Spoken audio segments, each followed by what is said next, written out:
until I know what you consider the solution. Another question.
Another question.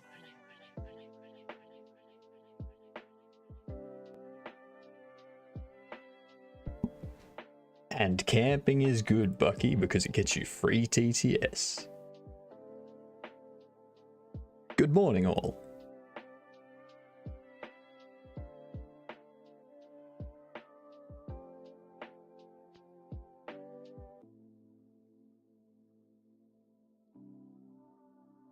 Welcome to today's Ed Talk.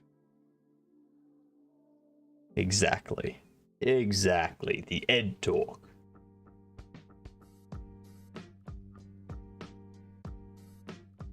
You know what we're going to be doing today, right? Why did that not? Hang on.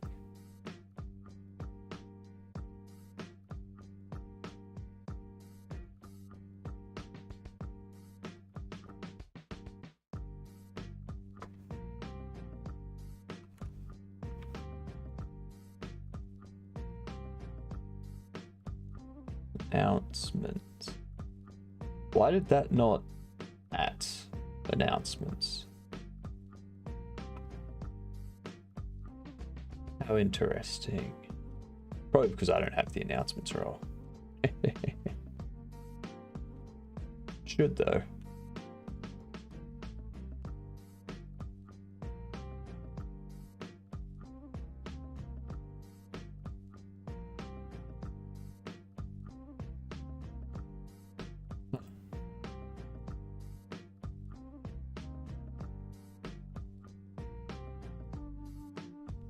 Announcements. Annoying. Yeah, new stuff today. Gonna finish up the traffic jam.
Okay, the Google Pixel comes with Gemini AI.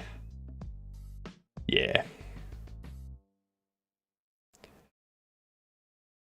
All the AI shit that's getting put into phones makes me really want to go for one of those AI, like, off-brand phone companies like Purism OS.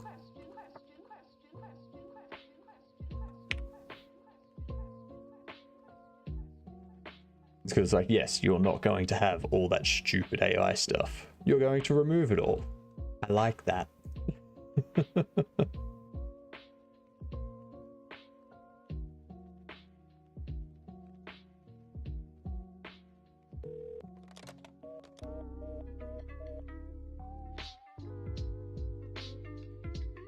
And yes, finish. By finish, I mean we're going to have dialogue audio all finished up. We're going to have bugs fixed, and it's going to be up on itch. I'm not going to worry about some other bits and pieces that aren't going to actually teach me anything else. Hello, Spiff on YouTube. And there was much rejoicing. Yay. Now that's over, let's start the recording. And good morning. It is time to start some more documentation. This is where the fun stuff is. Yeah. Hope you're all having a good day today. I will be wrapping up the traffic jam game today. There's not much more that I can learn from doing that game, and that game's entire purpose is to just learn stuff. And then we can start tinkering with defold and O3DE. Cheer 52, good morning. Did you hear about the Triple A game Ed's AI is developing? I've heard good things, but you know how the hype is with these high-end games. I heard it had trees with AI. Why the hell do trees need AI? Unless, of course, they're Ents. If they're Ents, then that makes sense. All their files and records are in this memory bank here, right? But other than that, no. No idea why.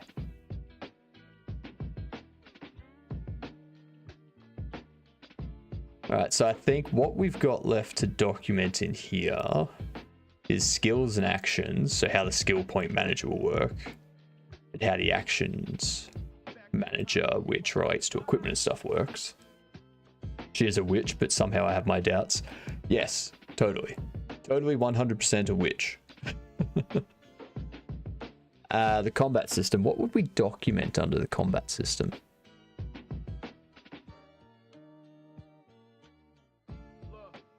Because we've already got the controls, which outline how attacks happen.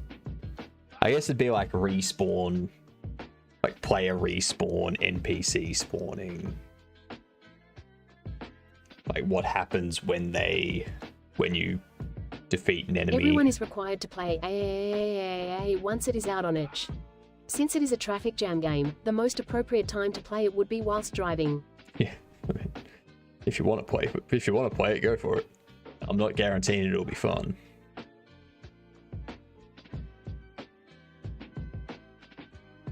Yeah, half the problem with this traffic jam game is it was an idea that we kind of came up with on stream out of nowhere. And yes, Jordster, exactly. And it was like that would be a funny game. That'd be a very funny game. But it was a spur of the moment thing, so it seemed like a good idea at the time. After a few weeks of making it, I was like, this isn't a game that I want to make. It was just a meme. It was just dicking around. I was like, nah, I'm gonna just learn a bunch of stuff from making it, and we'll go from there.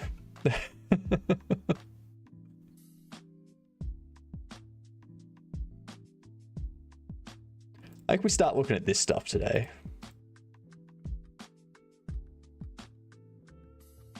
So skills and points manager. What skills are there going to be in this game? This is the question. So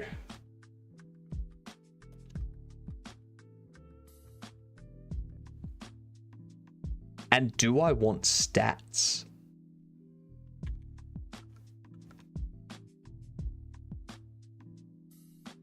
Do I want stats?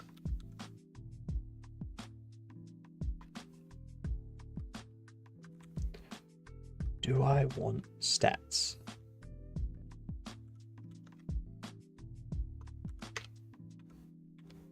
Hmm.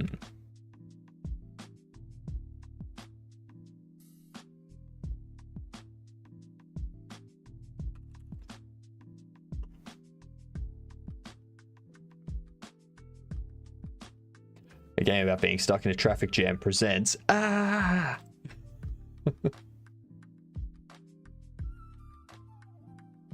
So, This is a learning experience for everyone. Chapter 1 of my Ed Talk: How jokes turn into reality because your Twitch chat convinces you to make a traffic jam game. it's like the Twitch chat didn't even convince me to make it. I just kind of came up with it with Twitch chat, and I was like, I'm making that. And that's like after a few weeks of making it, I was like, this isn't a game that I want to make.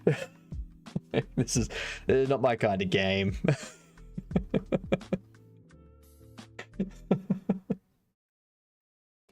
I wonder what sticking to the rules even while I was hating them. And it made me realize now is the time to incorporate a lot of things I didn't realize would affect my data architecture. Very true.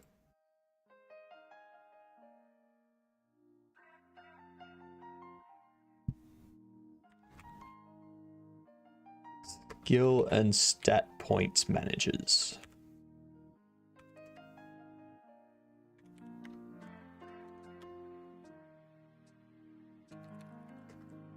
Controls how many points are needed.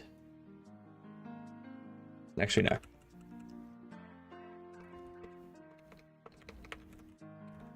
Validates if the player can upgrade.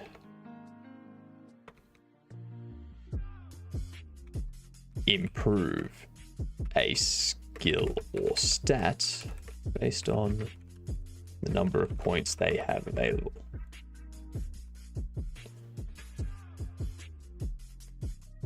I even checked for how much the rules were a matter of opinion, but I ended up talked into using that even harder. I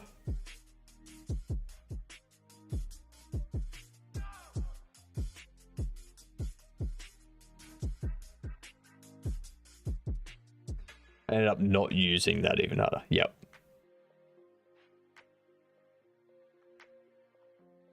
Banana skins. Oh, were you expecting a creative TTS message? We don't do that around here.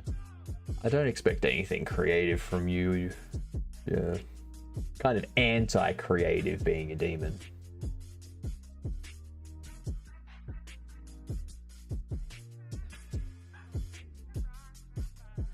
No. No perilous. No more bananaskins. Alright? Goddamn bananaskins.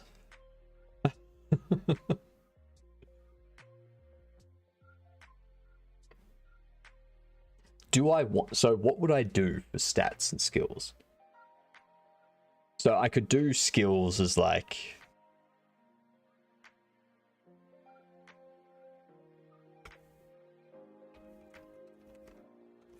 Skill list would be things like...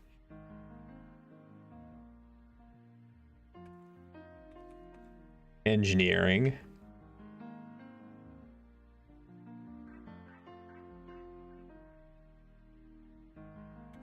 Should we?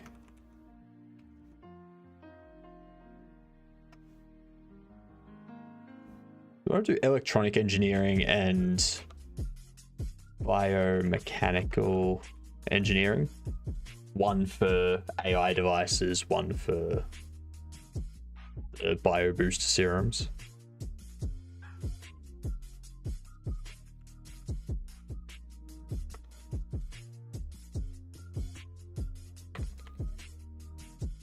Or AI engineering. Mechanical engineering, and I'm listening. So I'm trying to come up with an idea, like skill list. So things you level up, you get points, you assign them to the skills. So there's obviously AI devices you can like equip to the exosuit and help do things. And there would be biomechanical engineering, like the bio boosters that change your body and give you different abilities in different parts of your body. But what would I call those skills? So biomechanical engineering could be for the bio booster stuff. Do I want to do just engineering for the AI devices? Or do I want to do electrical engineering? Or do I want to do AI engineering? Or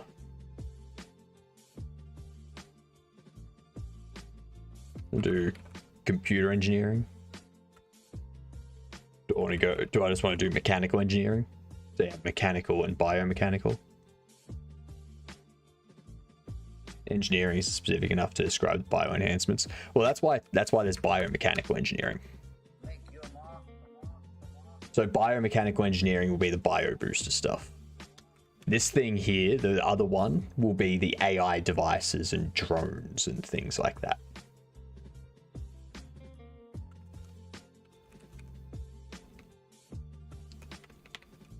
Robotics engineering, maybe.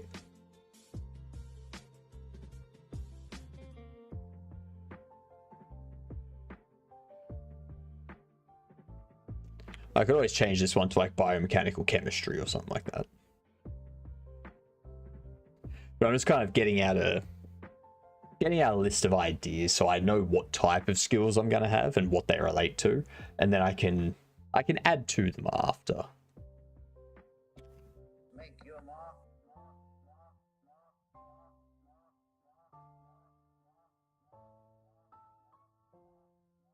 Mechatronics. I generally don't like that word. Yeah, no, that sounds horrible. Horrible.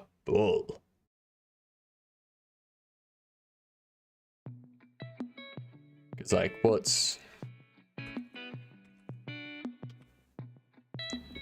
mechatronics engineering, also called mechatronics, is an interdisciplinary branch of engineering that focuses on the integration, mechanical engineering, electrical engineering, electronic engineering, and software engineering, and also includes a combination of robotics, computer science, telecommunications, systems control, automation, and product engineering. I think I would prefer to go with like robotics engineering. Involves multidisciplinary approach, drawing primarily from mechanical, electrical, software, and artificial intelligence engineering. So I think robotics engineering is more specific to the AI devices you're attaching to your AI exosuit. I think that's a better pick for the AI devices. It's more specific to what it is. Yeah. And then biomechanical engineering. Let's have a look. Biomechanical engineering also considers some field of mechanical engineering and biomedical engineering. Combines principles of physics, biology, and engineering. Topics of interest in the field include biomechanics, computational mechanics, continuum mechanics, bioinstrumentation, design of implants and prosthetises. Highly multidisciplinary field. Biomechanical engineers can be seen as mechanical engineers that work with biomedical context. This is only due to occasionally mechanical nature of medical devices, but also mechanical engineering tools. Okay. Maybe biomechanical engineering is not the correct wording for this other one.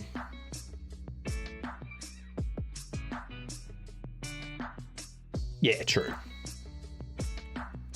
So I can go robotics and biomechanics. That was one idea. Good morning, Matt. How are you? I saw you got Cavino's raid yesterday. Got quite a good number of viewers.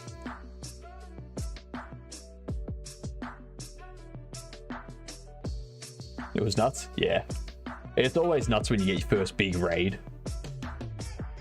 It's, yeah. Don't worry, wait until you get raided by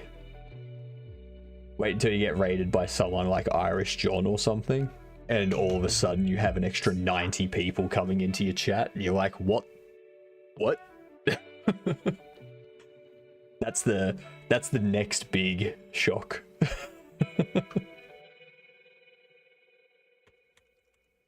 It's a good shock, though. It's a good shock. Morning, evening, afternoon. What's the difference? It's always dark here. It's always dark in your corner. Because I offered you a lamp, but you said no. So it's your fault that it's dark. Alright? I mean, I've got lights right in front of me. You're in the light right now. Yeah. I knew that would make him go away.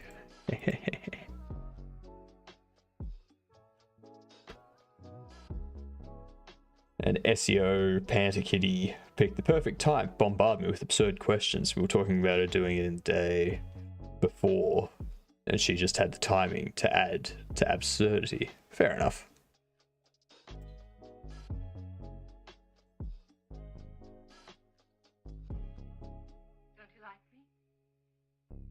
It was fun? Yeah. It's always fun. It's so good. Got a new waving emote? You got a waving emote, do you?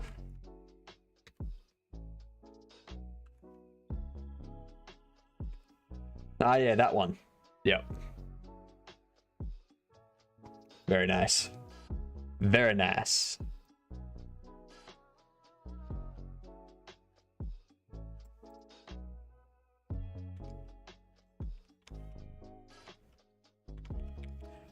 So our skill is robotics and biomechanics. What was I? There was something I was thinking of. So, oh my god, what was it? What was I gonna do? I've lost it because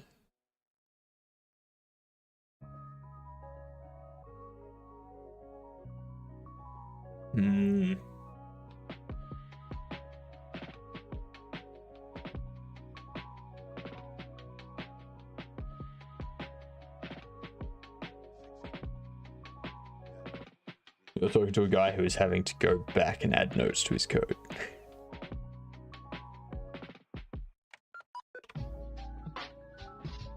That's right. I was thinking about titles for the game, for this game yesterday, and I was thinking a working title for the game can be engineered.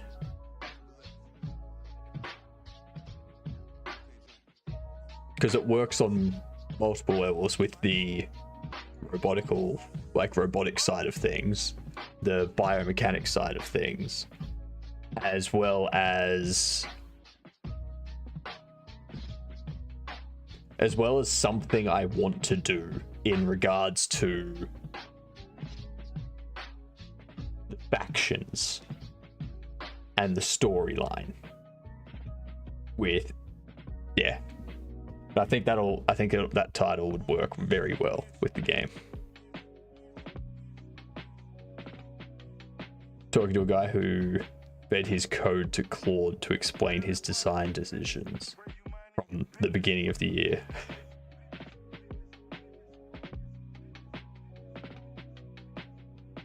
I was thinking it when you were talking earlier. What else would there be? Robotics, biomechanics.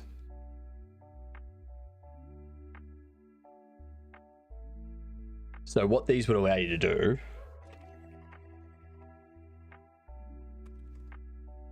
higher levels allows the player to eventually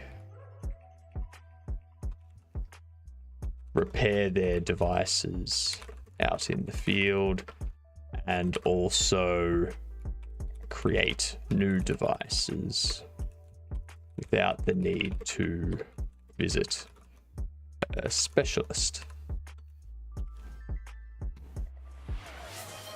Hydrate? Sure thing. I can do that.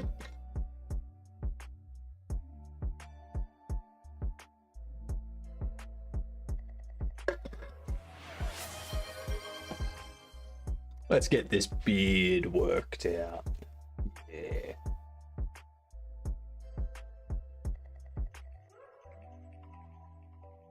Now, tomorrow's stream's going to be longer than usual.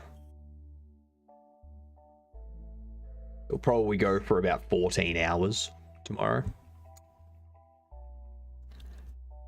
We'll do our regular 8 a.m. start for me. Go through till 7 p.m.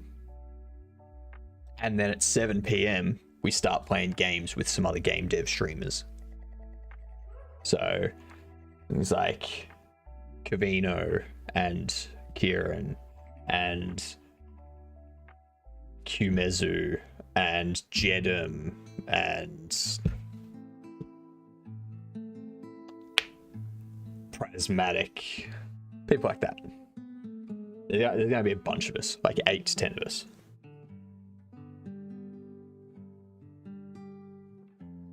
Things work or they don't. I didn't make the rules. This is true. This is true. But some engineering fields are stinky. Look at you, civil, industrial and civil, correct. Tomorrow you're going to do another 24-hour stream? Jeepers. You're going all in for those 24-hour streams, man. That's... I hope you're getting enough sleep, Matt. I hope you're getting enough sleep.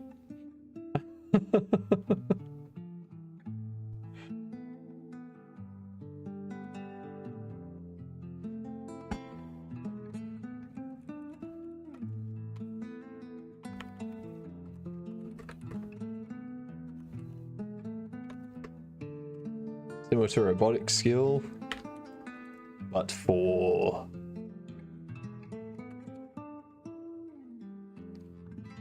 bio boosters.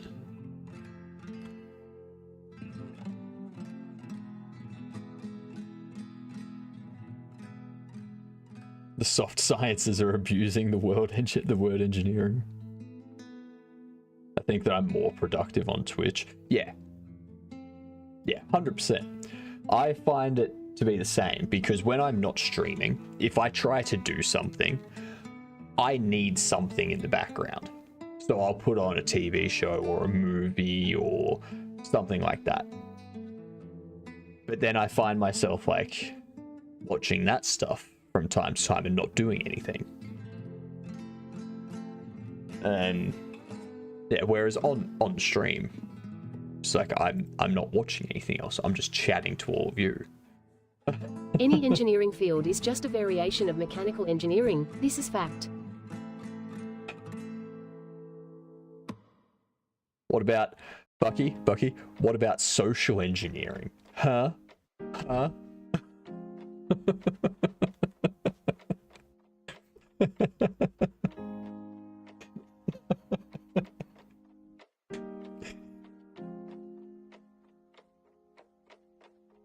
Mechanical engineering with people?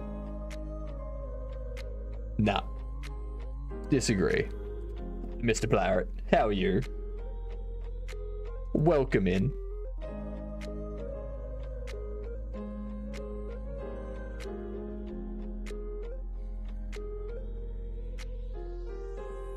You good? That's good to hear. Good to hear. So, what other skills can we have in this game? I don't want to go down the path of having the same skills as other games like sneak and lockpicking and hacking and all that kind of stuff. I don't want that type of stuff.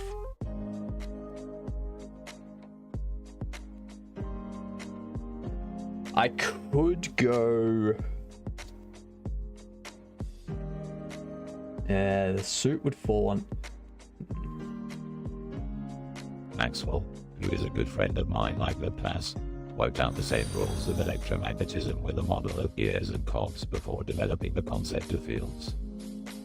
Chief 53 Maxwell, who is a good friend of mine like Laplace, worked out the same rules of electromagnetism with a model of gears and cogs before developing the concept of fields. I love... You did it under 53 bits as well instead of 55. You're so used to having free TTS after the other day that you tried to get Demon to do it, and then when it didn't happen, Bucky did it and gave you and did it for free, and then you threw 53 bits instead of 51 bits, so Ed said it instead of the Demon.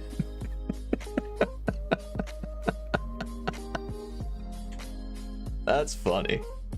That's funny.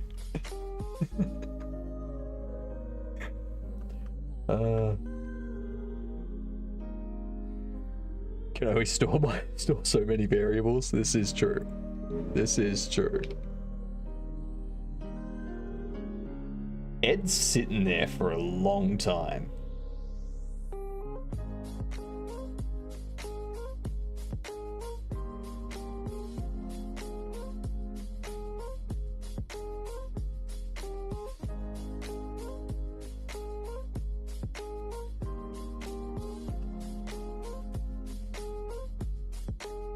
I should go.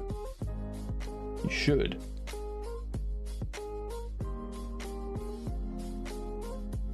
I'm gonna quickly fix that.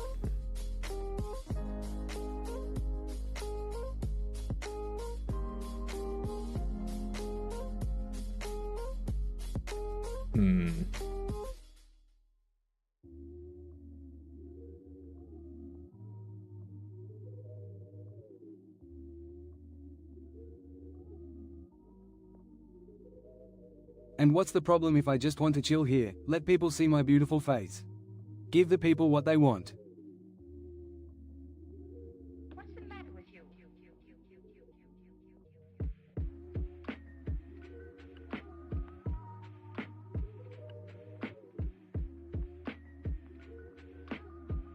So down here it sets up Ed.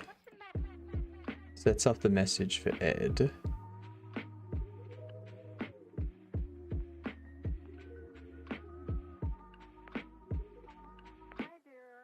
How did you get to -1?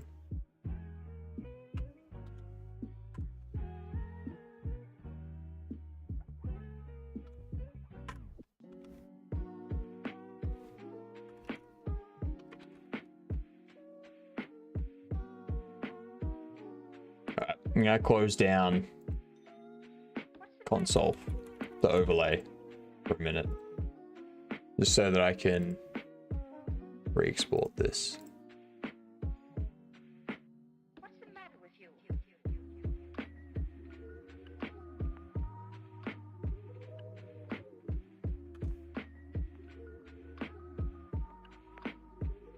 Okay, it is back up and running.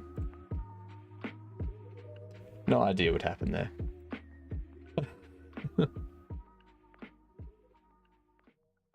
Yeah.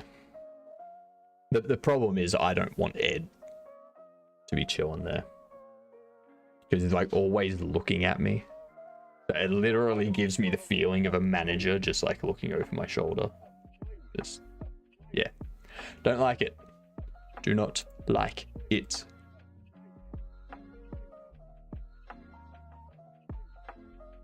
Anyway, I can close that for now. Yeah, what other skills can we have?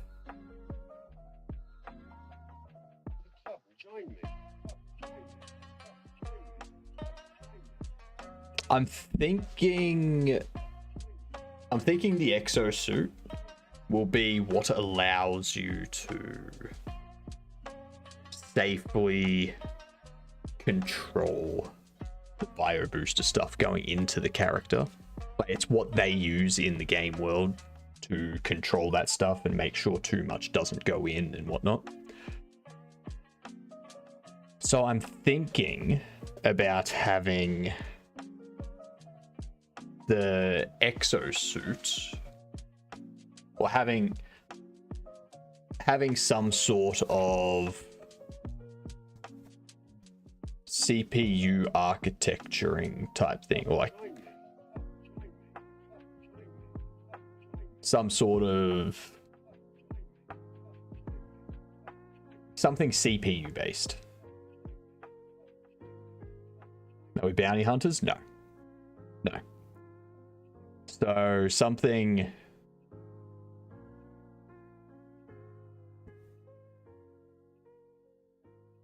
something to do with the processing power of the exosuit. So you can get this skill really high, but if you don't get this skill high enough, then the things you can make and whatnot with a really high one of these skills won't be able to be equipped to your exosuit because your exosuit can't power it.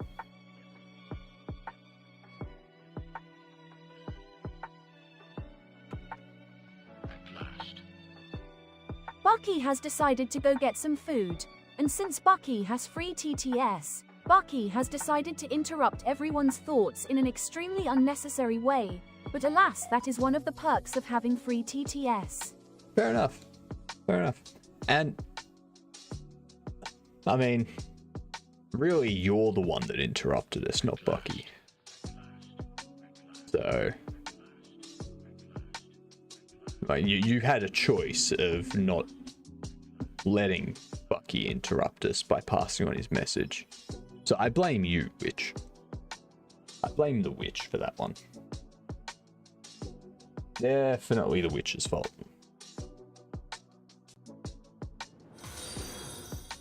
Gear51, have you heard about Bucky? He is making moves and getting things done. You should take notes.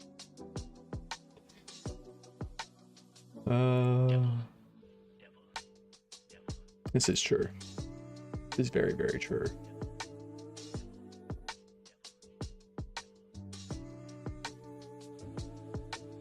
But you know what? What can we, like... CPU...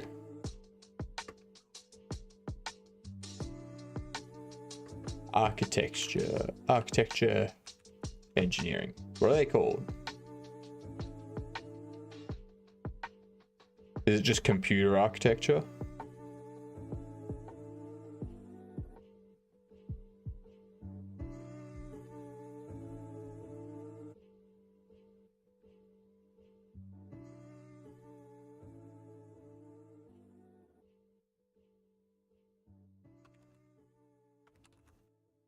Processor architecture engineering. Spend $5 and spend it all. What do you mean I'm as honest as you are? That's what's worrying. Processor design.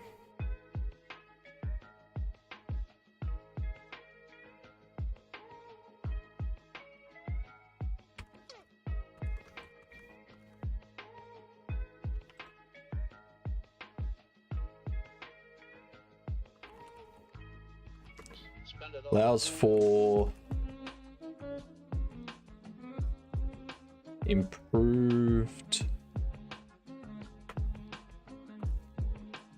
exosuit processes to be created and equipped.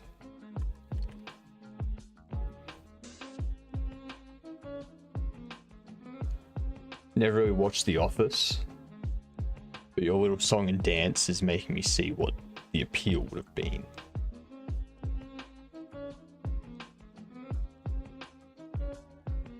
What? I have a song and dance that I do about The Office.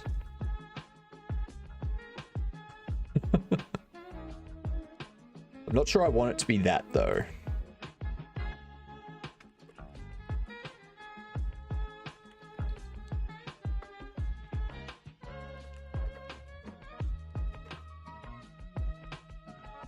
It's like you're in a sitcom where you don't realize you're in the office.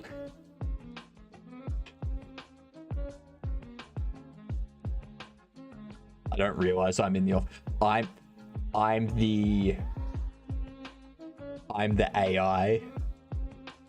So the episode where the machine and Dwight are having a contest of who can sell the most. And then Jim and Pam start pretending to be an AI. And it's freaking out Dwight. I'm the AI. I don't know that I'm in the sitcom because I'm in the computer. That's what I think. That'll work better. Question is down to who is sane. Reality is forgotten. Reality is forgotten, isn't it?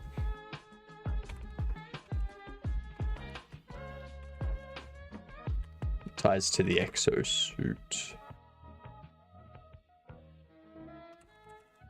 Power. $5. Spend it all.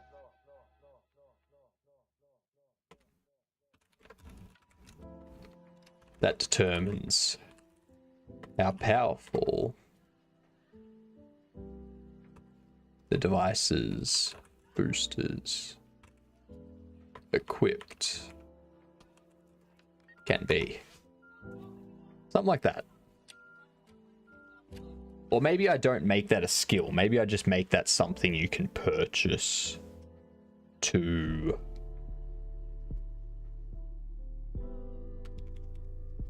Yeah, I'll just make it that you can purchase more powerful exosuits or more powerful processors for the exosuit that allow you to do those things.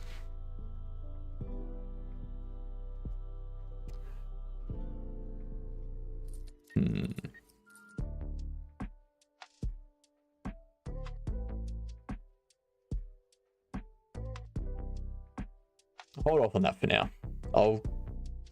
We need to think about the skill list and what other skills we can have. The actions manager is going to be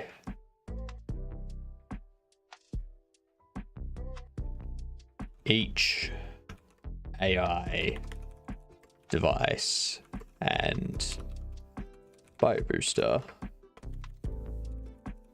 provides different actions abilities depending on where they are used. How do you replace a chip a light year from Earth? You don't. That's how. Or, perilous, what you do is you have a quantum chip.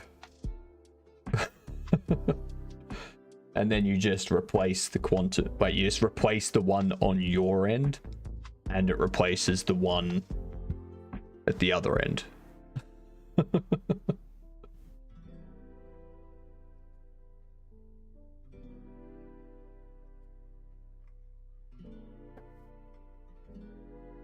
I know that's not how it works, but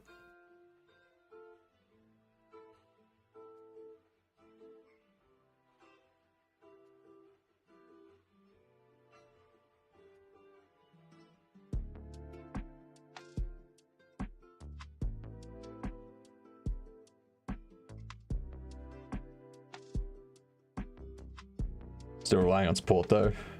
I mean, we're doing fiction here. We are doing fiction. That's correct. This is a work studio, not a game studio. Same thing. Same thing.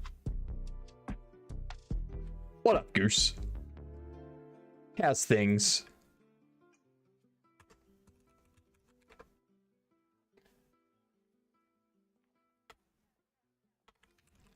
So, for example, I'm doing good, Goose. Thanks for asking. Thanks for asking. What up, Beep? Hello, Beep.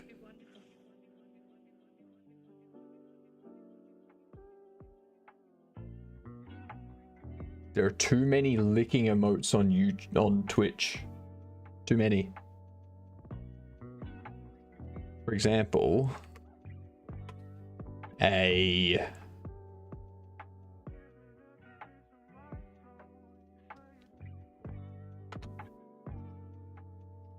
air-based, no, a strength-based bio booster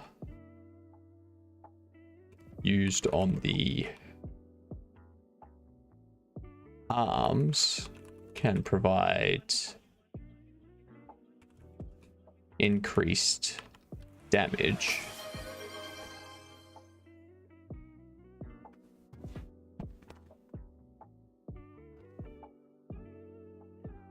Chief 50 Sue, And I'm someone back. told these two to get their own room and you said you weren't going to be in the office today, so here you go.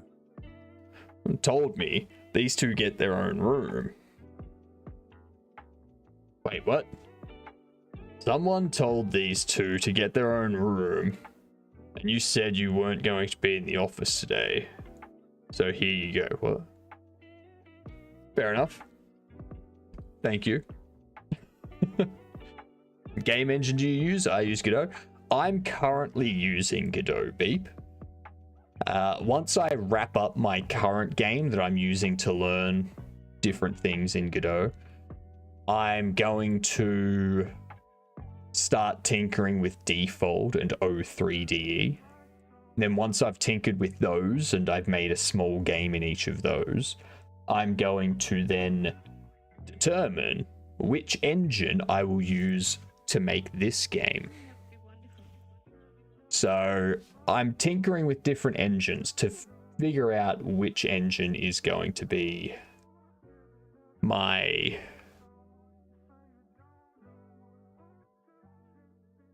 which engine suits my needs for my end game, basically.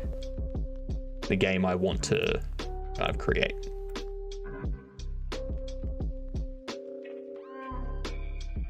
Yeah, currently using Godot, and my stream overlay is powered by Godot, so even if I don't use Godot for my game, I'm still using Godot for my stream overlay stuff. So Bucky is back with his food, and he says he is willing to share with the class, on the condition that Hypno implements the reward for the anomalies this month. Well, I guess the food's not being shared.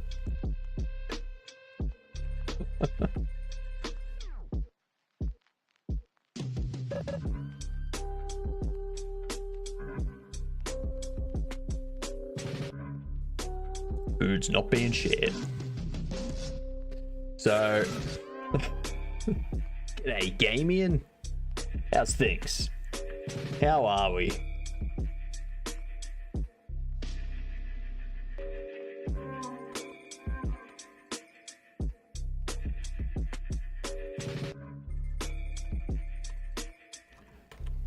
While used on the legs, can provide stability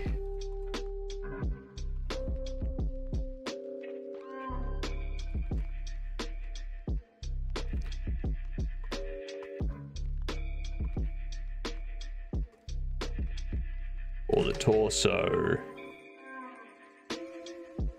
extra damage resistance, and block. These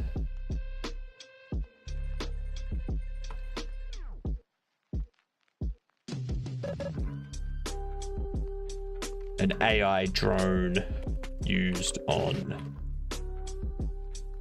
an AI device used on the arms can actually, yeah, I'll leave it as that. It gives an example of what we're talking about. It gives an example of what we're talking about. So the actions manager will determine what ability skill is provided to the player based on the equipment and slot used. Something like that. What about on chest can help all but 25% of what would work? And how many can you have at once? So it'll depend on the suit that you have. So I want to have it that the exosuit you have has certain slots on it. So the first exosuit you get will have one slot on the chest, one slot for both legs, one slot for both arms. And that's it. And then future suits you can get, more expensive ones, more enhanced ones, can give you 2 slots for the arms, 2 slots for the legs, 1 slot for the chest, 1 slot for the back, 1 slot for the head, all that sort of stuff. So it gives you more customization abilities, but it requires you to have a higher skill level and things like that.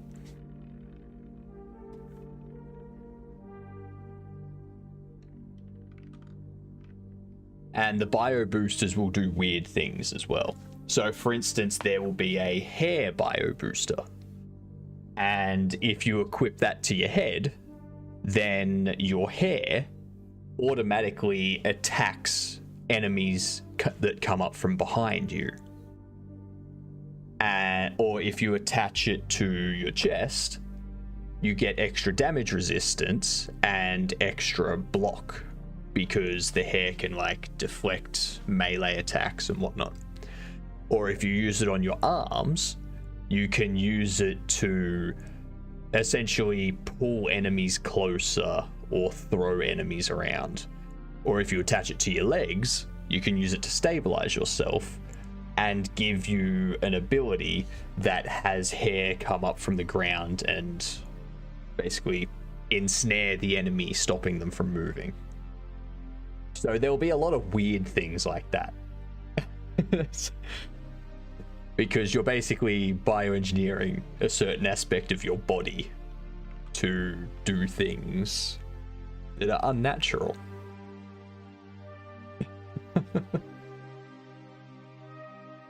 So there'll be a lot of interesting things like that that happen in the game.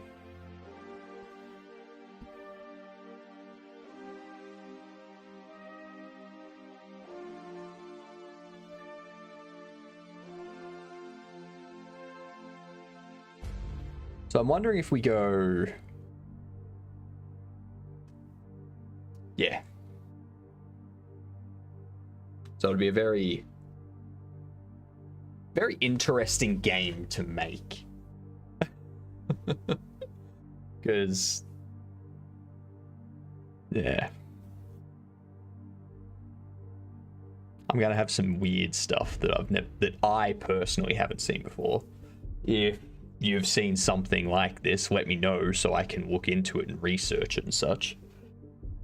Trivial question, because I'm pretty sure it's been addressed, but the game idea is for a 3D game, right? Yes it is. It'll be a 3D game, top-down sort of perspective, like Paths of Exile, Diablo, Disco Elysium, that sort of stuff.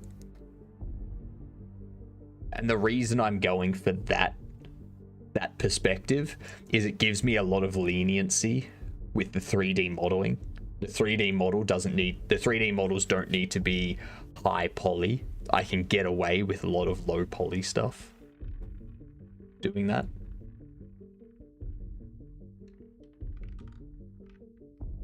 So yeah, that's... And because of the distance, I don't have to use textures that are like photos of bark or anything like that.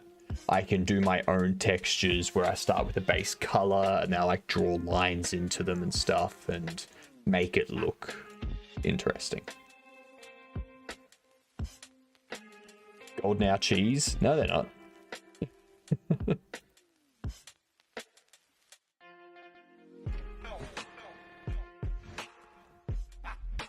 Exosuit. Player's ability to control and work with the AI exosuit. Something like that. Allows more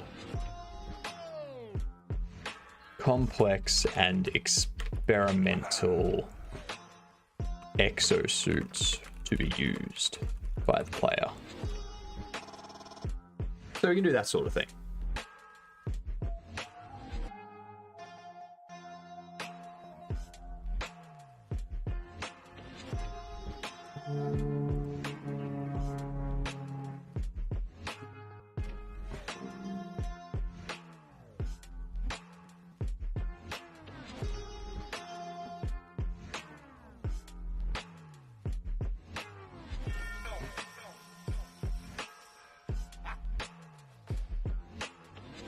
I'm sad you lost all your money. Oh wow. Oh wow, you lost a lot of money.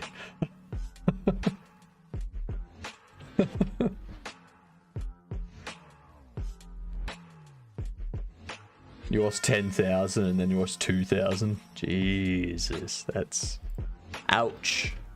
Ouchie, ouchie, ouch.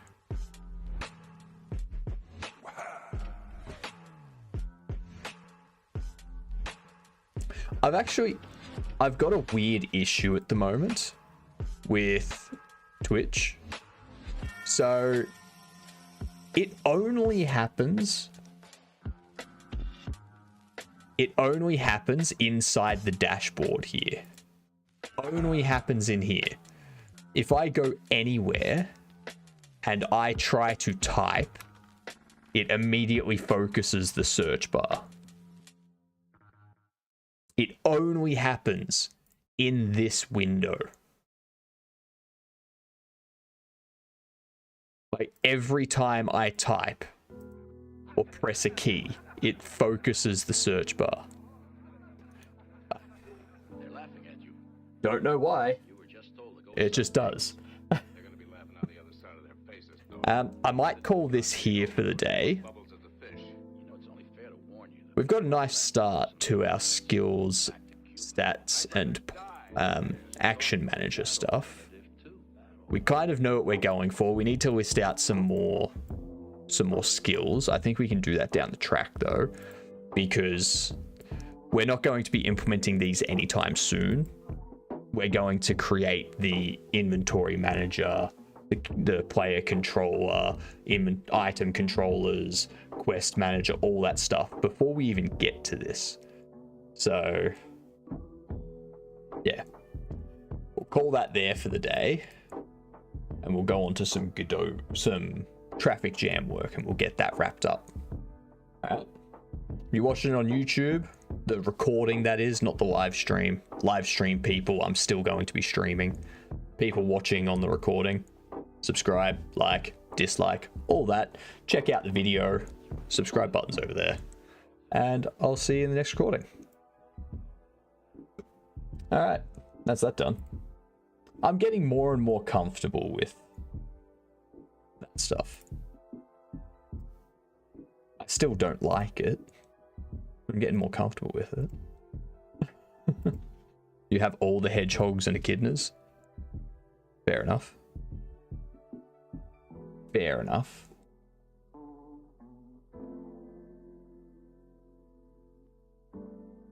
Why?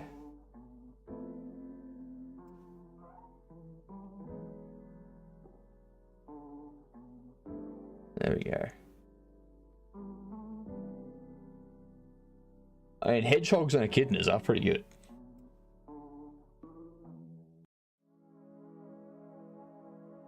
Alright. Well, with that, I need to take a little break. We're going to have ads coming in like a minute or two. I need to take a little tiny little break though. So I will be back, hopefully, by the time the ads are done. All right? BRB. Enjoy Cardboard Cowboys lo-fi music.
I'm back.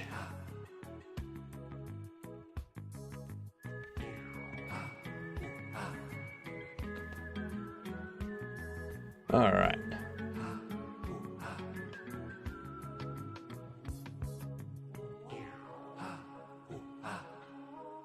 Lol.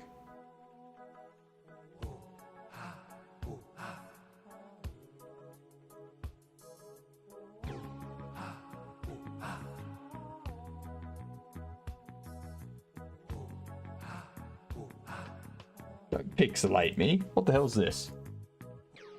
I'll wait for the ads to finish. That's what I'll do.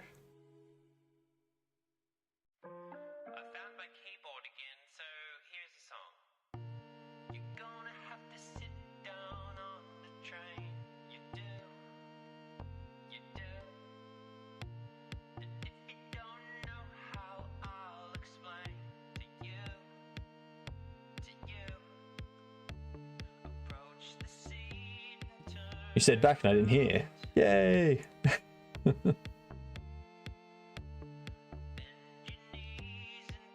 Forgot that was an ad sound effect. This one. And there was much rejoicing. Yay! Yay! Ever seen my pixelate? You can't. No way to do it. Let's get these anomalies running, shall we? So no TTS for the second. I'm just gonna enable the anomalies. Start it back up. There we go. TTS is back. Anomalies are running.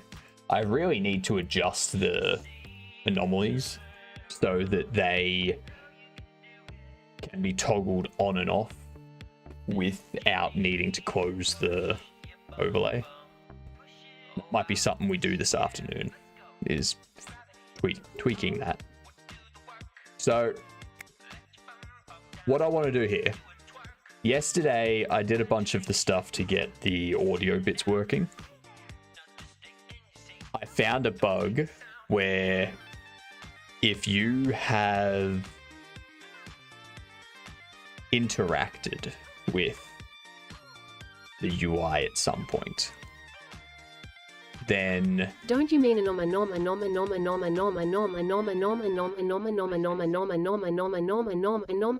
anomalies? yes, I do. Those things. So if we go into story mode,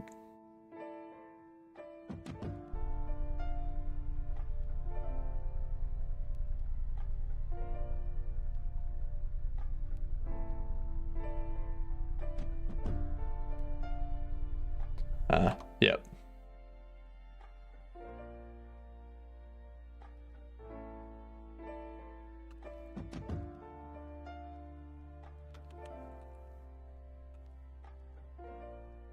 If settings, story mode, return.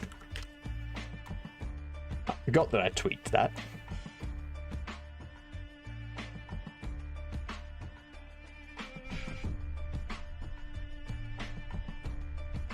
That's happening again. I turned off. Yeah, I remember why. I remember why that's happening. I can fix that. Yeah, sure. If I'm going to be stuck here, the automat center should have some fuel.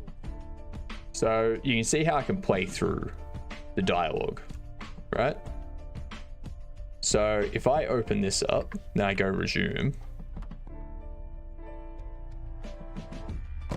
Let's go trigger the next dialogue.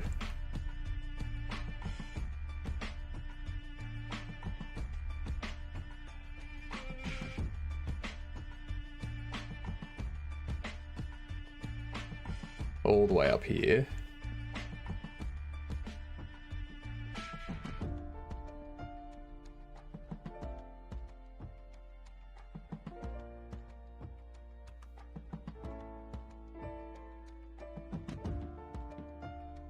Go back to the car. All the way back.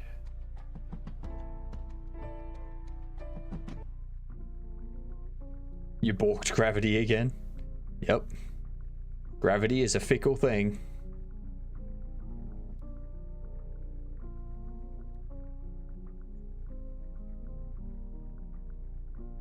I didn't realize that you were here to see me. Now that was working, yes. Oh, that's not my car, that's why. No? Yeah, that is my vehicle. Driver's door. That was working yesterday when I tested it. Event system has nothing. We go to the player's vehicle.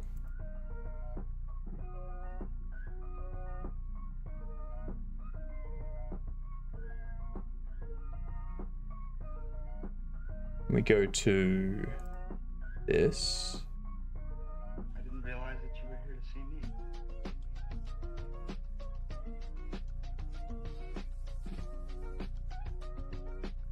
Why are you disabled still? Anyway. Interact with this. I'll fix that up after. There's a couple bugs to fix up. Thank you for your purchase. Your account has been automatically deducted. Why isn't that bug there anymore? Why is that bug not there anymore? This is the other thing I need to do. Main menu. Is it control?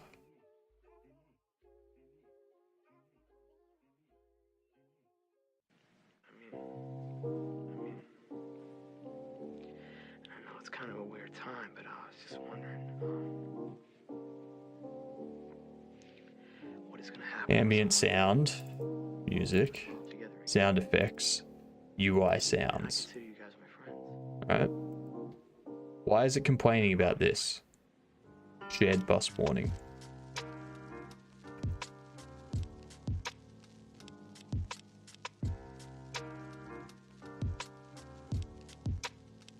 It's not at all.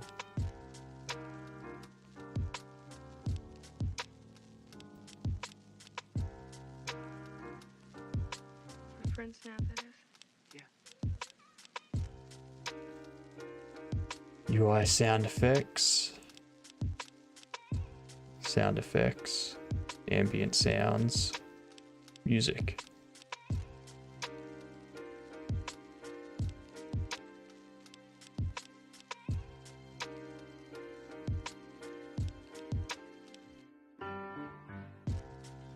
It isn't. Well, maybe the bug decided to move. Maybe it wasn't enjoying its life there. Maybe it wanted to move to somewhere with better weather, or somewhere with better job opportunities. Nah, I think we doubt should it. stop judging the bug's life choices. Not this bug. This bug is the kind of bug that just settles in, and the second you find out where it is, it's like, I'm gonna go hide. And it pisses off somewhere.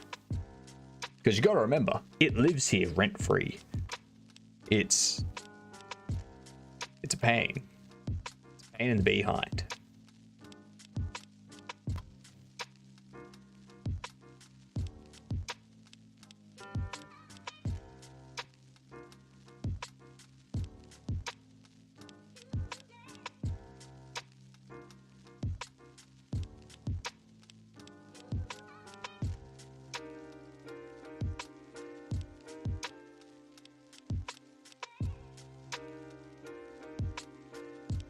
Alright, well I know that I'm setting all of this up anyway.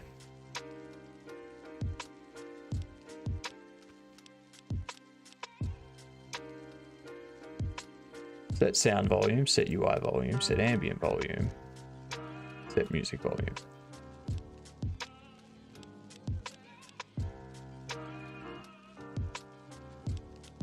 So I think it's something up here. So you do update settings.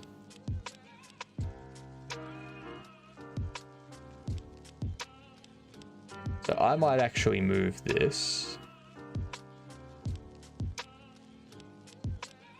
into here.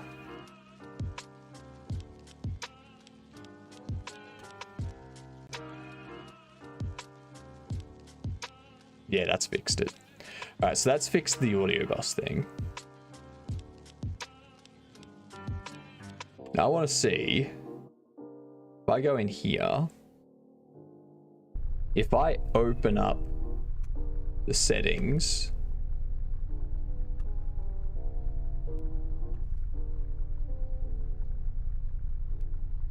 Damn traffic. They never tell now us I what's going on. can't skip it. Doesn't help that it's so hot out today. I can't skip it while the audio is playing now. I can't skip it at all using the keyboard, because I think the keyboard focus is on the hidden UI. So I need to take that back.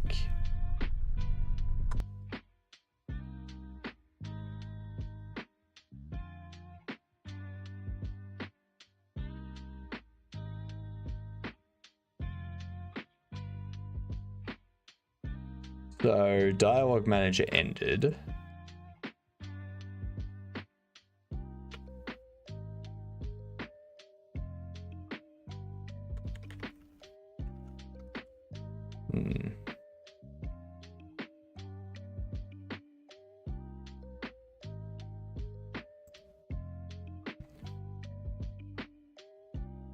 I think it's this pause menu.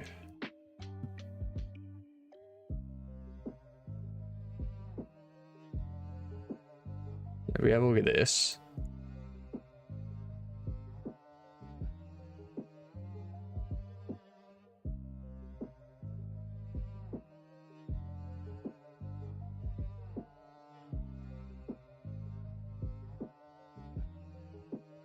Nobody else. Where are we?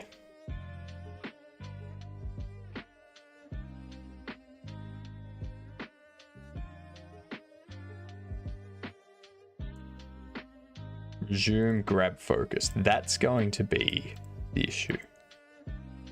No. If it's not visible, it returns out. If it is visible, then it does resume grab focus.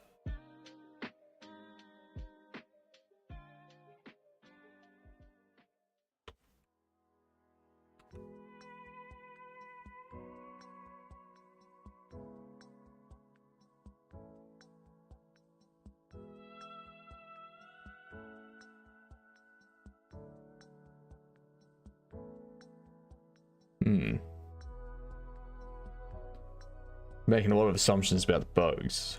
Pretty sure the witch charges them for food at least. Nah. Different areas of living.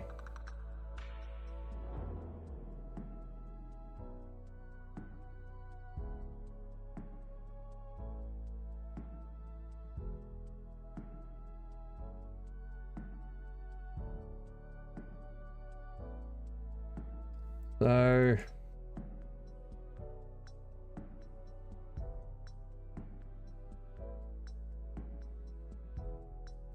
pause menu.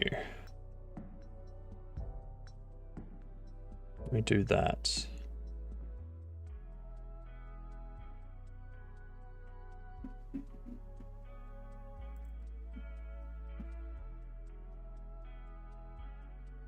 That's not correct.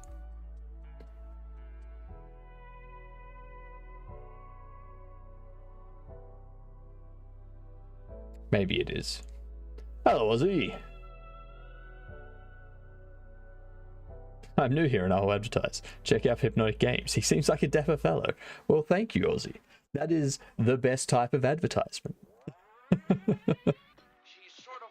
How are you going? Welcome in. I'm just trying to figure out a UI bug at the moment where, for some reason, it stops me from being able to progress dialogue. I have a feeling it's got to do with this.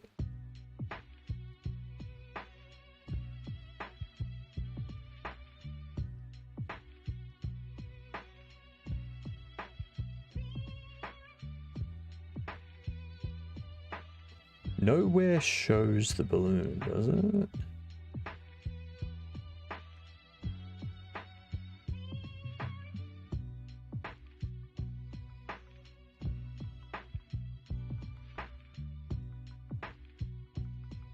What the heck's my body? I don't have one.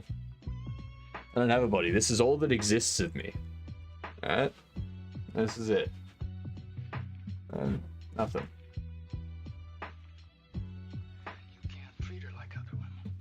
UI bug? Time to scrap project. I think so, Cryptic. I've got this UI bug to figure out. An issue with some vehicles that are just floating up. Indeed, Hypnotic Games is a dapper fellow. The floaty one, the glitchy one, the magic moustache man.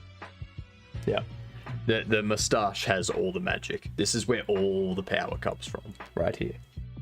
Right here in the mustache. What a cringe existence. You have my condolences. Oh, don't worry. Don't worry. Have you tried the rubber ducky method to debug? That's what chat is for. I explain to chat what the bug is. And we go from there.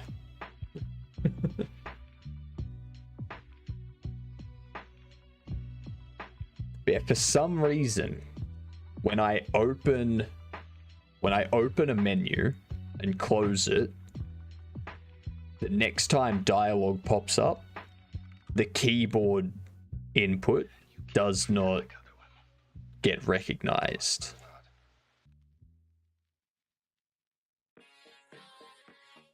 What is focus all? The node can be grab focus on mouse. It can grab focus on mouse click using the arrow keys and the tab keys on the keyboard using the D-pad buttons. Okay. Okay.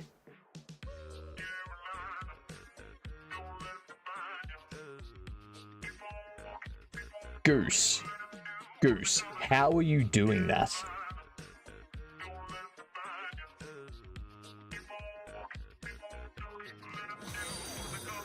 Cheer 52. Someone said the interns were unpaid. I have been paying and now I want a demotion. Someone said the interns were unpaid. I've been paying and now I want a demotion. I mean, you can have a demotion. I'm fine with giving you a demotion. That's fine. You are now demoted. Like, no skin off my back. I'm fine with that. So it's like I have a feeling I know what the issue is. I just need to find the correct spot for it. Because this has this. If it's typing, checks if it was clicked, checks if the skip button was pressed, checks if the mouse is clicked or the skip button was pressed. I wonder, actually, and we use print debug here. The reason we use print debug is so that if I forget to remove it, I know where it went. 52, don't lie, you will miss my bugs. You're lucky I have to go feed a couple of them. I never said you would stop doing that work. I just said you'd be demoted. That's it.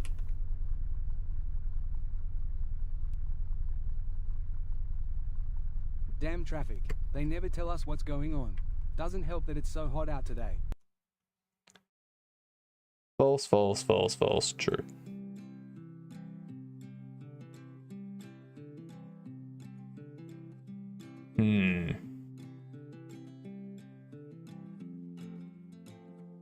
Yeah, so if I forget to remove it, I know exactly where that happens. And I can go to that line on that script and remove it.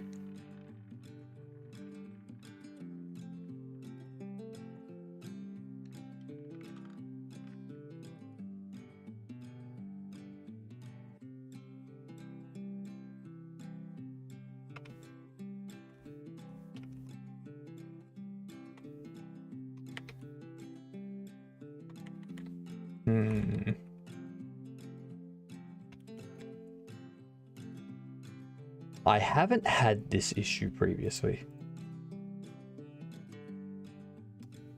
All right.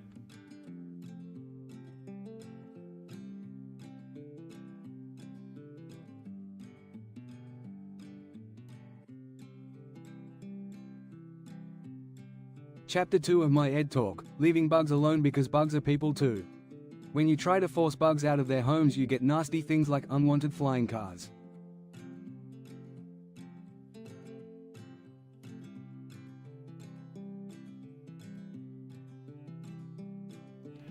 What are you doing, Goose? If you keep breaking things, Goose, I'm gonna have to just stop roulette from being a thing. All right. Chapter 2 of my Ed Talk, leaving bugs alone because bugs are people too. No, they're not. They're bugs. Bugs do not equal people. People just seem like bugs from time to time. That's all.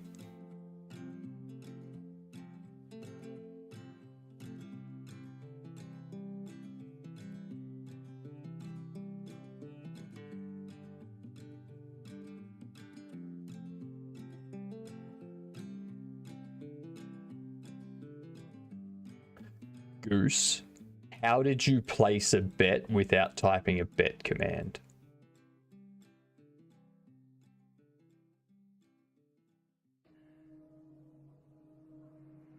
How come you're on him now? I think he's disappeared. No shit. We checked the office. We checked the house. I don't know. There's something going on. The guy is nowhere.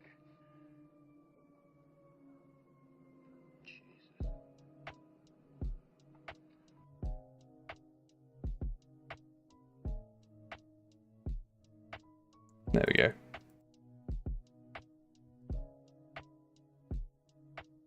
It's back to 1 now.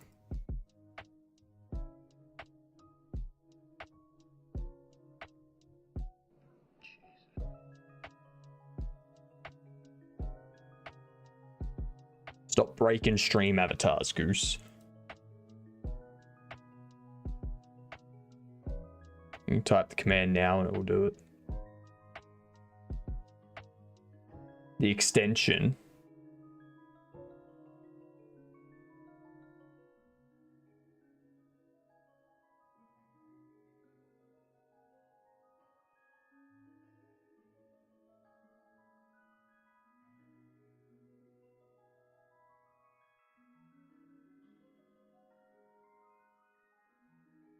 Interesting. Maybe that has a bug.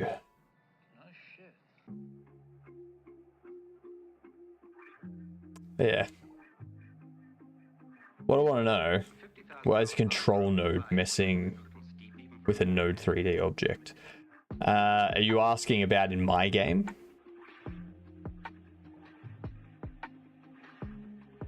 Or do you have an issue in something you're making?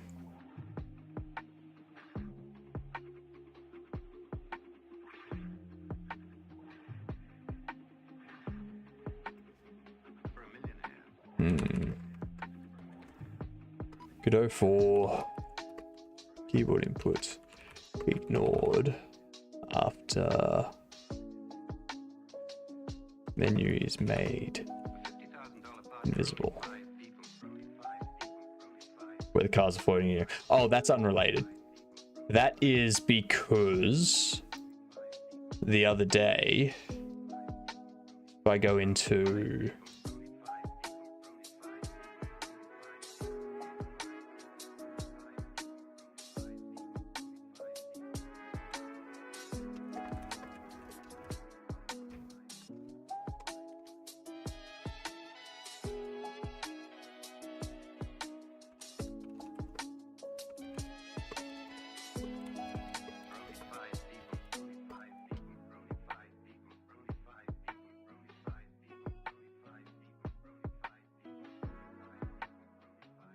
Automat Center.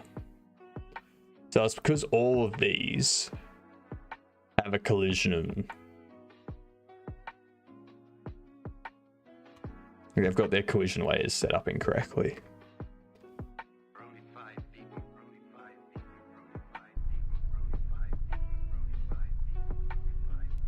Cool, so it's not happening anymore. And if I go over to the Automat Center, they should still be there. The Automat Center should have some fuel. Yeah, if you have like two colliders that are on the same object and they're both colliding, this kind of starts flighting up. I don't seem to mind. Do you?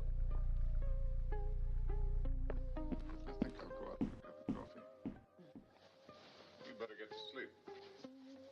No. On this one. The cars aren't in here though. That's the problem now, is the cars are falling through the ground.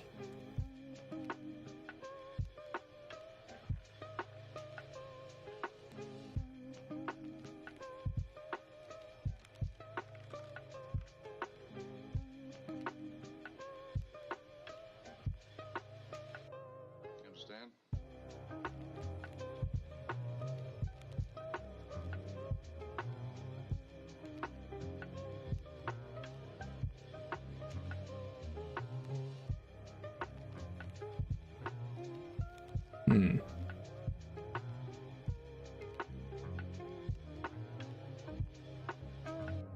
You understand?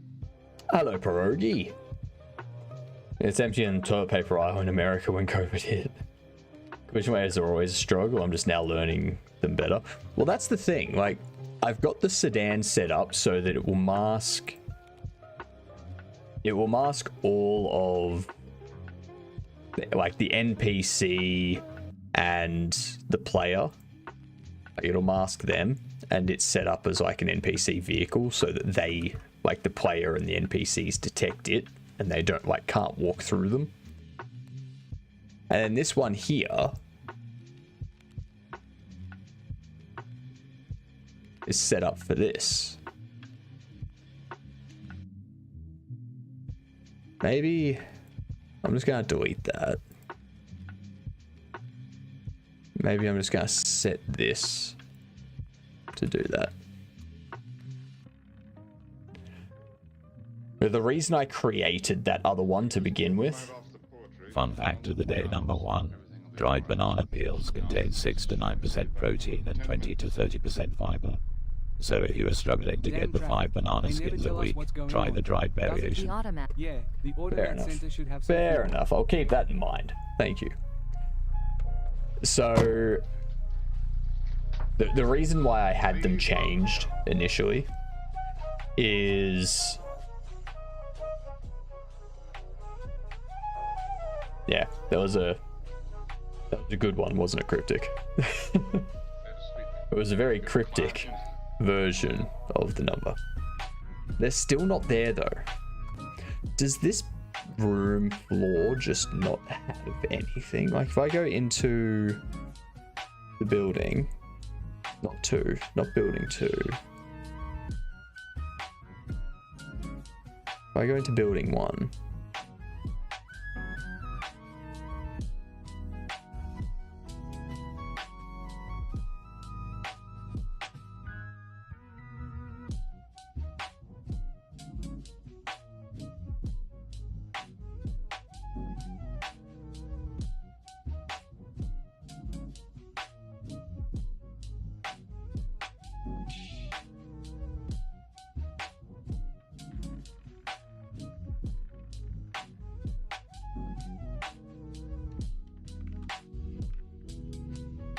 Ah, that's why. That's why it's not working.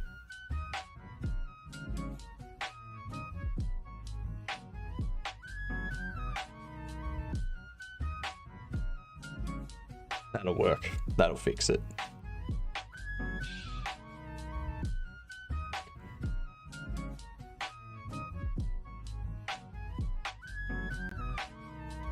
So now those will still be there.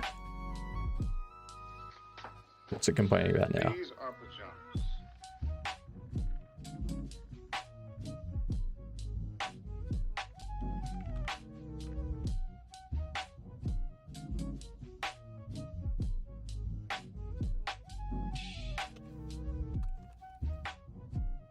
If body is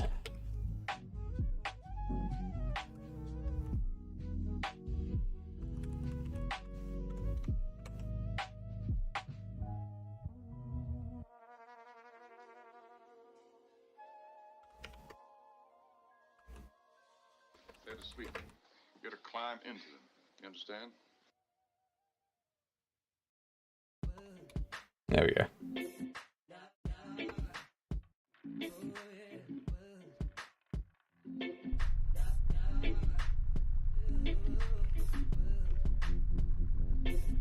Damn traffic. Yeah, the automat center should have some fuel.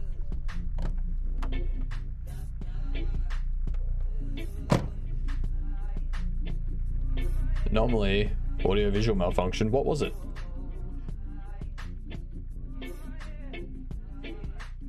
What was the problem?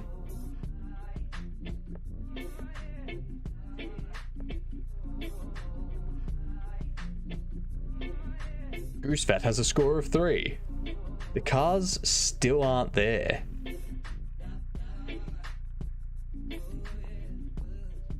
World base, nice. I'm glad to see that those filter anomalies are working. And that they get resolved and assigned points. That's all. Nice. Very nice. I like it.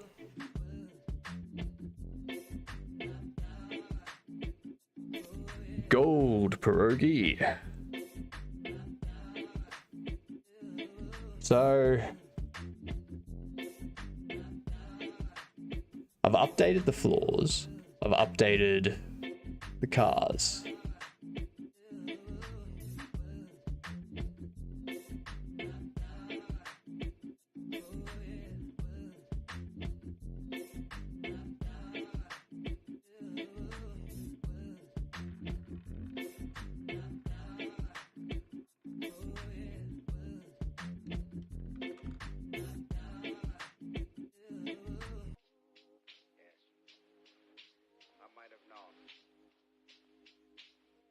I guess you'll just have to lock me up.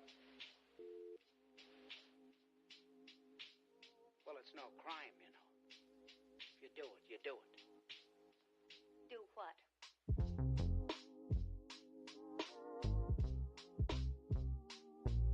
Let's undo all of this.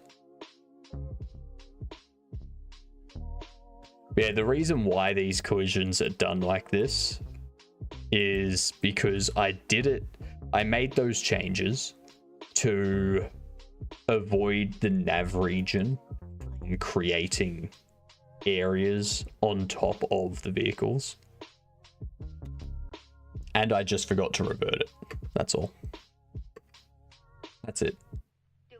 Forgot to revert it. Then I broke things. Damn traffic. Yeah, the automat center should have some fuel. Well, it's no crime, you know. Mood, yep. Try locking them into place by freezing the rigid bodies. See if they're still there afterwards. Nah, I don't want to bypass it. I want to make sure it's working as I expect it to.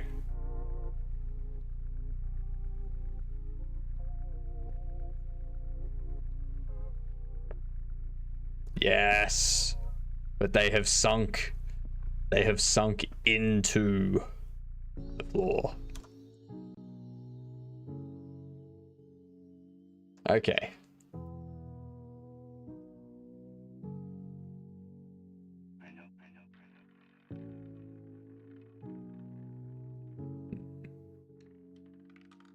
get rid of that.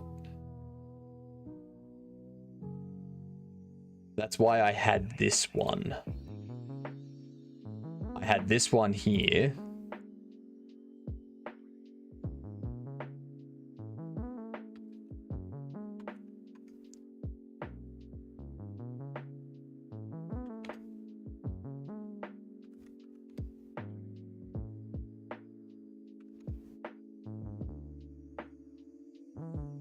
Because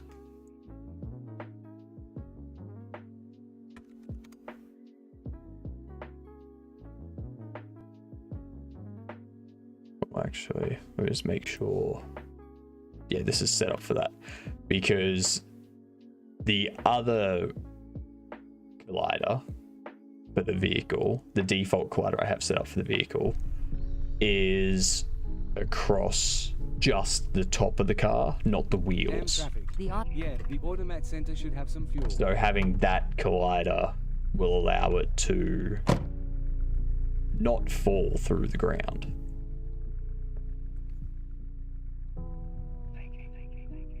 If we understand the context of projects due to smooth brain. Oh, that's this game is made very badly.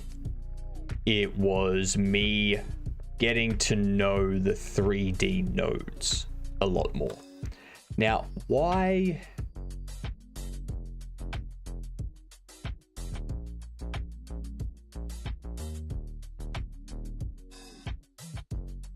does that not collide?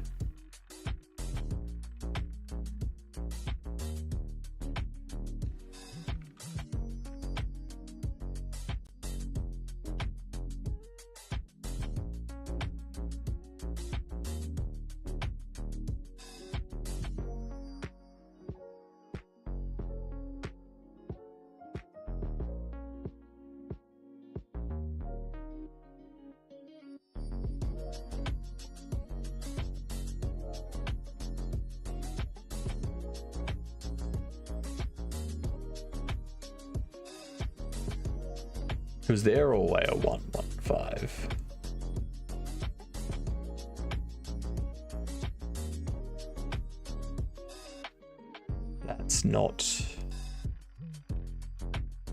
That's not really making sense to me. That's collision layer is 1, and it's masking 1. The floor it's on, this one,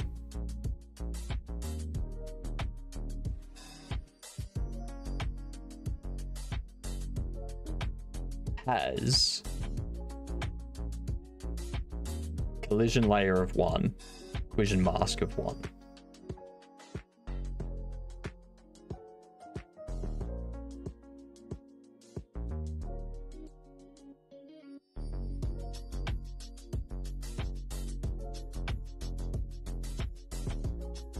Let me double check something here.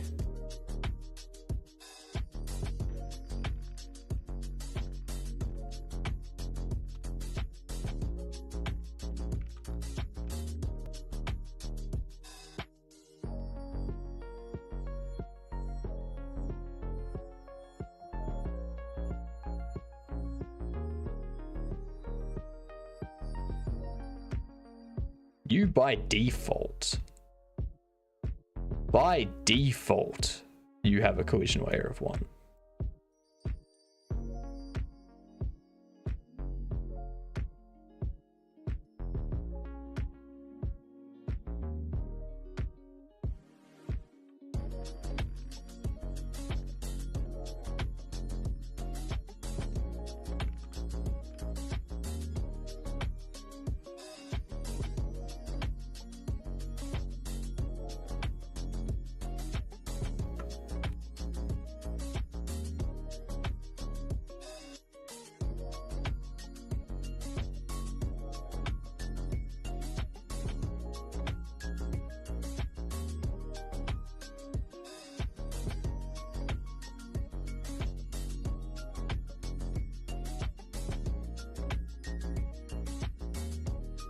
These wood floors here. So I know what I'm using these for. These are being used to detect when the NPC walks into the area so that I can change what audio is being played for footsteps. You collide with layer 1, layer 1.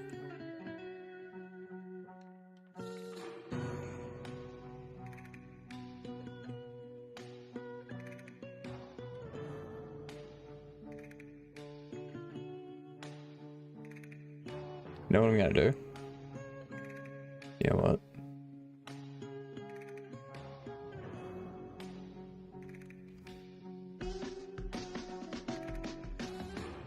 I'm gonna start them up, see if having them drop onto the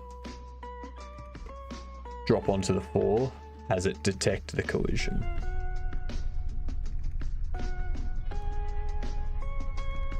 Damn traffic. They never tell us what's going on. Doesn't help that it's so hot out today.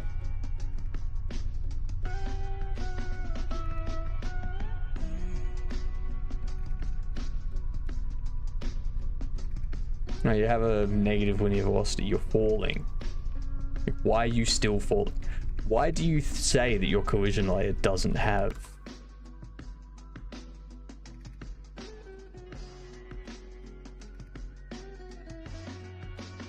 Because I've set up the other collision layer, the child collision layer. I know. So we've got the child collision layer set up.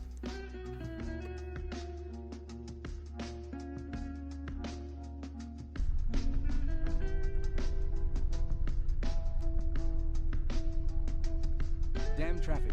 They never tell us what's going on. Doesn't help that it's so hot out today. We're building one.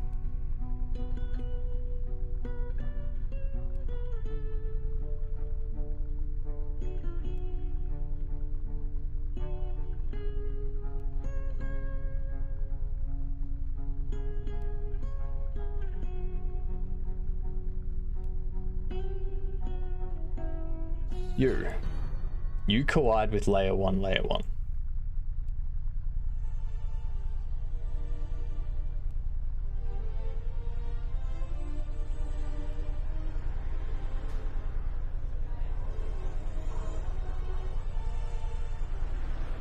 What?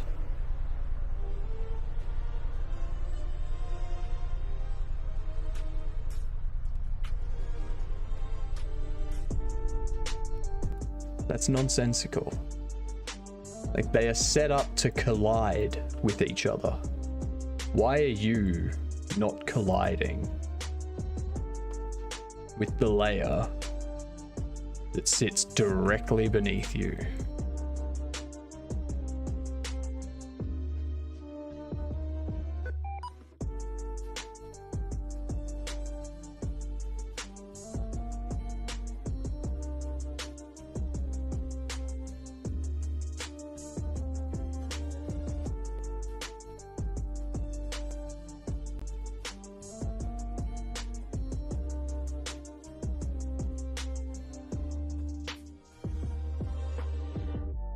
Layer 1, layer 1.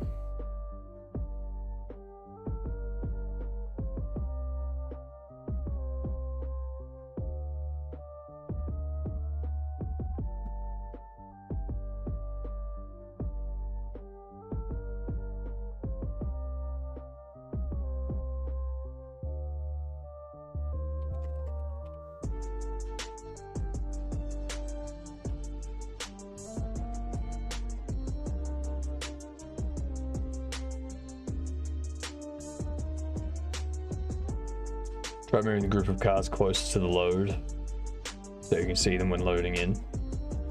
Move them higher up and seeing how they fall. I've tried moving them higher up and they don't collide with the floor. They just fall through the floor. Collision layers are set up correctly. I think the issue is with how thick the collider is. So I think what I need to do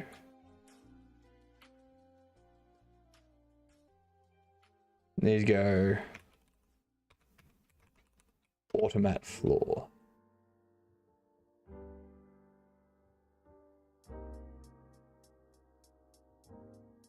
Move this over here.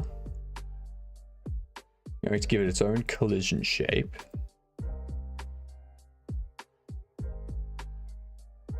And move you down 0.5.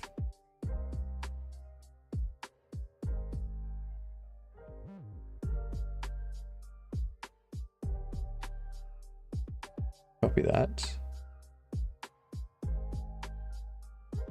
Paste. But keep you as 1.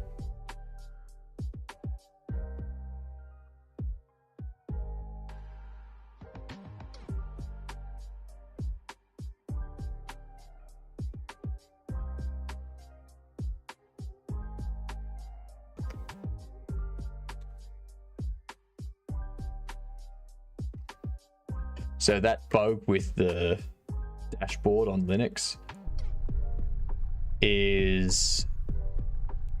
it's only a Linux bug. Damn traffic. They never tell us. The automat center should have some fuel. Would they collide on the street? They do collide on the street. They do collide on the street. So the street has a... like the street is on layer 1 as well.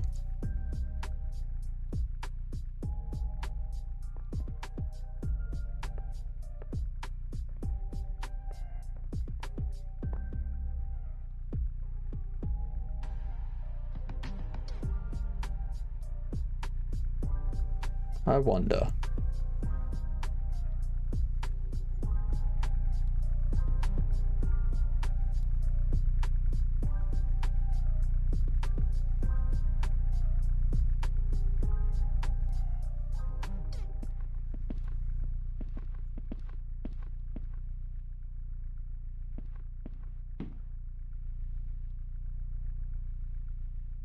I wonder.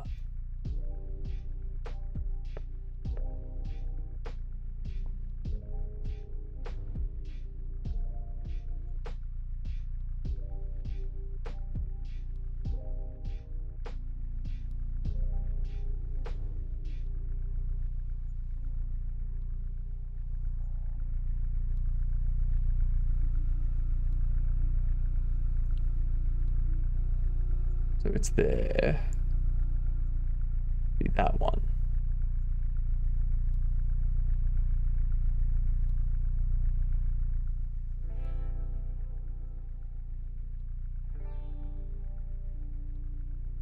So they're the same ones.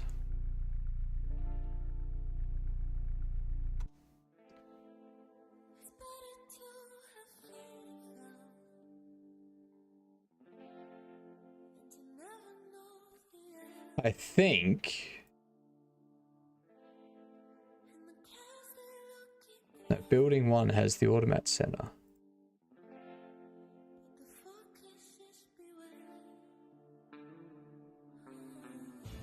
Like this was all working. I don't remember what I changed.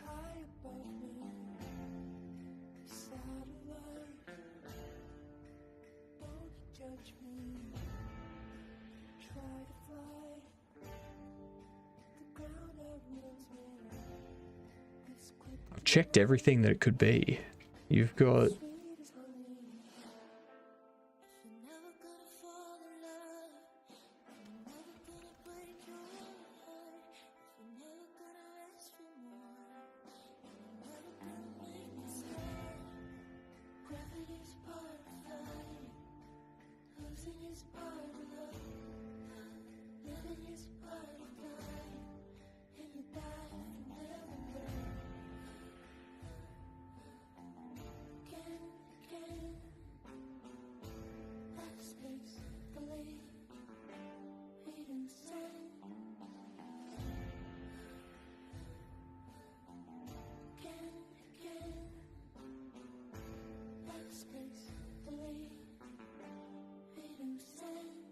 but for some reason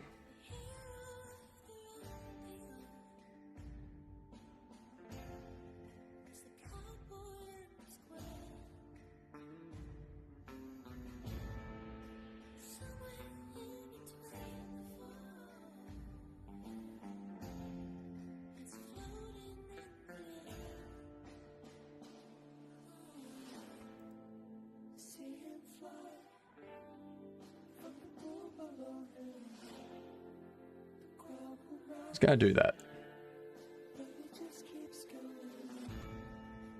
Hang on.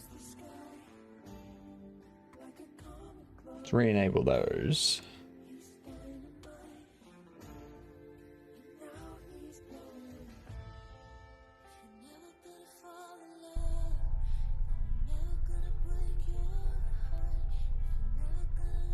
Damn traffic. Yeah, the automat center should have some fuel.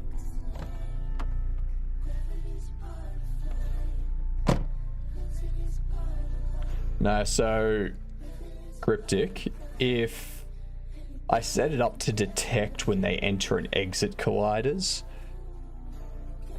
it's not, if the cars are not colliding with the colliders, then they're not going to detect if they're entering or exiting. There we go.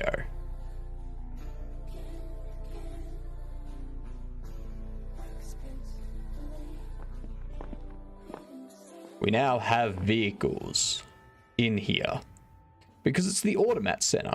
This is where you get your cars from, just like a car dealership. But look at that. Freaking out.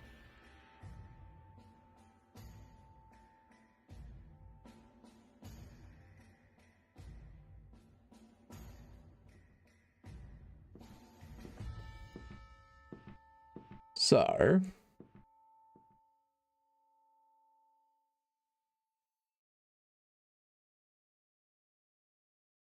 yeah.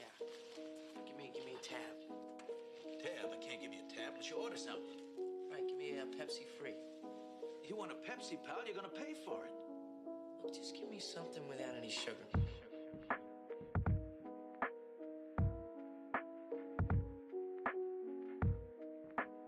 Okay? Some without sugar.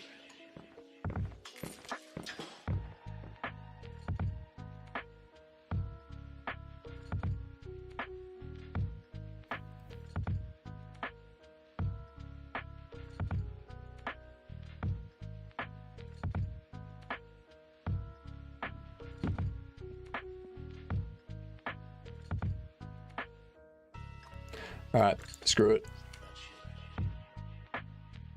You know what I'm gonna do?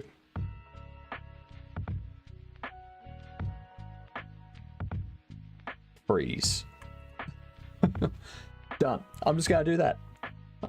I'm just gonna freeze them. Spending too much time trying to figure this out. I can just freeze them in place. Whatever. Doesn't bother me. I mean, it does bother me, but I'm not gonna let it waste any more of my time. I have other things I want to figure out.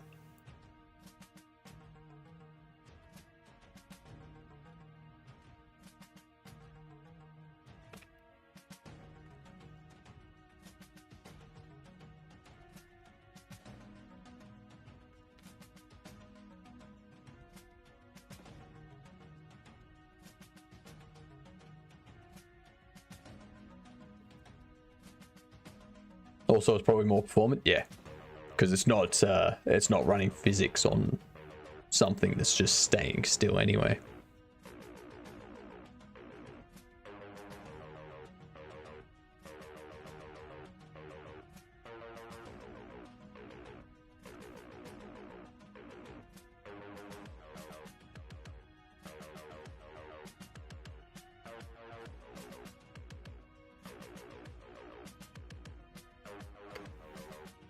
Let's see.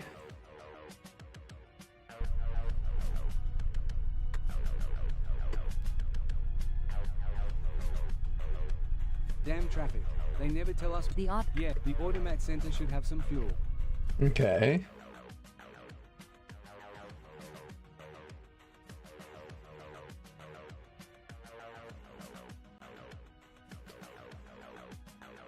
So, it's something specific to the settings window, like the secondary windows that we can open up.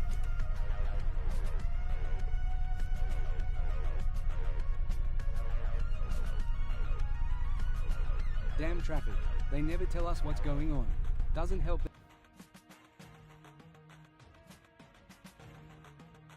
It's still hitting at input.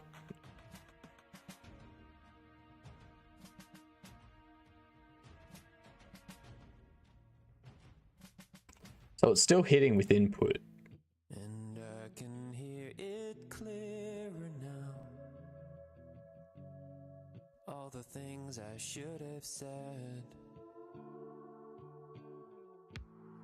Still sleeping next to Credits are not rolling. for now. But there's a valley in this bed. But when it rains across the desert, the ground remembers. It's a very strange bug. Very strange indeed. You're directly setting them to not accept input when changing menus. No. Because when the menu is set to not be visible, it shouldn't interact. It shouldn't interrupt anything. I've had a game. I've had another game that uses the exact same dialogue menu. And this was never a problem when opening up the settings and then closing the settings. This was never an issue in that.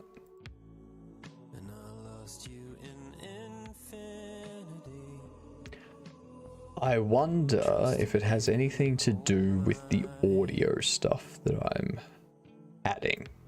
But this world keeps on spinning, and there's no way to slow it down. Hello, my lucky star. I'm gonna see if it works with the audio being disabled. You know I wouldn't get that far without you by my Like, it still accepts mouse input. It's just keyboard input that it doesn't accept. Which doesn't make no sense. red line across the sky. 'Cause the sun is UI cancel. UI accept. and I know I was blind. I couldn't see you in the sky, and I ran out of time, and I'm not sure I like my Values of the ternary operator are not mutually compatible.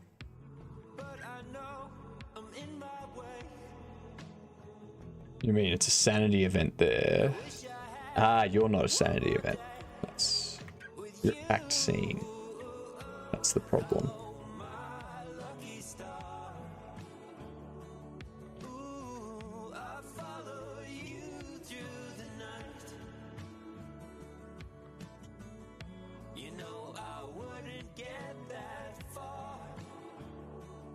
I think I set you.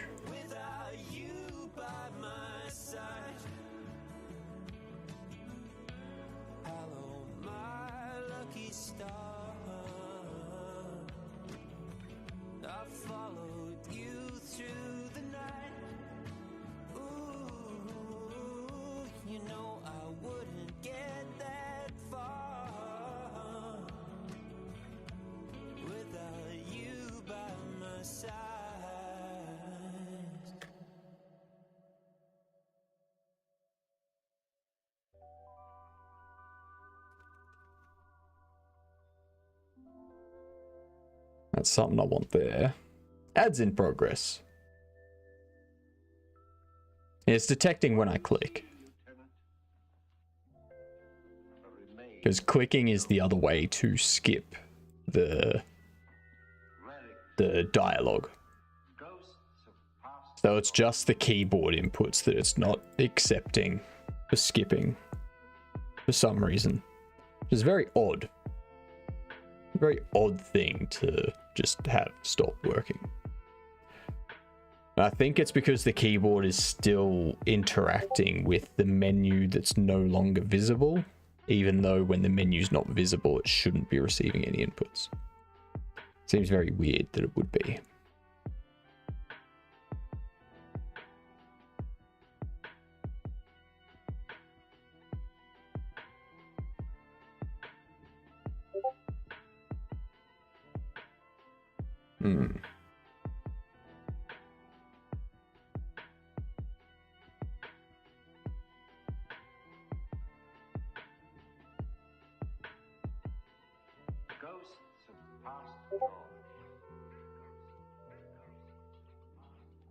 Oh, tomorrow's going to be a long day. 14-hour stream planned. I'm looking forward to it. It's going to be a long day. Ugh.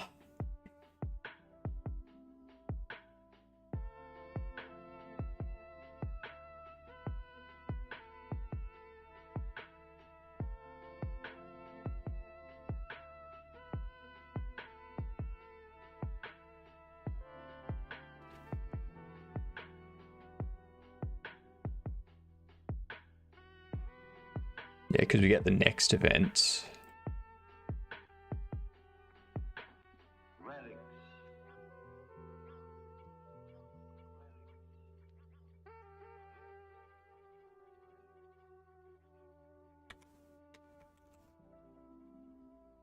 That's what I want to do. That's going to be fine. What is this gamer juice that I keep hearing people talking about?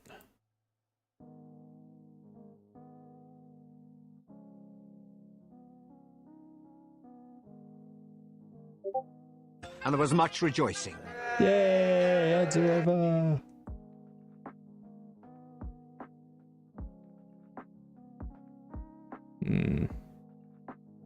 It's the GUI focus change, maybe. Anyway. What is this? I guarantee you. Good evening. It is unhealthy as shit. Good evening, Sammy. Hello, Maggie. Starting earlier at all? No. So tomorrow, I will start at the same time. Same start time as normal. I will just be streaming for a long time. Like 14 hours. I don't think this is gamer juice. Like,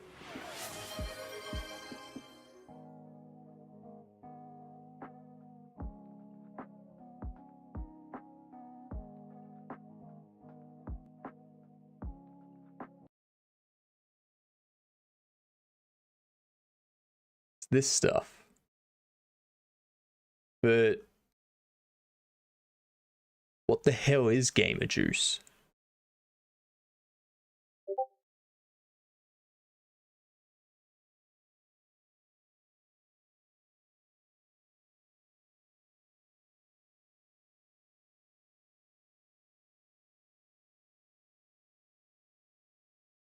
Why do you need gamer juice when you have banana skins? I don't need gamer juice.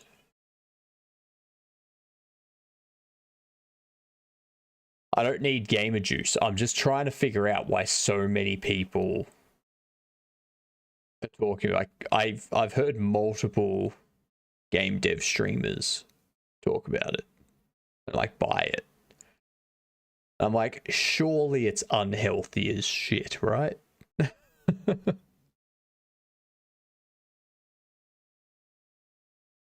Oh well. Doesn't matter. I'm not going to be buying any of it, so I'm good. If I want to destroy my body with some type of liquid, I'll stick to alcohol. It's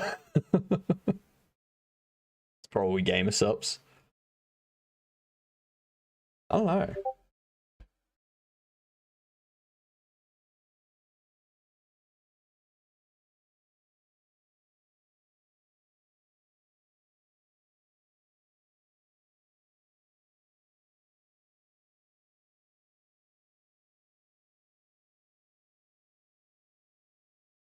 Because, yeah, they don't refer to it as gamer sups or anything like that. They call it gamer juice. It's like, what? What? So, just curious. I've never actually looked it up. And also, g'day, Coolio. G'day. I'm just trying to figure out a bug that we have at the moment. Once we figure out this bug, I can then move on to adding dialogue for the sanity event stuff. Telling the player, like informing the player, hey, you need to go buy fuel from the automat center, or you need to go get a tire from the automat center, that sort of thing. G'day, Lilith. Hello, Debros. How are you all? And then after that, we're done. Like, I'm done with this after that.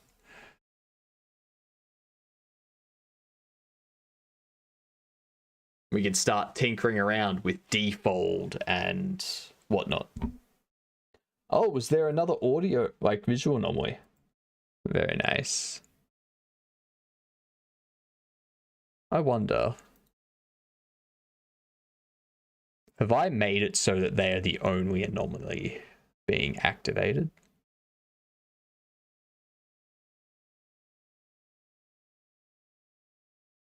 No.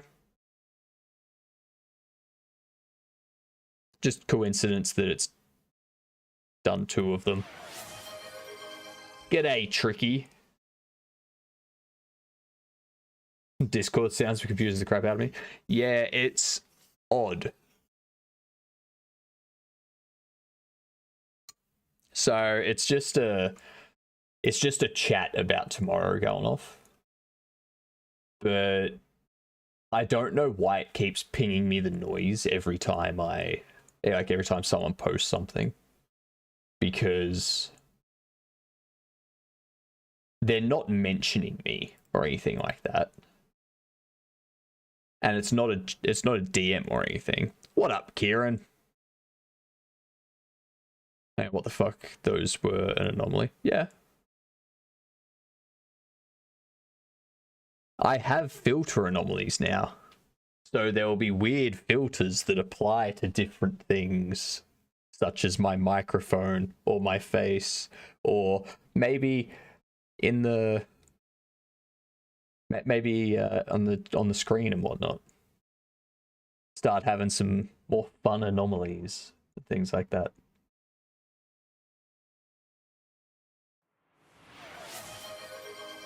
Yeah, I'm not sure how to turn off those noises though.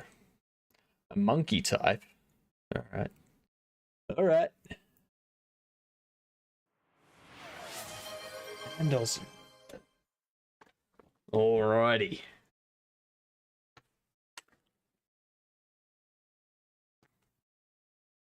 This here will improve my monkey typing. Maybe not with the 7406 in there.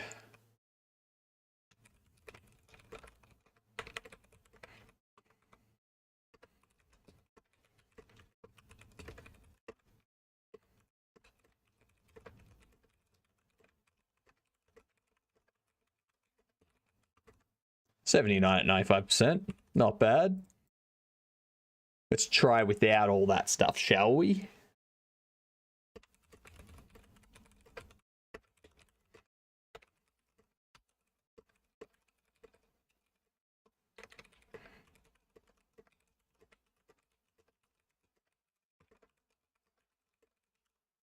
$88.97.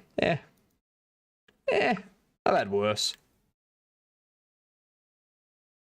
Monkey type and Aussie mode should make you need to turn your keyboard upside down. Dunk the Aussie. Dunk the Aussie. And a hydrate. And a weak sauce. I like it.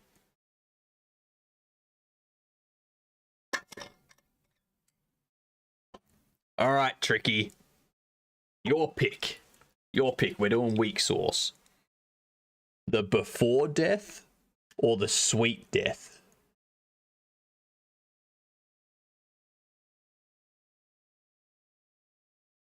Before death or sweet death? Before death? Okay. Because these are the weak sauces.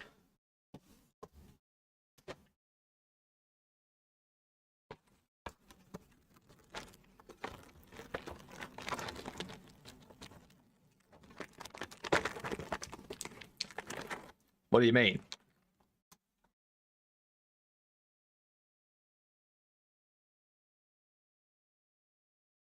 So these ones are 4 to 5,000 Scovilles each.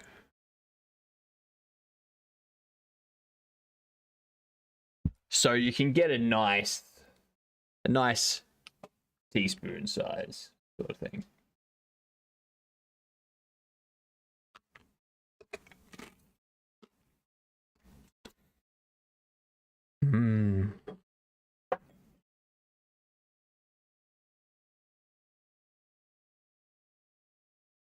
Ah, nummy.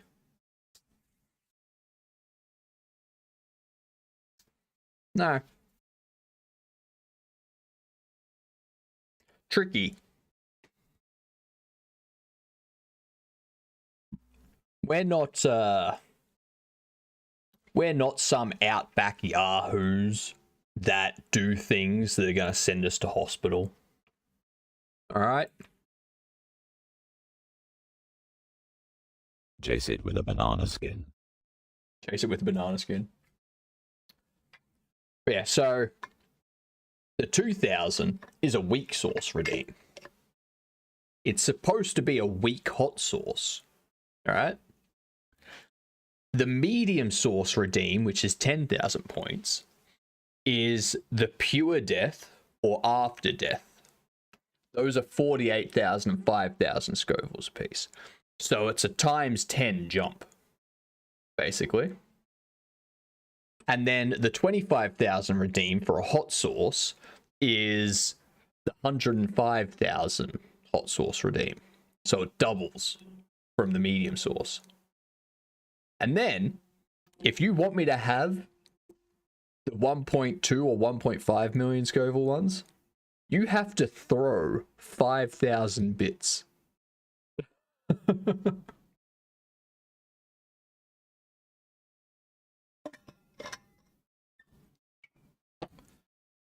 Want me to have over 1 million Scovilles? You gotta pay for it. Alright? And I do those once per stream. Stop upside down mansplaining. Only makes it slightly cooler. Never. So I don't have money, but I do have a lot of Godokins to throw at you. You're suffering. Yeah, the hot sauces have cooldowns. So the weak sauce can be once every 10 minutes. And the medium and hot sauce can be once every hour. So, as I said, we do things in like reason, right? You stream like 1 million hours, it's fine. Exactly.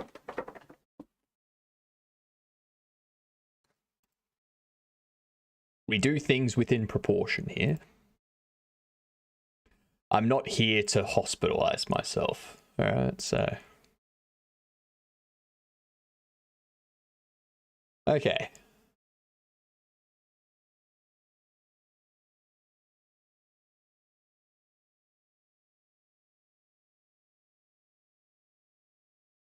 Where is...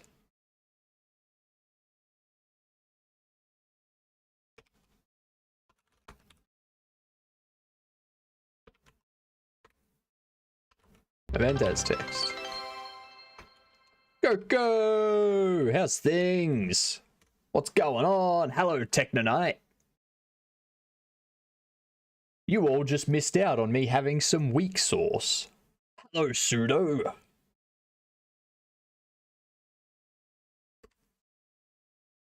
Welcome in, everyone. What were you doing, Coco? For everyone that's come in, I'm wrapping up this game today. And then we're going to start tinkering with Defold and O3DE. So... Damn traffic. They never tell us it's going to be a fun day. Doesn't help that it's so hot out today. The Automat wishes you a good... Yeah, the Automat Center...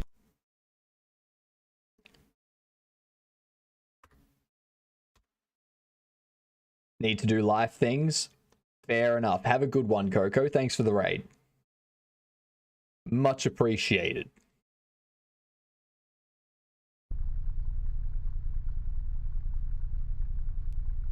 So has anyone here used O3DE or Default They never tell us what's going on. or anything like that before? Okay, so they're being received there.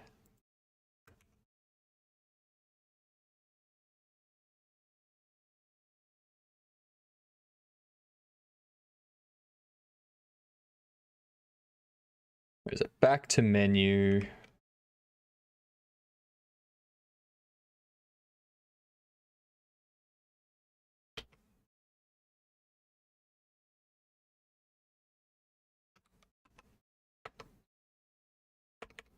Let's see.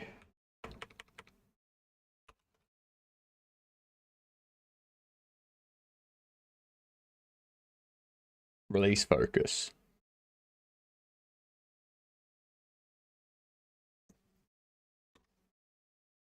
Yeah, we're just figuring out a bug with our UI stuff at the moment. It's been quite frustrating. Because for some reason, after you open up settings, you go back here, it... Damn traffic. They never tell us what's going on. Like, doesn't help that it's so escape hot and out today. space don't work. But a mouse click The automat does wishes you a work. good day, citizen. Yeah, sure.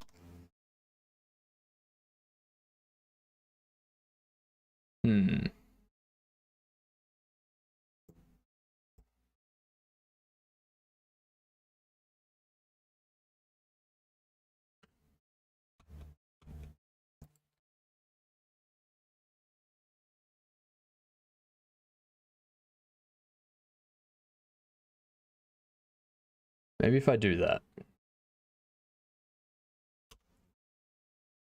Maybe if I do that.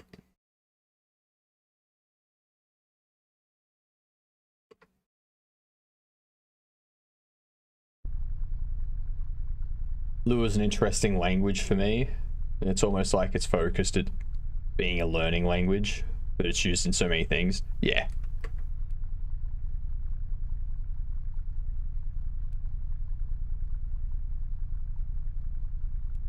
Damn traffic. They never tell us what's going on. Doesn't help that it's so... So that hasn't done shite.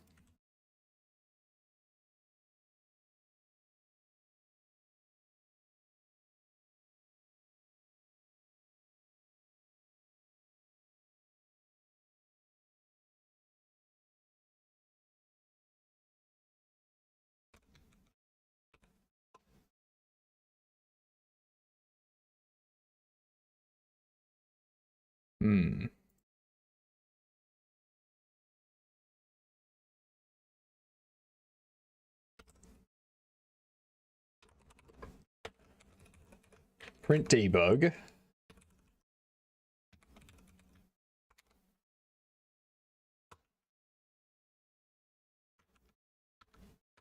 Event as text. See what happens. Being regulated to background noise for a bit. I'm gonna finish some UI stuff for a game jam I'm in right now. No worries, Maggie. You can show off what your UI stuff is when you get back.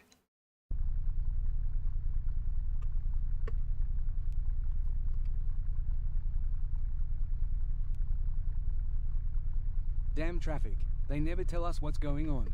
Doesn't help that it's so hot. So it's not printing anything there.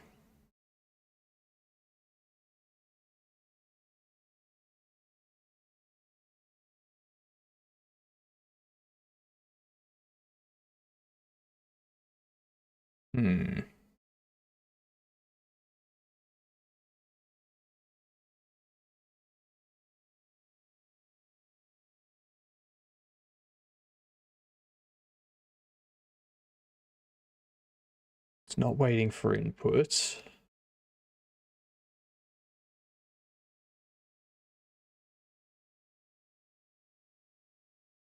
As long as a potato has a text editor and browser, I can code. That's the most important thing. That is the most important thing.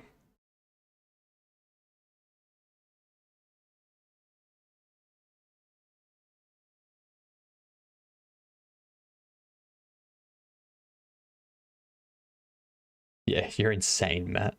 You are insane.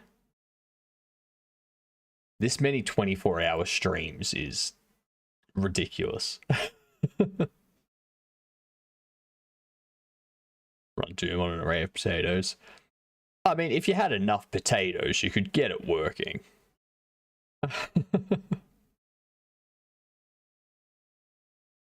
Surely. That's because he didn't have enough potatoes. He needed more potatoes. Got a flashback to a video I saw the other day of the Thought Emporium putting the same chemicals used for film and pouring it on a potato. Okay, what was the result? I'm intrigued.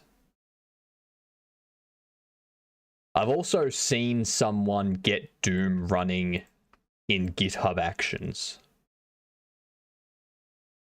It was a potato that stored images. God.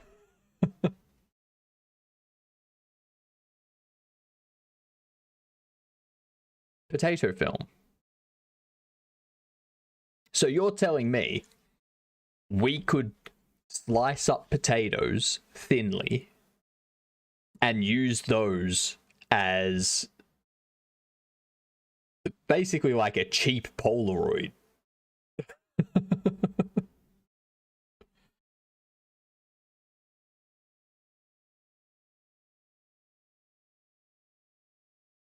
Watching a stream of a perfumer talking about the chemicals he uses in making perfume are the same ones in cigarettes. What a world. Mm-hmm. Mm-hmm.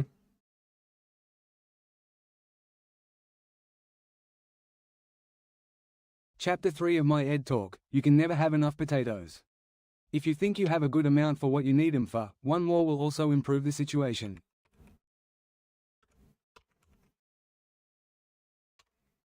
Maybe I do that. Extra object? Nice.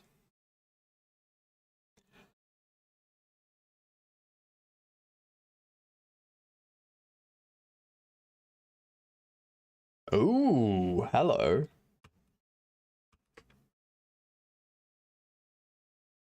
That's a bug.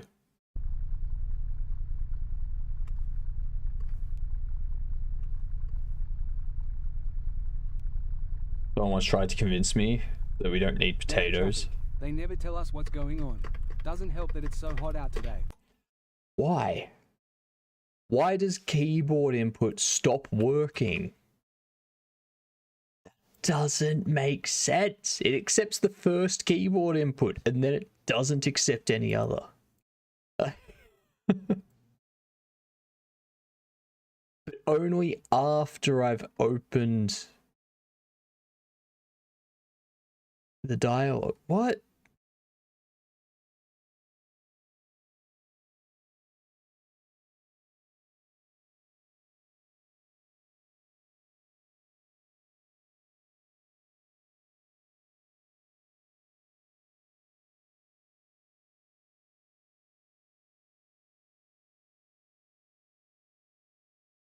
The main issue he found was some processors worked better than others, but had a longer exposure timer, or a longer exposure requirement. And with how it worked, it only produced negatives. That's fine. Most things that come from, like most things that we use potatoes for, produce negatives. So that makes sense. Potato chips, French fries, vodka. All of these things have some sort of negative impact.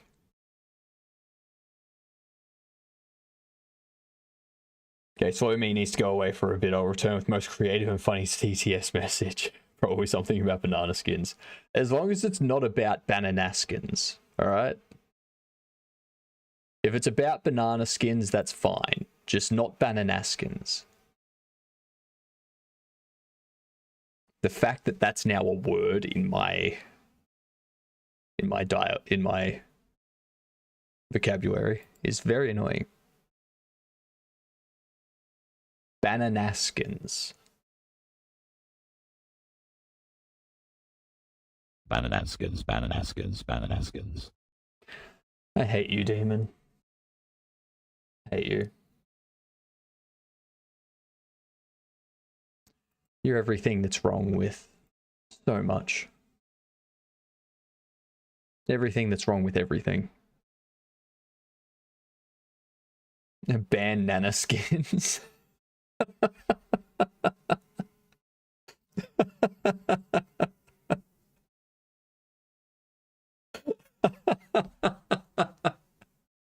I'm sorry. Ban nanaskins is funny.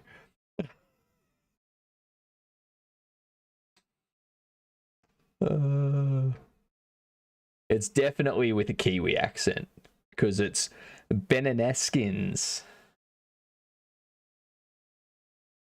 Same as Fish and Chops.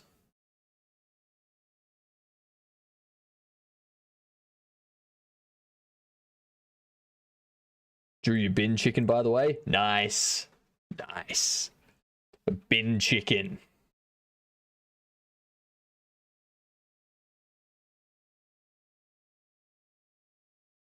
This is me, both horrible. What my favorite thing to do, Matt, is tell New Zealanders that they're actually just Aussies.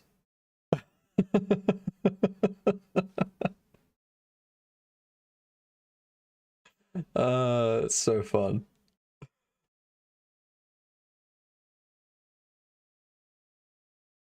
If you get the right New Zealander, they get angry.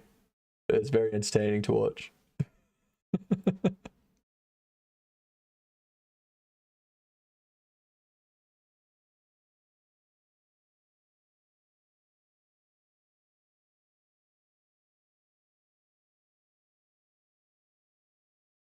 If it's not waiting for input, it returns.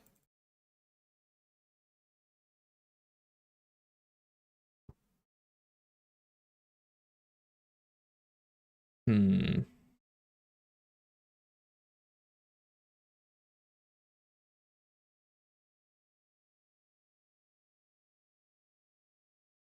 wonder if it's a bug with... If dialogue is typing, it does this check.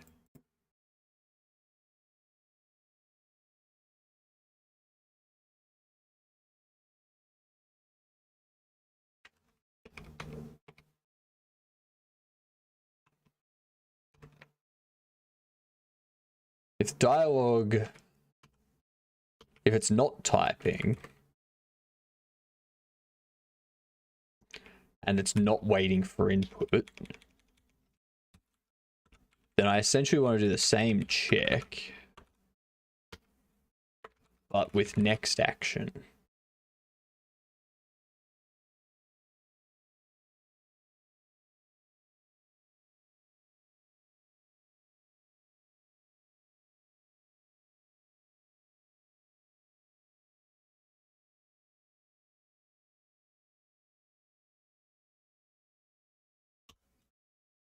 Let's see. Clearing to New Zealand from anywhere is probably more expensive. Yep.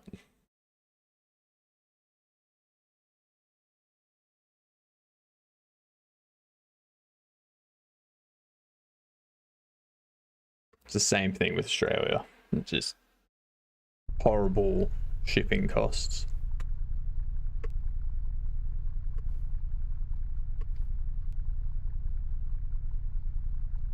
Damn traffic. They never tell us what's going on. That's not working either.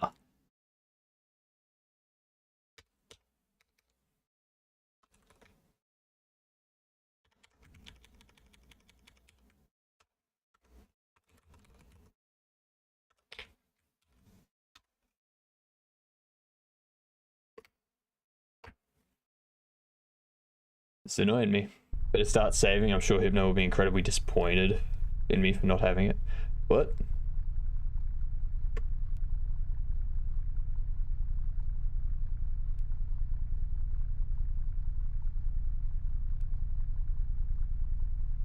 What are you buying? Root game manager, add planet call deferred. Can probably find an importer for it. If sharks stop attacking our internet.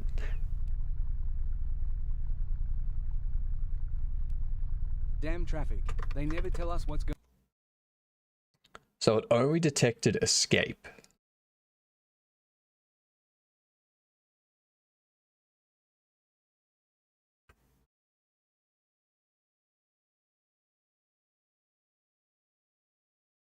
Set input is handled. Stops the input from propagating further down the scene.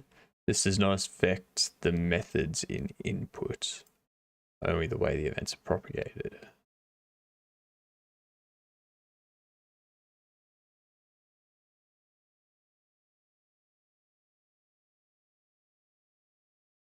Alright, let's see. No instant red flag. The plane ticket isn't expensive. It's the stay. What's going on?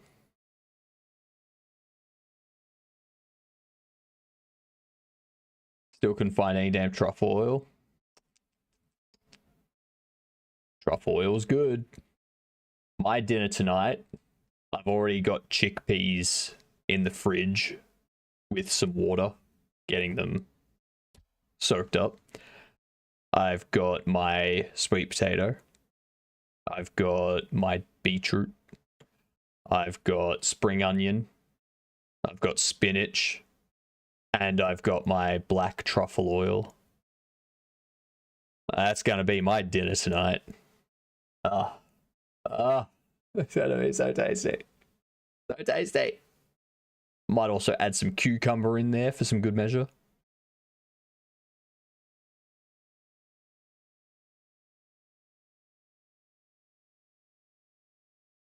That's how I travel in New Zealand, hitchhiking and couch surfing. That's how my 20s became akin to an RPG adventure. Passing the node to the game manager function like that is taboo.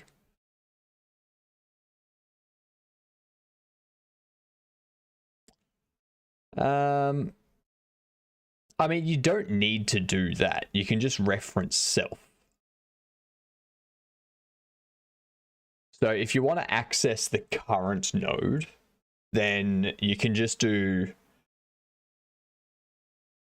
like, if you have a function that does a call deferred on an object.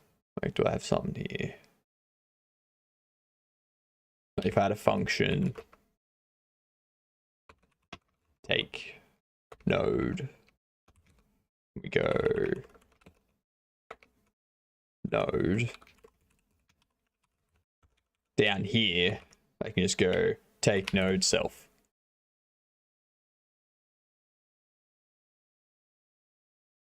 That is the same thing as that, but it's more readable. You know that you're referencing this node.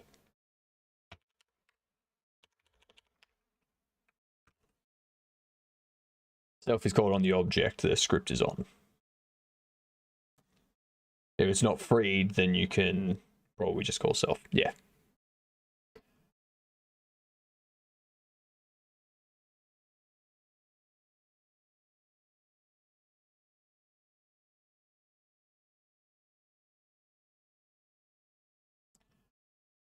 It'll be in C#, it's this. C# is this, GD script is self. And my behind got referred to as JO twice today. I was afraid passing self to a function like that might be frowned on. I mean, you're already passing that node into the function. So either way, you're passing the exact same thing into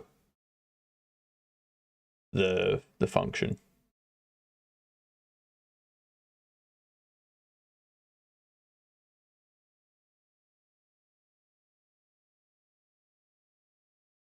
This isn't making sense as to why it's not working, so I'm going to quickly have a look 4. Where are we?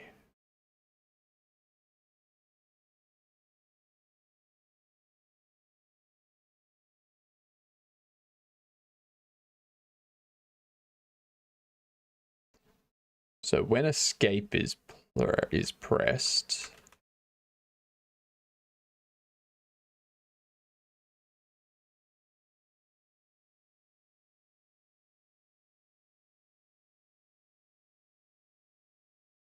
pretty sure it's handled in here. Maybe. No, not handled in here. Cool. Good to know.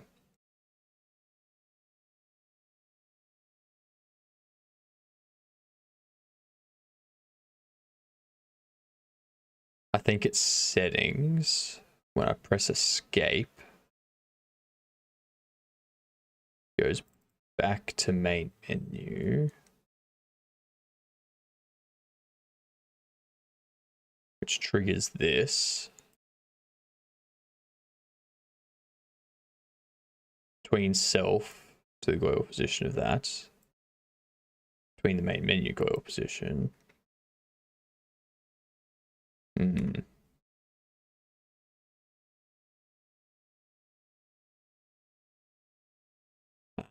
on, it might be.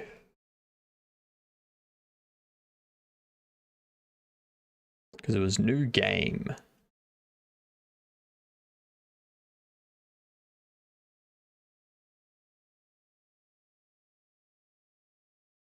Back to main menu.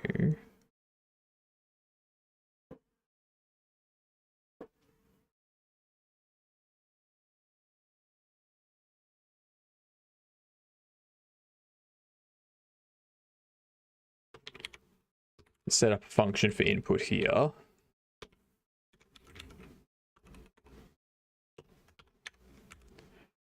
We go if event is action pressed, UI cancel. We go back to menu.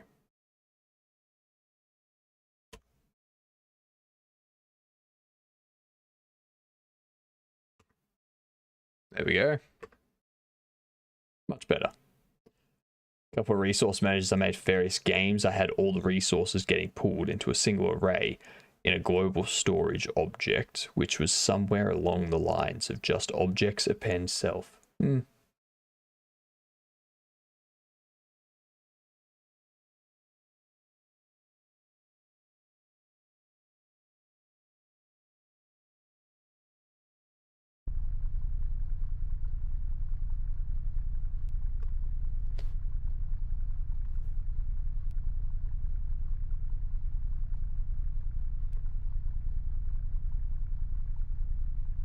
Damn traffic. They never tell us what's going on. Doesn't help that it's so hot out today.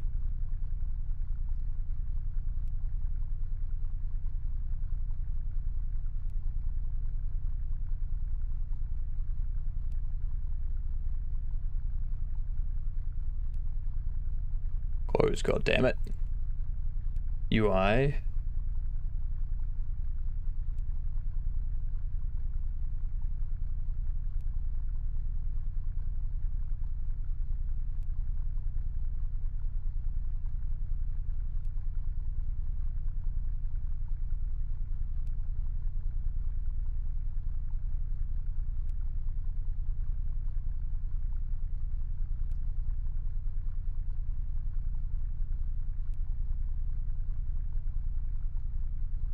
You don't seem to have focus. Procedural planet generation. It does seem like it'd be a fun thing to get into. It also seems like it would take a lot of work. Especially if you do it as 3D. Like 2D planet generation would probably be a good starting point. Good catch. Good catch. Perilous is on 26 points.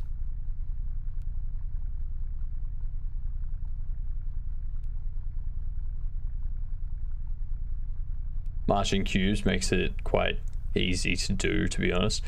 But is that, like, if you have a game that's based on procedural planet generation, is that going to be performant enough?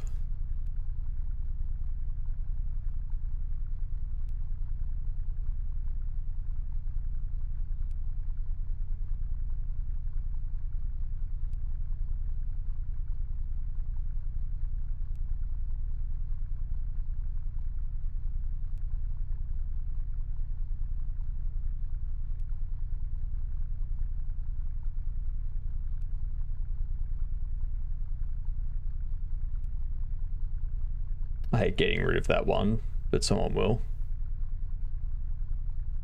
I'm hoping the planet is just a data structure and just rendering that. To some degree, yes. Going for a lot of planets, not a detailed planet at the moment. Yeah, but at some point you'll be adding detail to the planet and whatnot. I did it in C#, and as long as you're only doing the cubes on small chunks, it's quite performant. Yeah, so if you're doing it on a small scale, it's performant. But if you try to do it at a large scale, it's not going to be. That'll be where the difference is. Because most games doing procedural planet generation are doing it on a large scale.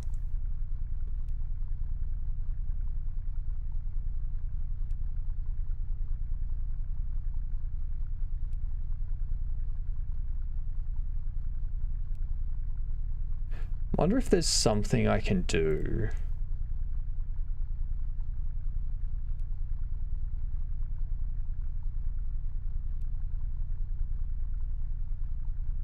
The node cannot grab focus. Use with focus mode.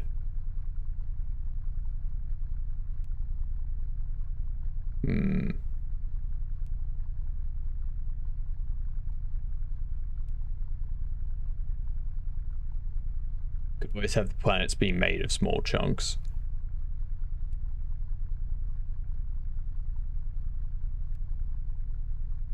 You could.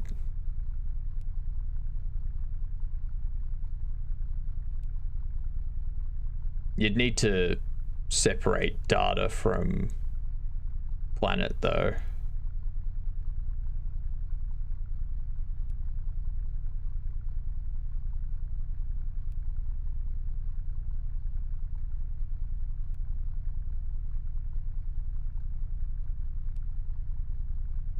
But yeah, chunking things up into smaller chunks is always the better approach to do it.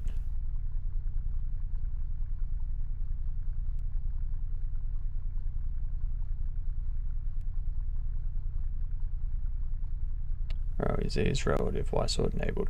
Why the frick does this keep being a royal pain in the ass?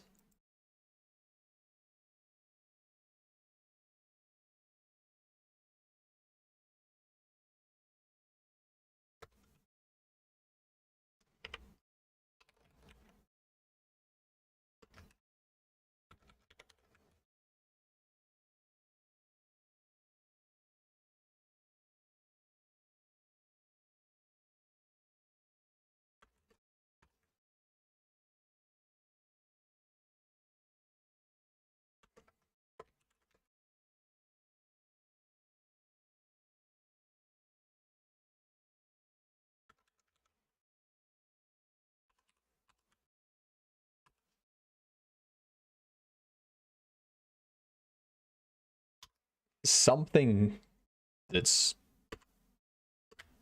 not triggering. He said ass. I did say ass.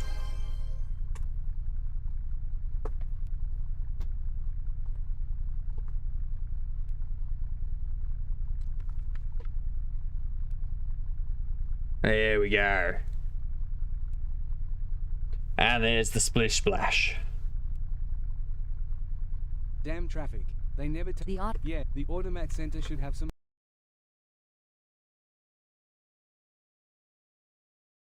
New game, settings, main menu.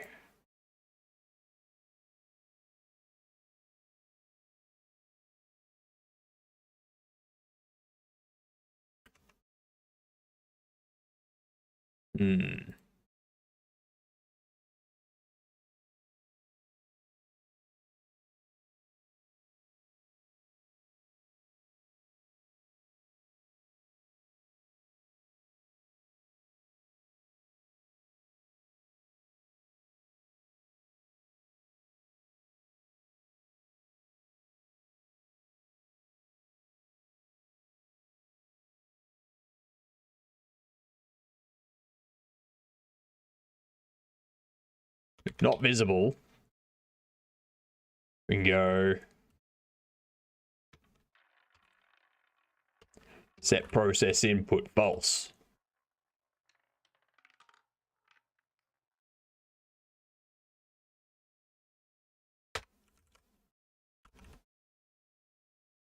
So if it's visible, processes input. If it's not visible, doesn't process input.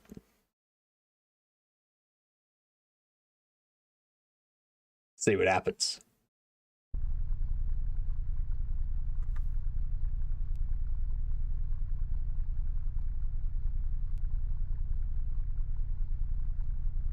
Damn traffic. They never tell us what's going on. Doesn't help that it's so hot out today. What? Doesn't make any goddamn sense.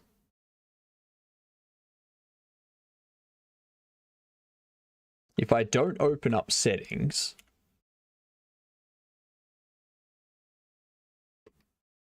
then escape and space all work. Cheer 50 hard at work in a hot tub dressed like an UFO. Why am I not surprised one bit? The automat center should have some fuel.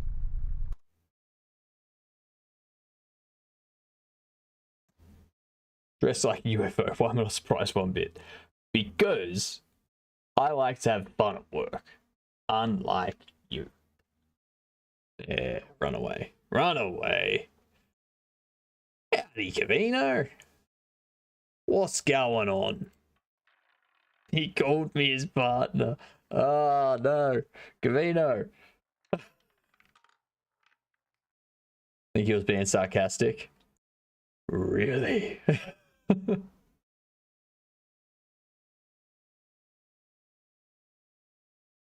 I do call everyone partner. This is true. This is true. Cavino does have a lot of partners.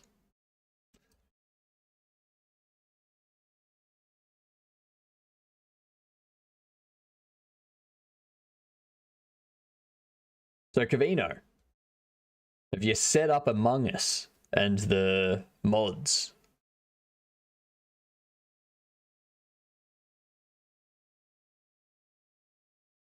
Because I had no idea.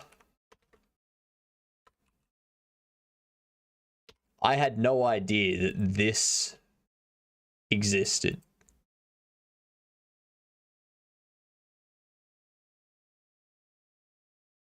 There are so many roles.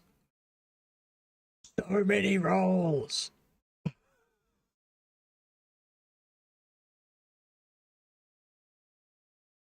Ridiculous.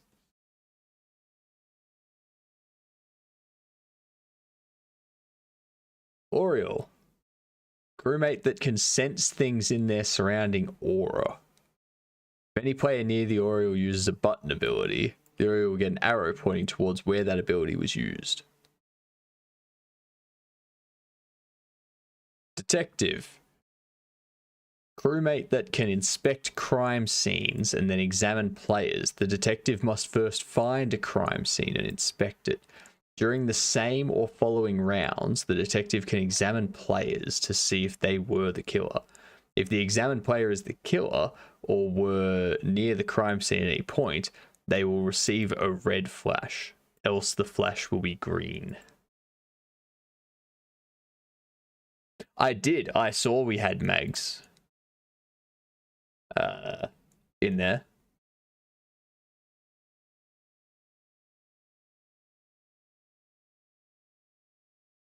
The Haunter. Dead crewmate that can reveal imposters if they finish all their tasks. Upon finishing all of their tasks, imposters are revealed to a live crewmate after a meeting is called. However, if the Haunter is clicked, they lose their ability to reveal imposters, and they are once again a normal ghost. When Haunter can be clicked, the amount of tasks remaining when the Haunter can be clicked. 5. The Investigator is a crewmate that can see footprints of players. Every footprint disappears after a set amount of time. That's good. There are so many good roles in there. That's going to be so fun. That's going to make it so complicated. That's going to be awesome. You won't be able to trust anyone.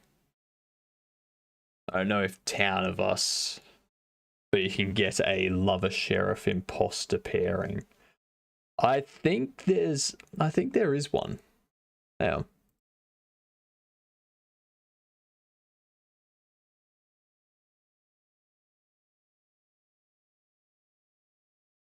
There's the sheriff.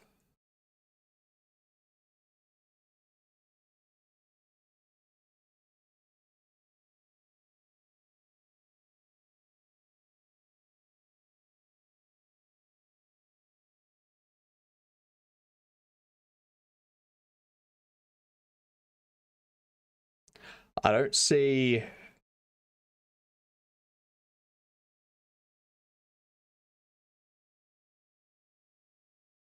I don't see the other role.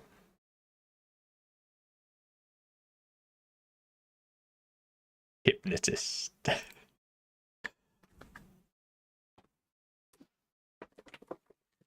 I need to check out the hypnotist role. Need to check it out. Oh, come on, really? Where's the hypnotist role?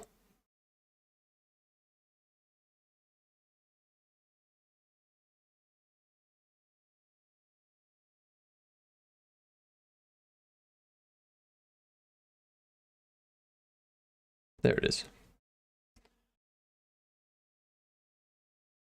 I don't know if it counts as a real role, but level was basically if one of them died, the other dies with them.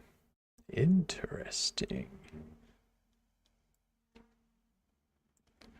Percentage probability of the hypnotist appearing, that's fine. The hypnotist is an imposter that can hypnotize people. Once enough people are hypnotized, the hypnotist can release mass hysteria. With mass hysteria released, all hypnotized players see all other players as either themselves, camouflaged, or invisible. That's... I like that one. I like that one. I can have a lot of fun with that role.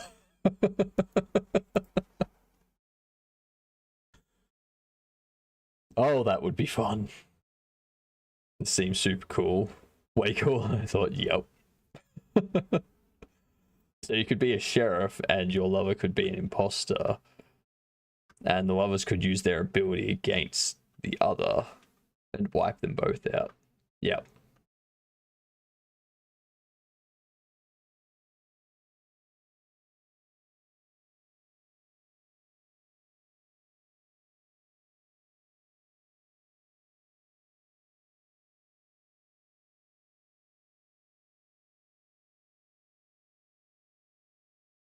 So GUI input stops being received. I think it can't be because of that, because credits aren't rolling.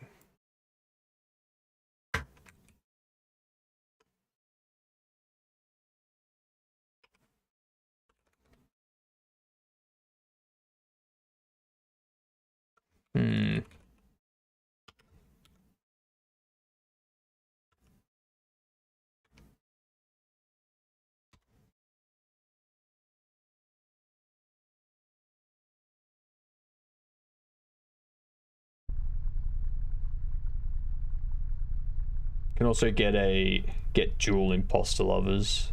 However, there's some other neutral imposter roles, namely the glitch, that keep the game going.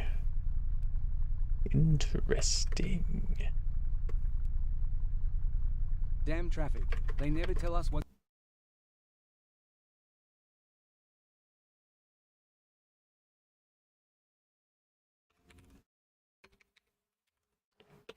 Credits rolling. Which is fun though, since there's the ability to mimic other players. I'll have another look. Because I think I've played with a mod that adds the glitch. I think. Jester wins if he gets voted out. They never Yep. tell us what's going on. So that's all false. So it's not that that's preventing it. Has to be something in here.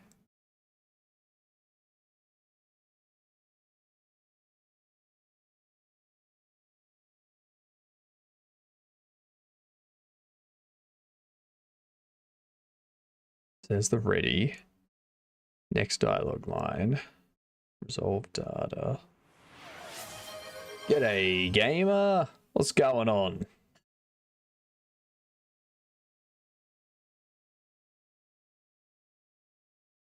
Never played it, but I watched a lot of videos with the mod. Yep. Let's see. Is valid. Apply operation. Compare. There's a big ass method. Resolve. Shortcut. State value. Get state value. Get responses. Resolve each.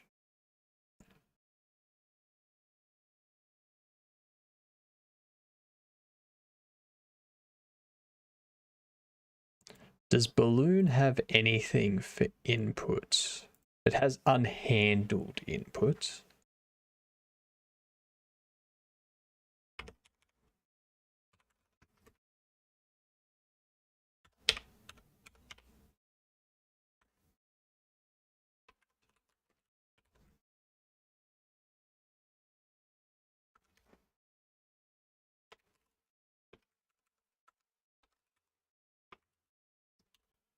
Let's see. Oh, we got ads coming in again. Jeepers.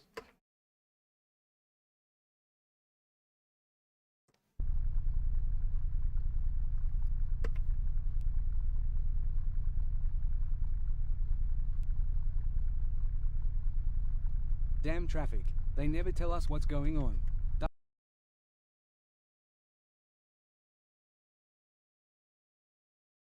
Okay, so it is getting it here.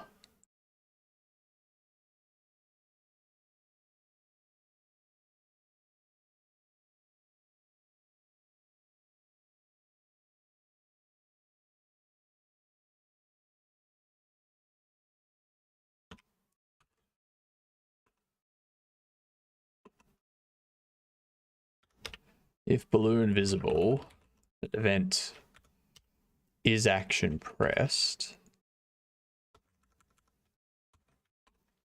UI accept or UI cancel. We can go on balloon GUI inputs.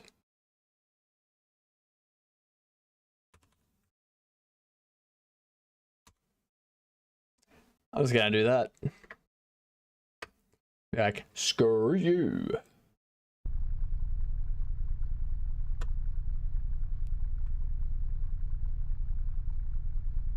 See what happens. Damn traffic. Yeah, the automat center should have some fuel.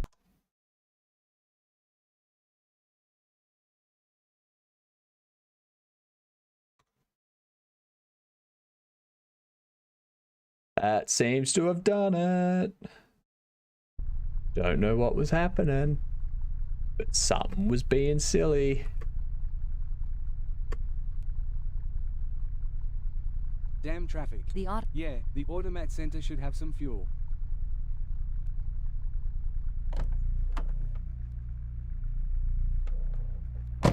Cool.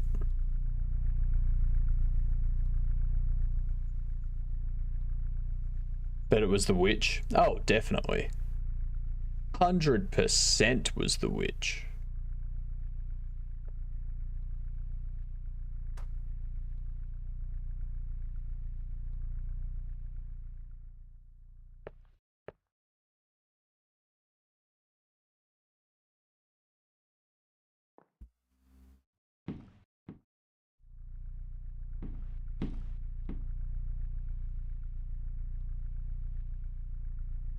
All the way back to the car, figure out why the fuel wasn't enabling stuff.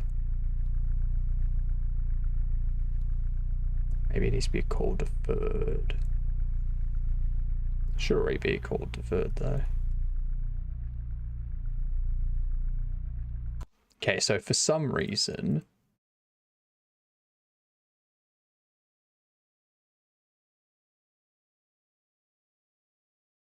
we'll look under events. Yeah, get fuel events. Interacts with the jerry can. Goes to this fill car event. Route, street, traffic, vehicles, player vehicle, armature, skeleton, 3D, fuel tank 2, fuel tank 2, fuel tank.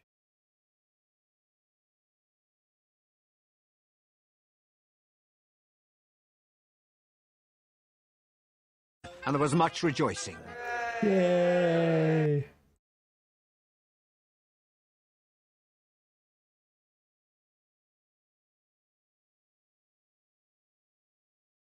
It's not null.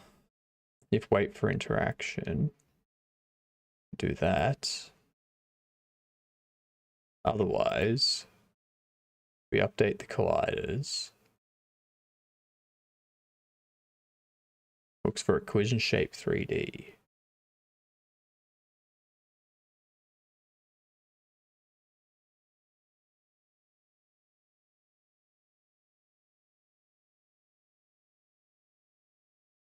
Looks for a collision shape 3D.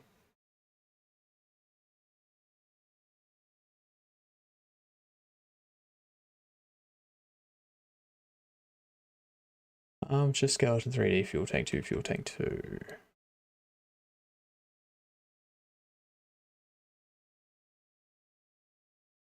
Update your game for the first complete V10. I'll test it out in a bit. Gonna go do stuff now. Have a good one, CSLR. Enjoy stuff. I hope the stuff you do is enjoyable. If not, then why do it? Sounds horrible. Stop doing stuff you don't enjoy doing.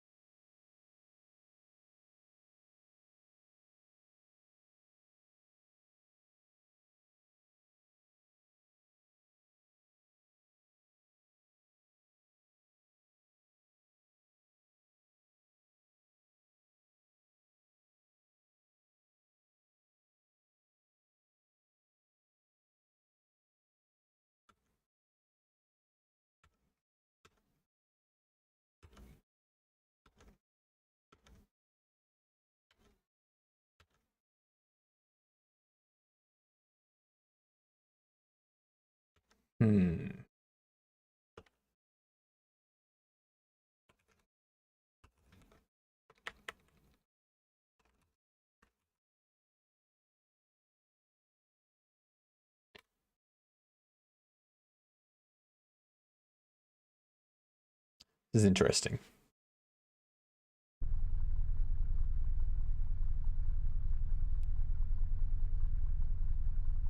Damn. Yeah, the automat center should have some fuel. So this should be the last bug that I need to fix. Then we just implement dialogue for the sanity events, and then we're done. Oh, we are done. Now we can move on to default and O3DE.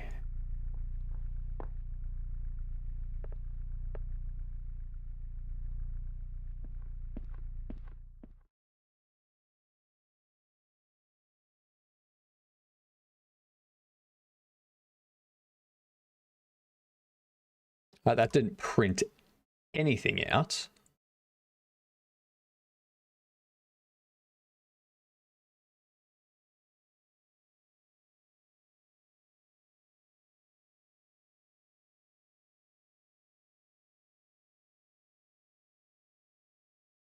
Interacted.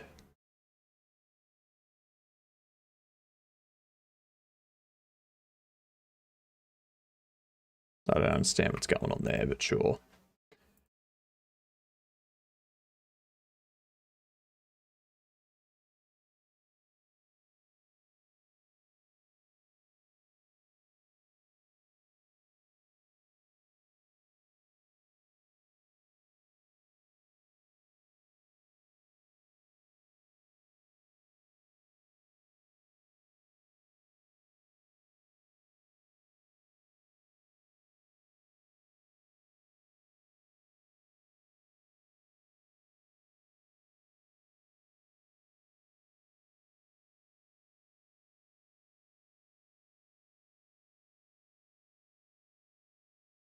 Interactable next scene.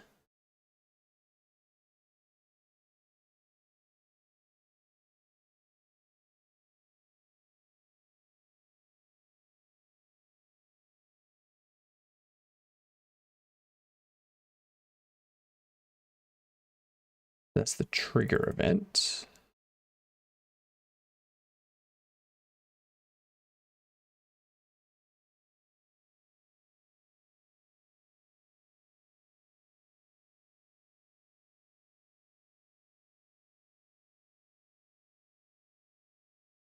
Let's check this.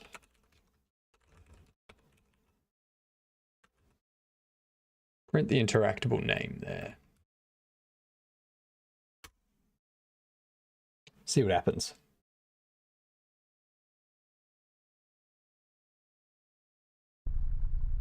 See if I can get this fixed before lunchtime hits. Damn traffic. The automat center should have some fuel.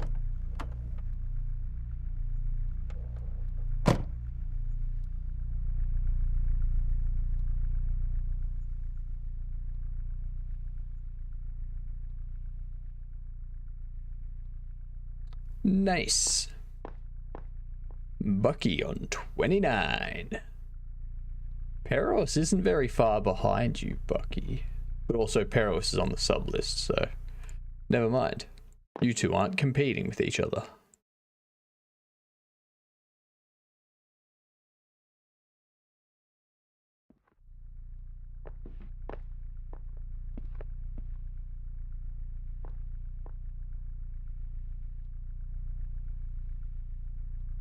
Have to watch out for throat wobbler. Mm-hmm.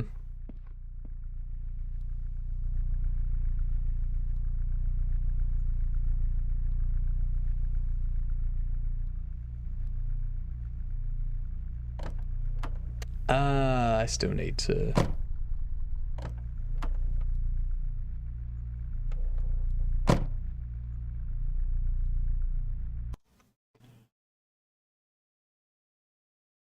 Okay, so it never printed that, so interactables null.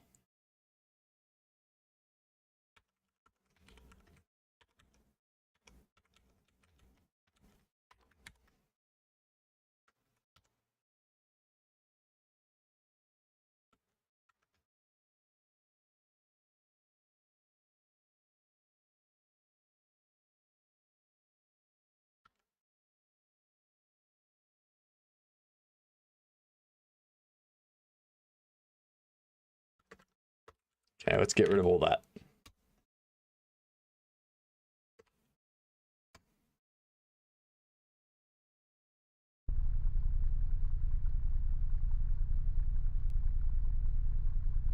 Damn traffic. The automat center should have some fuel.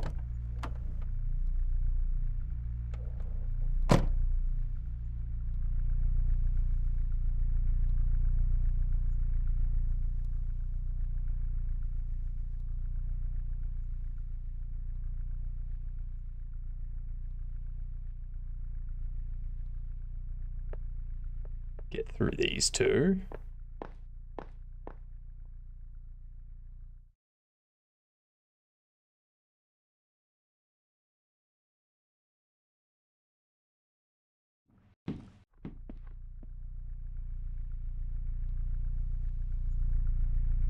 it all the way back here.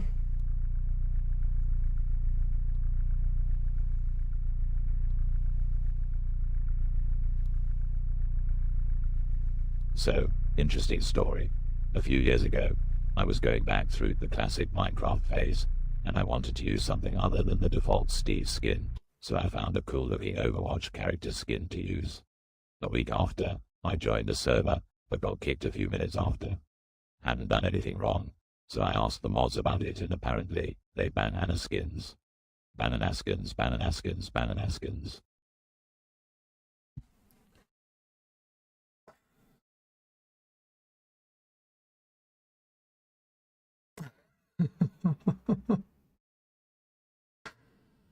Ah, you evil son of a bitch.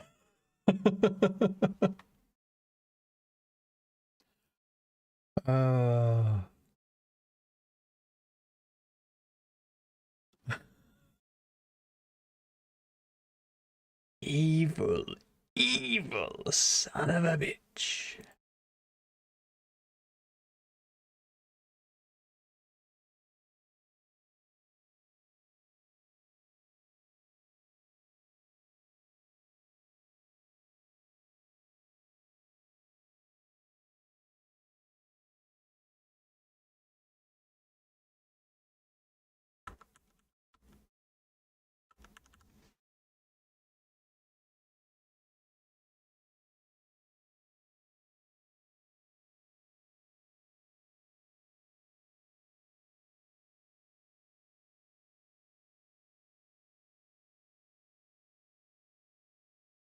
So we interact with the event interactable.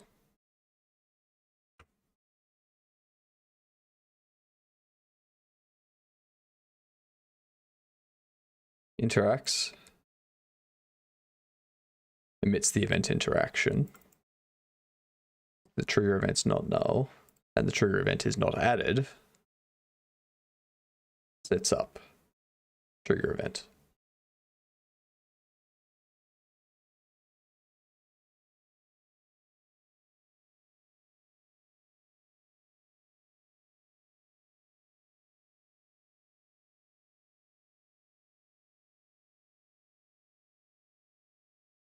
Triggered event, event finish. Connect. Triggered event finished.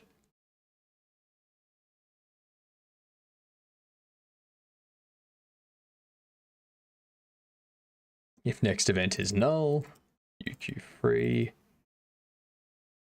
Otherwise, we get the next event. Q free U. Triggered event is next event. Connect it up.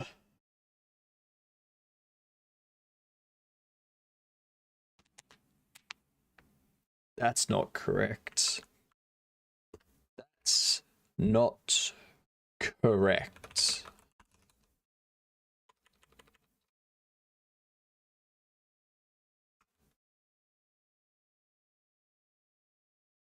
So this is an event interactable.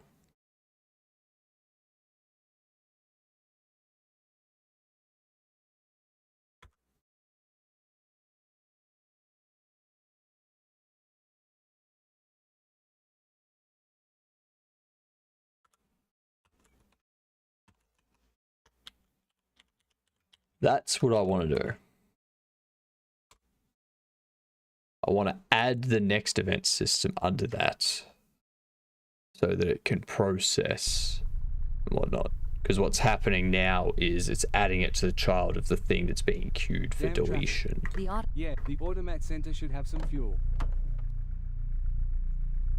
Which means the thing that's queued for deletion, or the thing that's queue freed, will be removed before that thing gets set up.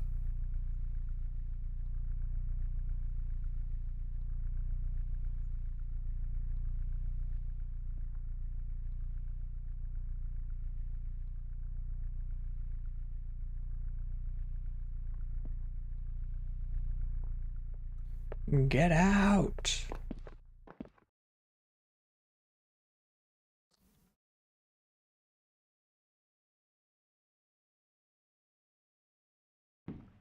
Why are you stuck there? Why are you like this?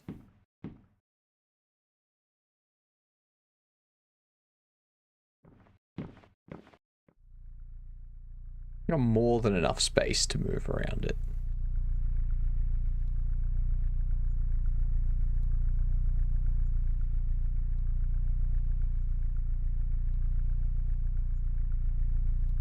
Frustrating NPCs.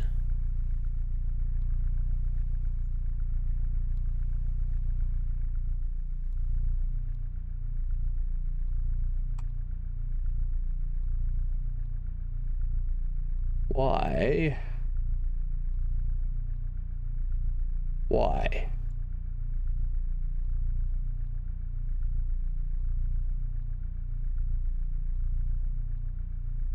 I don't understand why this stuff was working a while back and now it's not working even though I haven't changed these things.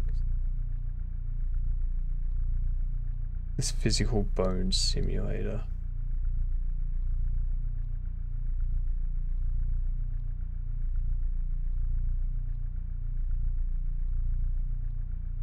Should free. Trigger event.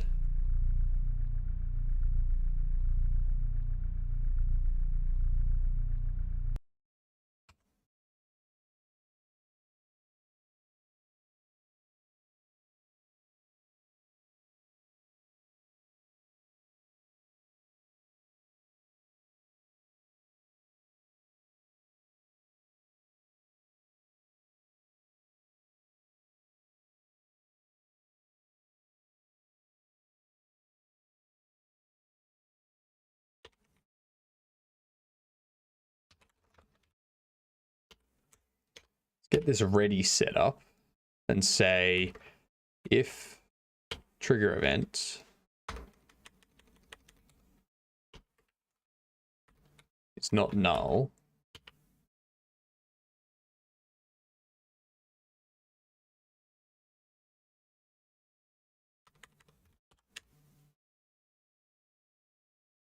do this.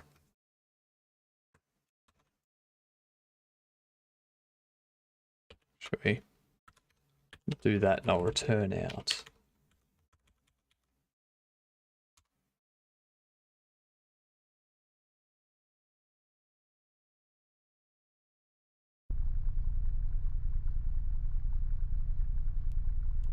See if that works. Damn traffic. Yeah, the Told you it'd be automat creative and sent funny. fuel. That was creative and funny, Bucky. It was very creative.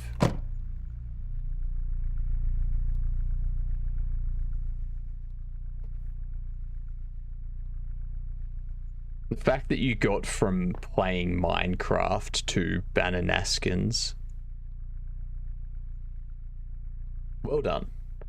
Well done indeed. Well, I have a question.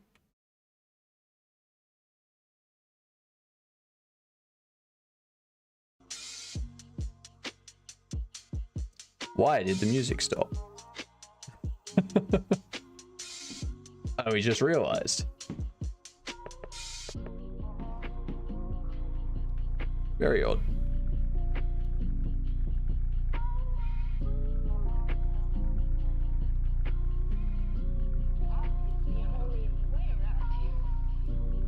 I was wondering why it was so quiet. So very, very quiet. And I was like, hang on. Okay, there we go. There we go. There we go. Thank you for your purchase of Gap. Your account has been automatically deducted. Excellent. Bug fixed.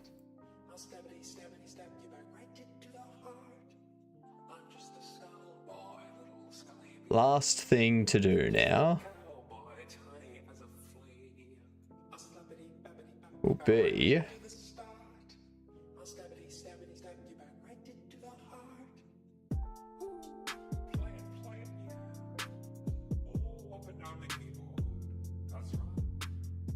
get fuel, fill car.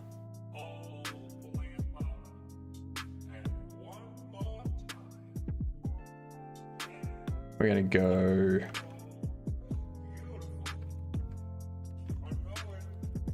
dialogue resource. the dialogue resource, and the dialogue title as a string. What we'll do is have a function for ready. Go if dialogue resource is not null and dialogue title is not that, I'm going to default you to that. And what I'm going to do is go dialogue manager,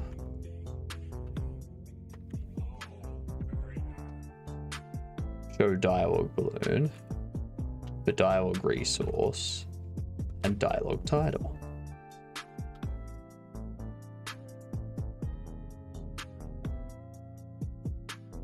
Then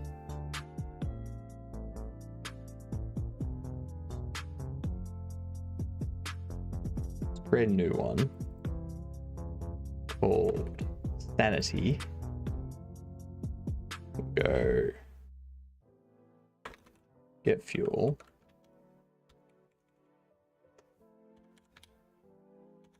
All of that can go away. We can go neural implant.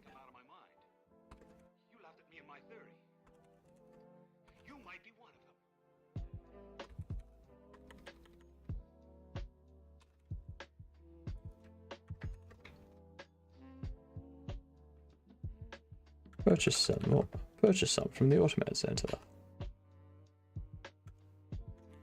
So I can just do simple things like this just to like lead the player to what they need to do.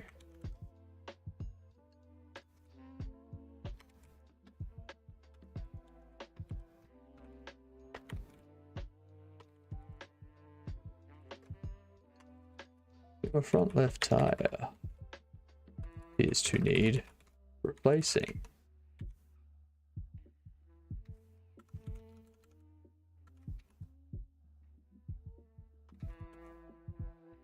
Purchase a new tire from the automat center.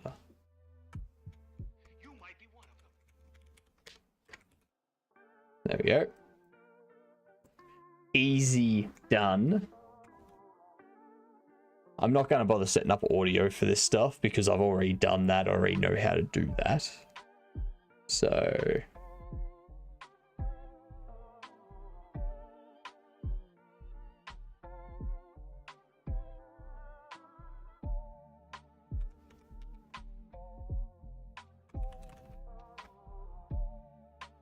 feeling hungry.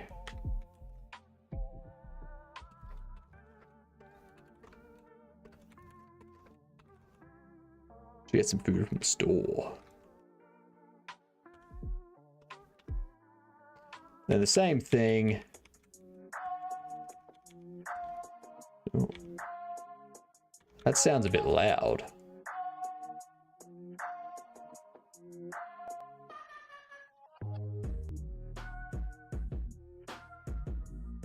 That sounds better.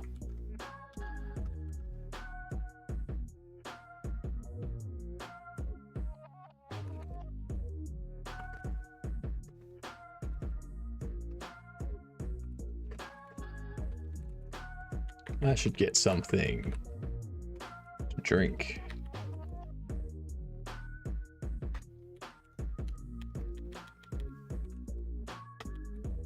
Feeling thirsty.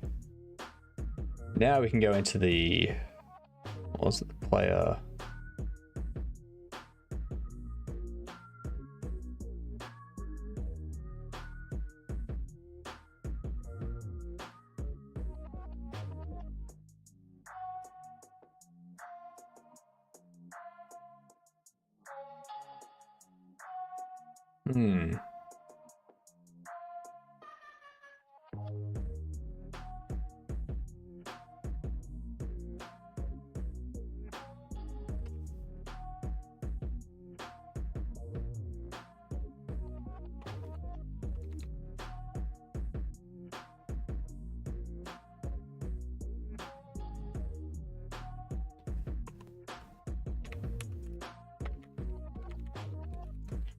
If stats resource name is hunger.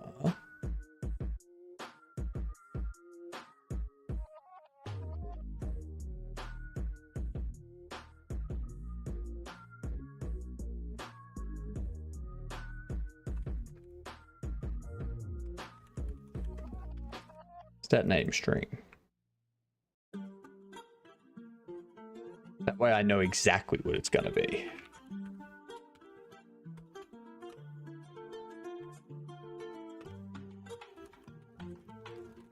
Dialogue resource.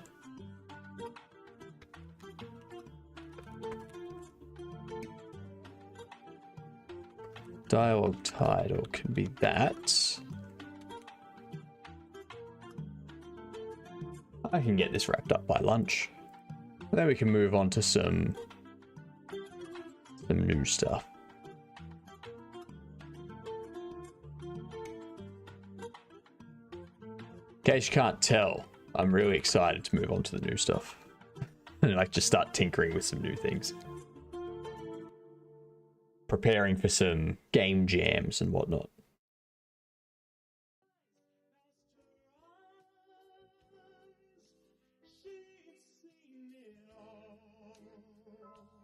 So I'm gonna need to sleep on my left side tonight so I can like get the mustache pushed back a bit because it's going forward a bit at the moment. Need it to be like back like that.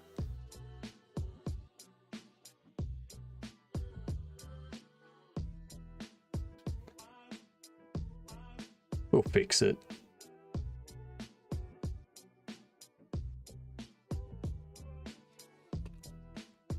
Sanity. Dialogue. It's a dialogue resource. We preload.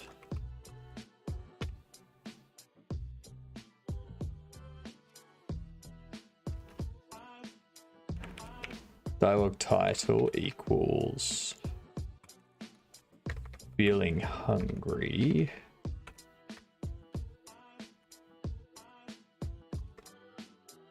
Stat name is thirst. Dialogue title is feeling thirsty.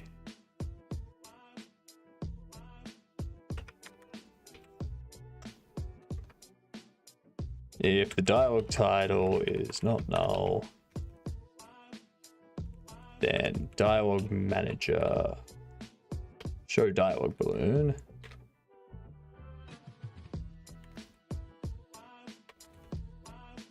Sanity dialogue and dialogue title.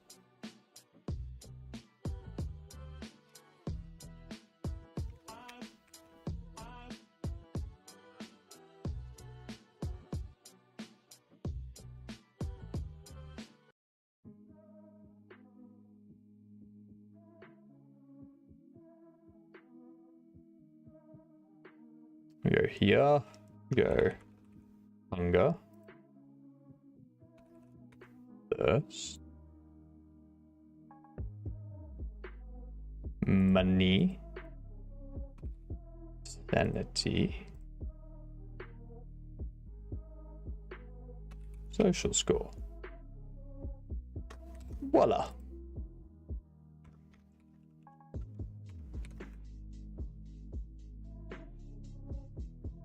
All right.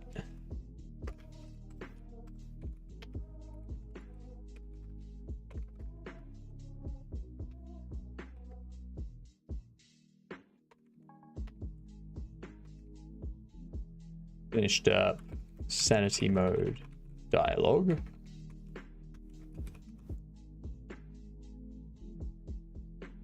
No, we haven't. Not yet, at least. Added or fix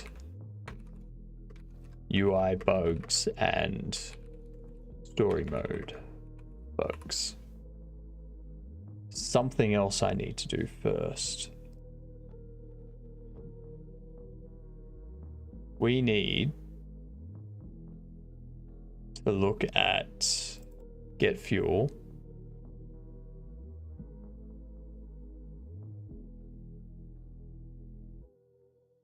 Needs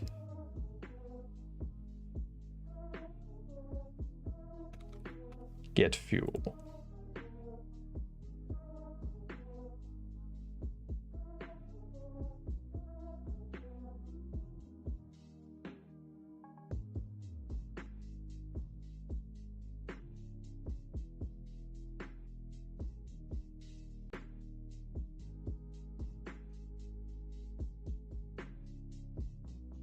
And get tire. Now I do need another sanity event after this. Be a new packed scene. And that's going to need to target the player's vehicle. Specifically, sanity tire.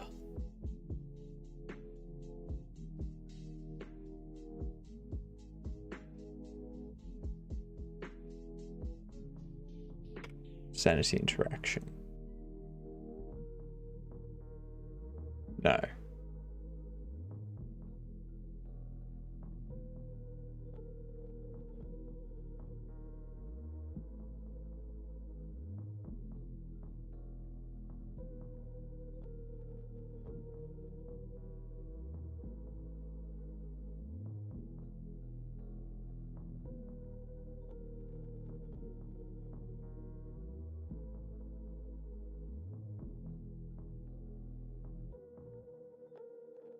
So it just needs to be an interaction path.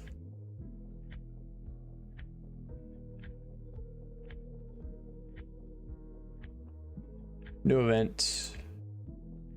Just as a node. Make it replace tire.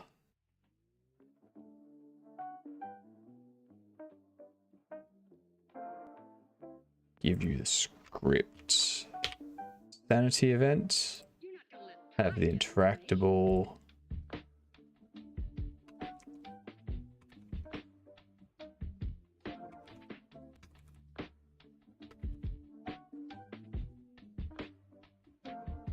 This is definitely the worst way to set this up. But that's fine.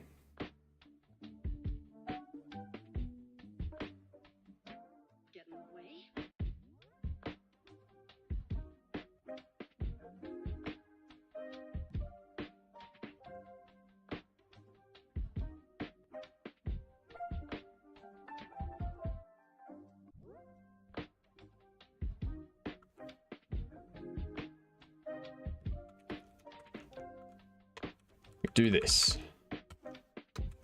Done.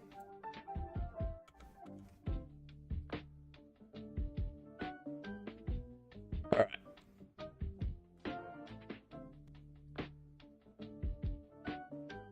Good anomaly movement capture there. It's the Gamer Cat. Gamma Cat. Pretty much.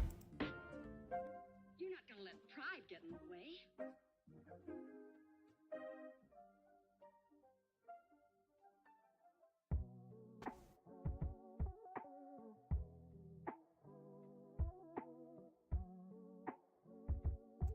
Okay.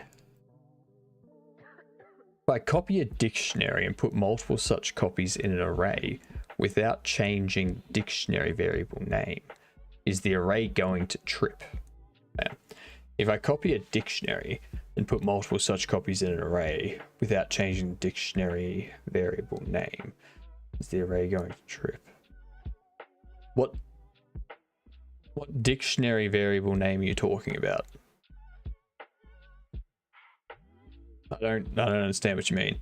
You would access the dictionary based on an index in the array, and then the dictionary will still have all of its key value pairs.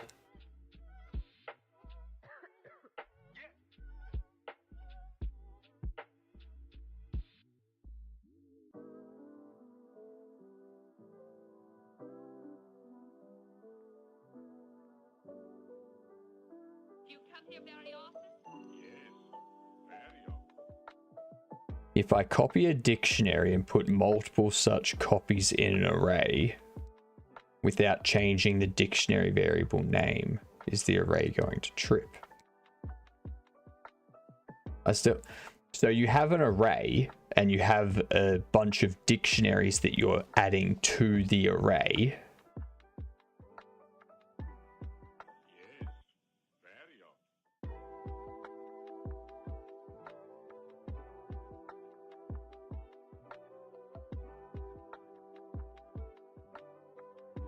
Okay. So you're duplicating the dictionary.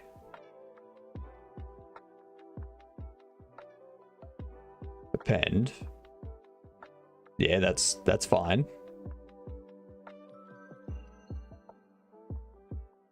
So inside the array, it doesn't matter what the variable name is at that point, because the array doesn't access it by variable name. The array is just a list of objects. No, even if it was, it would just be an array of strings at that point. I can't really tell from your channel what kind of game are you making. I'm just kind of wrapping up a game that I'm using to practice 3D game dev in Godot. And then once we've wrapped it up today, we're going to move on to tinkering with some other game engines with Defold and O3DE. Then after I've built something in each of those, I'm going to decide which game I'm going to use for my actual game. Oh, sorry, which game engine I'm going to use for my actual game. Whether I use Godot, Defold, or O3DE. But this one's just a simple game about being stuck in a traffic jam.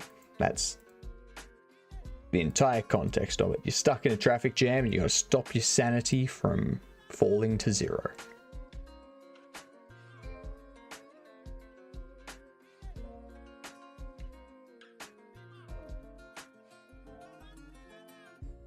So it's a real life simulator. Exactly. Exactly. Make a pretty good video. The game, it's not that great of a game. I had the idea for the game and 5 seconds later started making it. And there was no real planning that went into it. So it's not made very well. You could make it into a playable version of the movie Falling Down. I mean, I could. If I reworked it from the start, I could do that. I cannot wrap my mind around Godot. You're currently a Game Maker Studio developer. That's fine. What part of Godot are you unable to get your mind around? See if we can help you.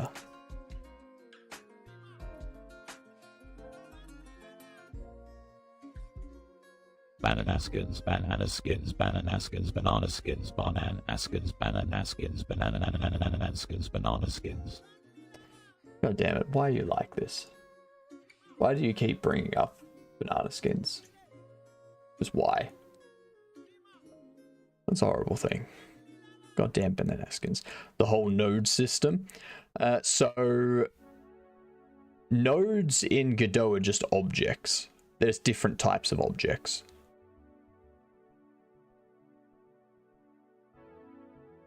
So a node will have different properties, they will do different things, they'll function in different ways. Signals are just events. So when you click a button, it emits a signal or an event saying, hey, I've been pressed down, hey, I've been pressed up, like released, I've been hovered, all that sort of stuff. Signals are just a way of notifying when something has happened and passing data.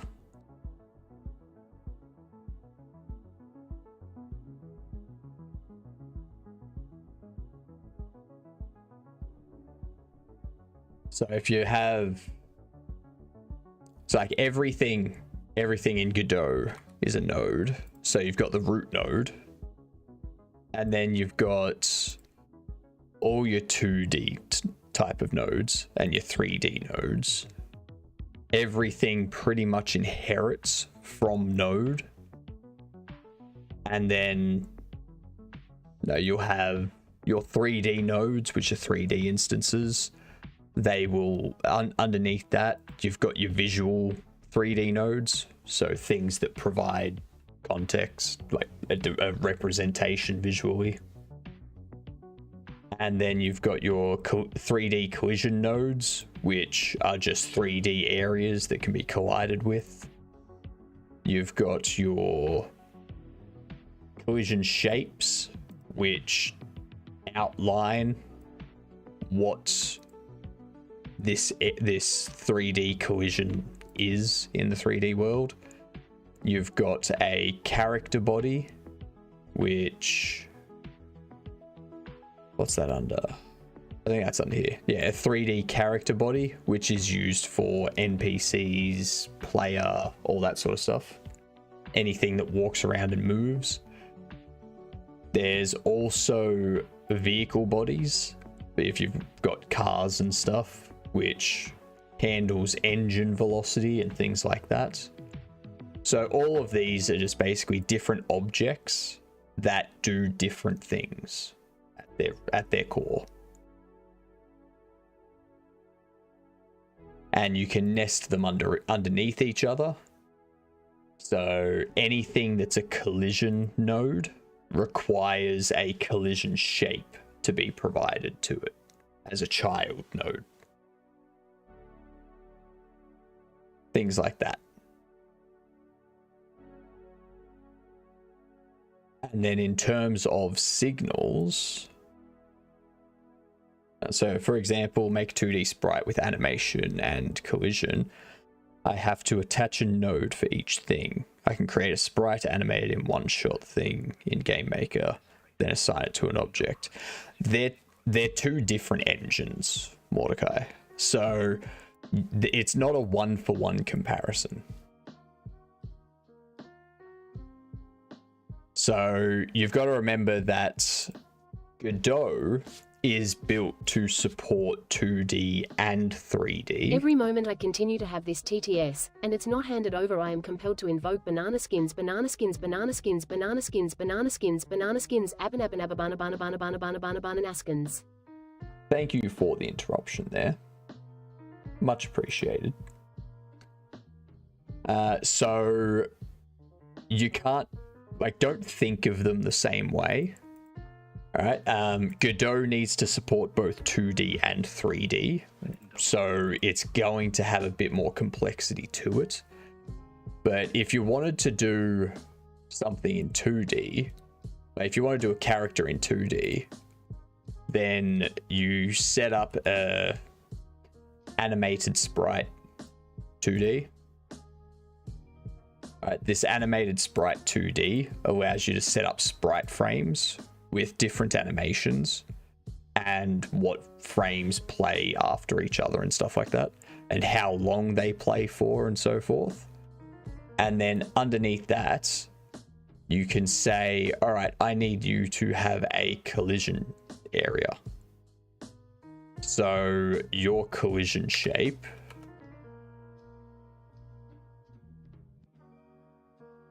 all right, I can grab you and go, your collision shape, I'll give you whatever shape, say a rectangle, and we'll go, all right, this is your collision area as the animated sprite. All right, what's this?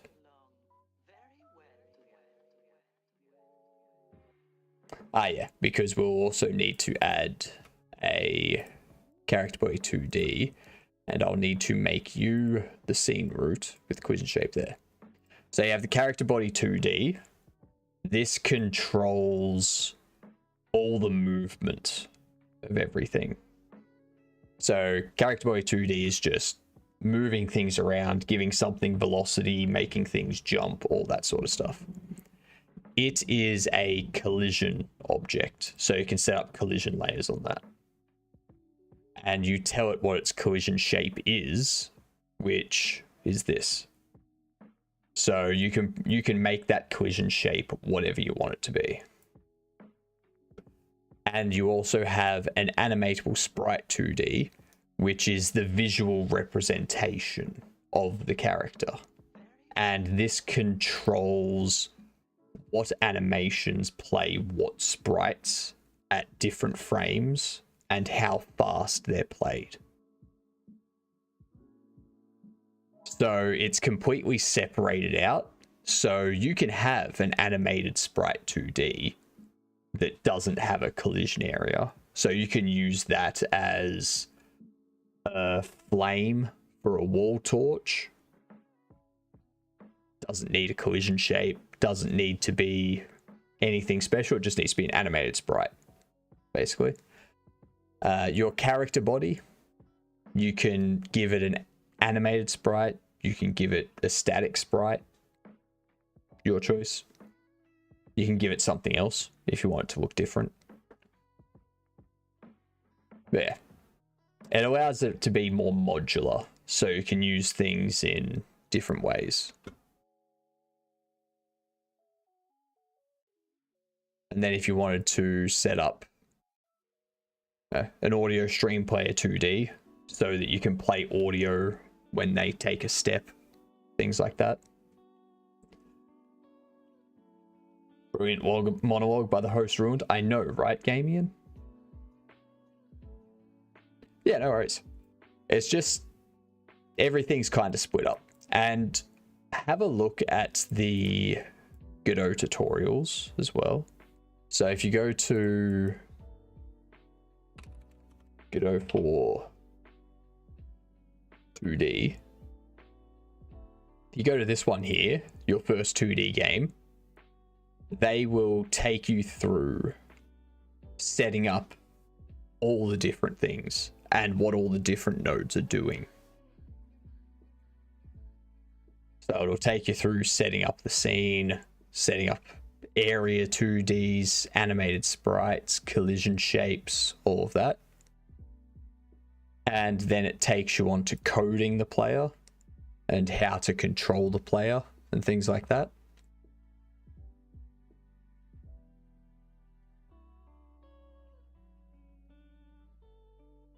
So yeah, your first 2D game in Godot can be a very good spot to kind of kick off.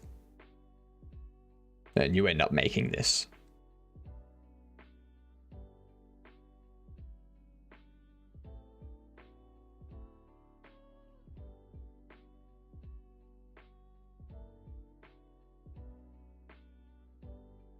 All right, I think that's done.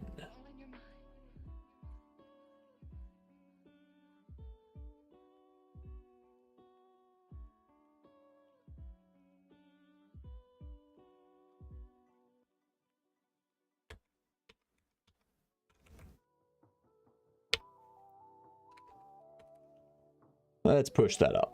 I have no idea if this game runs as a web export either.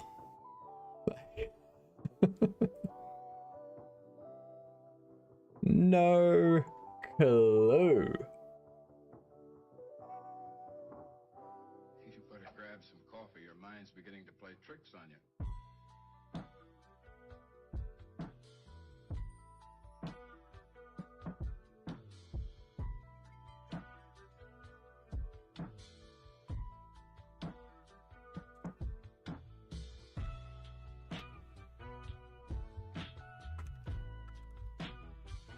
Index.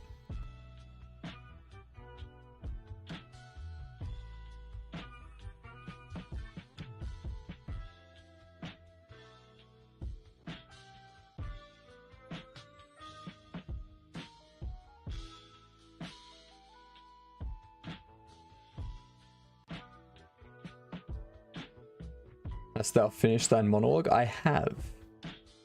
I have.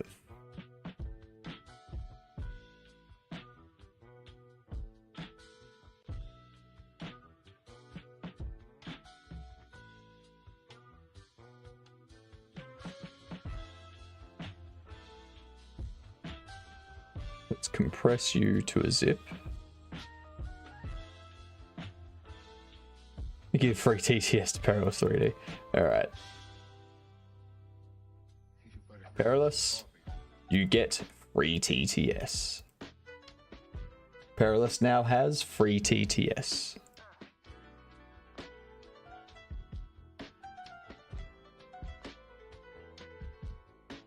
Good night, Bucky. Have a good one. Gives me an idea for 2 reward buttons, Brilliant Monologue and Epic Rant. And here I thought that was a code suggestion. That's a code suggestion.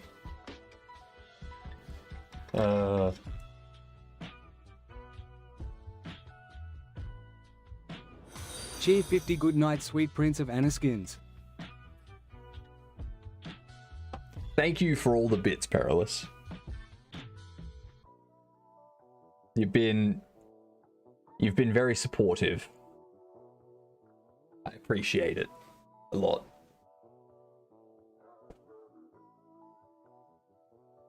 You appreciate my humor?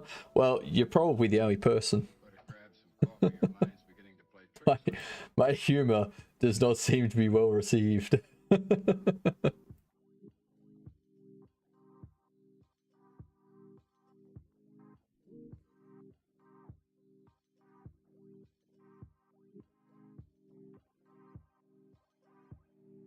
$2 gig. That game comes out to 2 gig.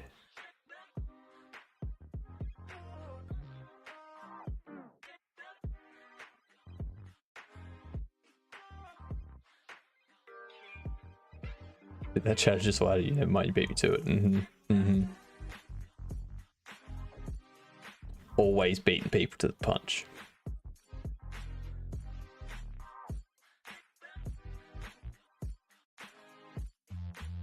Alright, there we go. Finally finished zip.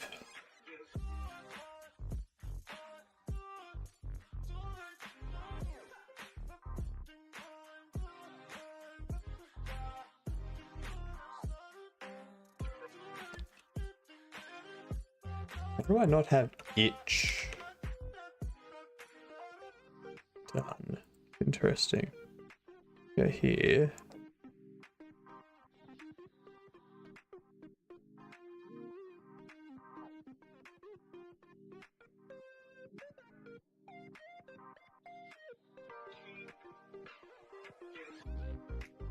Edit this thing.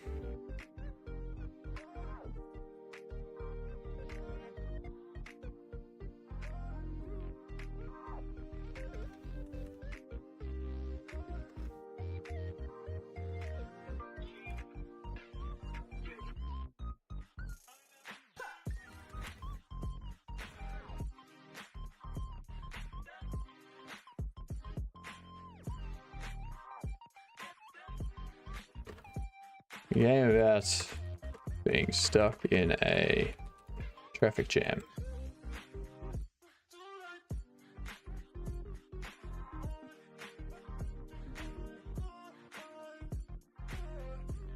HTML.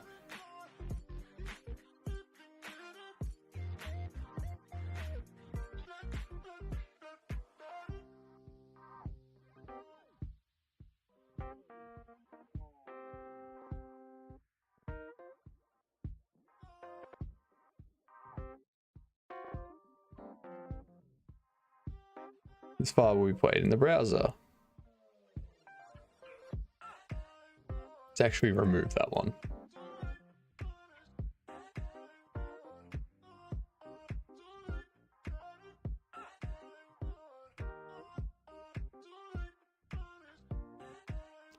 Damn it.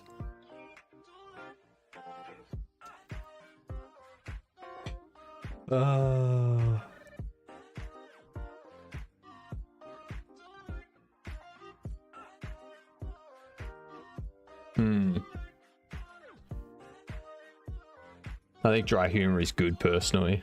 It is. Dry humor is great. I like to read a room before I say facetious things or puns first. I've seen streamers not be in the mood for humor before. I'm always in the mood for humor. Like I will never have a go at someone for telling a joke unless they are obviously being sexist or racist or something like that. Because there is a difference between a racist joke or a sexist joke or something like that and a joke that like talks about those things. There's a difference. But yeah. A lot of the time I will play into the joke as well. So if someone says something that's like jokingly like poking fun or whatnot, I will play into it by like being offended. There. Make your jokes. I don't care. Just don't go over any lines. That's all. Chatters probably should be careful. They're not technically employees and shouldn't probably tell the streamer to get back to work while he is. Rizzing them up. This is true.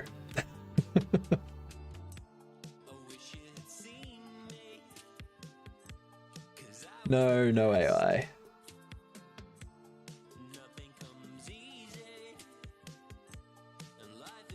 Actually,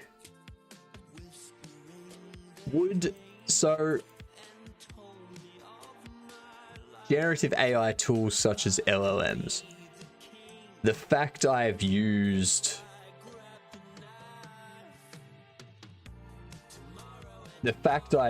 Google TTS for the voice dialogue, like the audio of the voices, do you think that counts?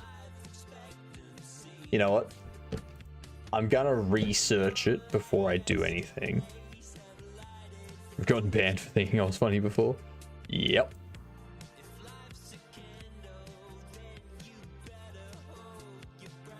Ah, that reminds me. There's that...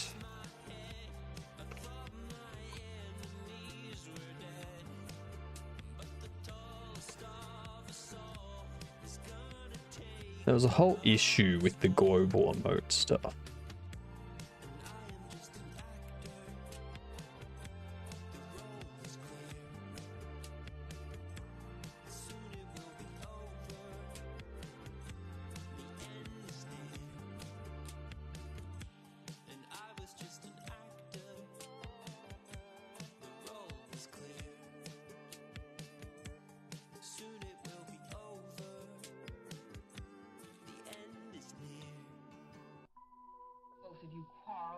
I don't even seem to have access to the emote, so I can't check.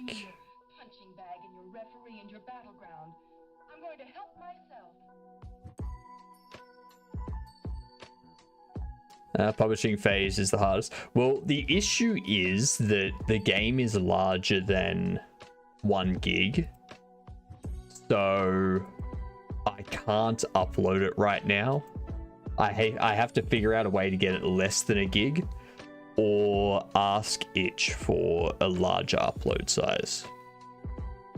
So I can't even put it up onto itch at the moment.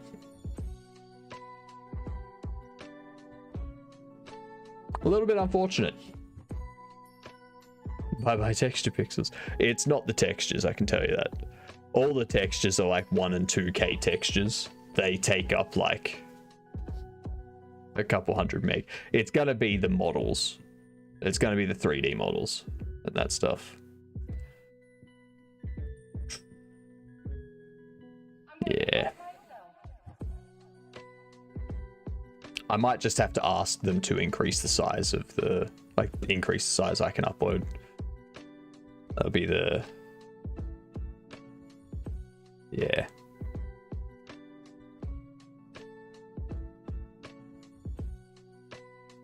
Yeah, what was... There was a... Twitch AI global emote.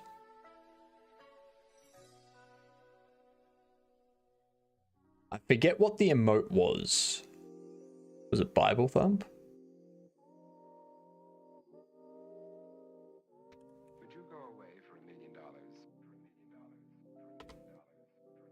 Have they removed it? Or is it no longer available?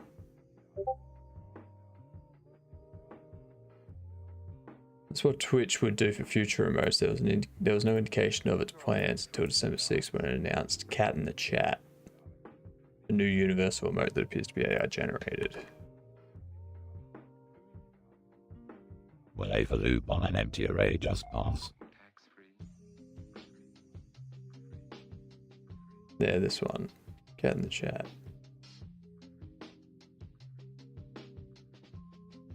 December 6th to 13. Yeah, so December 6th to 13. Damn it.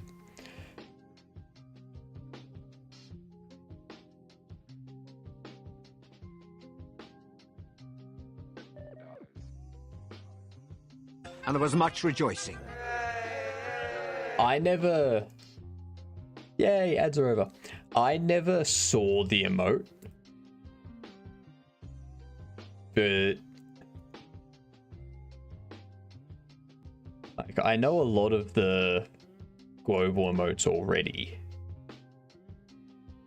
Like...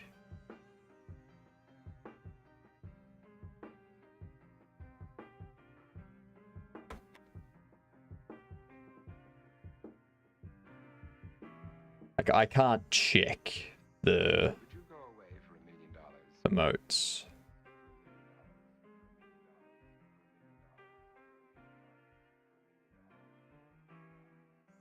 Because I think a lot of the global emotes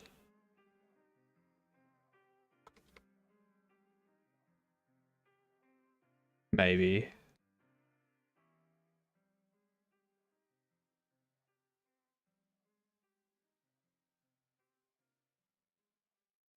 No, maybe they don't. Never mind. It must just be the ones from the, what do you call it? The hype train emotes. I think all the hype train emotes are... Why can't they stand the sunlight? maybe not all of them. I don't know. But yeah. AI emote is crap. By the looks of it. Oh crap, 25% towards. And good night, Perilous. Will a for loop on an empty array just pass? A for loop on an empty array won't do anything. Because there's nothing for it to loop over. Basically. That's...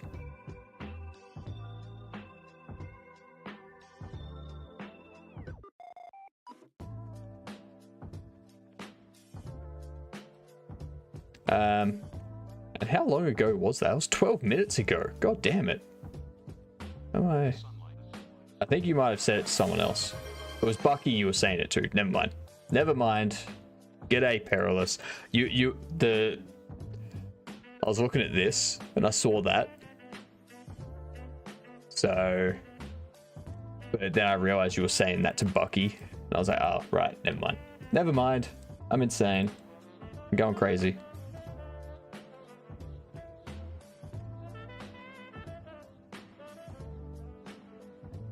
Get back out of here. You heard him chatter. Get lost. Let me...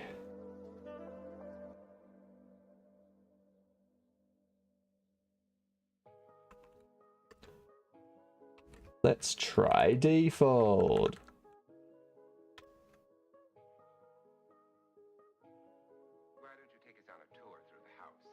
Now I need to remove Godot and Godot engine. There you go. Default.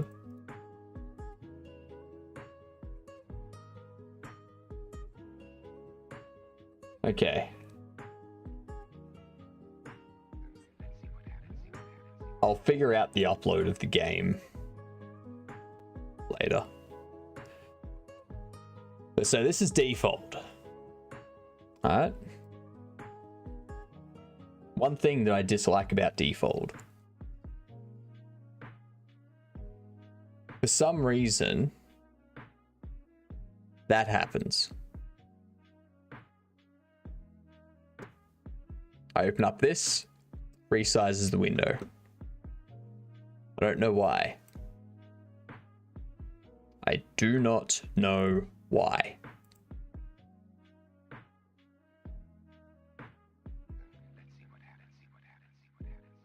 It's very odd.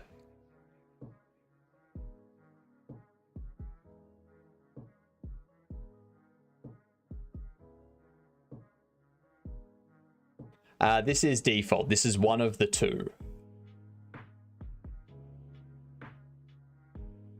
So if we have a look, so if I run this one here, so this is the 3D scene and the mouse is projecting a light.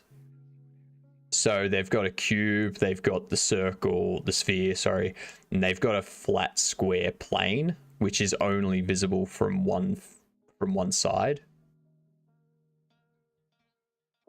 And my mouse controls where the light's coming from. Right.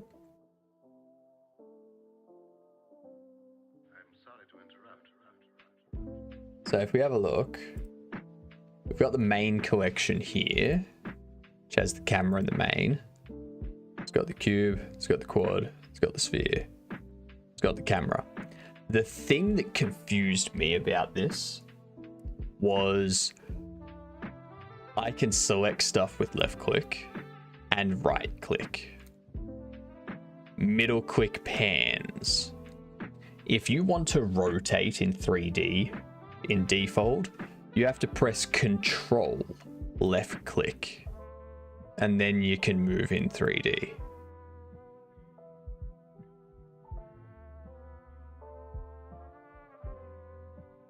And then obviously the mouse zoom sort of thing, like scroll wheel zooms.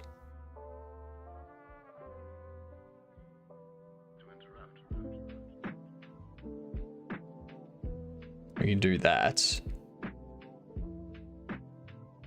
And I think what it defaults to is orthogonal. I think you have to go, if you want to change it out of orthogonal projection, you got to go view, and then instead of orthographic camera, you go perspective camera. And now we're viewing things properly in 3D. So that was the first thing that threw me for a loop when I was tinkering with default. We figured it out though. We've got our camera.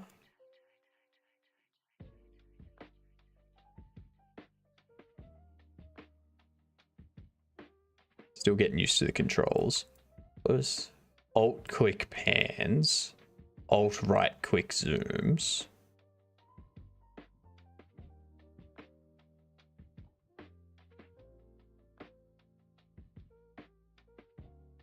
It's interesting. Very interesting.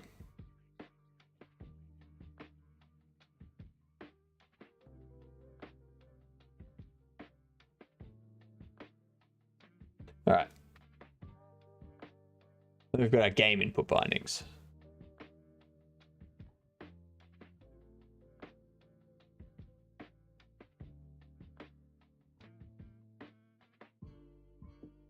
Mouse triggers. So button 1, touch. Text triggers, touch triggers. Let's have a look at the script. So that's animating the cube. It's just rotating it. Tint the cube and the square. Interesting. Then position directional light.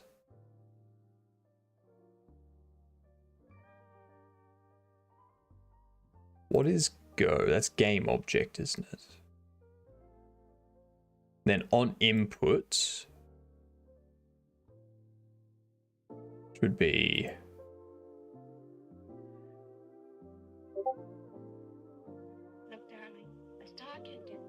action ID.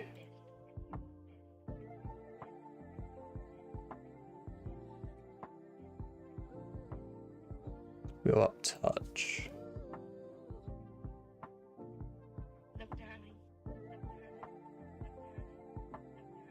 Set cube light self light.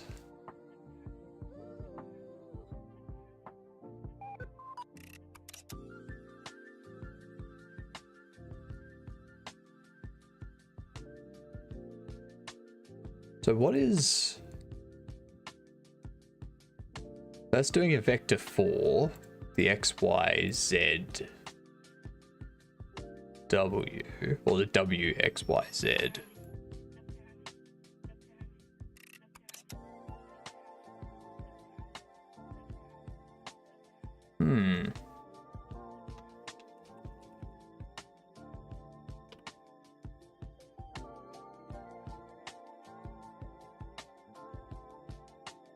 Let's go to the reference.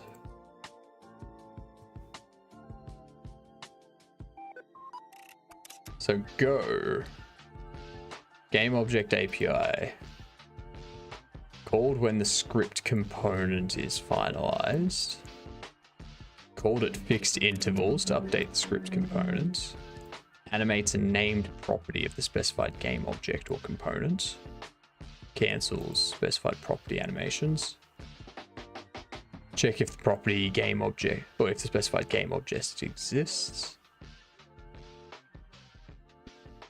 gets a named property of the specified game object or component, gets the ID,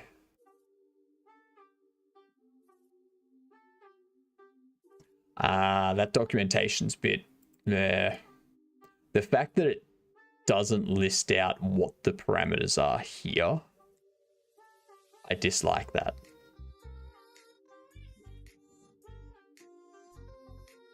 So I gotta scroll all the way down here to see it.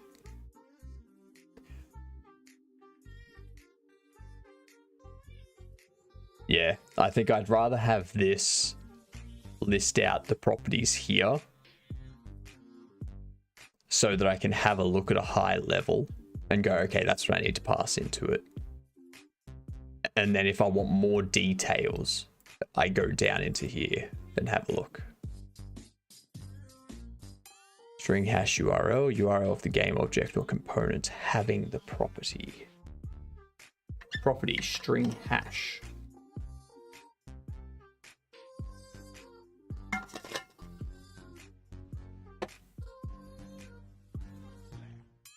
Property string hash. ID of the property to retrieve. So URL. Now having a look at this, the URL is just an path, either local or absolute, I believe.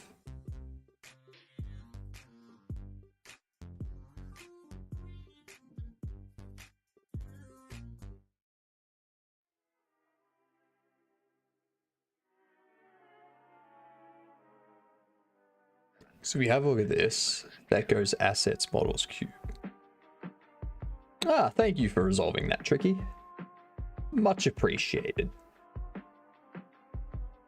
I hope your sleep is good, Tricky. Have a good night.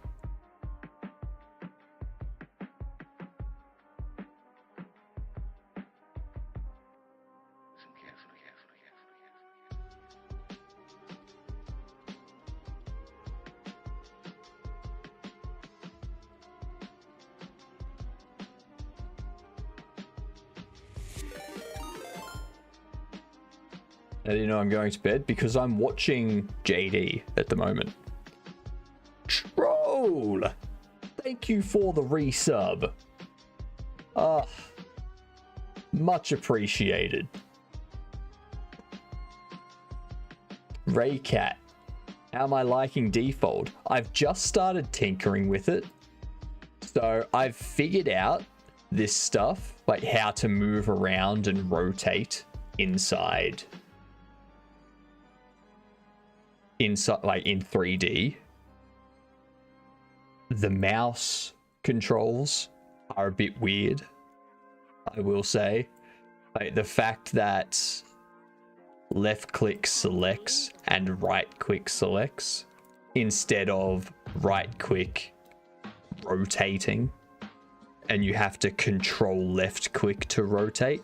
That's a bit frustrating. But I will have a good night, Tricky. G'day, troll. What's up? We are testing default right now. We're getting to understand the engine. And then after I understand the engine and I do some coding to like understand how to make things move and collide and whatnot, then we're gonna look at a game jam to jump into.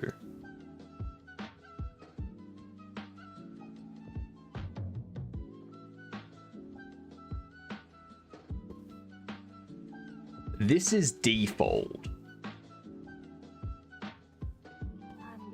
So it's another free game engine. It's Lua based rather than C# or anything like that. The other engine that we will have a look at some point is O3DE, which is, if you know Lumberyard, then O3DE is essentially the continuation of Lumberyard. And Lumberyard was essentially a copy of CryEngine with they had a perpetual license. Lumberyard.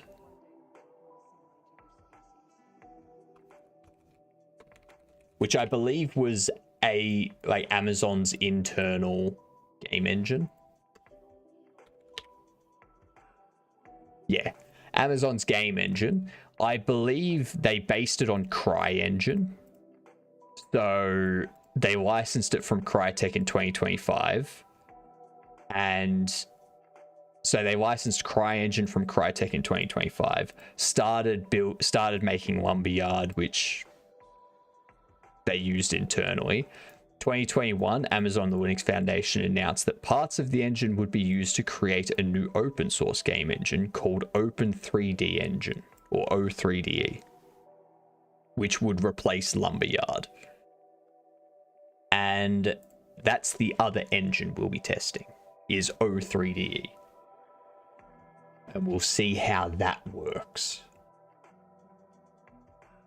Also used as a base for Star Engine, the in-house one for Z. Yep. But yeah, Lumberyard is now, and it's now O3DE is the one you basically go for. I learned it to try and get a job. Nice. Did it work out? That is the question.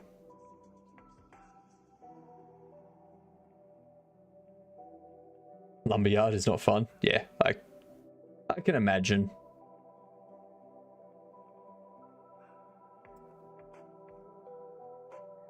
And did not work out. Yeah. It'd be a very niche sort of thing.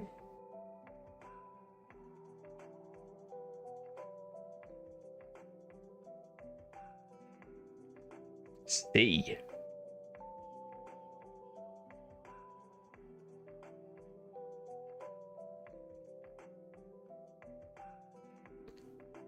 Okay, so let's have a look here. So we've got init and then on input. So init would be the equivalent of ready in Godot. Fair enough. I believe you need to set up the camera.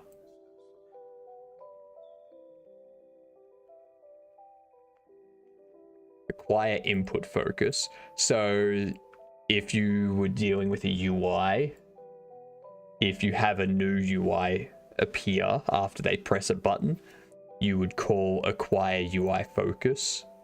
If you go back to another one, you would call acquire UI focus on that one, or you would have a parent script which would go, all right, you've clicked this button and we're bringing this UI collection into view.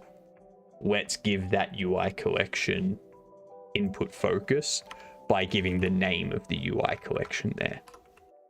If I'm understanding this correctly. It's definitely not pretty, it's just working on my dream game. Making your own version. So are you still using Lumberyard? Or are you using O3DE for your dream game? Or were you doing Lumberyard so that you could work on your dream game for a company? Is that what you're saying? Now you're making your own version.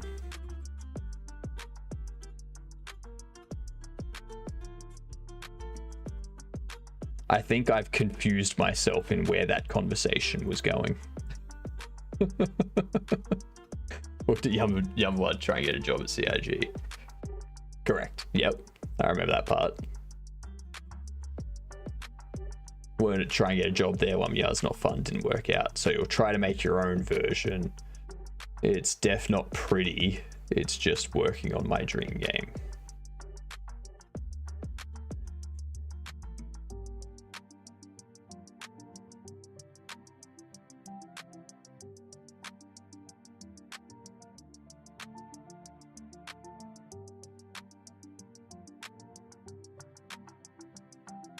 This is the thing I don't get, is self-light.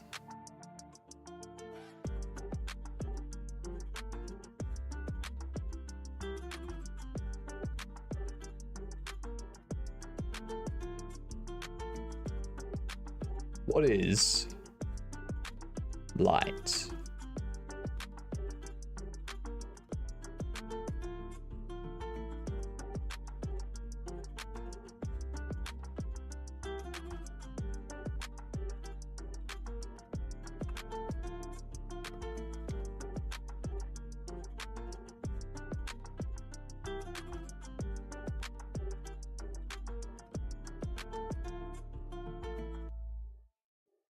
Have a look at BMath.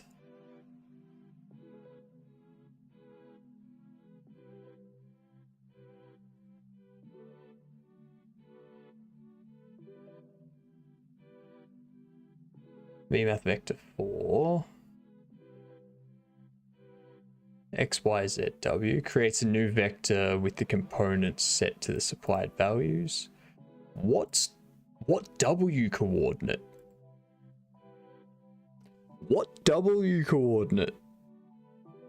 What? Now, because I'd not get a job there, I'm starting to work on my dream game version of Star Citizen. Right. So you're working in Unity to make your dream game. Yep. Godot made me confused and annoyed with its scene system, although it would be the better opinion in the long run. So you've gone with Unity. Well, so the way I view scenes is, so in Unity, you create prefabs, which are a collection of components. And then you can just drop those in to other prefabs and things like that to build out your game. So in Godot, scenes are just prefabs and nodes are just components.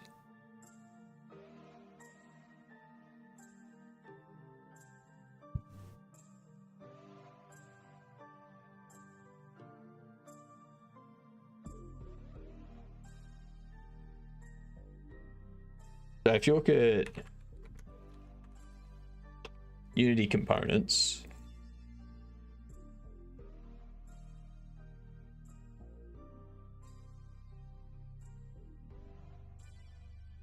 components are the functional pieces of every game object. Components contain properties which you can edit and define behavior. So in Unity, you would have a game object, and that game object you would give a bunch of components to. So you would give it the collision and all that stuff, and the character movement and whatnot. So in Godot, instead of doing that where you have a game object with a bunch of components, you have a node, which is your character body, for example.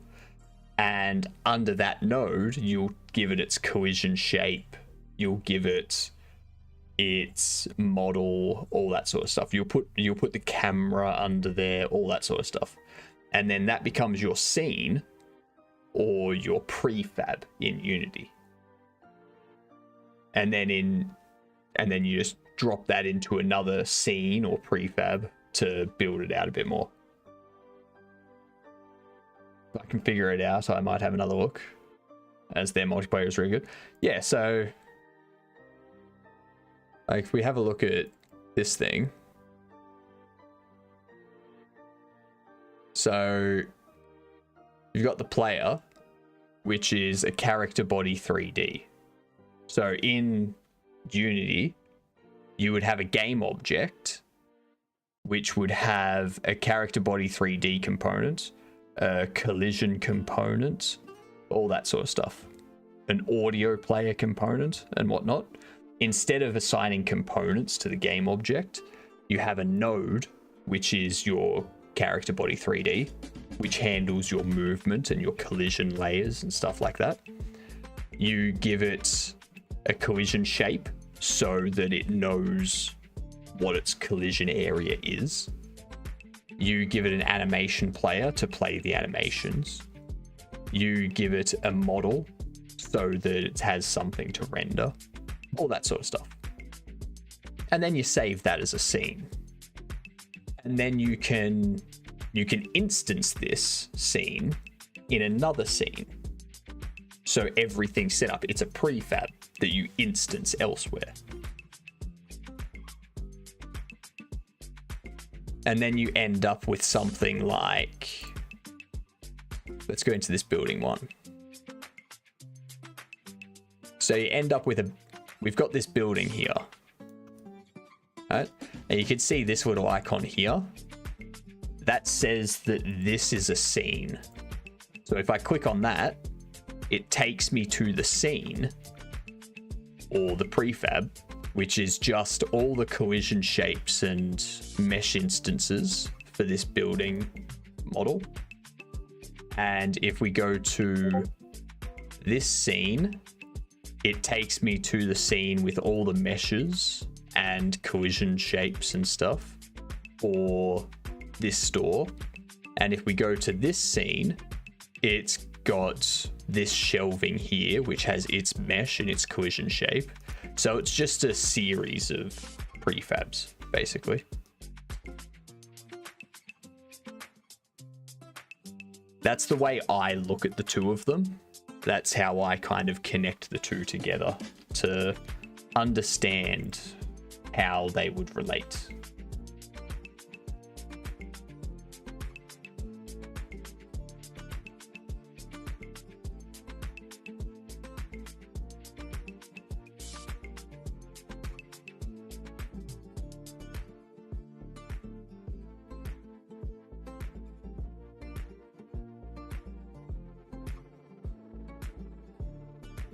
I don't know why everyone's putting it in PST.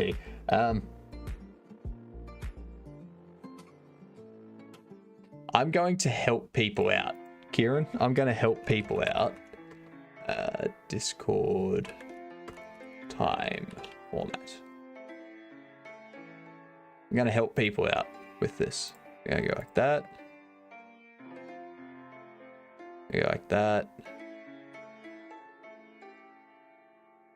Go like that.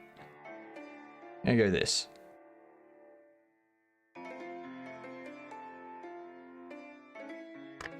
So diabolical, the witch would be proud.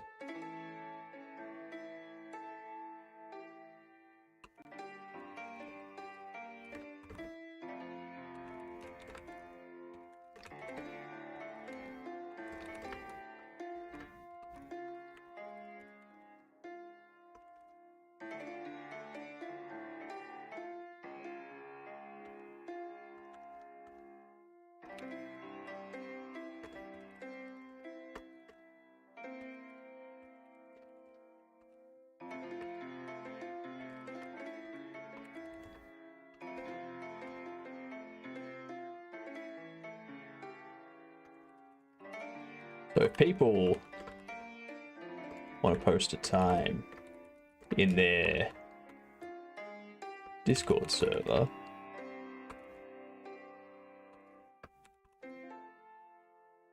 that should help people without needing to convert times. There we go. Oh, on the server? Yeah, so like I've seen so just now I saw Jedem post and he's put starting off at December 20, 2024, midnight PST. And I'm just like, that's what? If I change this, like if I go midnight PST,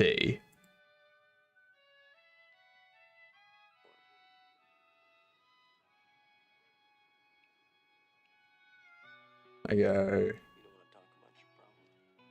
With you, are you serious? I'm serious. All right. Melbourne. You want to know what's wrong? If we go, what? I know what's wrong. Just want to hear you say it. Yeah, so 7 p.m. So that's 7 p.m. our time. So this way everyone can just take that timestamp and paste it in their Discord. And we don't have to worry about people being like, oh, what's that time in my time zone or anything like that. It's just, that's what it is.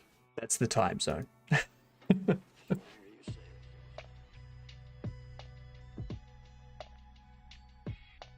I don't understand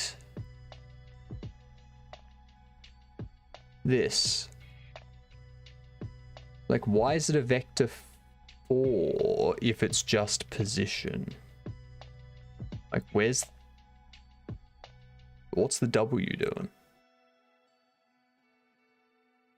You want to know what's wrong? Why is there no vector 3?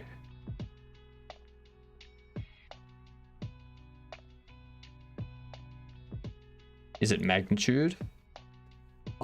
It doesn't say. If I go into VMath, I go down to this, it creates a new vector with the components of the supplied value, X, Y, Z, W coordinate. It's like, what? What? What? Like, what's the vector 4 object? There's no documentation on the vector 4 object. So I'm like, I don't know.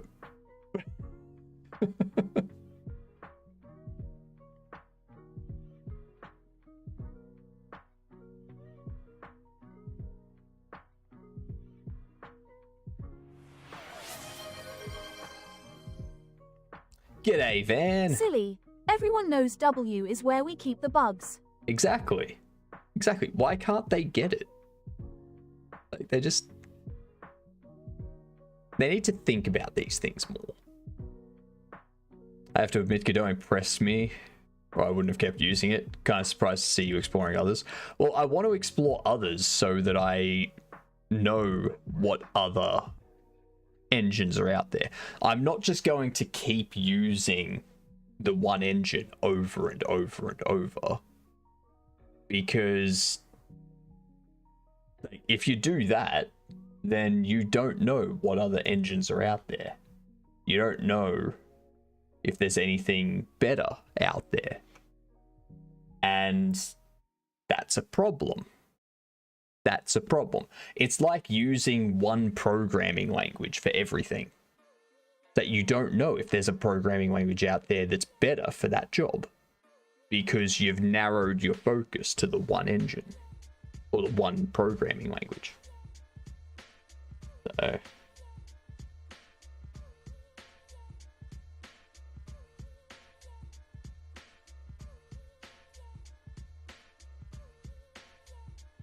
I like the goblin helmet. I got a cape. Yeah, you've got all of them. I tried engines once and swore I would just be a language purist forever. So after researching, I was barely open to Godot getting a shot. I'd go back to pencil and paper. I think what it might be worth doing, might be worthwhile looking through one of these.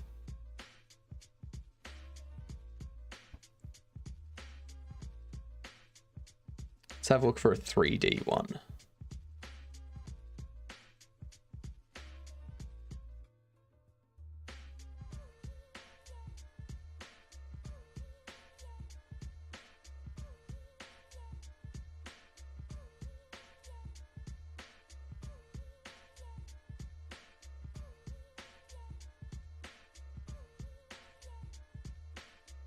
This is 2D as well.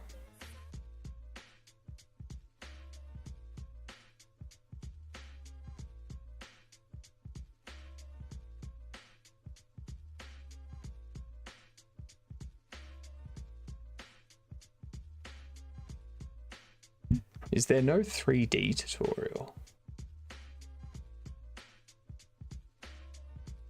I might be stuck.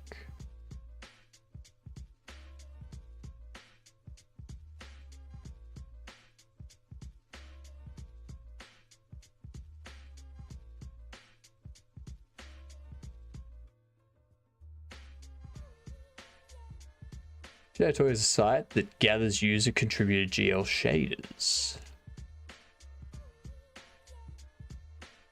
Interesting.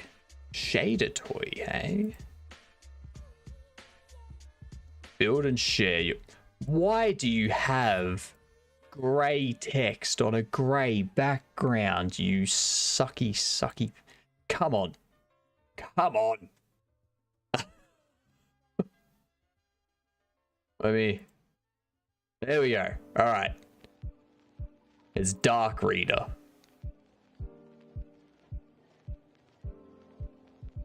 Change your website to have a dark mode. If I'm perfectly honest, I don't like Unreal flat out. Can't even play the shoot 'em up games made with the engine. I mean, Unreal's okay. I would never use it to its full extent, to what people would use it for.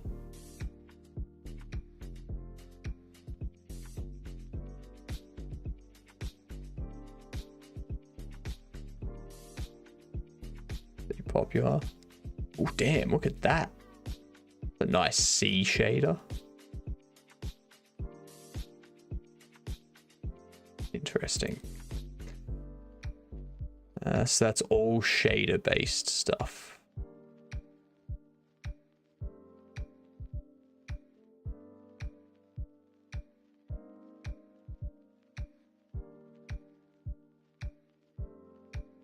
Alright.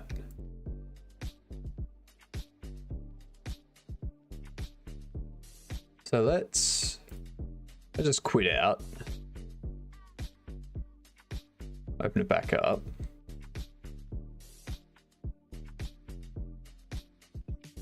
You made a game with it? I haven't made a game with Unreal. I tinkered with Unreal and found, like, it was okay. It's accurate too. It would be a lot of horsepower just sitting around for me. I've never tried to use it. Yeah, it's like all the lighting stuff and whatnot. I don't need that.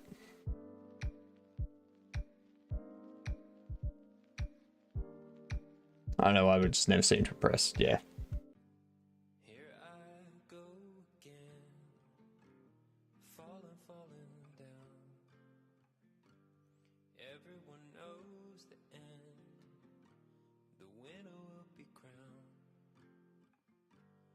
My vertigo ascends high above the crowd. A rodeo end when a cowboy hits the ground. This is not my first rodeo, and it won't be the last. I'm not liking how default minimizes the window, like changes the window around. I'm gonna see if that's something to do with the app. No, it's got nothing to do with the. It's got nothing to do with that.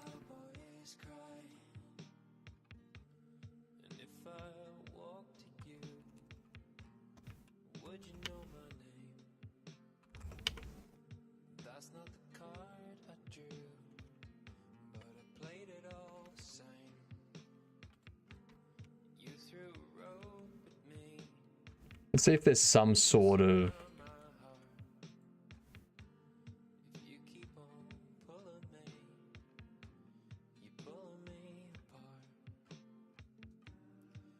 yeah, there's nothing there. I don't see any options that would fix it.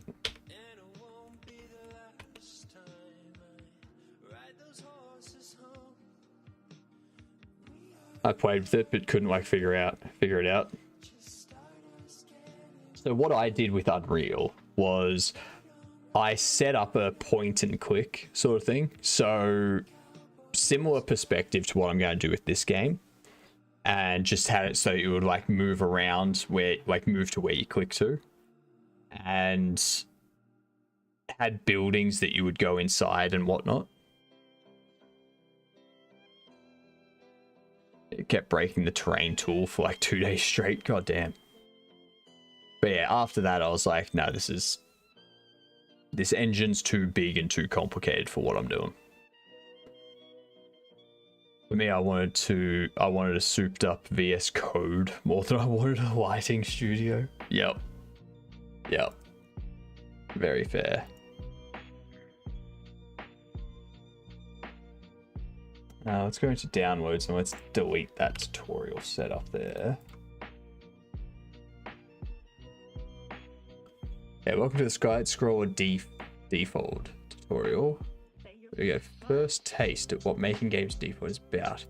Learn how to tweak a game to make it more fun and add. To make it more fun and add then a new type of pickup. This tutorial should only take about 10 minutes. The game you will work with is extremely simple. The player controls a spaceship and is supposed to collect stars that appear on the screen, okay? The ship is controlled with the up and down arrows on the keyboard. The game is already set up for you. All you need to do is build and run.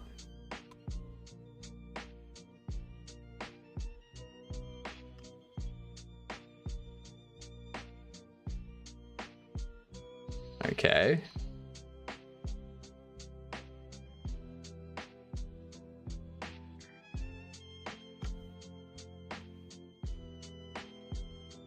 This moves horribly slow.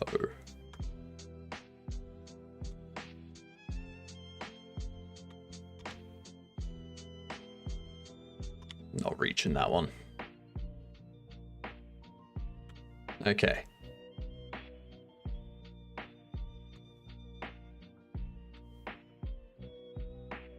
So it updates the score when you collide. Alright. I think what I can do... How do we stop executing? Stop the debugger. Shift F5. Fair enough. So if we go to inputs, see we have up down here. If I do this, I go...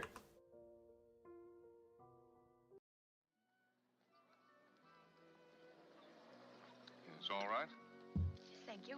Key triggers. What is your work? Oh, I'm selling game. Okay, so you can't press the key.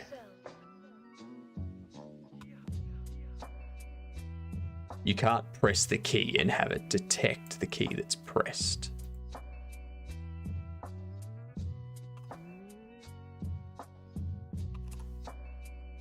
Right, and that's how you make it do that.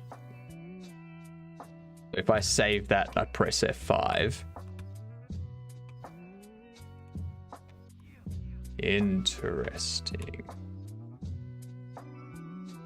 Apparently Shift F5 does not stop it.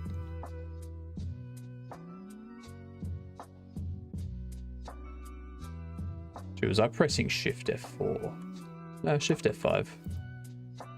Okay, now it's working. Okay, now I press S and W and it works. Okay, cool. I think I need to build it first. Because if I remove these two now and I press F5,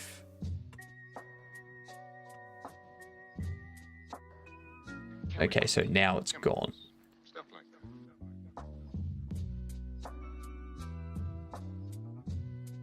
Interesting.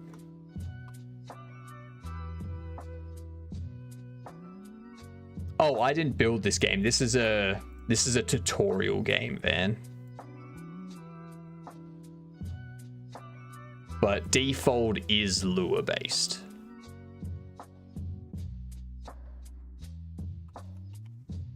Default is Lua, so if I run F5, okay, cool. Right, so that's how we handle the input bindings.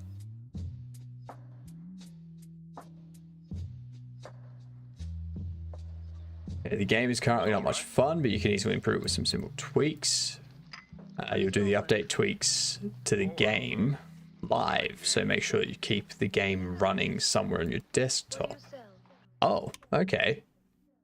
If I pop you up here, I move you over here. Go open the spaceship script, which will be under here. Type the word space, or search among all the available assets and select that and open. At the top of the file, change the line 60 to 150. Okay, so currently this is how fast we move. If I change max speed to 150. Okay. File hot reload. Okay, so if I control R, there we go. So control R does a hot reload. Now we move faster and now we're able to get majority of the stars. Okay. Whoops. Moved too fast there. Okay. Okay.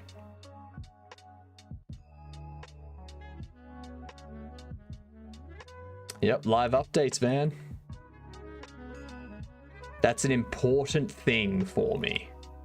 Because I just started to get into Godot's live updates as well. And that's actually something I use a lot of in the Godot overlay is live updates. Hello, Clouds. How are you? Okay, so we've got that. It's 1 point for each star collected. More score is more fun, so let's fix that. So we go into the stars script. Okay. At the top of the file, change the score to 1000. I'm not going to change it to 1000.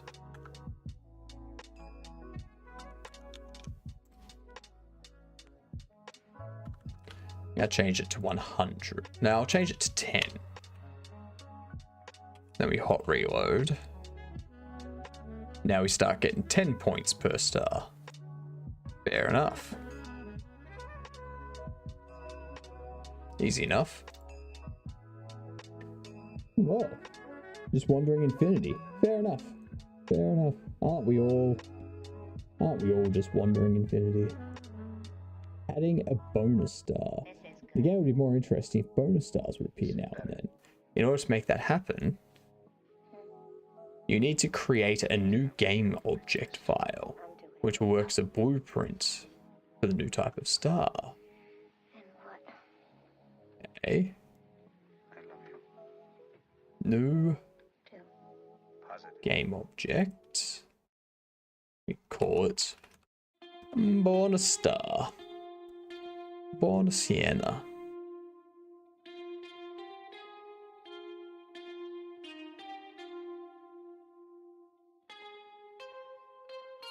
Add a sprite component to the game object.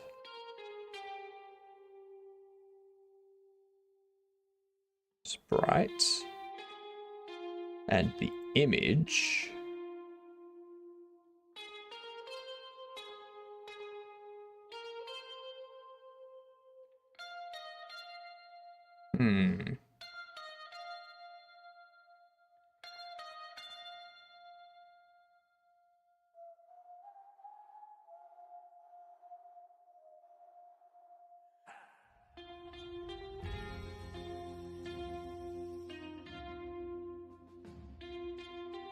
Star Atlas.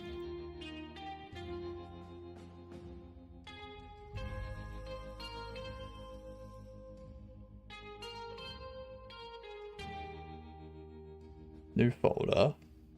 Atlas.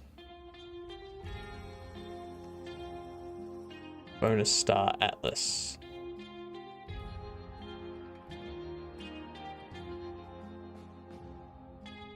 Let's open up this Star Atlas. So that's got all that. So it's got stars and bonus stars. Ah, you've already got bonus stars. Right. Let's delete that. I hate that it does that. That's going to be something I have to look up for. How long have you streamed for? Since June 24th. So we're approaching 6 months. We are, what, 1, 2, 3, 4, 5. 5 days out from 6 months. It's been a good 6 months. I like it.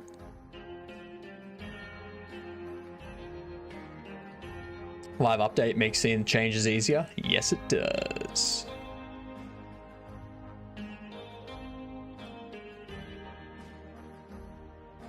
If we have a look here... Nice, that's got all of those, yep.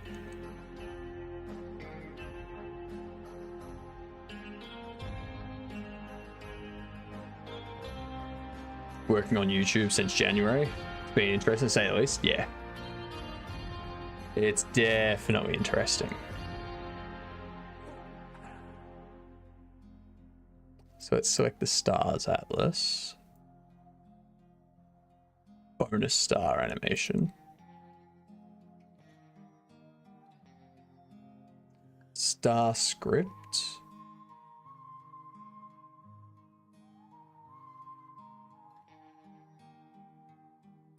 Bonus star script.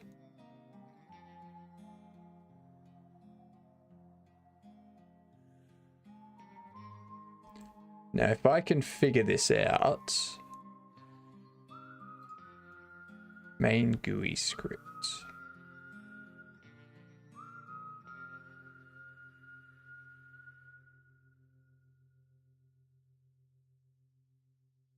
The factory script is going to be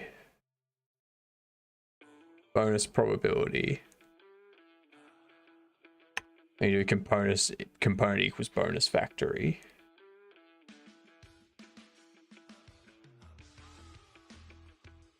But I don't think we've made bonus factory.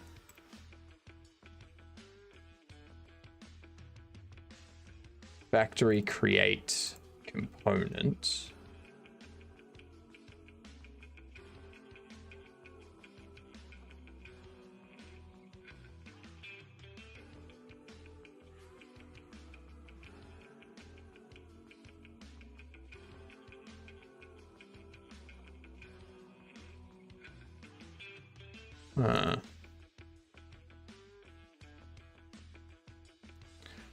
Star factory. Prototype stars star go. Okay. So if I add a component here, factory, and we call you bonus factory, and your prototype is bonus star game object.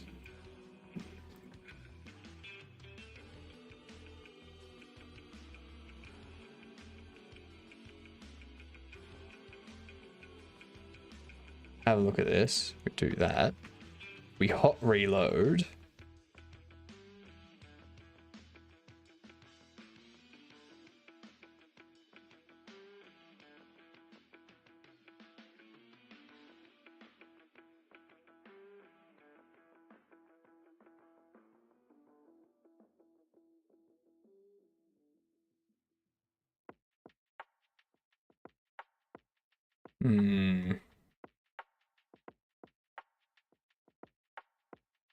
Missing something. We've done that.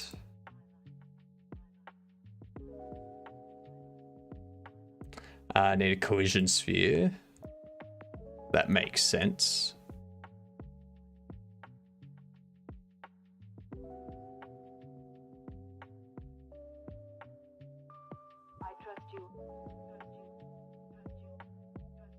Let's delete that. We got ads coming in. Yeah, so you should be that. Let's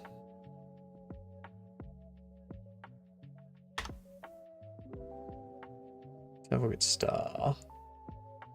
Kinematic. That's a sphere.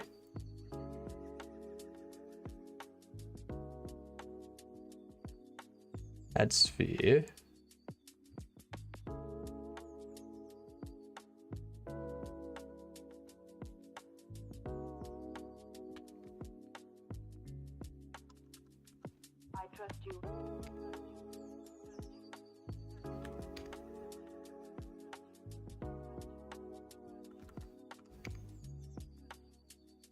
I think we'll go 60.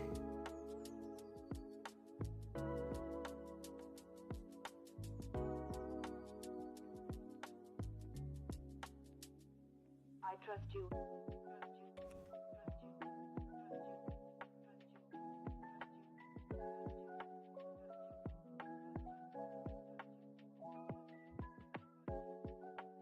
Okay, so we got something going on over there.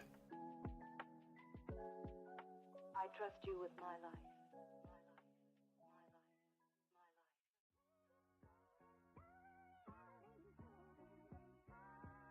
Make the game deterministic. Any chance you can make the code larger so it's... Ah, yes. That is a very good point.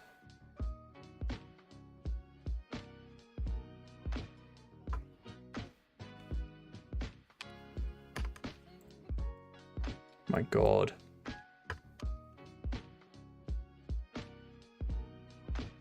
Increase font size.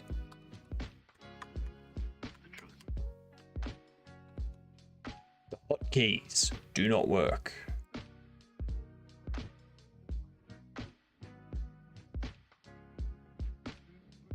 Yeah, I completely forgot about that, Sammy. Thanks for calling that out. It's much better. Been edged from 1k subs for around 3 months now. Yeah, there's definitely like, it goes up and that plateaus. It goes up again, that plateaus. It goes up again, that plateaus. Now you can see it, exactly. And that's what we want.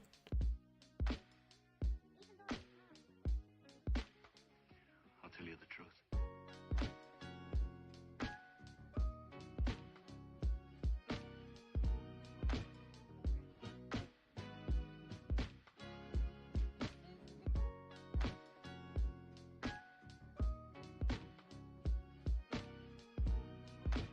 Speed is negative 240.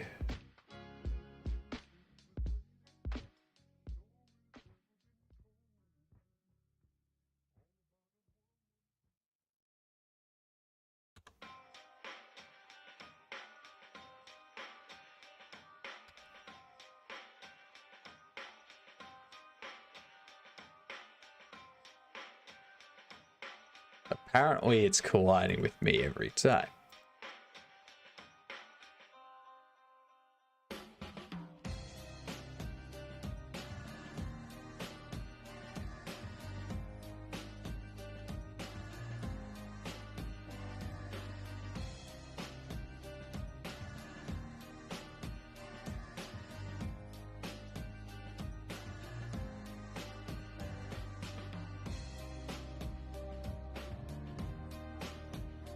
This causes the bonus stars to appear roughly 20% of the time.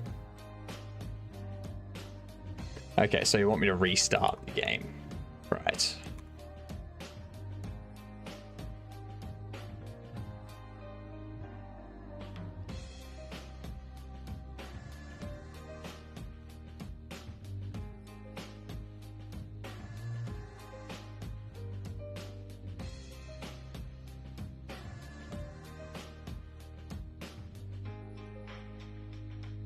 and there was much rejoicing.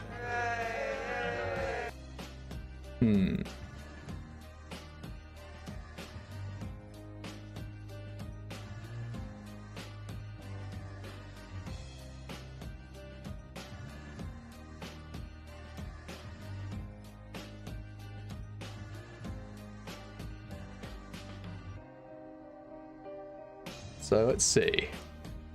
Bonus star go. Stars Atlas, bonus star animation. Yep.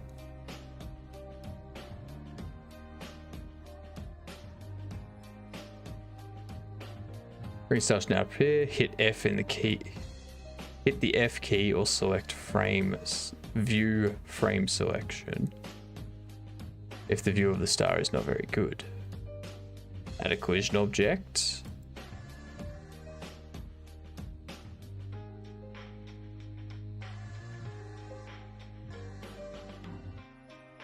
Okay. Kinematic. Make it sphere. Scale it.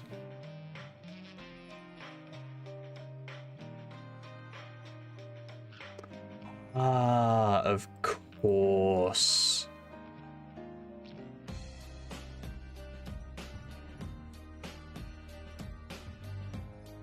I need to add a script to it.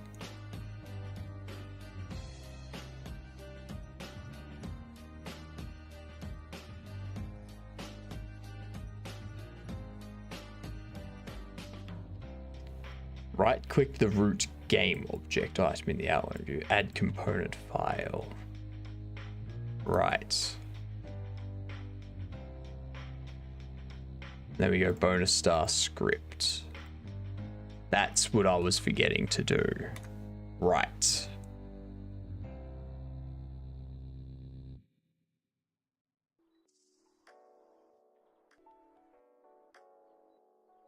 There we go.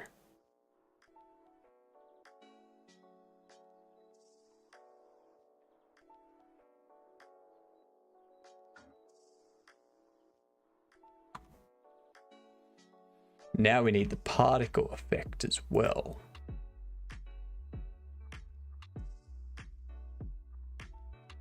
Which I think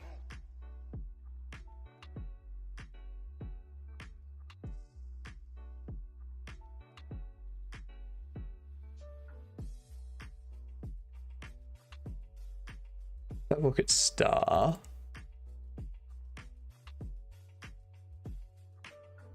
How are you adding this?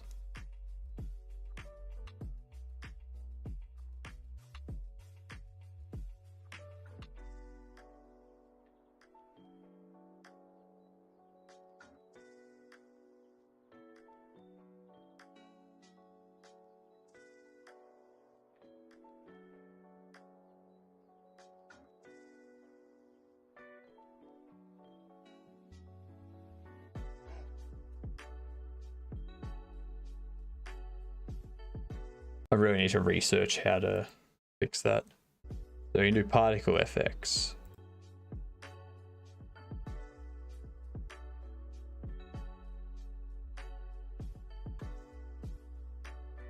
And now those green stars will have a particle effect too that plays when you pick them up.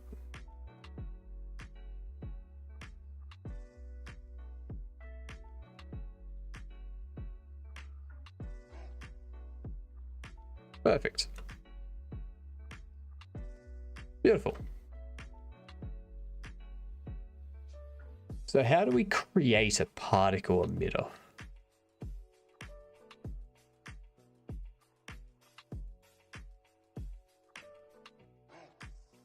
I create a particle FX here. And then under here, I reference file.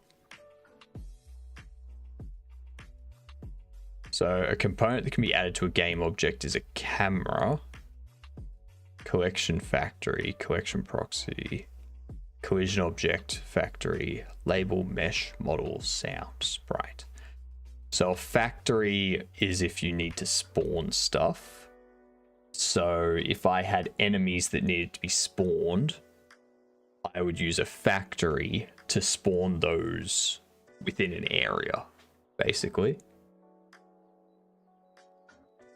Good to know.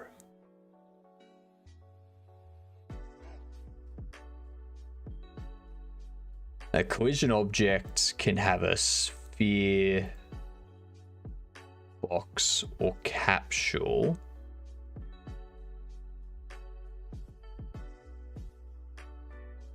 I wonder if it can have a more complex shape.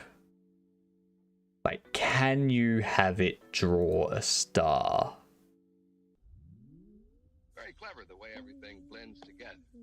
Things seem to balance.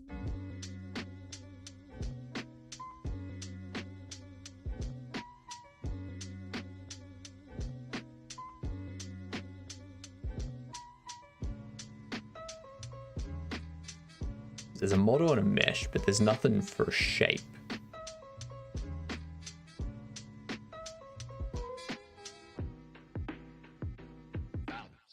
So collision shape.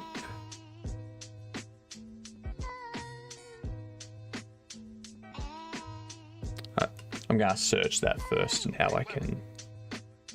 I can correct that.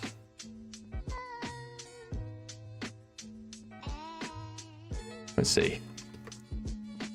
Default Linux keeps resizing when another window opens. This thing.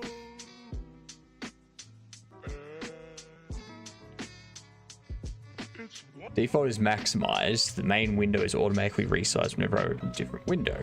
Yes. It's necessary to press the maximize button twice in order to maximize the window again. Version 170. I'm at 192.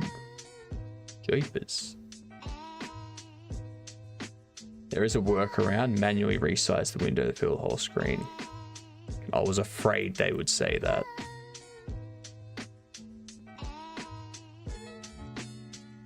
So that's their solution. Oh, that's great. That's great.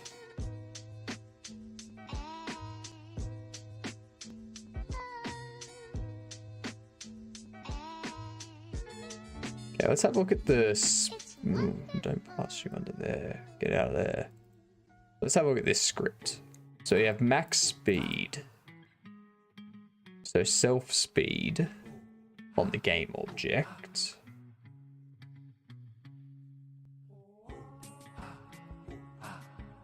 PY equals PY plus self speed multiplied by the delta time, which is DT.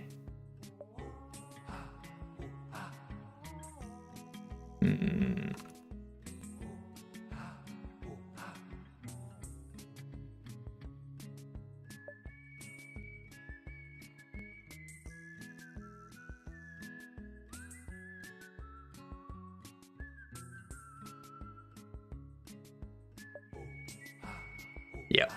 So this is going to be more in-depth programming than in Godot or Unity or something like that. Because in those, you would give your character a velocity. And then the engine will move them based on the velocity. In here, no velocity. You give it a... You need to calculate... Like, there is a velocity. You calculate the velocity yourself. And then you move the player in that direction based on delta time.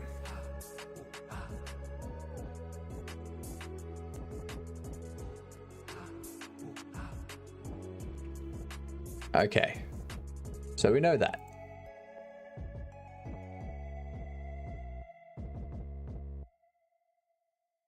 Let's close that out. Let's go here. I can close that. I know how to do that stuff now. Let's go into default test.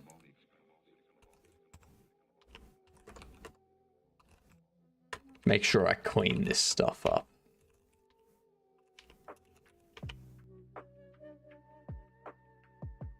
Okay. Let's do this one. Walking astronaut.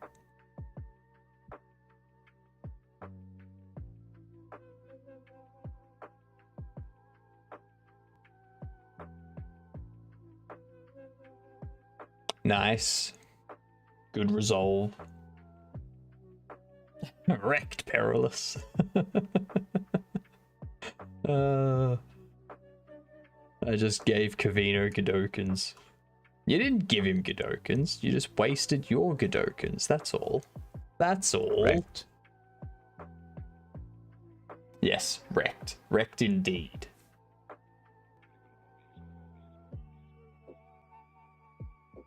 Okay, so let's have a look at what this game does at the moment.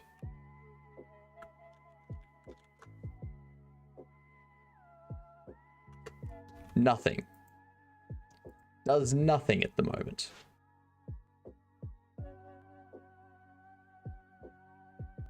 Ooh, we're going to be doing everything. We're going to be doing everything for this one.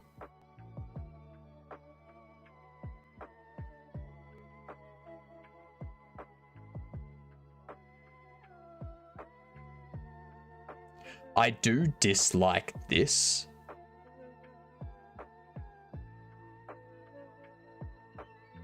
Back. Yep. So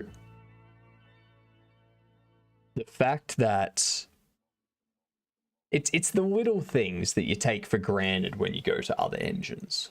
So with this, in Godot, Unity, Unreal, all that sort of stuff, you would select this and you would press the key that you want. Nope. Can't do that in default. You gotta scroll to it. And I understand these are little things. They're little things. It's not end of the world stuff.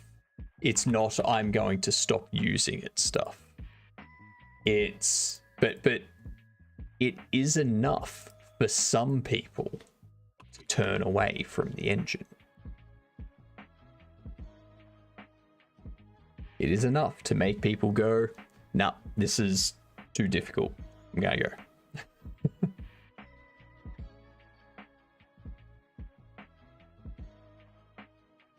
Yes. Little things are cute, like bugs. You think my bugs are cute, right?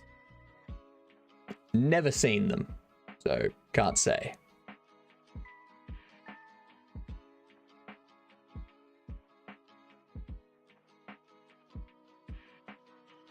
Okay, let's have a look-see here. So yep, you've got the collection, which is your scene, basically, or your prefab, if you're a Unity person.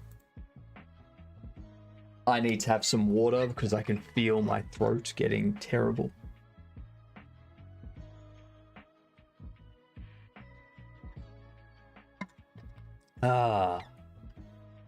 I'm definitely gonna have to go have more water, or get more water, but you know. They've got a game object, which is the astronaut with a script, or the tile map, their game objects. Then you've got components. So, Kieran,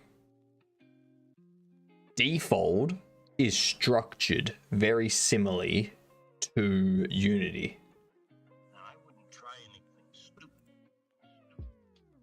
But they just call it a collection instead of a prefab, if you will. And so there's a component, which is the sprite for the astronaut. The script is a component, and the tile map is a component. Okay. Look, in the main collection, the file shows the visual content of the collection in the scene editor view. In the right-hand outline panel, the collection content is present in a tree structure. There are two game objects in the collection. The astronaut game object, and the level game object. There's no difference between game object embedded directly in a collection or one that's based on blueprint files. If a game object exists in only one instance, there is no real advantage to using a blueprint file. But if you want to create many copies of the same object, blueprint files are extremely convenient since they allow you to change all instances at once. In the outline pane, the name of the file an object or component is created from is written in italics next to the object ID. Right.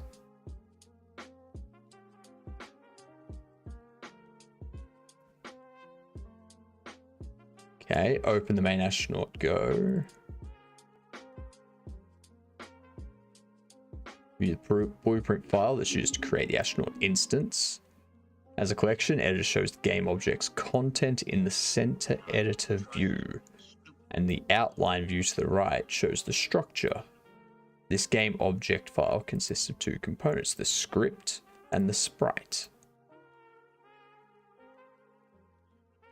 Click sprite image to select it.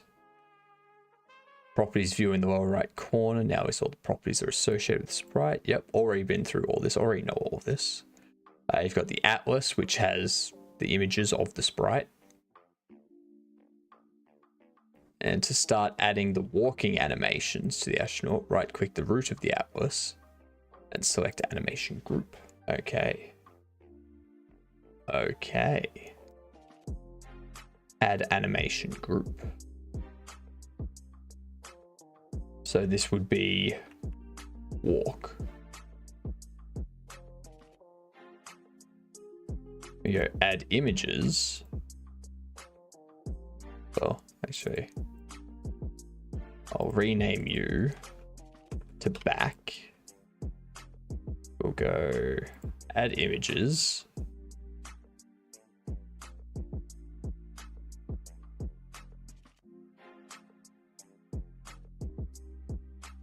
Do that.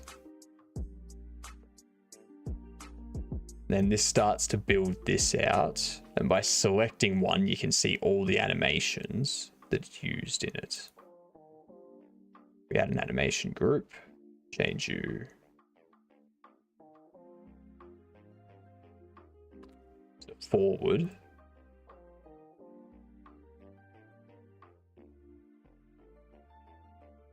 Croutons. Those aren't bugs.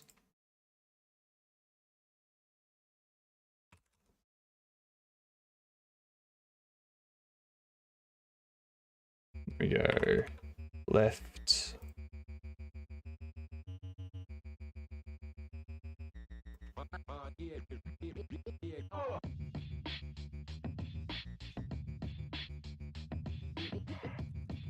And then right.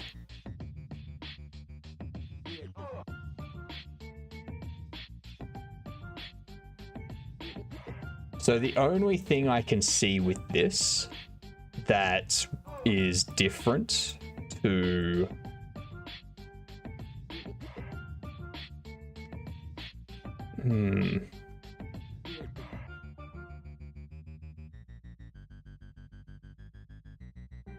the only thing I'd see here that's different to Godot and that could be a problem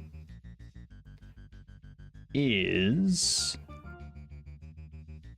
you can't control how long each frame is visible for.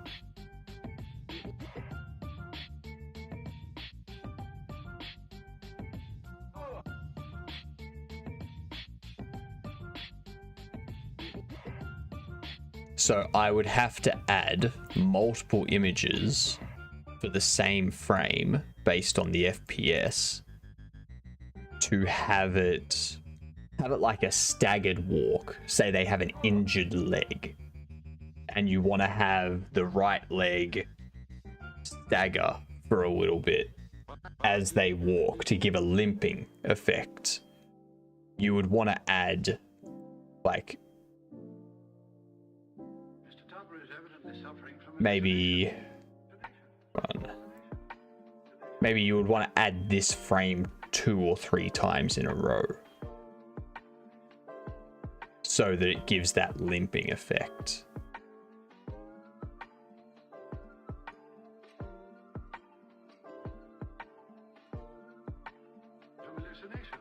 Whereas in something like Unity or Godot or something like that, you would just say, this frame lasts for X.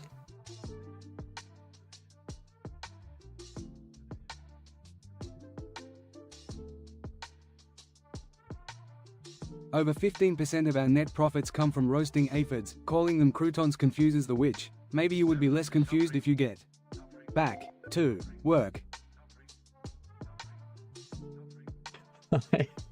I was waiting for it. I was waiting for it. I knew you weren't popping up just to talk about aphids. Yeah. You got a cube to spin in Godot? Excellent. Cavino, we're convincing a Unity dev to go to Godot. Come to the dark side. I mean the light side. Come to the light side.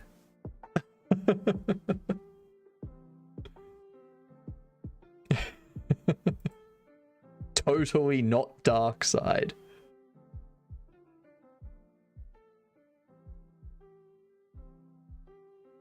Okay, so we have all of that set up. And if I wanted to save space on images as well, I wouldn't need the right ones. I would just have the left ones and I'd flip them horizontally.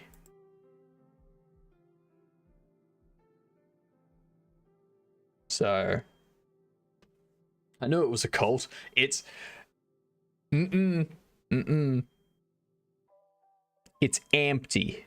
All right, AMTE. We spell team CULT. Thought the domain link looked too cute, so I made a blue sky and followed you two. Yay! Thank you, Jordster. Much appreciated.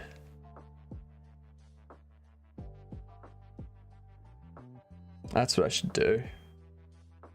I'll put up a post afterwards. Like, so far 2D's being good. What's Blue Sky? You don't know Blue Sky? How do you not know Blue Sky? This.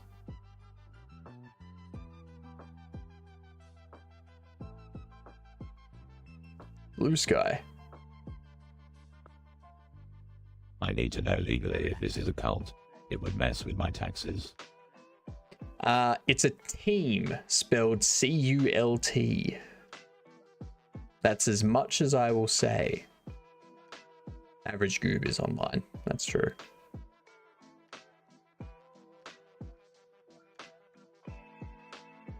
But yeah. Look at that. Jordster followed.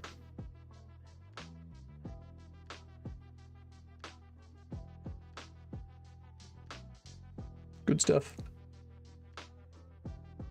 It's just Twitter.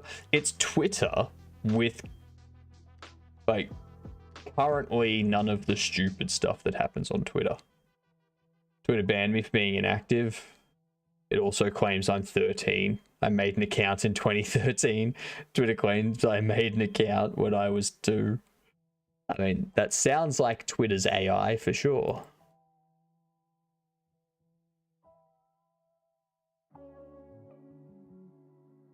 Okay, so we have that all set up. Back to the README here. We've created the animation groups. Remember all the happy times we had?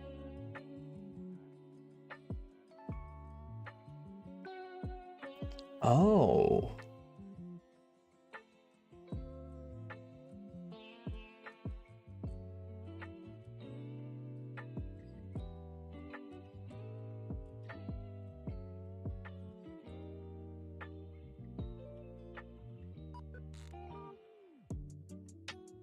Am I able to play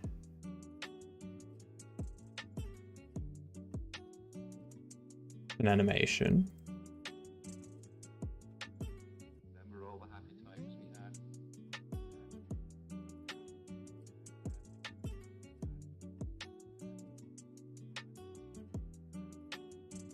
Select view play from the menu to preview the animation.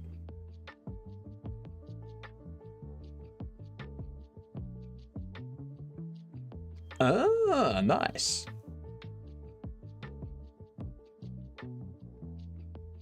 Or I can just press space and it appears in the bottom left. Jesus Christ, that's fast.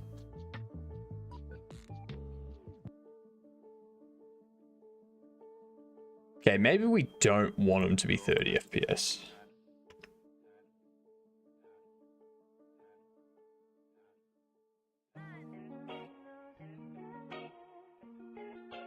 Yeah, that's better.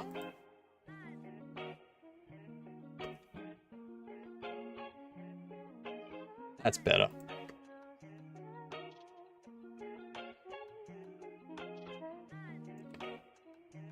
Okay. Welcome back, Maggie. The original appeal half worked to unban, saying for being inactive. This time I sent a screenshot of my account creation Call of Duty.png. I hope it works. I also hope that doesn't leak anywhere. Welcome back, Maggie. We are now testing and tinkering with default. I'm now on Blue Sky. Yay!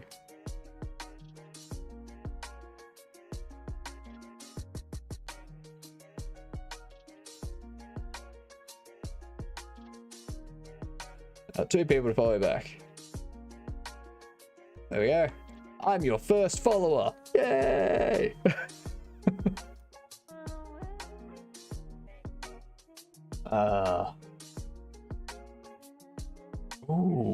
Ooh. I think I prefer this without the background when I'm using default and whatnot. Oh, I can default so far. It seems pretty good for 2D stuff. I'll be interested to get into 3D stuff.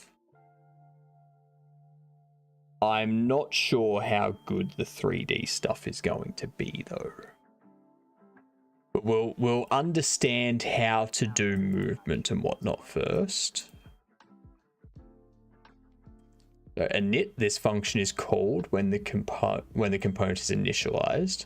Before anything appears on the screen, you will use this function to set up a few things. Final. This function is called when the component is being removed, when the game object is deleted, or right before the game engine shuts down your game. Update. This function is called once each frame. It is useful for doing manipulations and calculations that need to happen in real time. You will use this function to move the game object based on input. I dislike that. I would rather have a physics function. A physics tick. Oh, I have another person that I need to follow.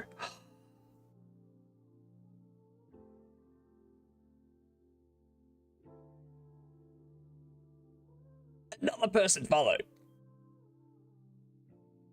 Yay! 200! Woot! Woot! 200 followers on Blue Sky. That's more followers than I have on YouTube.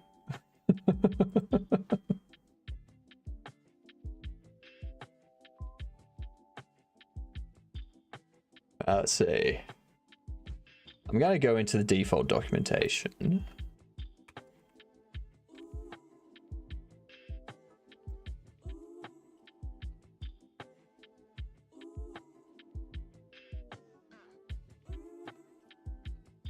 Fixed update.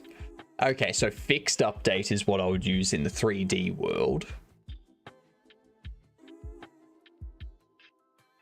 There's a callback function which is called by the engine at fixed intervals to update the state of a script component. The function will be called if fixed update frequency is enabled in the engine section of the game project. It can, for instance, be used to update game logic with the physics simulation if using fixed timestamp for the physics, enabled by using fixed timestamp in the physics game project script. Yep. So that is definitely what I would prefer. Good. Good to know they have a fixed update, which is tied to physics stuff. I will never hit as many follows on here, BS, as I do on YouTube. On here, Blue Sky, as I do on YouTube, right? Do you have a point and click game in your future or nah? So my next game is going to have point and click functionality. So you'll be able to move the character based on where you've clicked. But you'll also be able to move them with like keyboard or controller joystick stuff. But nothing that's just going to be a 2D game that you point and the 2D character moves and stuff like that. I don't have any of that planned.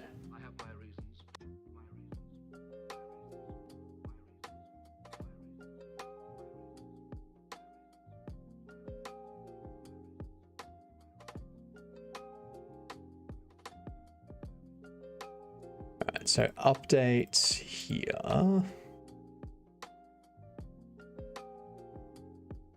Write a bit of Lua code to play the animations and make the astronaut game object move. Change the content of the init function to the following. That's not the content of the init function. That's not the content of the init function. You silly lie. Lying sillies. Acquire input focus. Okay. So do message post. This self, basically. I wonder, actually.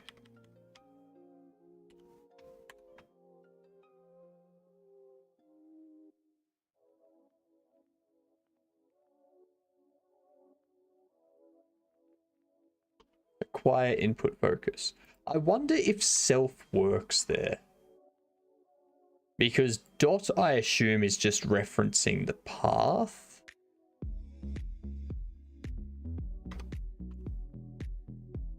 The receiver, self, and acquire input focus. Then we also do... Oh, what was the other one?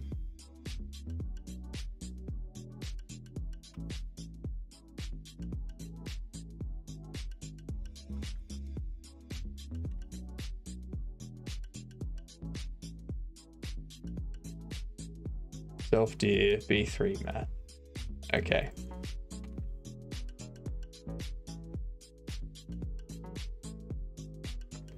B math. Vector 3.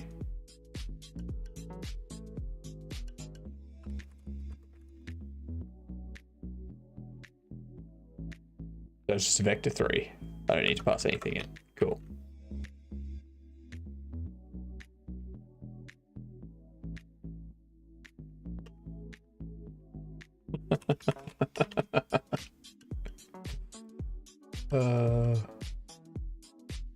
Define a local variable constant that holds the movement speed in pixels. Yep. Fair enough.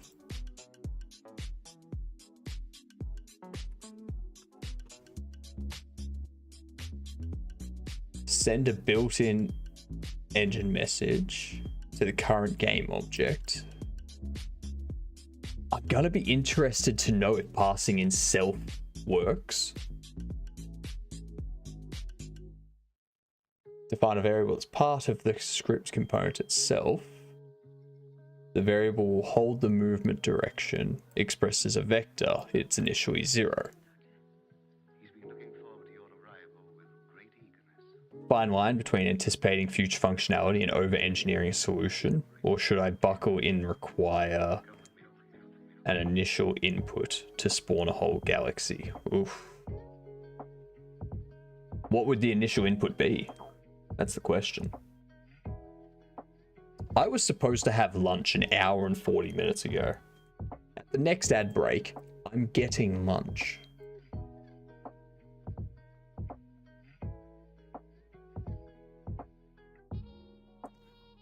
Oh, really? I have to do it like that? Hash front and that, else if hash back, then that.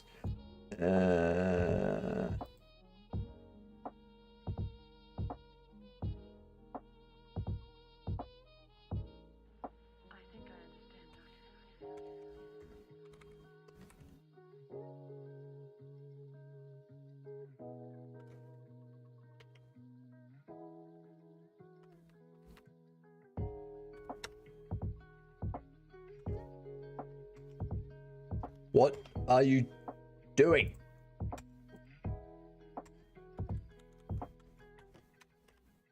Why can't I press tab? Why do you focus that whenever I press tab?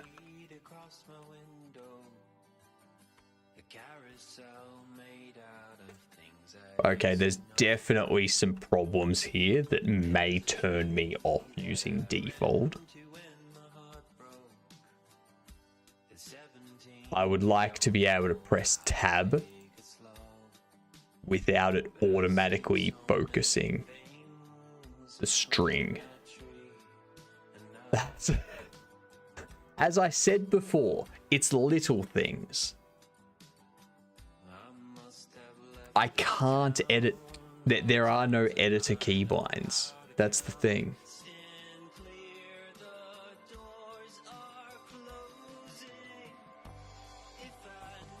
There's no editor keybinds. Like, there's preferences, but nothing under here is keybinds. So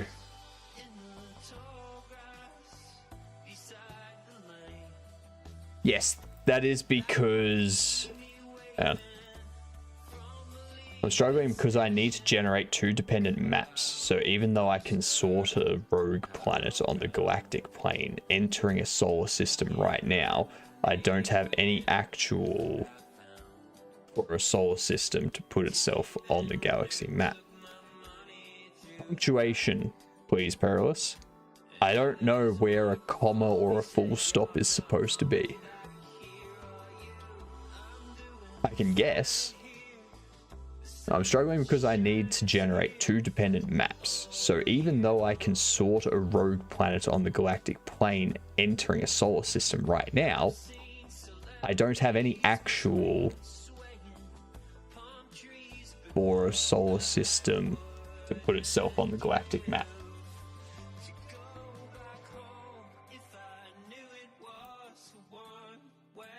I say that now, I don't have a method for the solar system to put itself on the galactic plane. Yeah, I'd do it on input, if that's the case.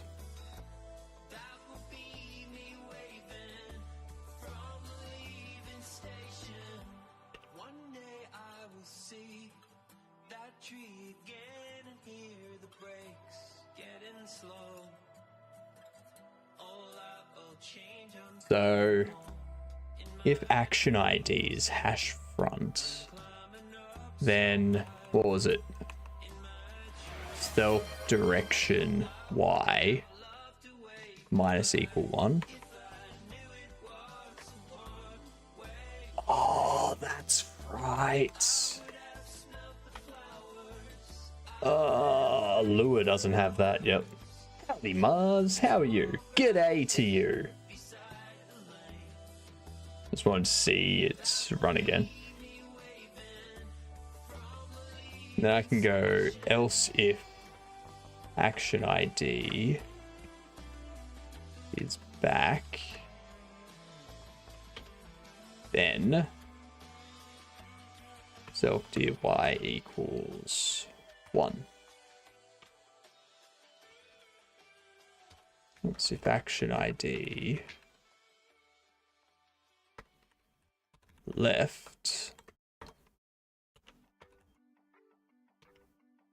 self dir x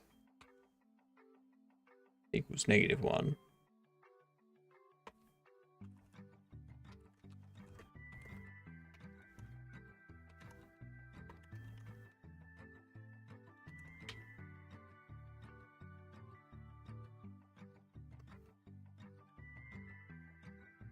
Is there any way to get multiple inputs at the same time?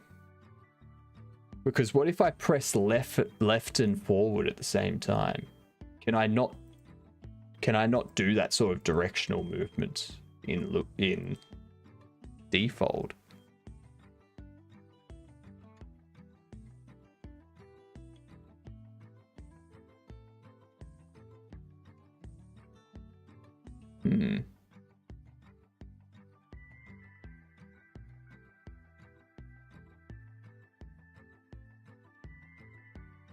Action defining the input binding files is sent in the action ID parameter. If the user presses front or back button, set the Y component.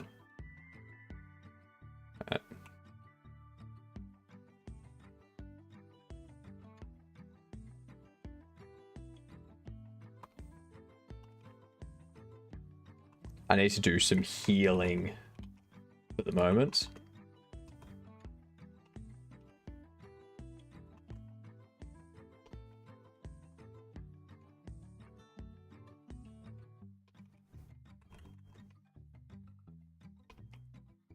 But if I can't do...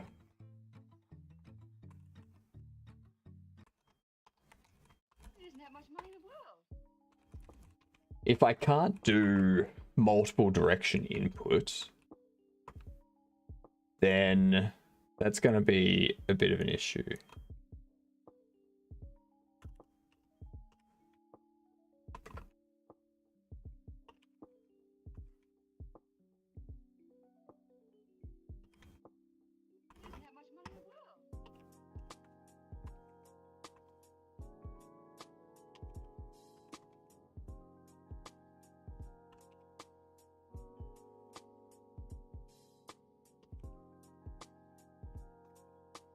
Man, I'm pressing all the wrong buttons today.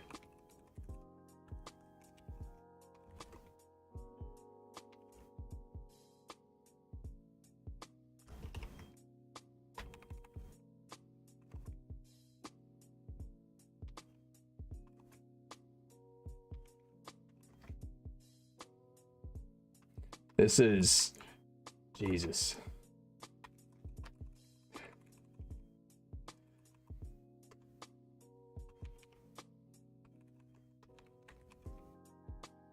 I'm going to be interested to see how it handles multiple inputs at once. Oh, Lilith's over on YouTube for a change. That's odd.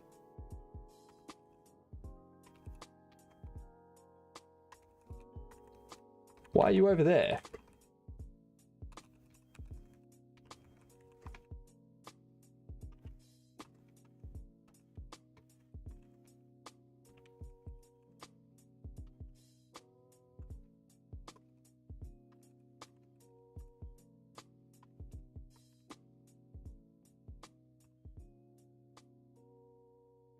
All right.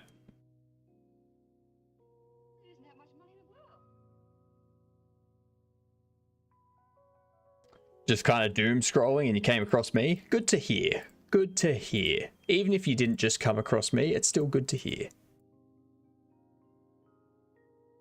If the user presses the front or back button, set the Y component of the movement direction vector. If they press left or right, set the X component. Oh, hang on, I know what it's going to do. So if I press it, it's going to set it. If I let go, it's not going to unset. It's just going to keep it. Yep. Okay. Oh wait, no, update resets it down here. Okay. Is there... Yeah, this doesn't have any split scripting either. Okay, so it's in here that we're going to be doing stuff.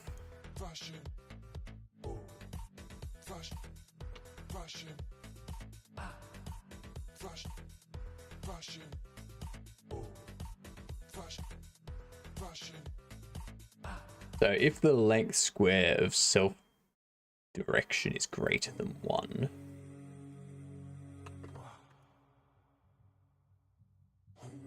good to know you're still popping up on Game Dev YouTube. Yeah. Want to hear something funny? I do want to hear something funny, Lilith.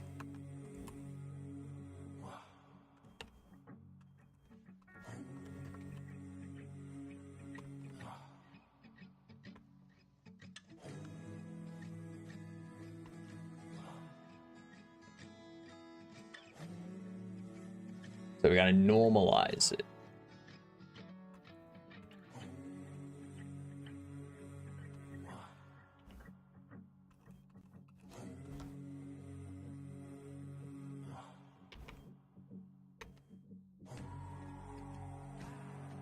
I managed to fill up 80% of my Millinode account with GDD alone. Oh, Jesus Christ. That must be a huge game design document. You gotta go pay for a Millinode subscription now, which is fine, considering how useful it's been. Good call. Good call. You don't want to run out. Smart. Smartly done. So local P is the game object's get position. I dislike that variable naming.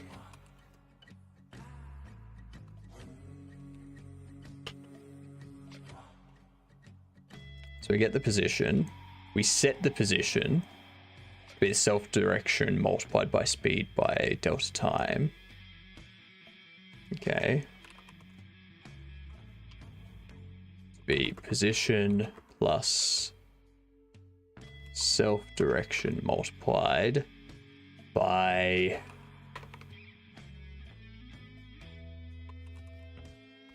self-speed by delta time. And then we have self-direction set to vmath vector 3. Star disappeared right as it got in. Aww.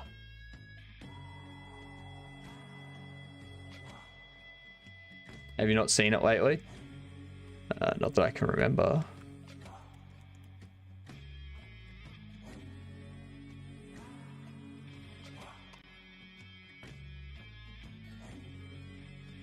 Oh, bad argument. Yeah, so it's bad argument here. So it does require it to be a dot. Okay.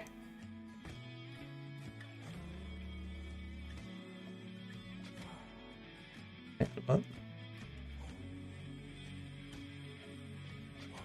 19.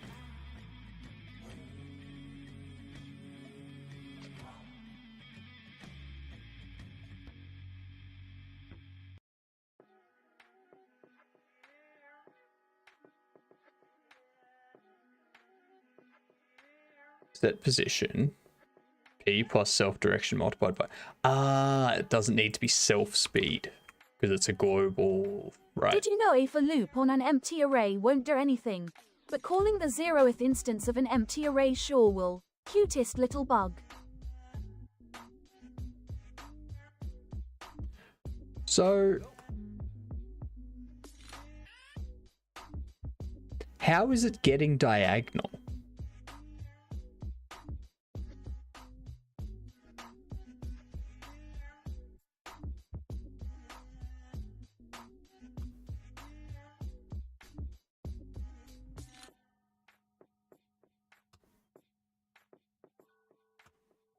I don't understand how it's getting diagonal. Gotta move over to Twitch because YouTube is behind horrendously. Yes. Yes, it is. Doing Neon in Blender. Fun, but it does get tedious. Neon in Blender. Interesting. Never tried. Signals aren't exclusive. What do you mean?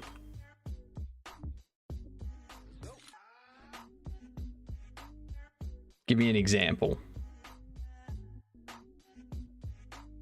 How is it doing diagonal? How does that... how does that set multiple X and Y when that sets the direction back to vector 3, 0?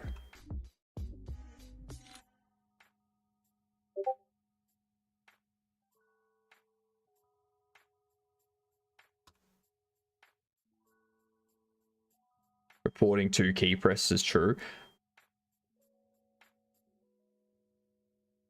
I mean, it could be.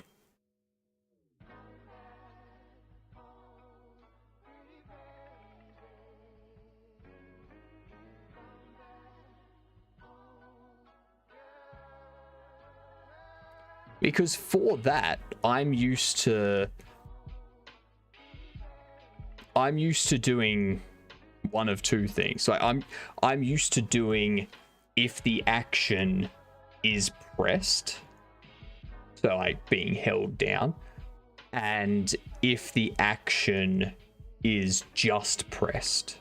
So if they've pressed it once, doesn't matter if they're holding it down, I'm only triggering it when they press it once.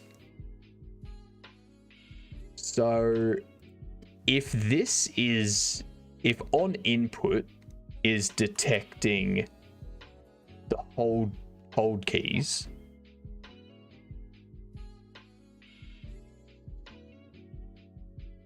how would I set it up to do just a press, regardless of if it's... I'd have to implement my own logic at that point. Like set a flag being like, this key's already been pressed, so like already been handled, so I don't need to do it again. And then when they let go, how do I know that they've let go?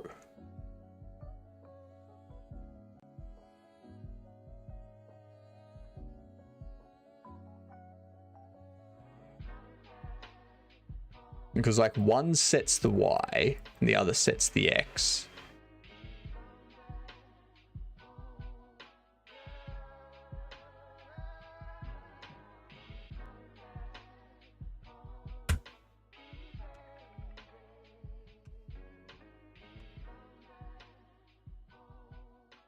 Now that's even more confusing. So I'm going to press down, left, and right at the same time. Left and right, if we're thinking correctly, should cancel each other out. They don't. They don't cancel each other out.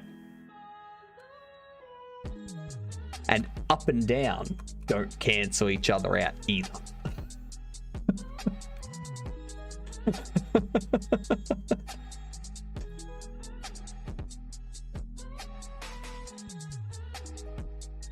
I don't know how that's doing it.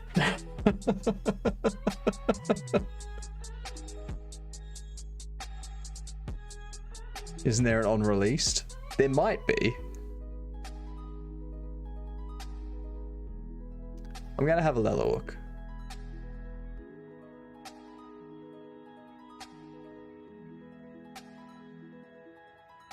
Quit playing games. His right leg is clearly stronger than his left. Put in a patch note and get back to work. Sounds kind of rough so far. It's just... I'm still learning why the engine's doing what it's doing and does what it does. Just realized we're using default and I've been sitting here trying to figure out why does it look so ugly. It is odd. I will give you that. It's a strange feeling. And there are things that I don't quite understand. For instance, there's an on input, but there's no...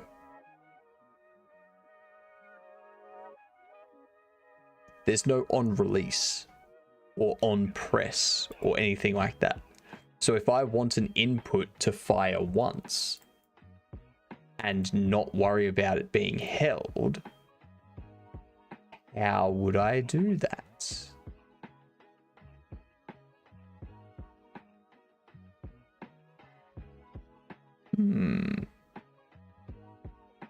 It's not odd, it's horrendous. You got to give everything a chance, Lilith. Like, the UI is not great, I can tell you that much, but the engine itself seems to be pretty good. I'm just trying to understand things at the moment, which have me confused.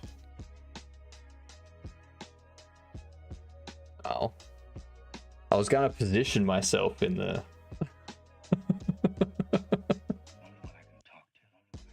It has a score of 6.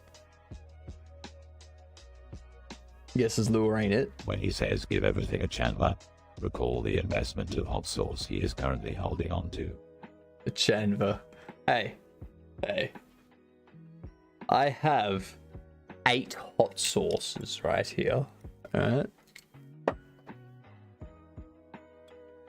These two. 1.2 million. 1.5 million Scoville. You want me to try these? Throw 5,000 bits in one go. Alright?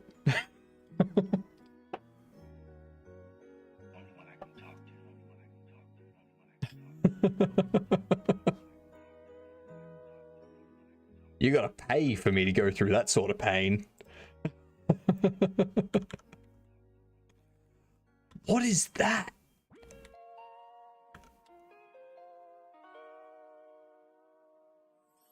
Nuh-uh. Oh, I need to see if I can open this up in VS Code or something. I'm just saying I'd use Unreal over default. Keep in mind I can't even use Unreal because I have 80 gigabytes of storage. Well, the other engine that we're going to be tinkering with, so I'm going to keep tinkering with default today. At some point, probably the 9 or 10 hour mark, I'll switch over to Godot overlay work. But we'll keep tinkering with default for today, and then tomorrow we'll tinker with O3DE and see how that works. I need to get myself lunch, so I will be back in a few minutes. All right, see you soon.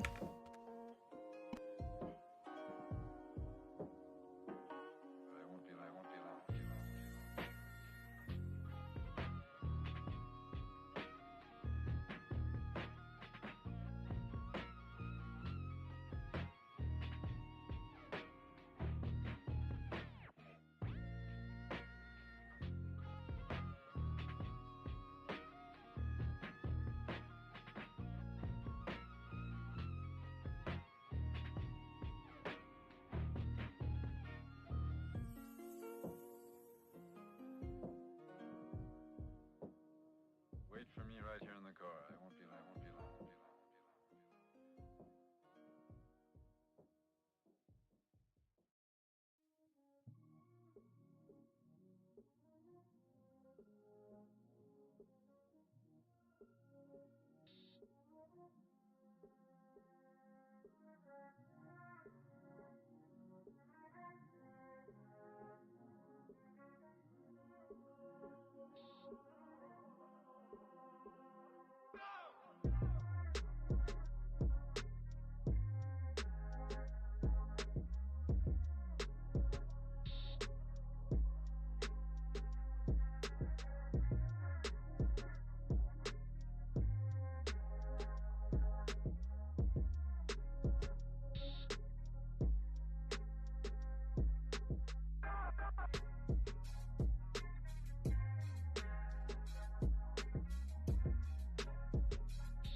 And there was much rejoicing.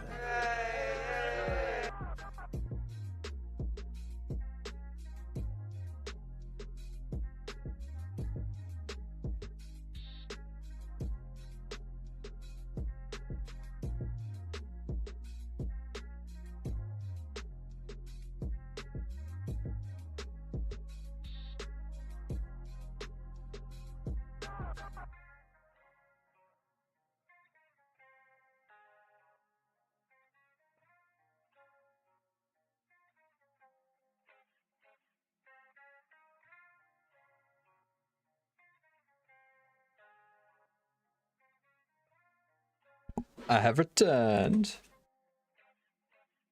So, as I was saying before,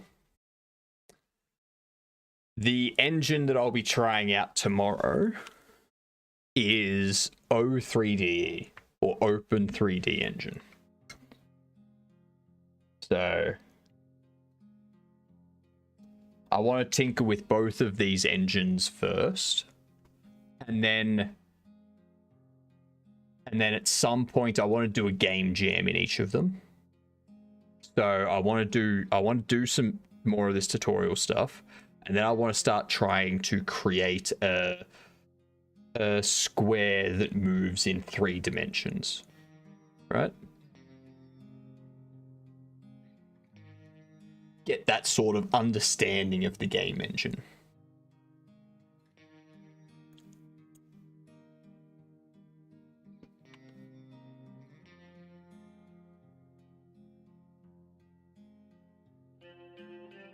And yeah.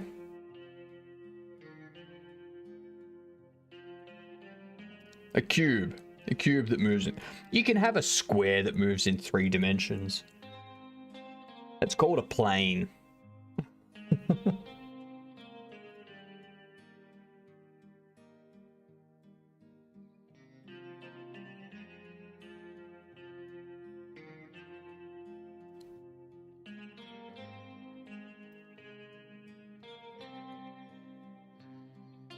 I would say that sounds exciting, but I also find putting dictionaries into arrays of arrays exciting. Dictionaries into arrays of arrays? Jesus.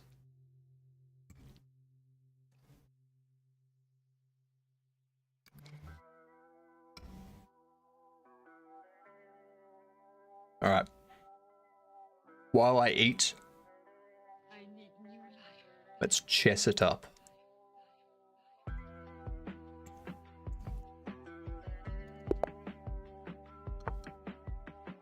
Demon Crom.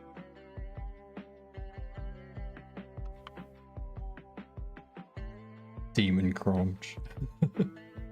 Please touch grass barrels.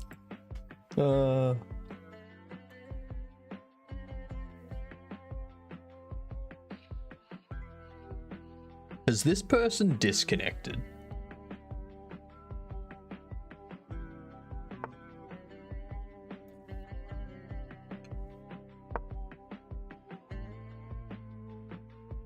You gotta move your queen out.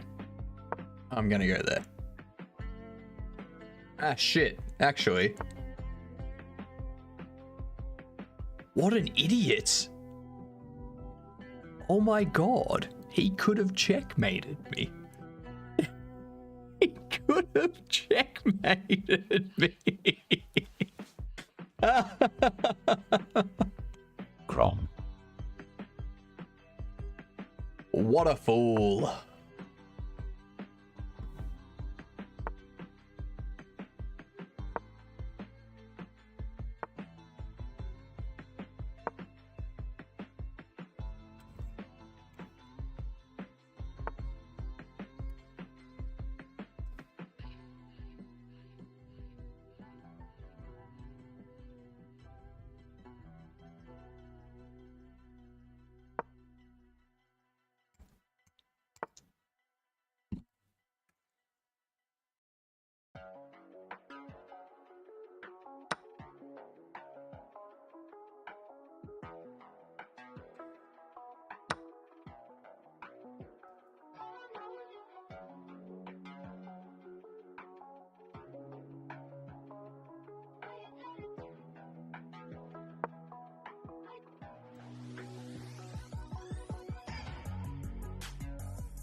Yeah, you're gonna have to piss off, aren't you?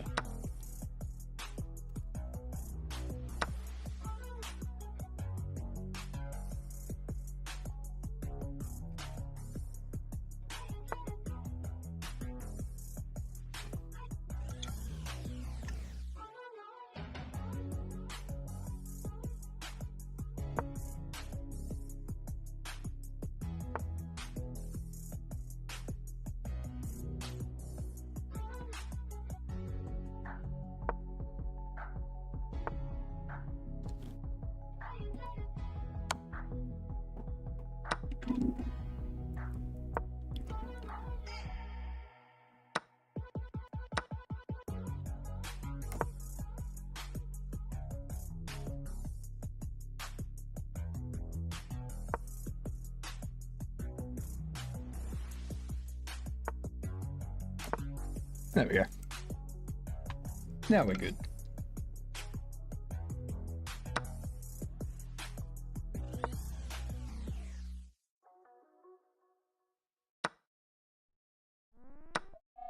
Fix up my pawn structure.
Come on.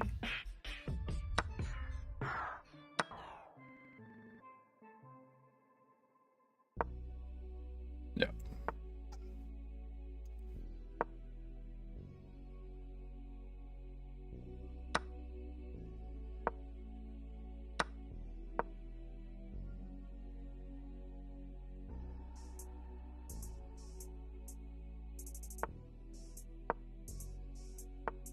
Yep, this person can't checkmate without a queen. Alright.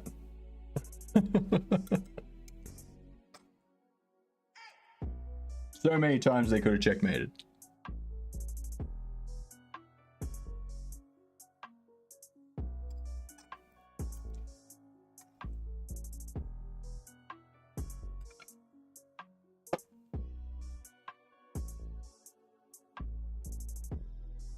Alrighty. There I am. There's my face. I be back.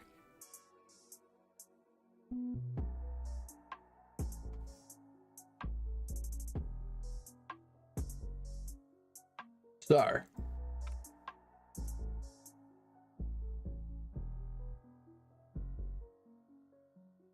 We have that set up and working.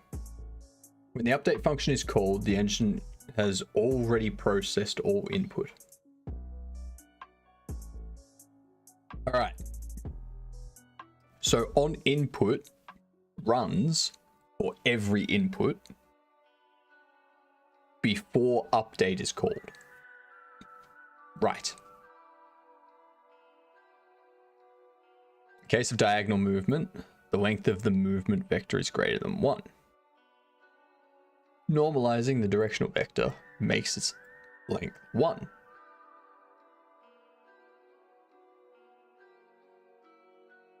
That's fair. Get the position of the game object. Set the position of the game object using delta time. Ow. Ow. Why do I have hiccups? I didn't have anything spicy.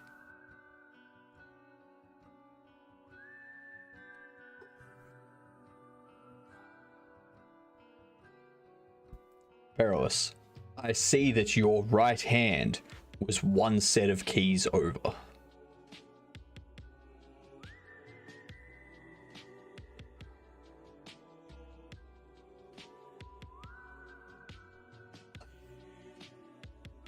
Reset the direction vector since it is set each time for each frame in on input. Busted as fuck. correct. We caught him. Caught him out. Real easy.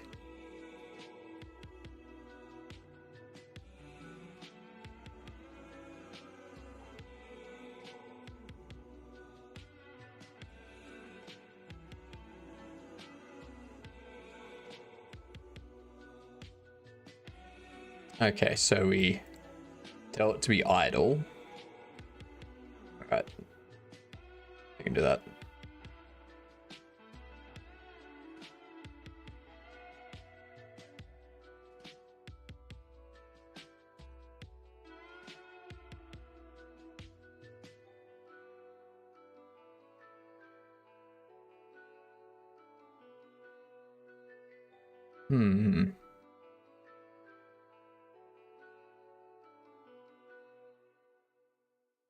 ID anim, okay. Go to sleep, you little cowboy. You're miles from home. But look up all around you. Current anim is nil. In here, local anim is idle.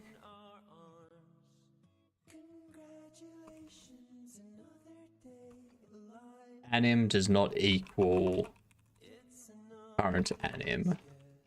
Then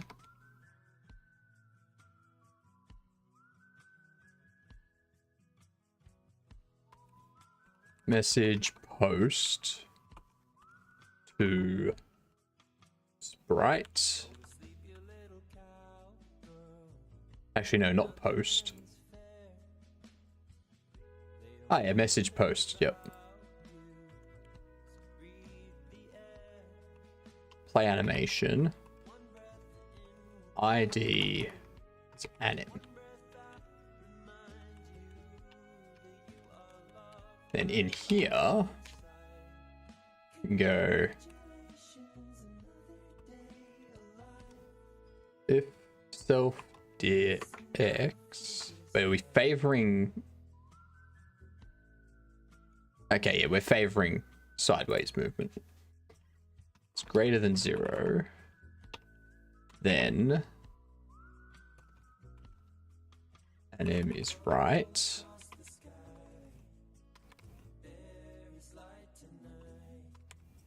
Else if the direction of x is less than 0, anim is left.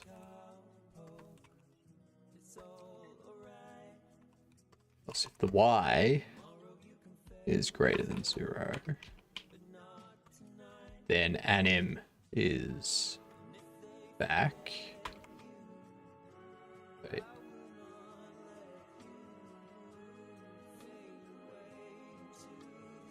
Yes.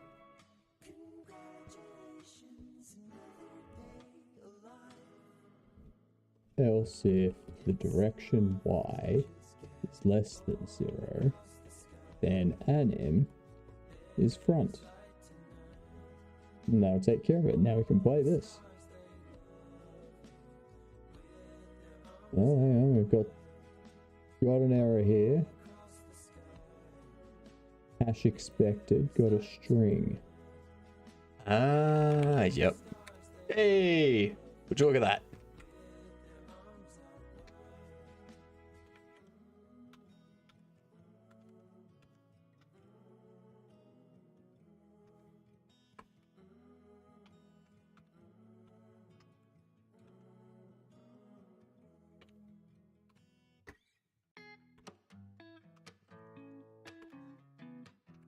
I like that it corrected, which is good.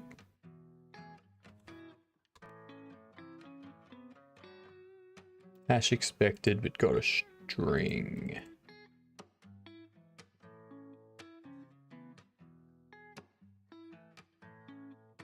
Oh, also.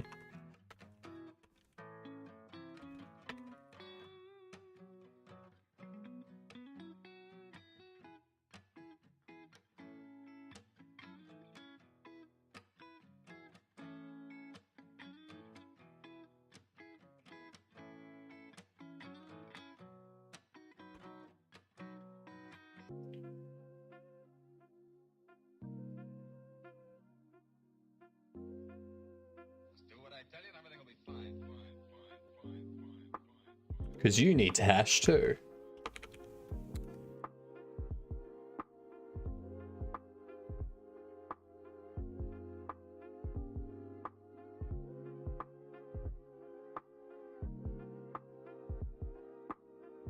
Okay.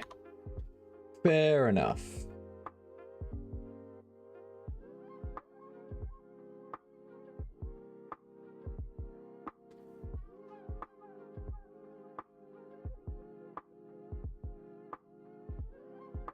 How is mass not a default property of rigid body? It is, isn't it?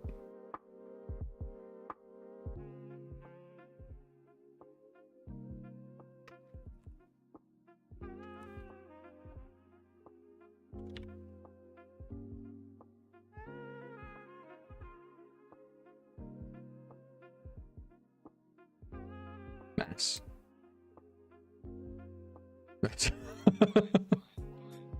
Right there.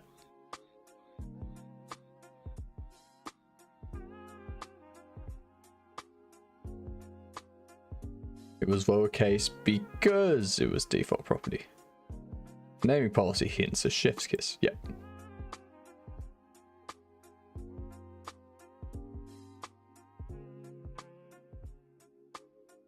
Yeah, when you said it, I was like, it is. What are you talking about? It's quite clearly a default property. What? Ah, you did capital. Right. That makes more sense. That makes more sense then.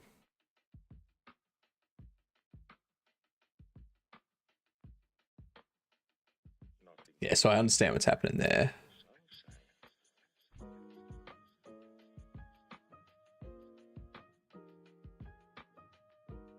Okay, so that's the end of the tutorial there.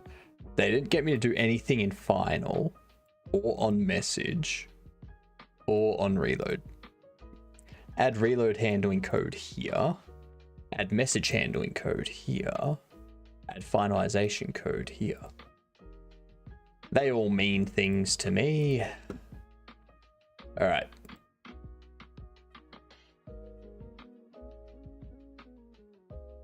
So let's quit out of that. Let's open up default again. And let's start from scratch.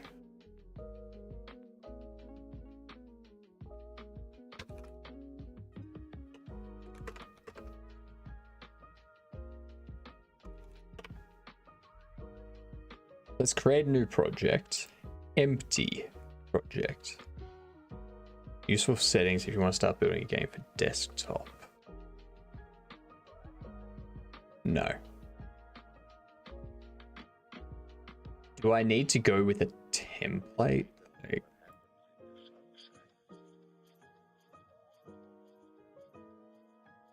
Or 3D treasure scene.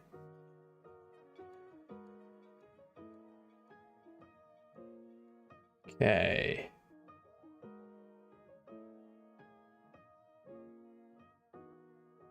The song that's playing right now is very quiet. Like, very. I thought music had stopped for a moment. Give that a turn up for you so that you can actually hear what's going on.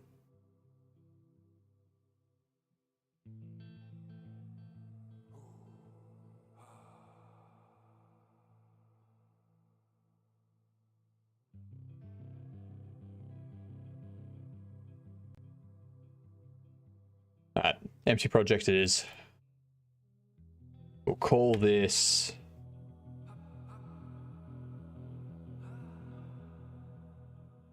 testing.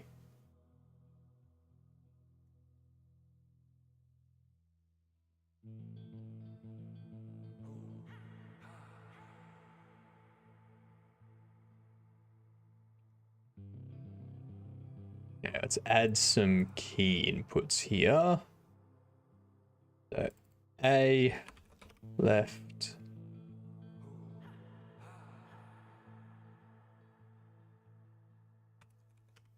is right. Yep, first project vibes.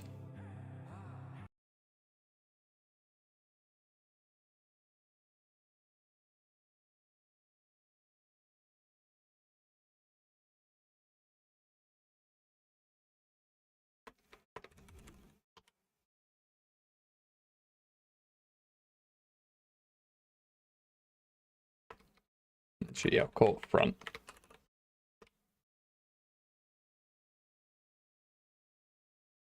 Then we go down to W.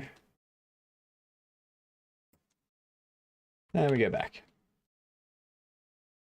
That's how you be yelling at the blinds to stay shut on a sun so sunlight don't get in.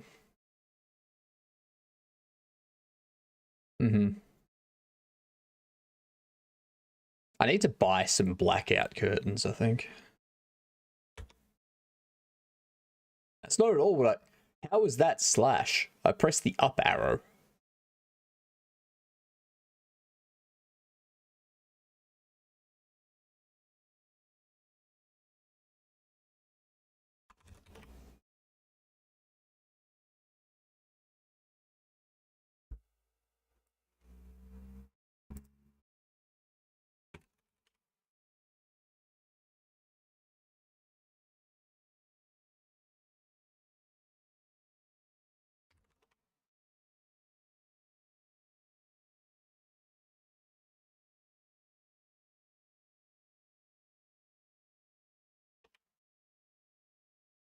Okay.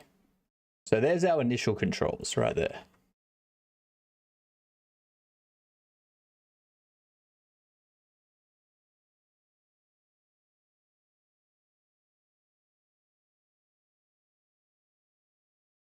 New scripts. Main scripts.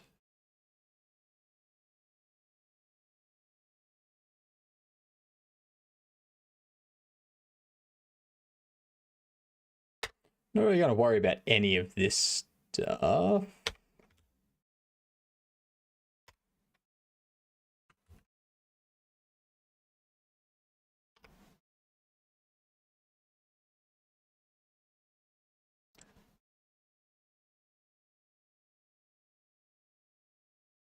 The room I'm in has a piece of fence mounted over the window from the hurricanes.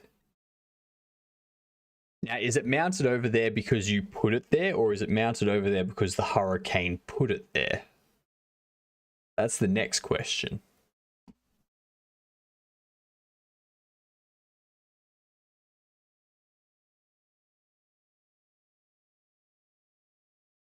Because it could be either.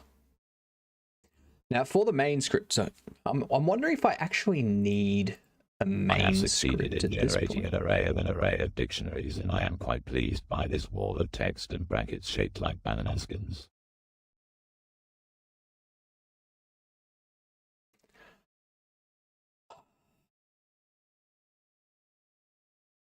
Why did I let that word get to me in the first place? Why did I do it?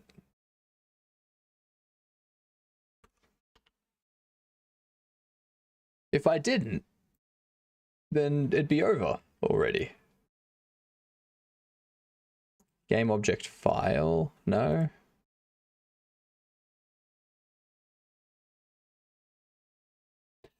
How?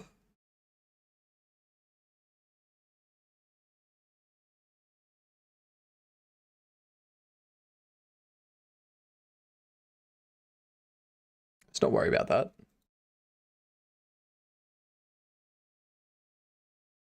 Let's go a new folder. We're going to go character.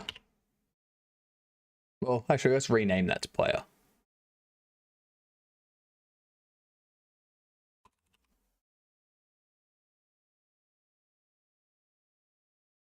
New game object. Going to be Valia.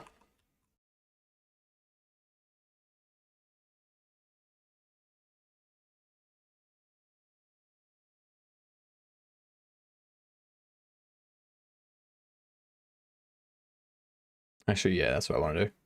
Add a component, a mesh.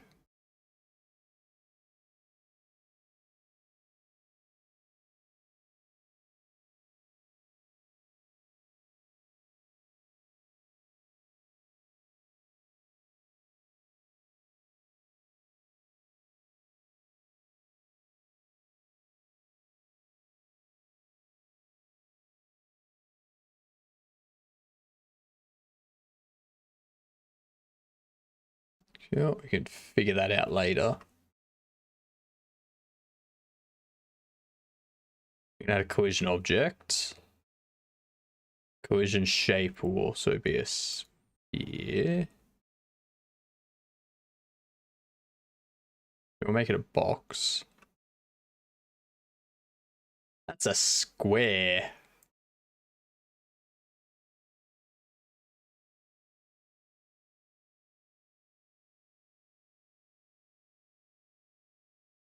That ain't a box, that's a square.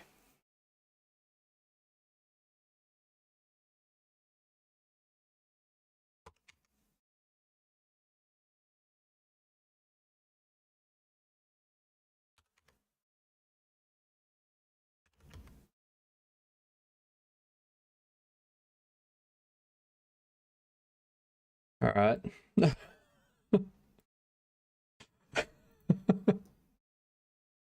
We'll go with that for now. Scripts. Player.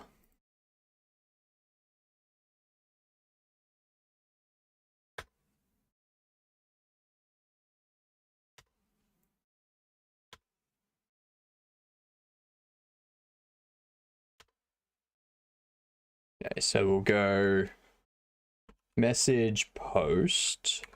Receiver is me, the player. And this will be acquire input focus.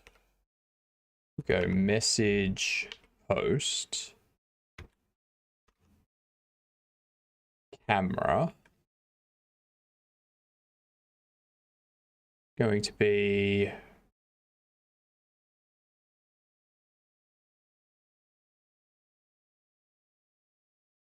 set. No.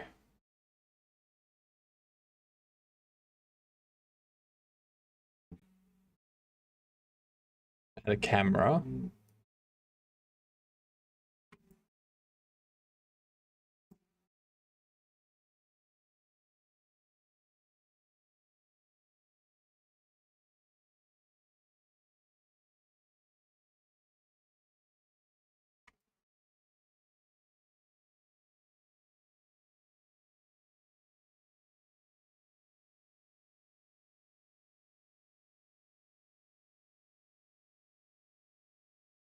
Let's set.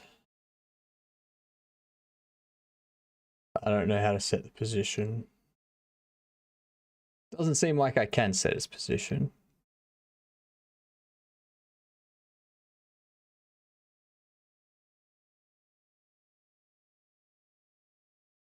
Anyway.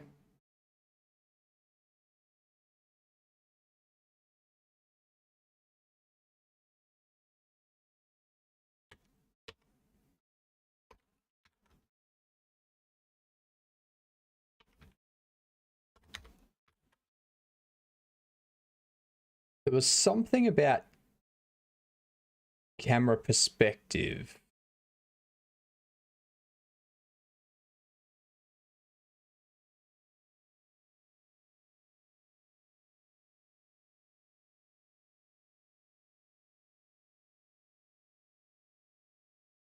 Hmm.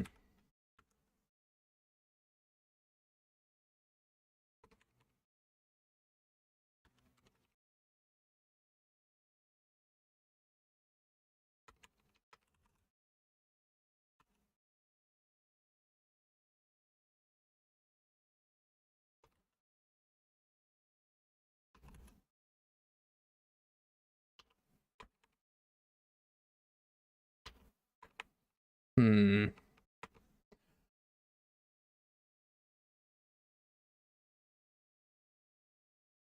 Documentation time.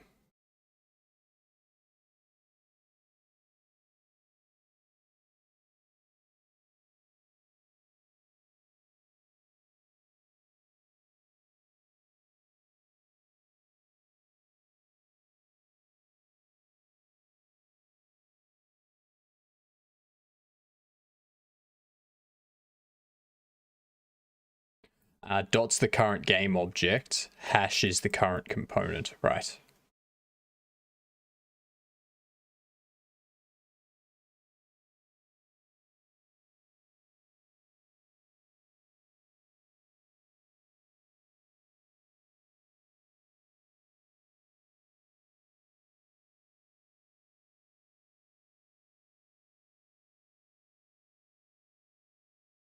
Okay, so that means we would do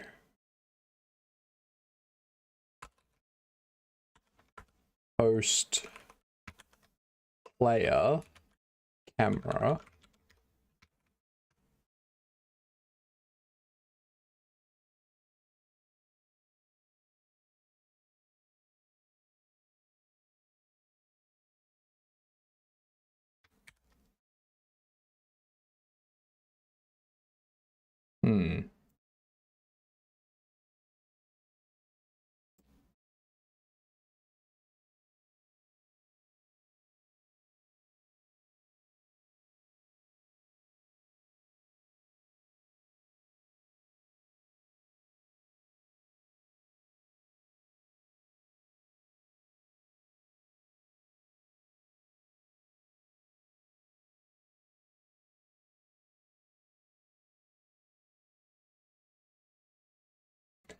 How do we do it for the animation?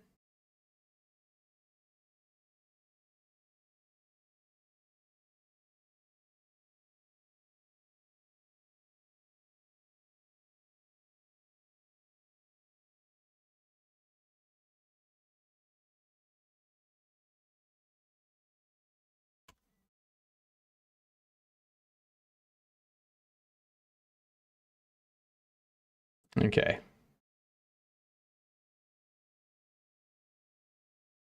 I'm just gonna get a square.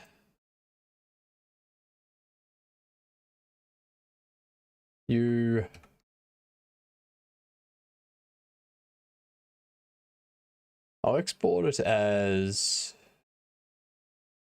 GLTF projects testing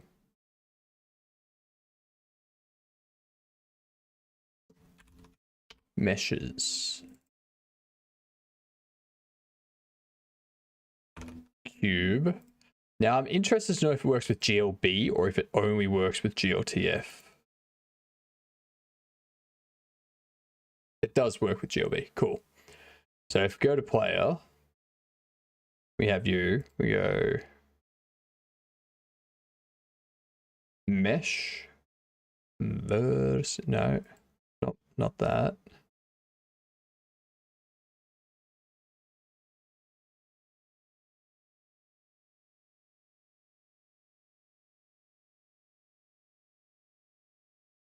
What is that type?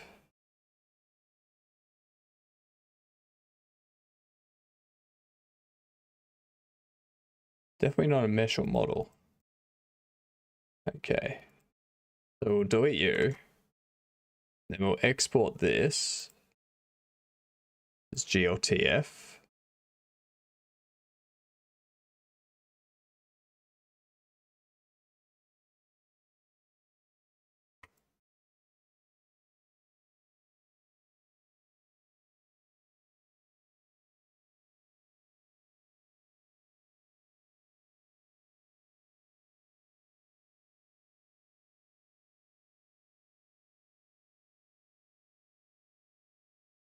Ooh.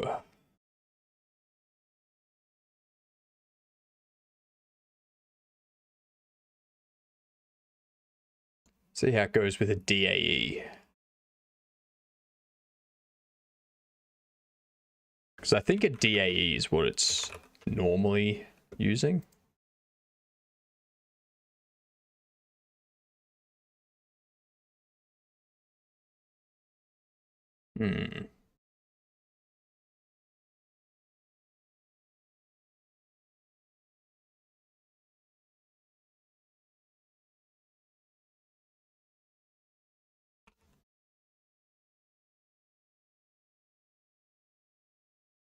Mesh.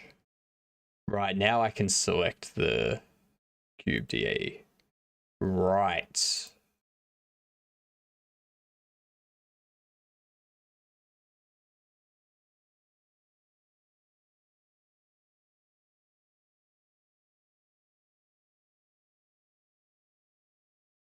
Right, so this is the default render script. Okay. So if we do that, We go into this. We select.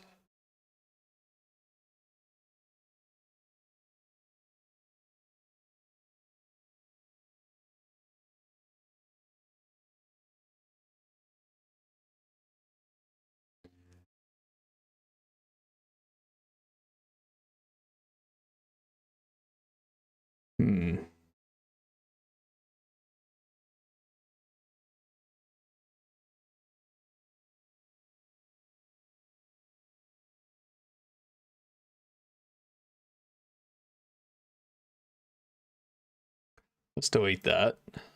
Let's go add component file. That. There we go. Now the camera.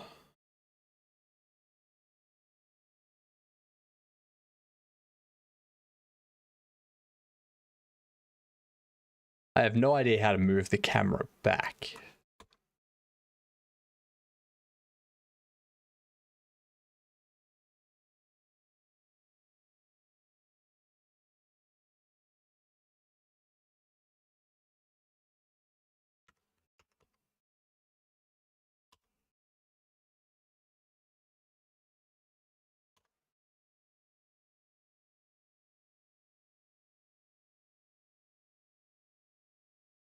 Okay.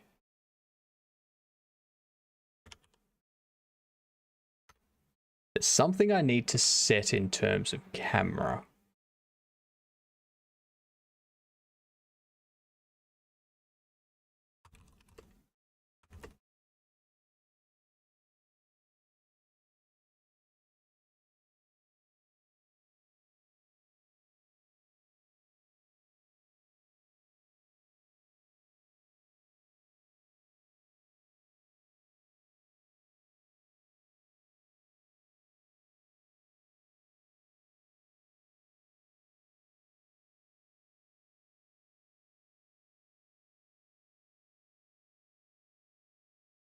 Render use camera projection.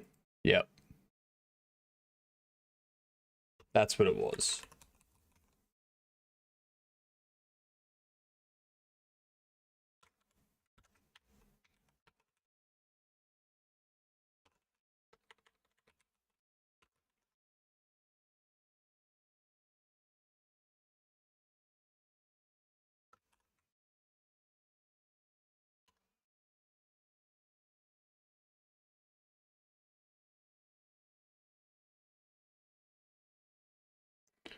Automatically use the view and projection matrices for any rendering happening.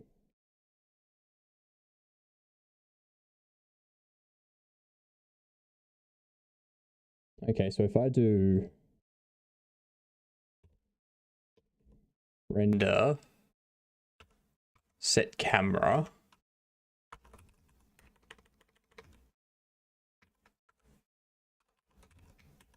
as player camera.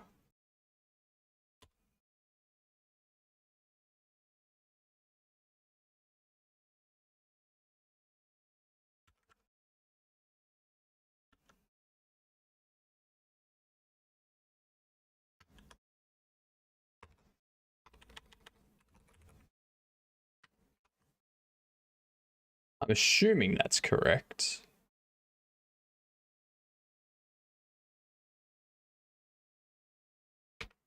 If I go self light vmath vector 4.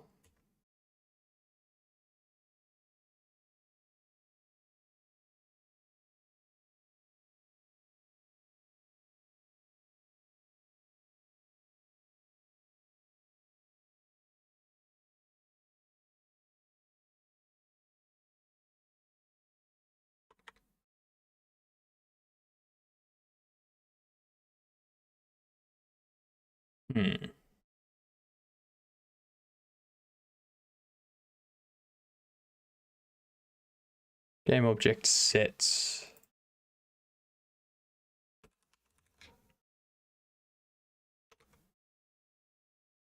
camera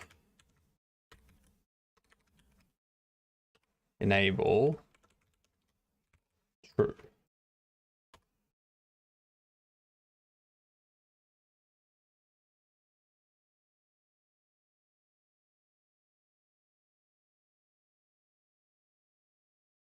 Something tells me I should have started with like a desktop project or something.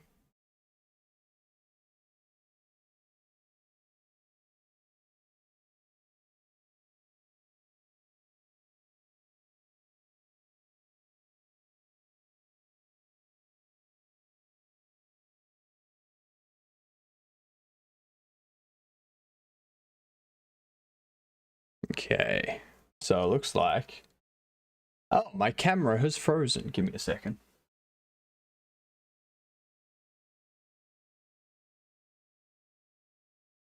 There we go. Camera's back. And now we need to reset the zoom.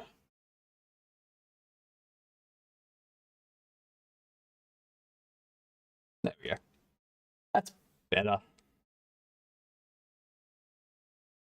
Yes, that was an actual malfunction. I specifically don't have that as a anomaly, just because there are some webcam weirdness with Linux.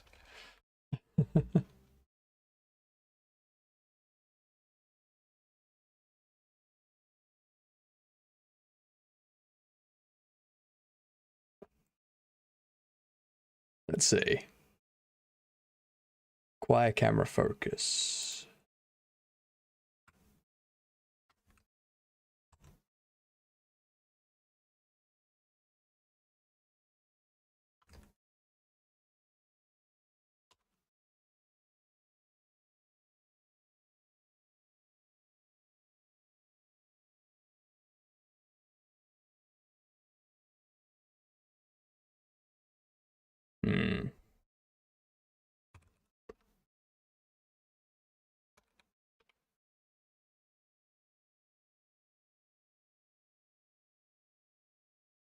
Illumination.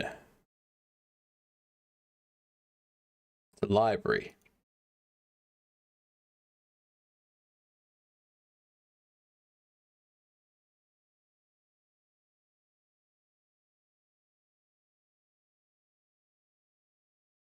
Since a third of a stream is while I'm at work, it takes a while to catch up. That's right. A lot of people aren't here for the whole stream, so you'll be right.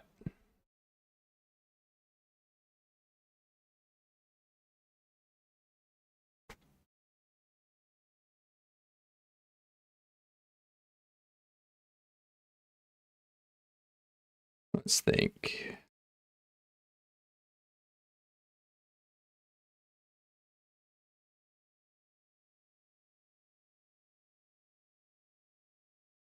So,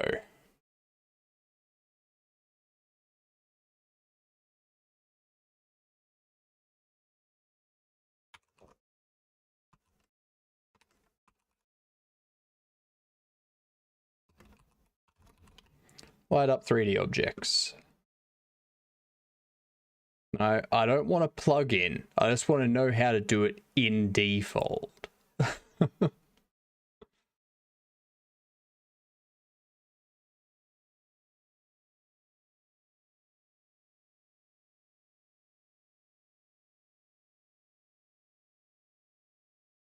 What's going on?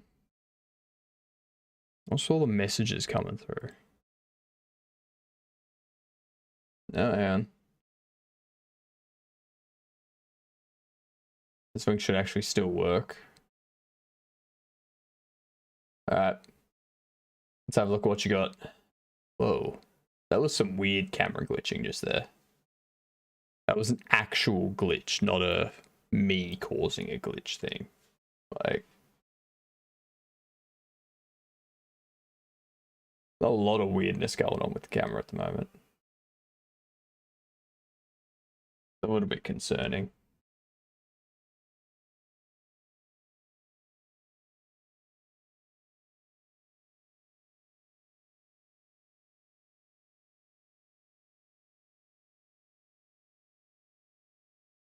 I don't know. See what happens.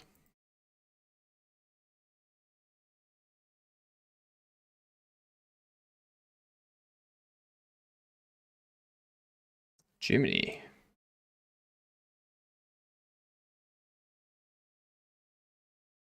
Okay, nice.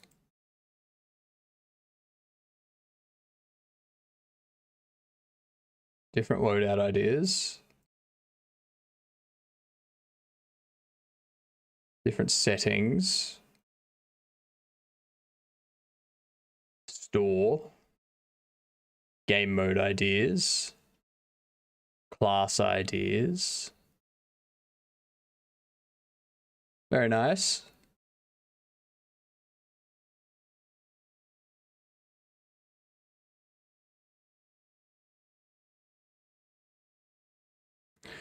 Should... I don't know if Lilith is still here, but should that arrow be going the other direction? Like...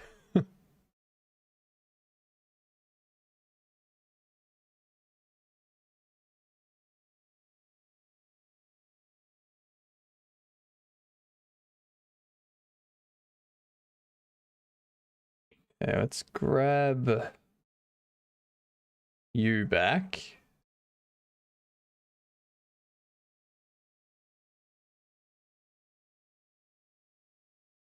Apparently it should just be displaying.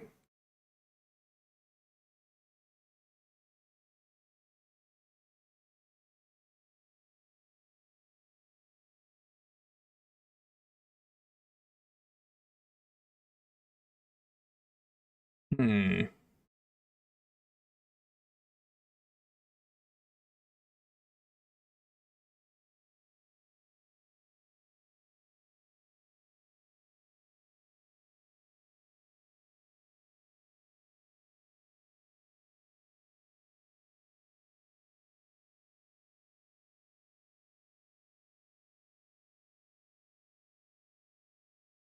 So I just discovered variables in different 3D worlds are treated differently by Godot, and my entire life has changed.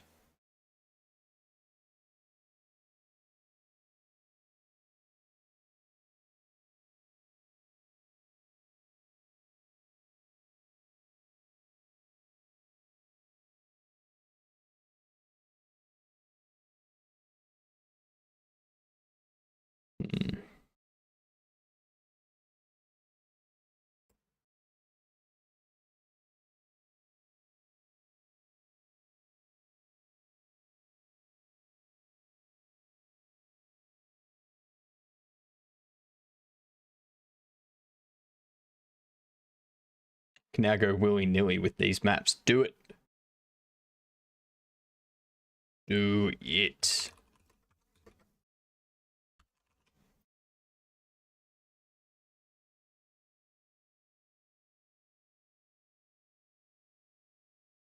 What was it? Oh, fucking camera again. God damn it.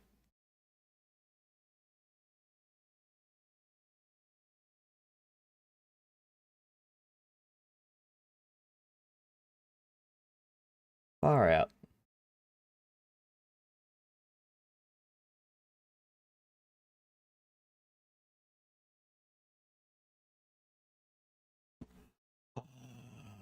And it's gone again. What is with it today?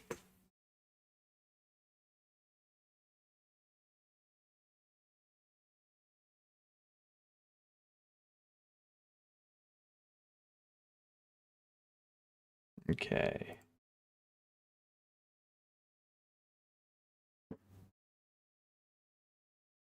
All right.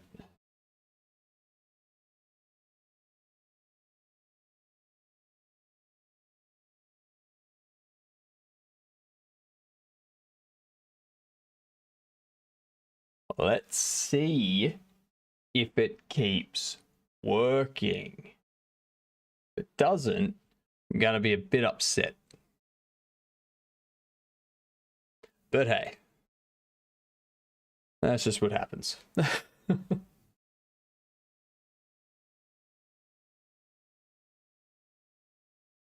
Alright, so I have a feeling it has something to do with shaders. Like, what was that? No, this camera is flipping out today. I have no idea what this camera is doing today. Doing all kinds of artifacting.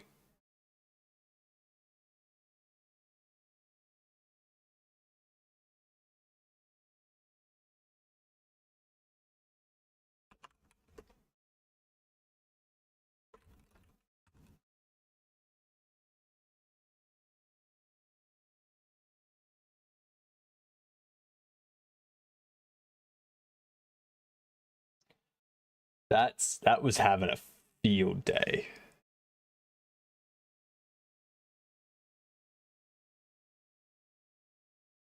Going wild.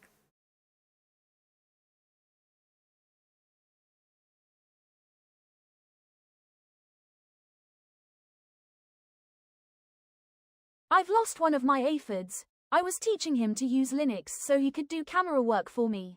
Let me know if you see anything. I'm not seeing anything. I'm too busy at the moment trying to make sure my webcam doesn't die. The second webcam. Second one. The Elgato failed. Now this one's starting to freak out. What the hell? Okay,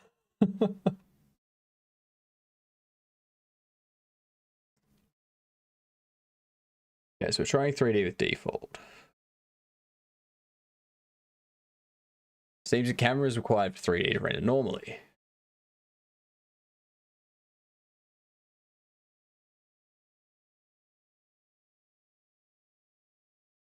Talking about the capture card. I don't have a capture card. No, it's just a webcam, like a USB webcam.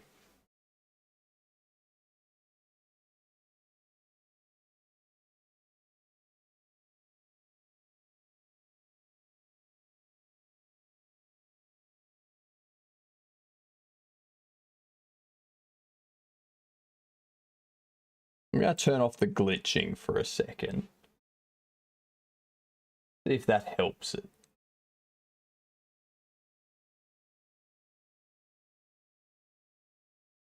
All the spicy content frying the optics? Maybe. Just maybe.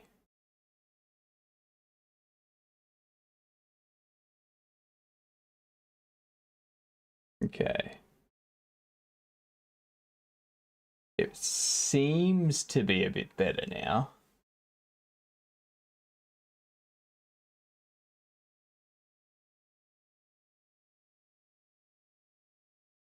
Alright, so we got ads coming in.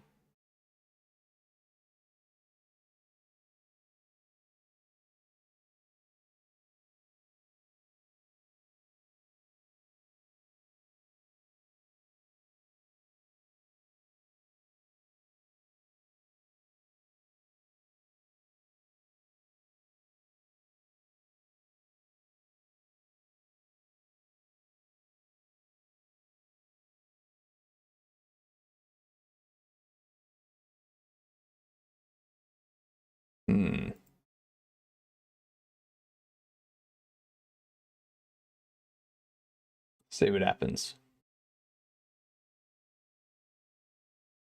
It's still freaking out a bit, obviously, but there's not much I can do.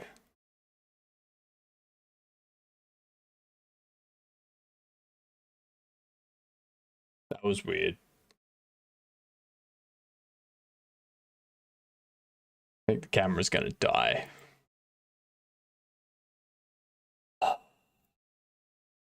Yay.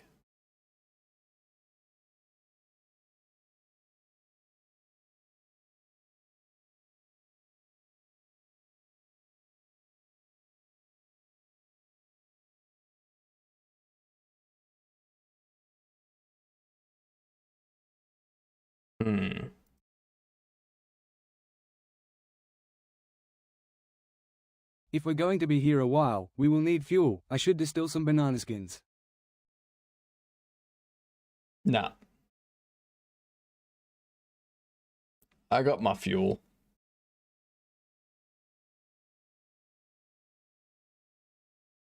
It's very tasty too. Some good fuel right there.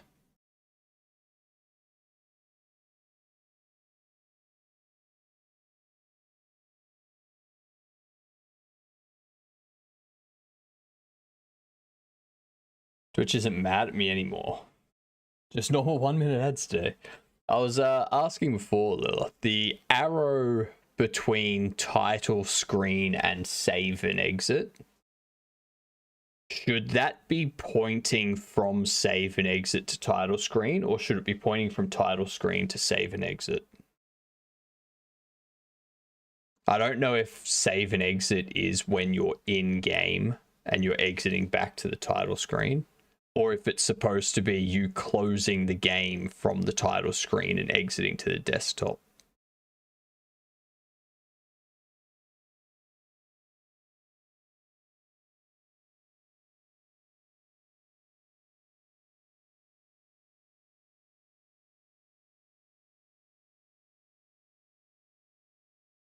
Let's see, default GitHub.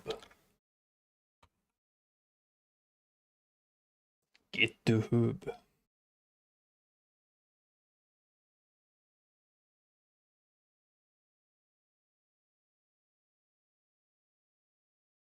Examples.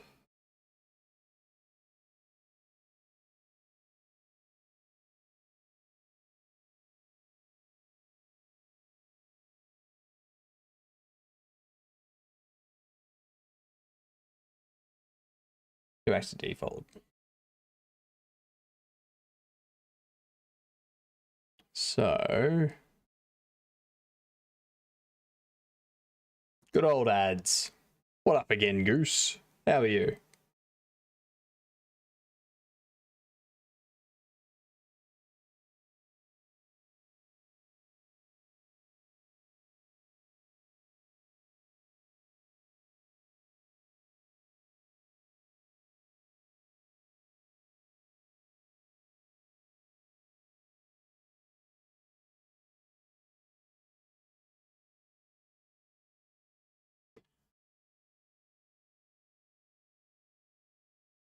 So where's the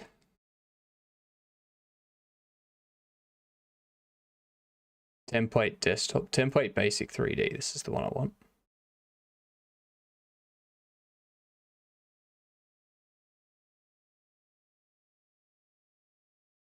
And there was much rejoicing.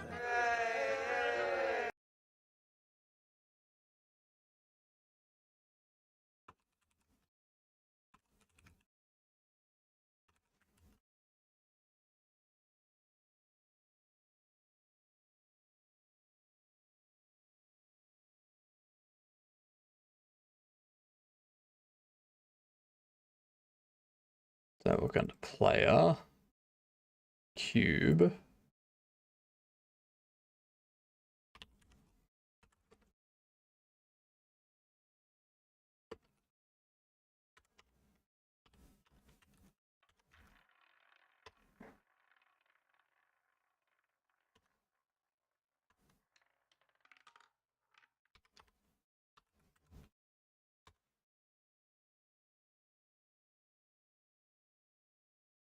Okay.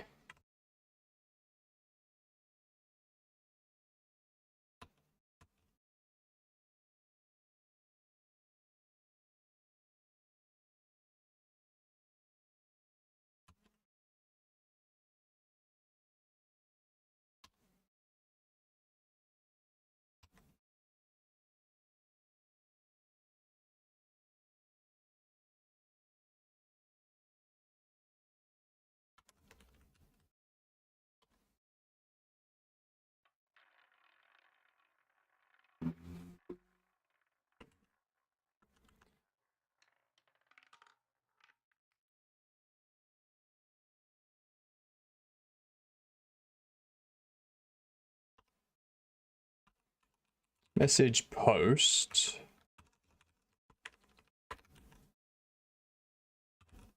Render. Set camera.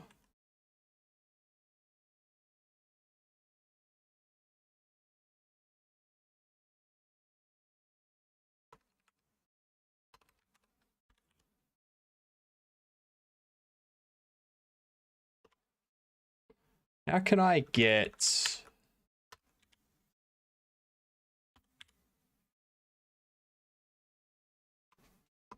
Because it's not just self.camera.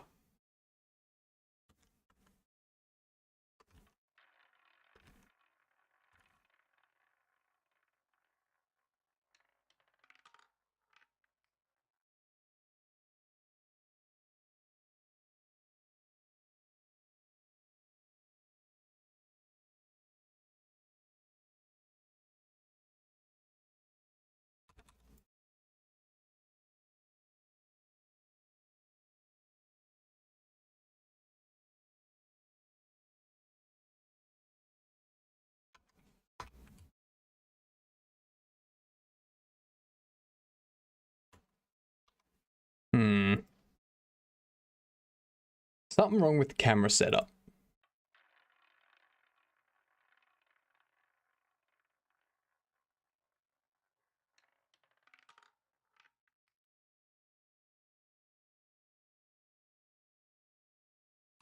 Default.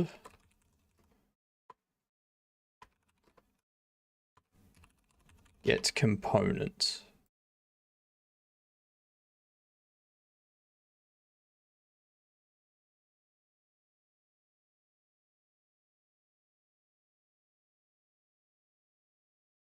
Camera's frozen. Banana skins. Bananaskins. Damn There, bananaskins. on the plus side, unless this way Ed will think you are working.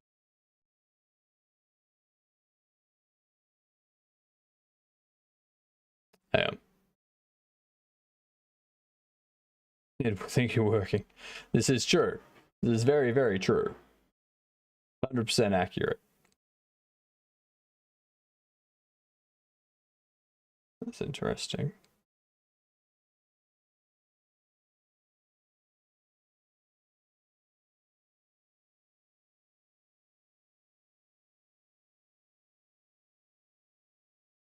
It's getting very annoying.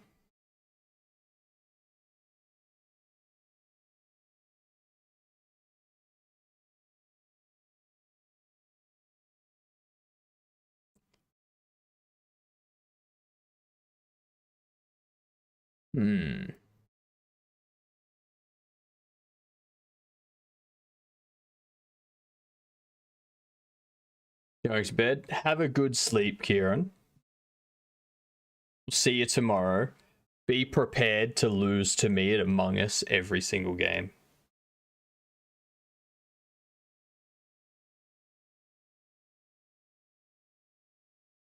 It will happen.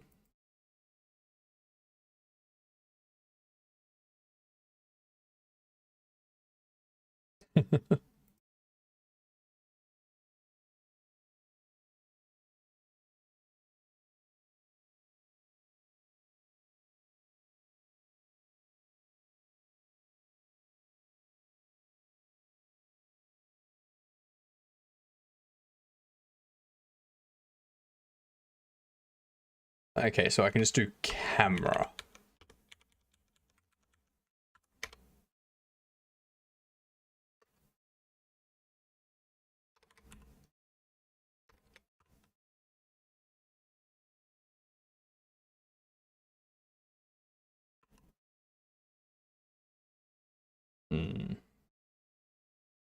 Playing it tomorrow pretty much after stream, but I'll be on stream. So tomorrow is going to be about 14 hours of streaming for me. I'm going to start at my regular time, and I'm going at about 7 p.m. my time, so 11 hours into my stream. I will be joining a bunch of other game devs. Kieran, Jedem, Cavino, Jumezu, Prismatic Dev, etc. Prismatica Dev, etc. To play some Among Us and maybe other games. I don't know. We will see.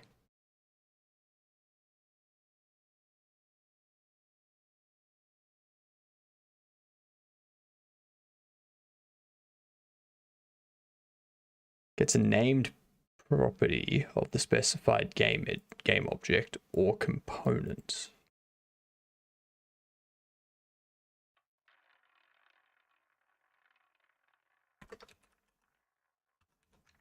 Yet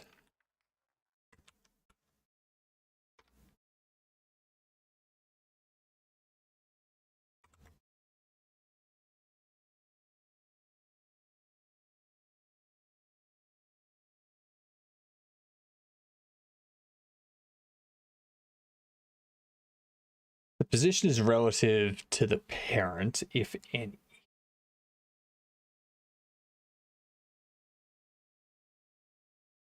That just gets a named property of the specified game object or component. So that gets a property.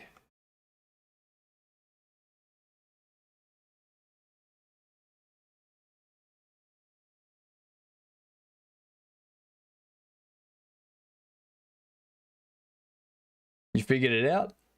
What was it?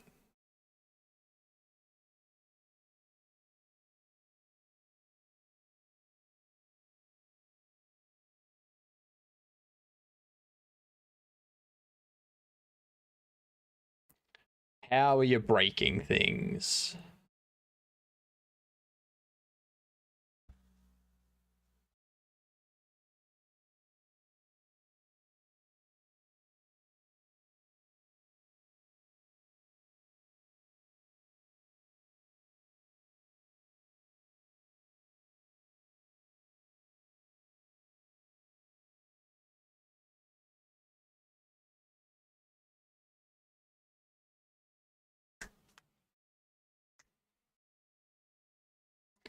Get fixed projection. So this will have set camera.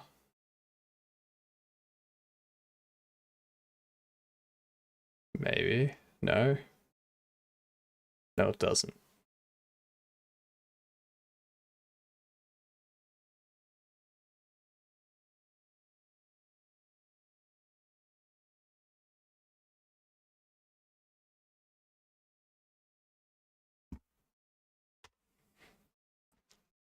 Default put together a very snazzy looking set of documentation. The artistic choice is unique, but I think it captures the spirit of a Wix-based portfolio quite well. Very true.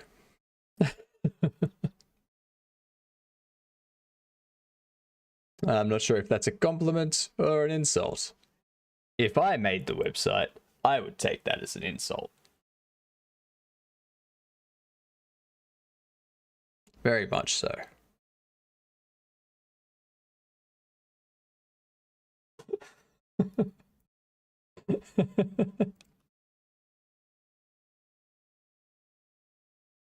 Yeah, so it's a bug in the extension. She probably thinks she was being sweet. Probably.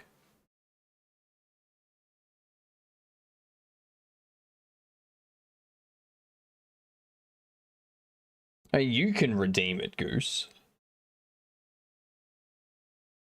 There's no... There we go. And the redeem was deactivated. And there was much rejoicing. And there was much rejoicing.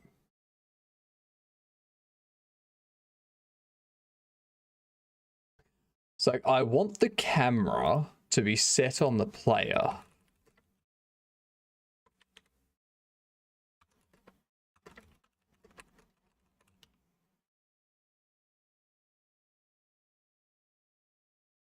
How to use the camera, for frick's sake.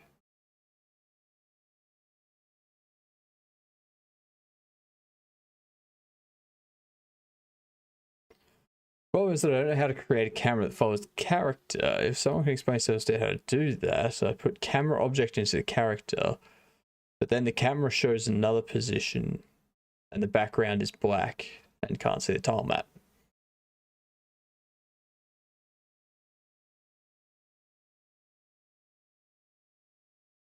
Add a camera component to a game object. Make sure the camera component requires camera focus. Tell the render script to use the view. And the projection of the cameras. Use camera projection. That's what I have. I have that. Oh, Trav! How are you today? How goes the game engine? Hello, everyone.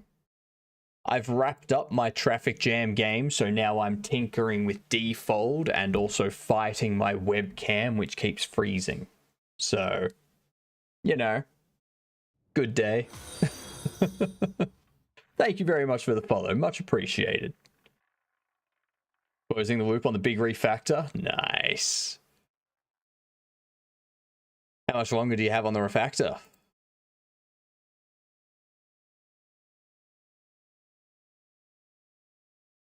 Yeah, fair enough. Enjoy work in the morning. Thanks for the raid. I will give you a shout out.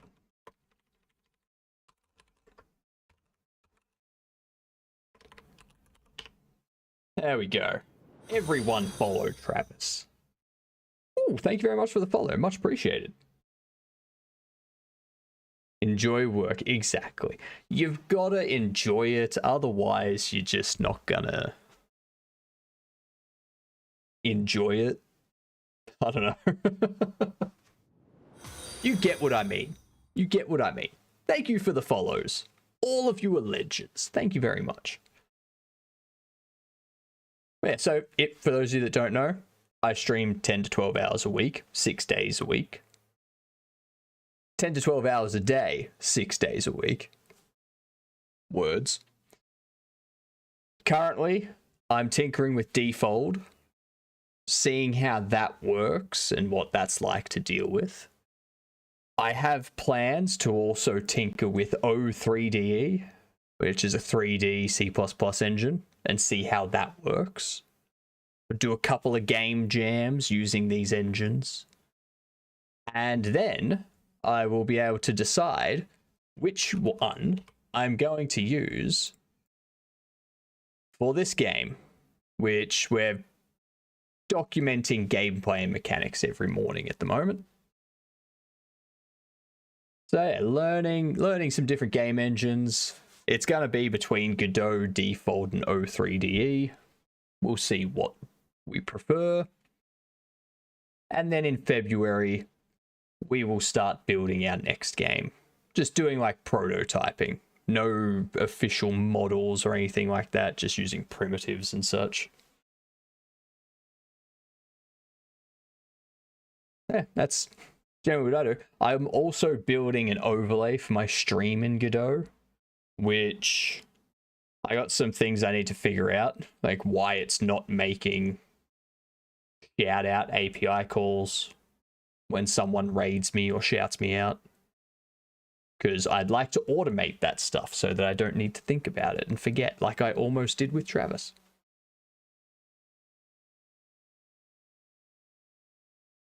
So if any of you that have come in have used Defold, let me know. Because I'm having some struggles at the moment. Struggle Town, me. Right this second.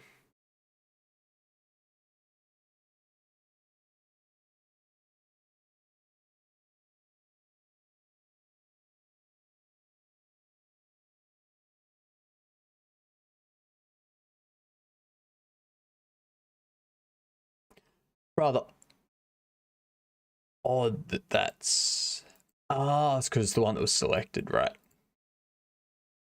Right. That makes sense. Ish. Because, yeah, it doesn't display anything at the moment.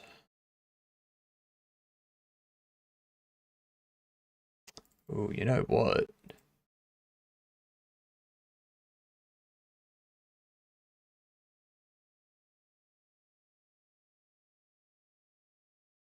Probably need to give it a model material, hey? Hey.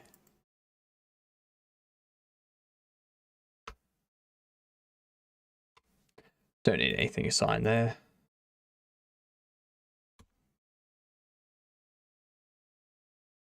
So if I wanted to create a new...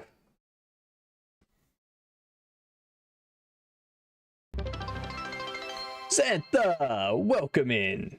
How are you, everyone? Give Xantha a follow. I will shout you out, As the mayor of Struggletown, I am sure you can think of exactly what I want to see more of here in Struggletown. You don't want to see anything more of me because I'm already doing everything I can. Everyone follow Xantha. How was your stream today, Xantha? I was tinkering around with Defold, trying to understand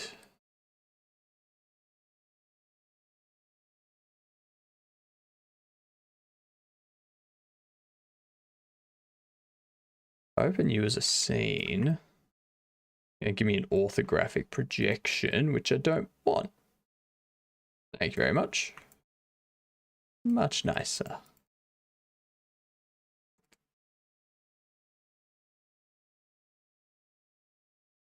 Did you notice that your raids aren't updating?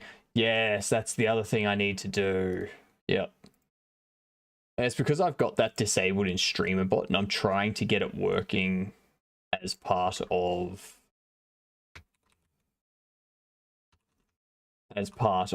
my Godot overlay. But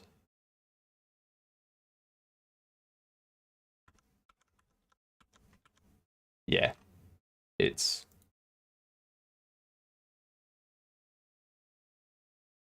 doesn't help that Twitch's UI stuff is broken on Linux at the moment. Jesus. Lurk away, Xantha. Thank you for the lurk. Much appreciated. There we go. Updated. Thanks for calling that out too. Pretty good stream, chilling and prepping for the Xmas week. Also looks like a solid good time. Shall do my customary lurk now. Thank you. Van the man on point. Done sniping. Fair enough. Let's test if, like, what happens if we do put that on there. Still can't see. Shoot.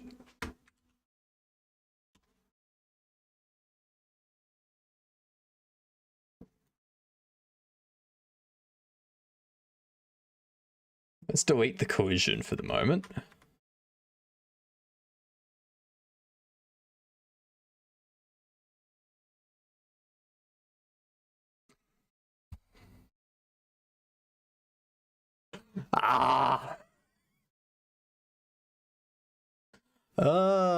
I'm special. I'm extremely special.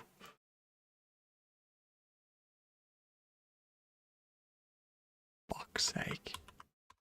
Fucking Jesus Christ.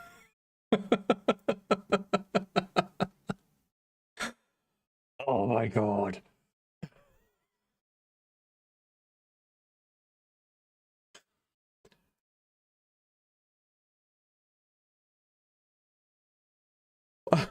What happened?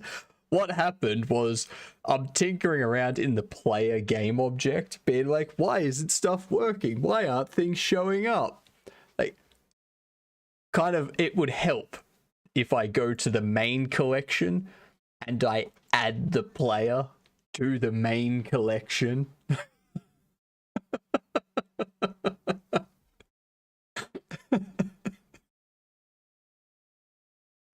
I spent so long trying to figure that out. Oh, god damn it. God damn it.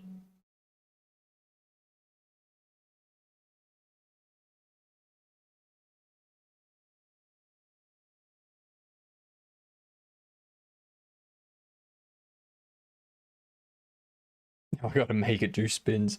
Do it.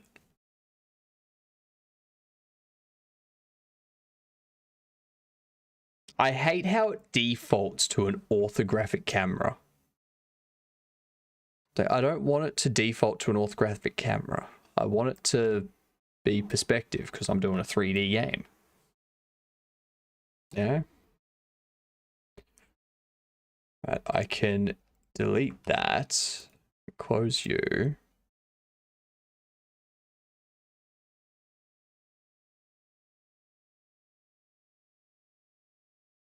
For some reason... I know why.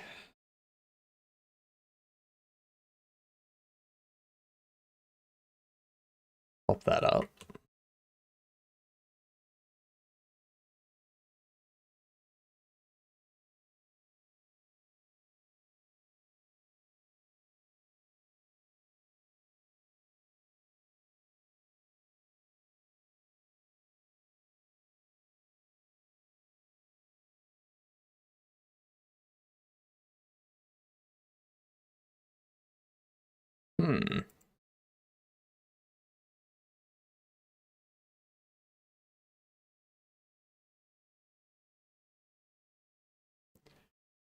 I'm going to export this as a GLB.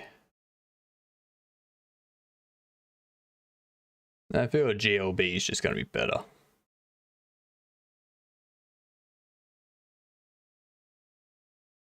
Data. Materials. Cool.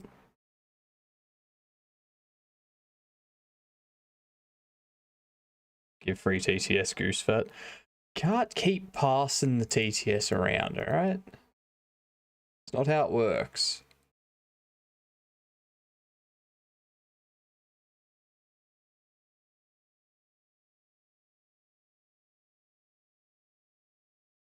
Only the original person can pass it on.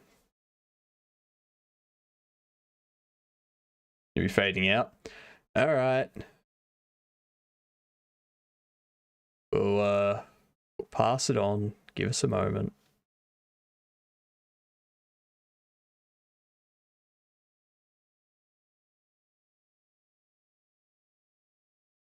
Model instanced material? Model material?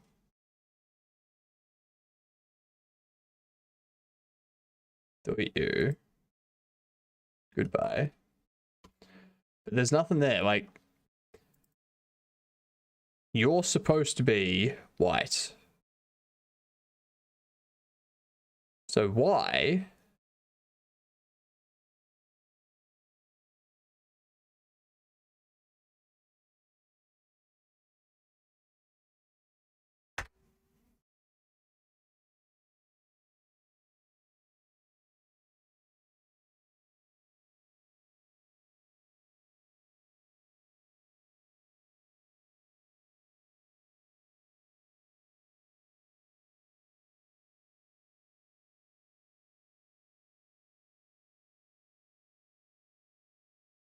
Where's that material?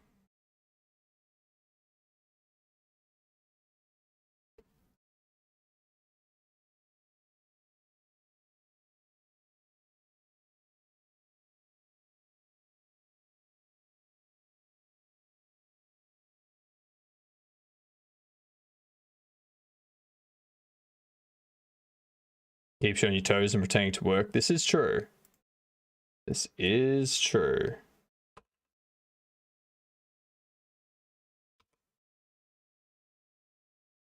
Alright, there you go.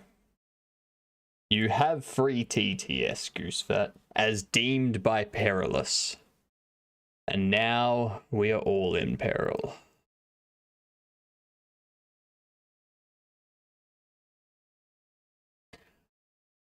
So we've got about half an hour left of tweaking with this.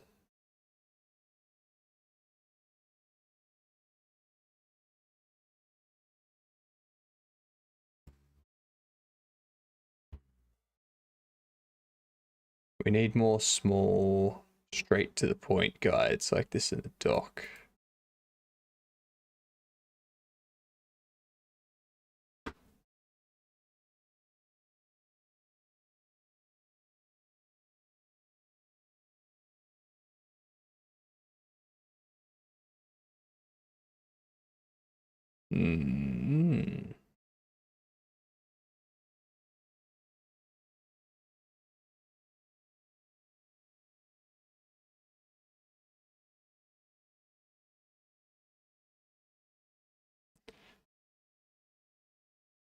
Where's your GitHub?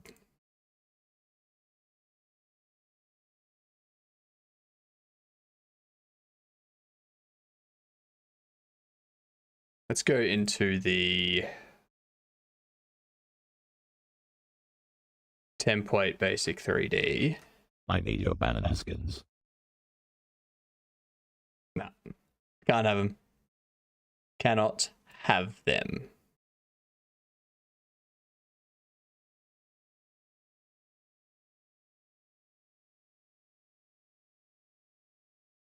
My banana skins are mine and mine alone.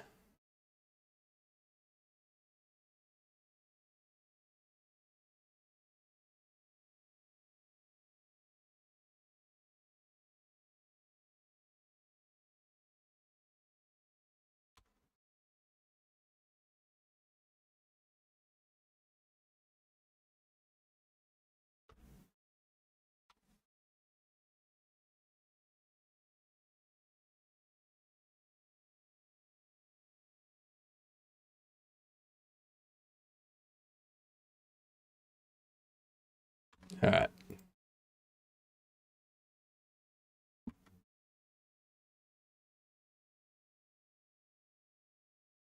I think I have Brodoken default. I have no menu in default. Lol.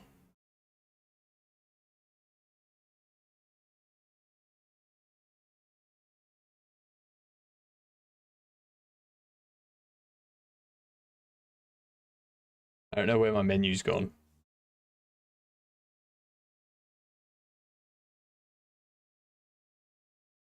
Let's open that back up, shall we? It's definitely looking like I'm not going to be using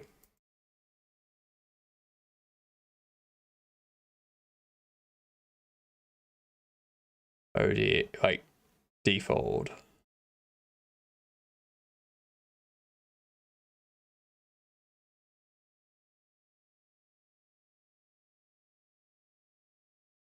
Why isn't the material that it was assigned when I exported it here?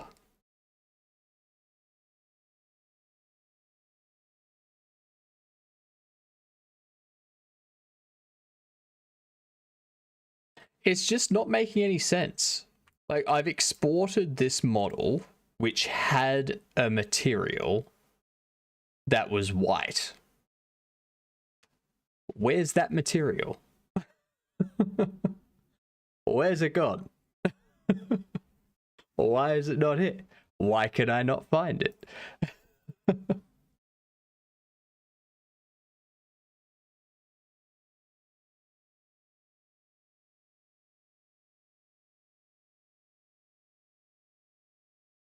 was like, if it's this hard to get something displaying a white cube, probably not something I want to be doing too much. I'll try as a .glb.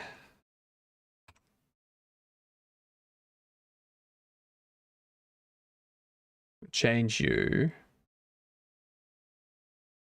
Do this. Don't want you to have that. Alright, here's what I'm gonna do.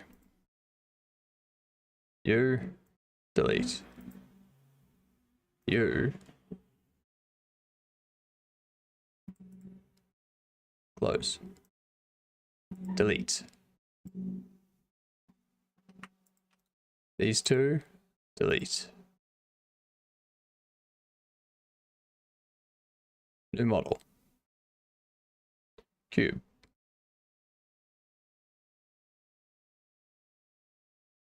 Now this, I select my cube.glb. Alright, there we go. So that there, the white cube. You go to player.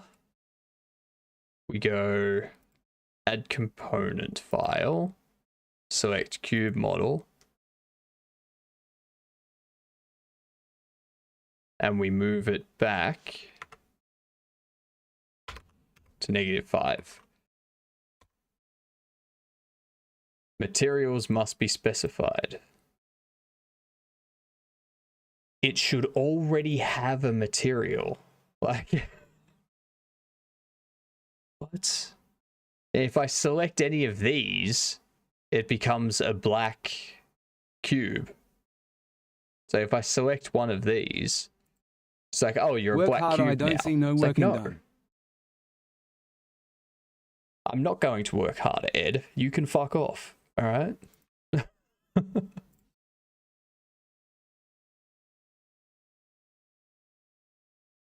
This... Where... I can open you as a scene, but I can't seem to extract the material from it.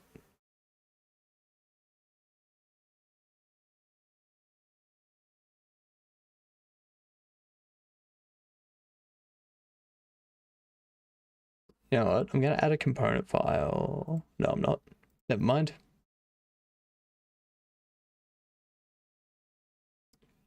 Start again.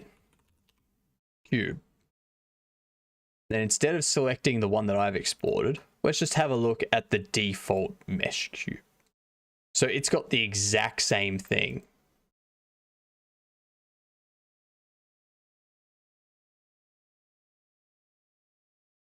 It's got the exact same issue. No material. If I apply material to it, it becomes black. So default 3D model with material is always black.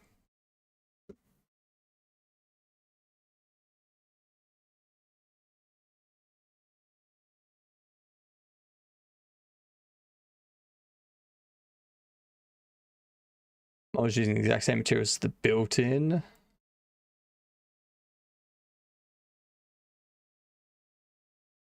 Multi-material change, perhaps. Does it work if you create a new material and assign everything manually from scratch?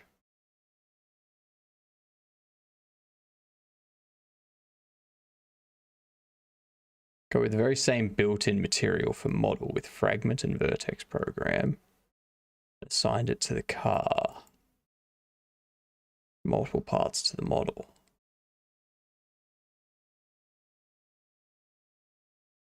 With both the editor and the bundles, can you please explain why something like this happens when using the built-in materials? Sleep, paralysis, demon, you better not tell him or you get no banana skins. Saying very much like the material and mesh are different in this engine. Like you have to manually map the textures.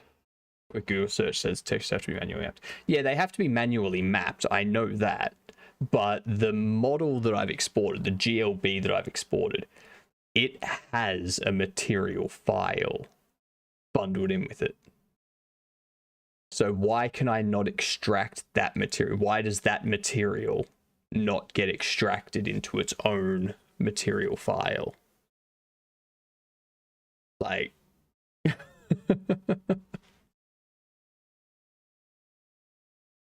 yeah. But again, why do they not carry over the files?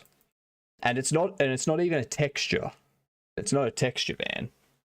Because the texture is just an image. This is just a material. So a material can have a color without a texture.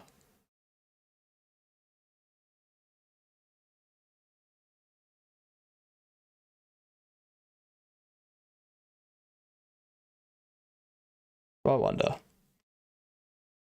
Create a new material.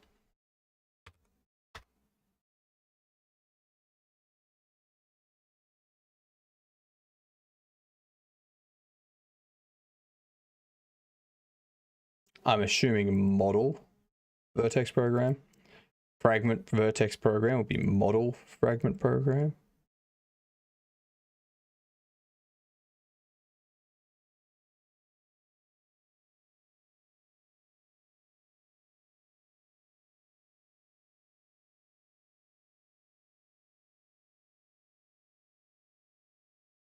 Ghost Hypno popped up. Nice.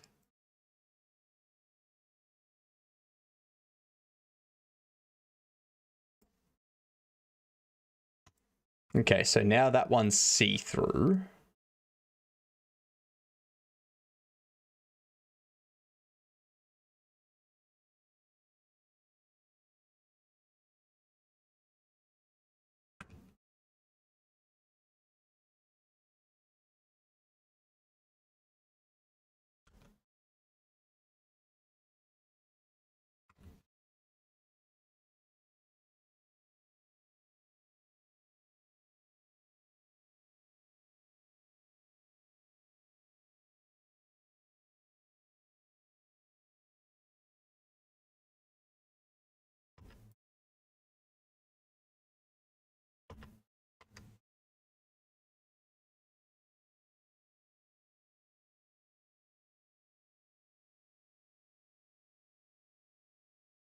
We're saying materials must be specified. Materials are specified.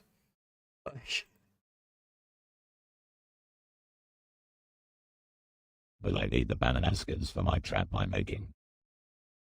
You're making a trap? That doesn't sound good. Okay, so there's nothing being viewed.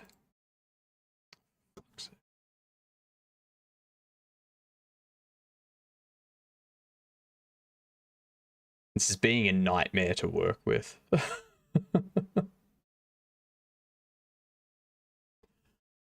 Ah.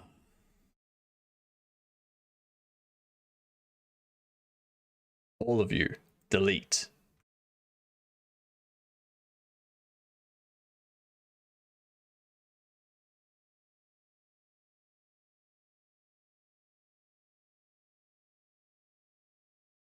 Or someone said on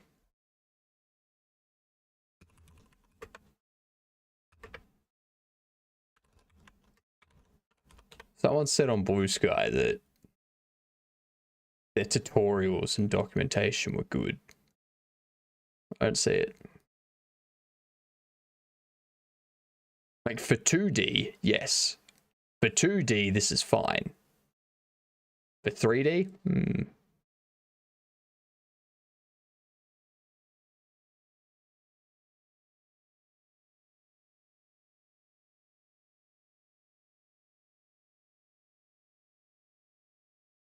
Detailed description. Polygon mesh can be found there. UV coordinates, UV mapping described there. Poses some limitations. Okay.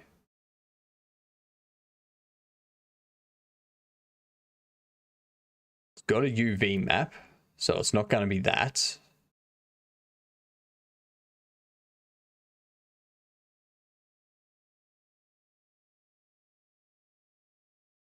That's exporting as a DAE, is selection only.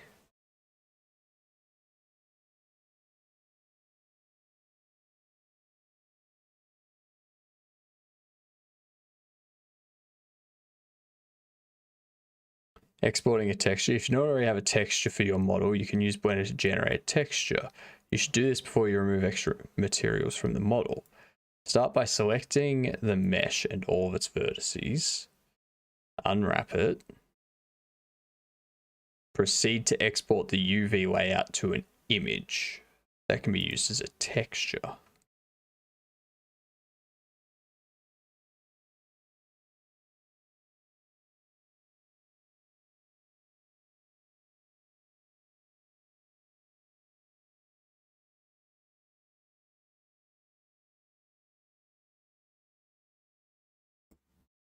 Okay.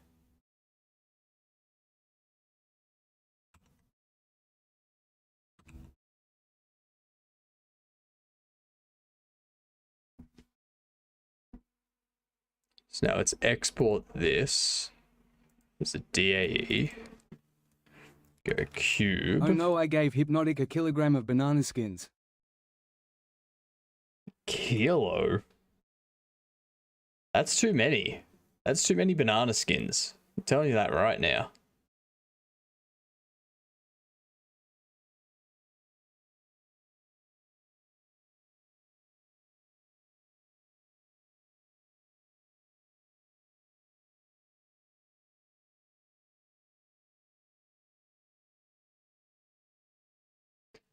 And that doesn't even show up as a texture. Like what?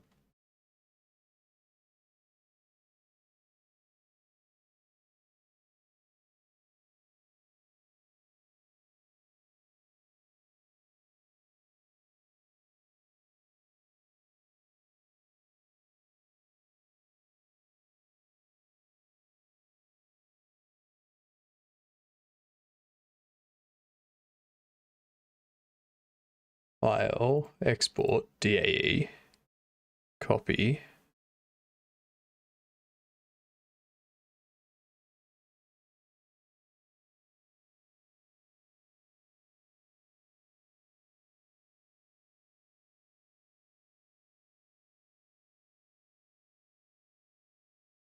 They were meant for the demon, can you please give them to him? Nah, I'm gonna burn them. In fact, they're already on the fire.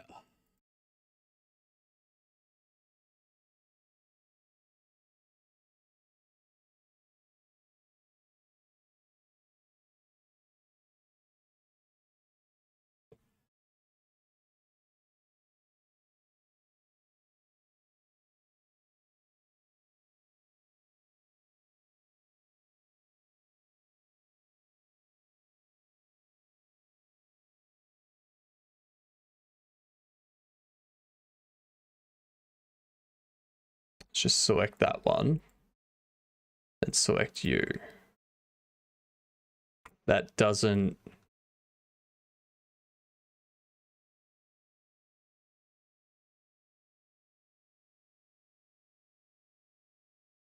It's not correct.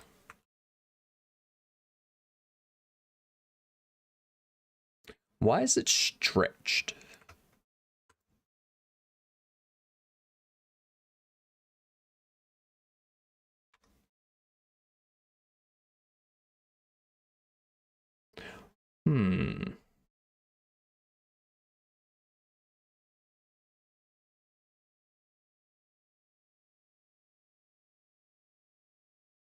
Aspect ratio, I don't want it to be a 1.0. I want it to be a 16 by 9.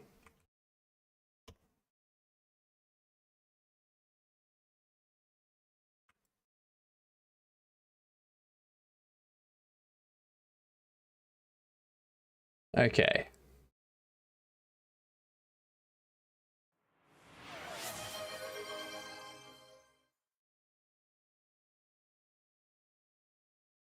Preferences. No. Good night, man. Have a good sleep. Where can this...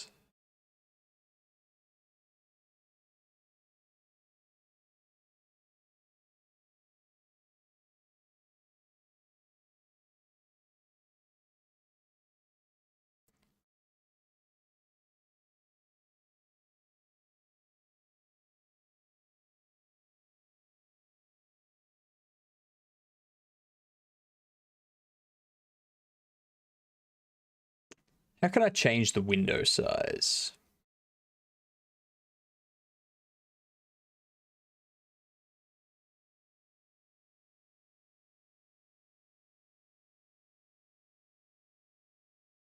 Let's create a new script for main. All of this can piss off.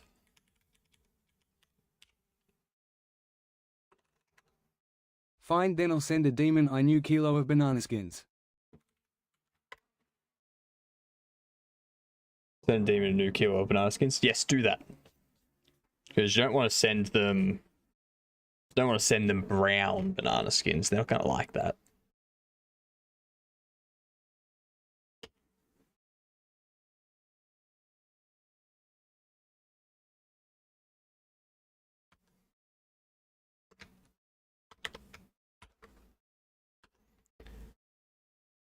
X 1920, Y 1080.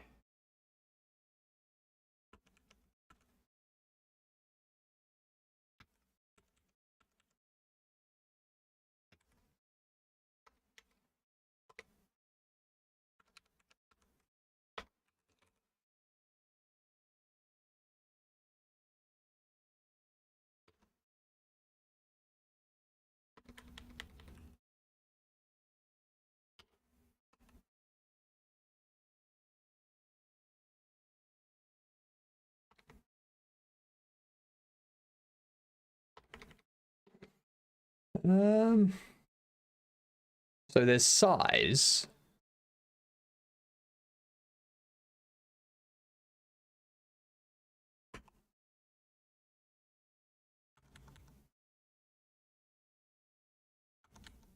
Thank you, Ed, for the banana skins.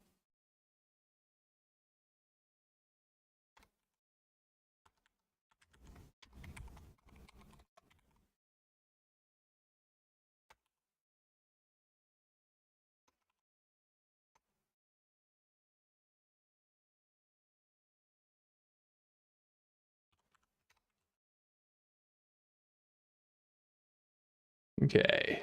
Next thing, default, change window size. Let's see if this works, shall we? Hopefully it does.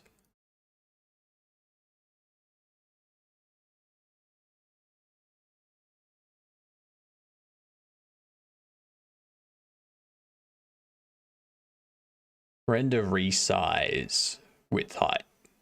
Okay.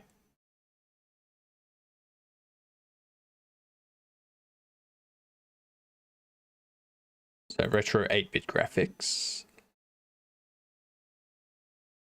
Use fixed projection of zoom 4.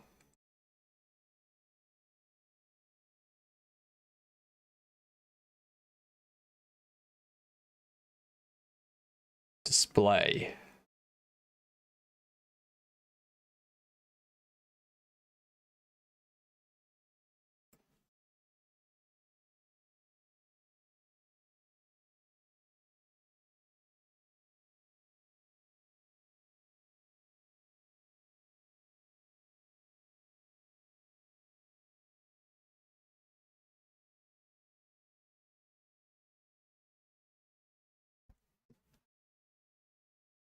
Not references.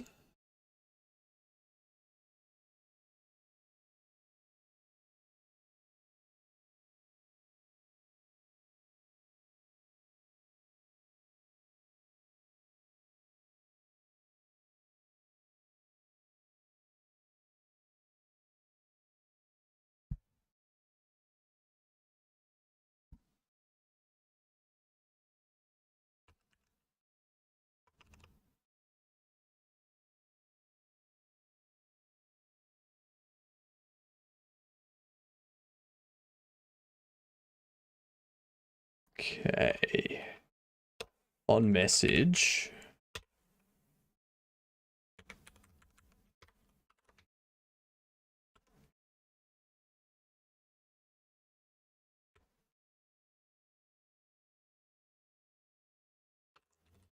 If message ID equals hash resize, then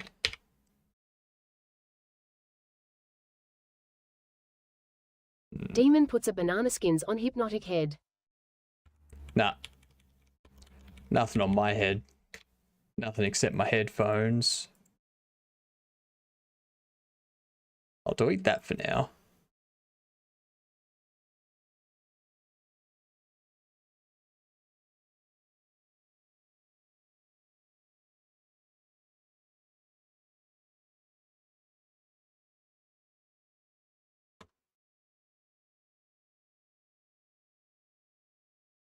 Okay. So that sets the size. Now if I resize, see how it goes out of whack? That's not what I want. So that's the next thing we need to figure out. How to get it to maintain that aspect ratio.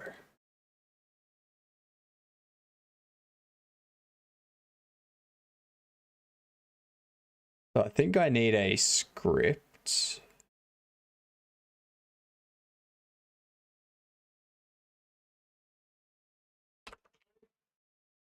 Set up this. Get rid of those.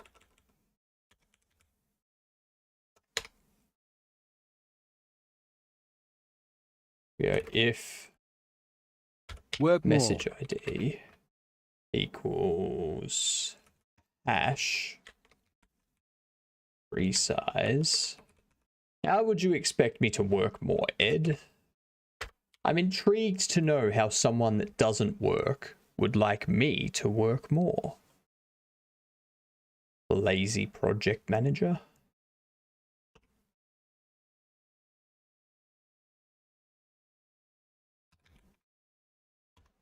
Let's see if that works.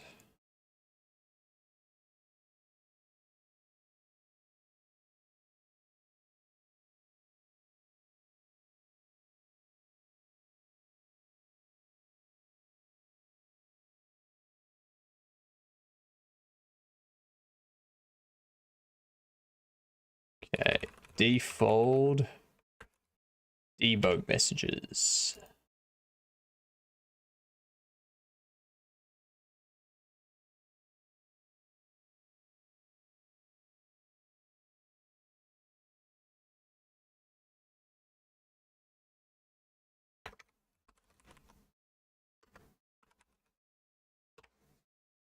Console log.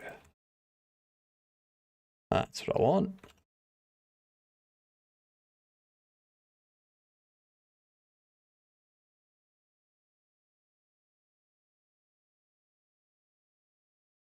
Don't need anything of that. I just need to know how to log to the console.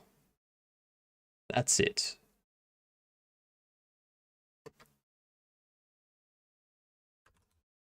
Print a console message.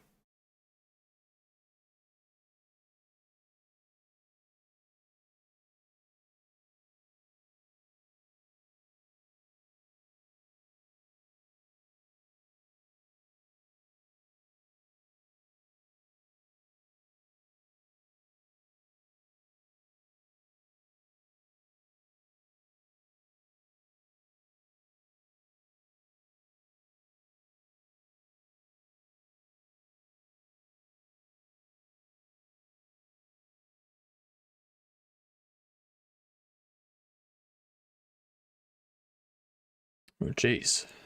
It's up to the 8-hour mark. Thought print will ignore the release build.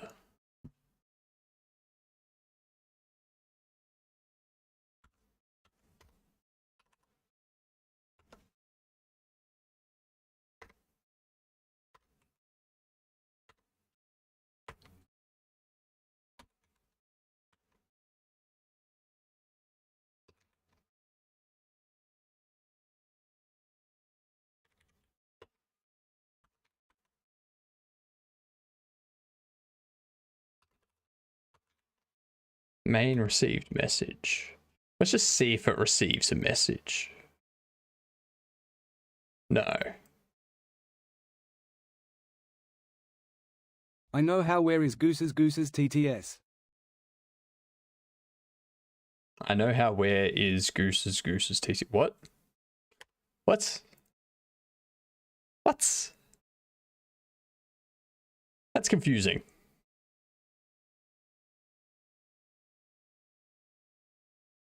That's confusing.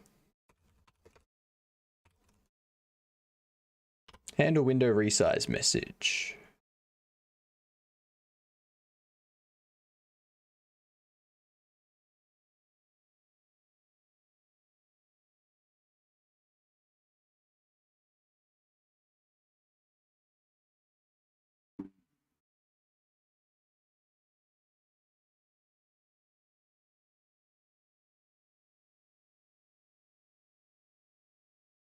And there's the ads, of course. The ads have hit. Default editor main window resize when no. Default prevent game window resizing.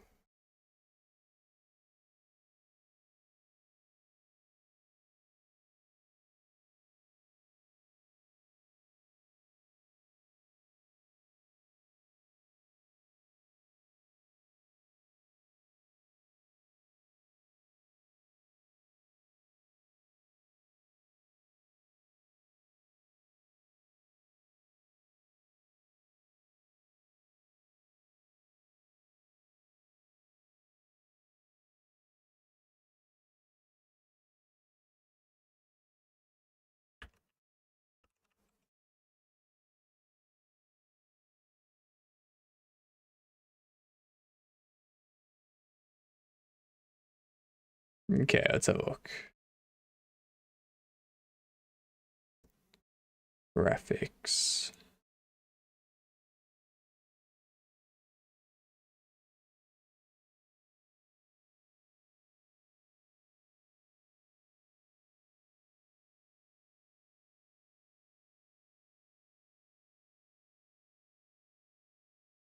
Right log file to disk. Nope.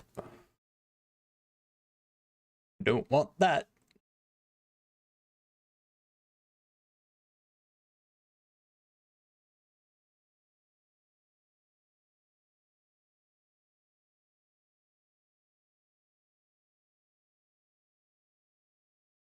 Renderer. Oh.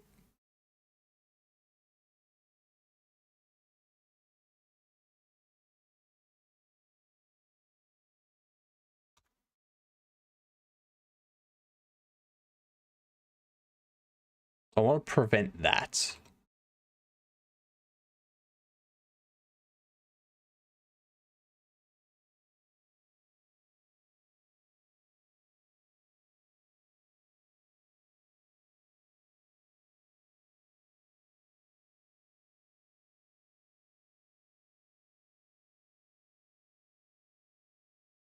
Let's see what we have.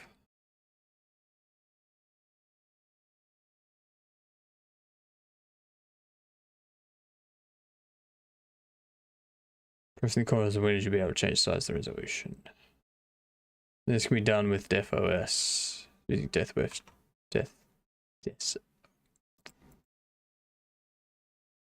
Okay. The function And there was much and rejoicing. itself. Yay! Ads are over.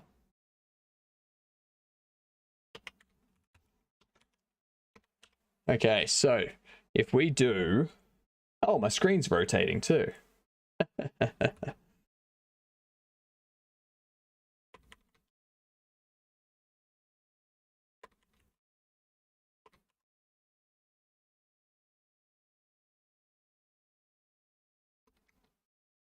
Yay, it's resolved. That was DefOS. DefOS isn't a thing anymore.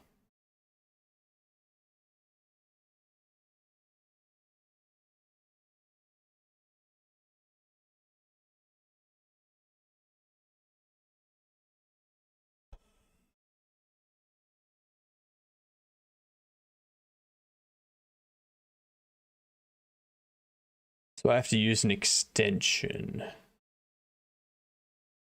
to lock the sizes.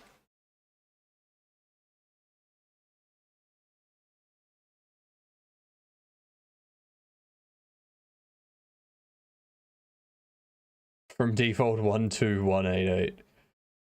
Oof.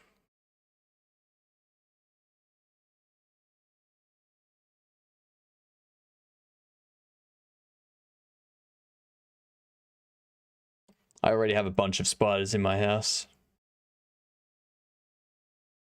I will not get any more.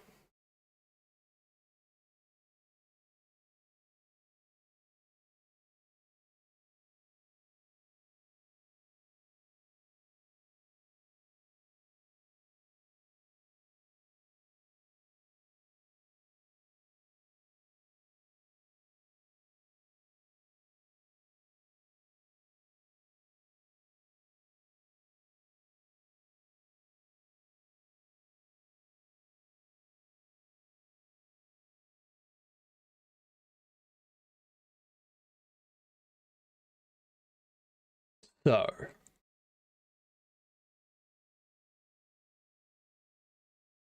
doesn't seem to be any way to prevent window resizing.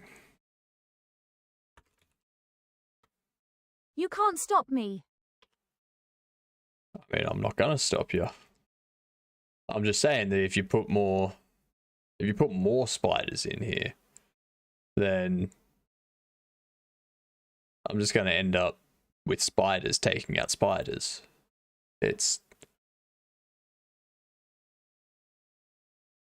I end up with a net less spiders. So I'm good with that. I'm good with that. Message passing.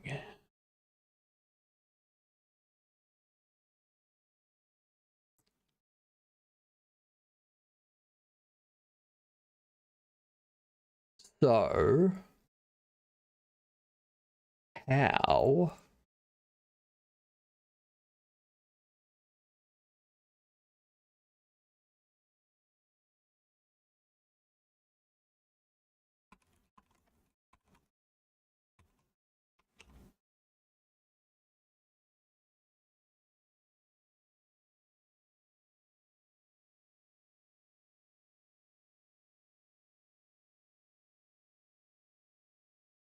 How will you end up with a net loss?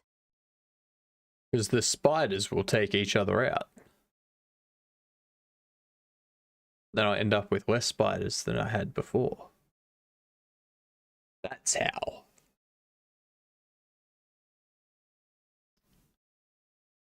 I'm glad the camera hasn't frozen up again.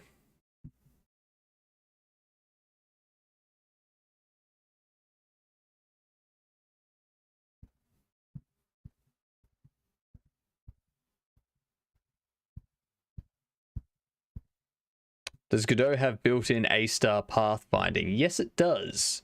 If you use a navigation area, then it'll have A star, like a navigation region, a nav map and what. It will have A star pathfinding.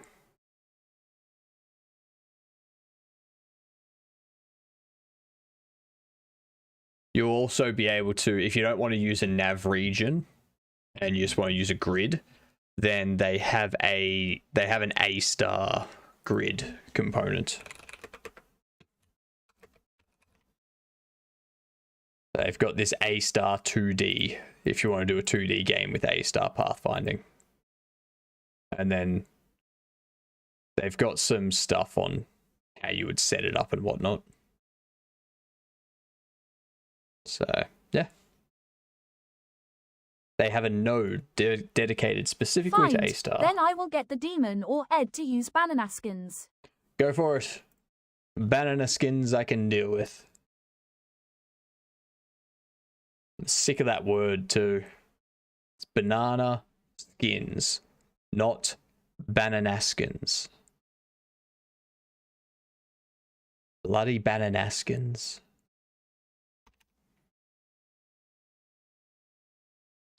What is there? There's message types. I know about message passing.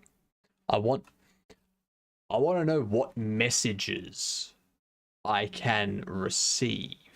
Like a list of them. Just a straight list of messages.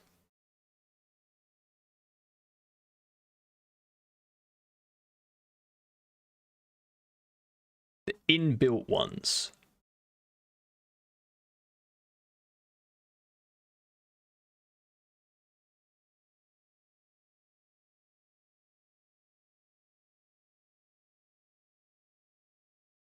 Can I make it say GNOME? You can try.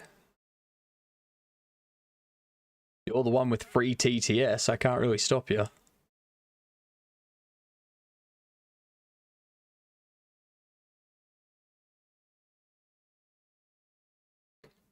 Let's have a look.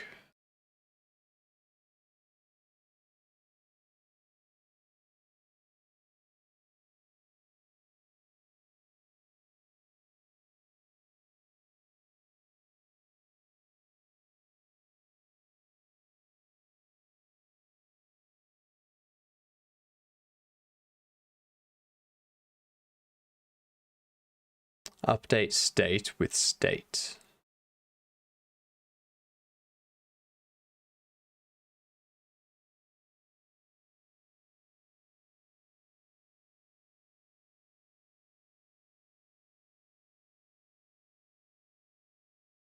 I have too many GNOME chasing me. GNOME. I knew it wasn't going to say it. That's funny.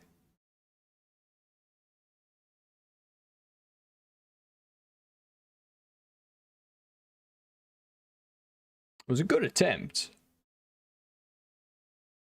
Let's see.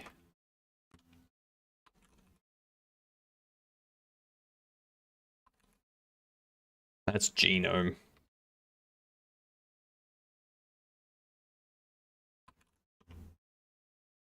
GE-gnome.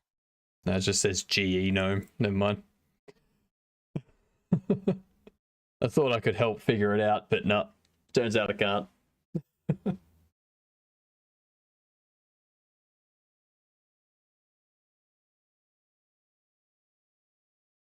Dude, what was I going to add to my overlay? That's right, I was going to make it so that I could enable and disable stuff without needing to restart the overlay.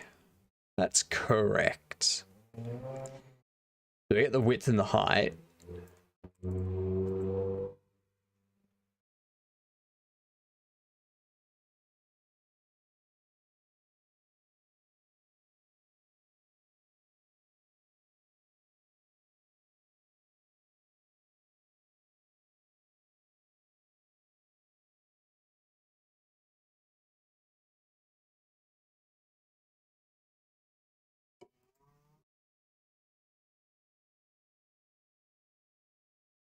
So I don't think I need you. I think I can just delete you.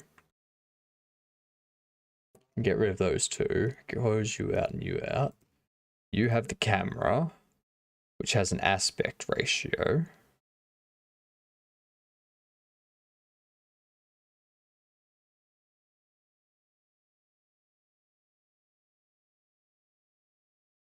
It's the view.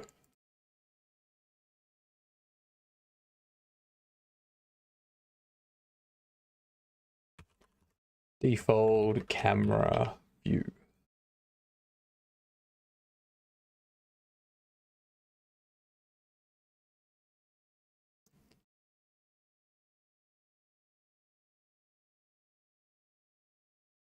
Oh, what's wrong with me at the moment?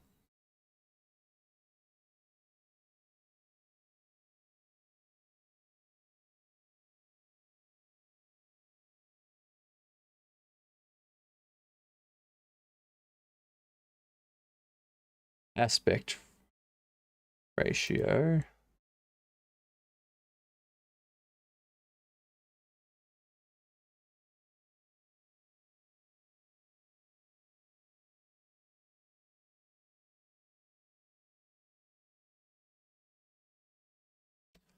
I want it to render at 16 by 9.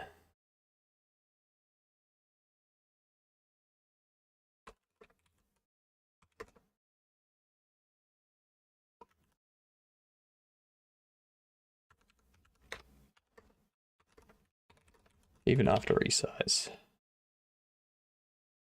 And it's got to be a lowercase d. It's case sensitive, unfortunately.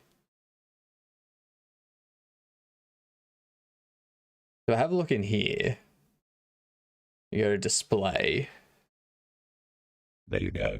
Which I put a bunch of banana skins in his house. Fair enough.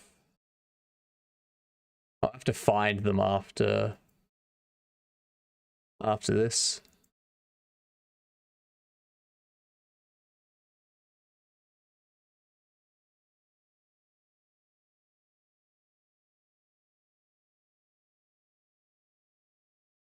Portrait I'm not really worried about.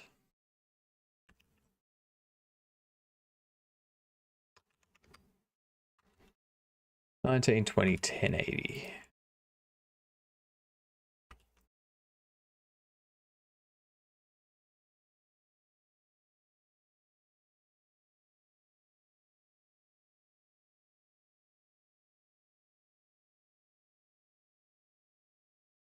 Why can't I save that?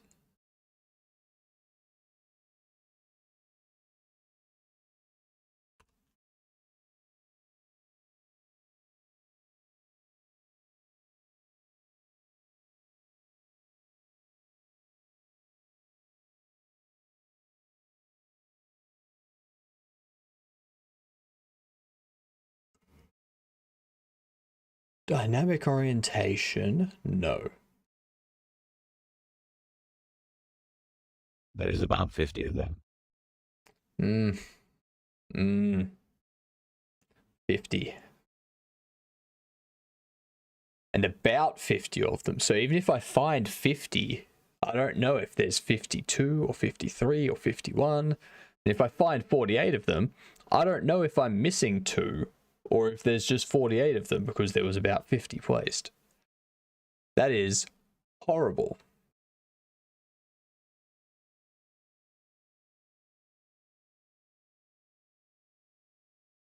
Not good. Not good at all. Very mean. Quite mean, in fact.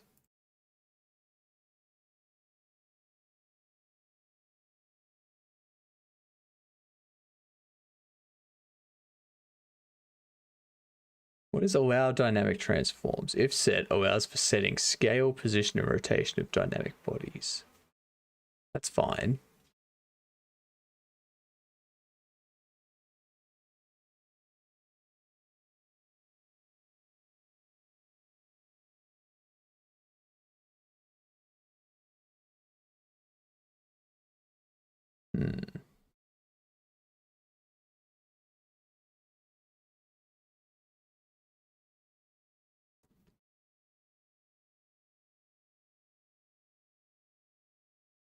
Why?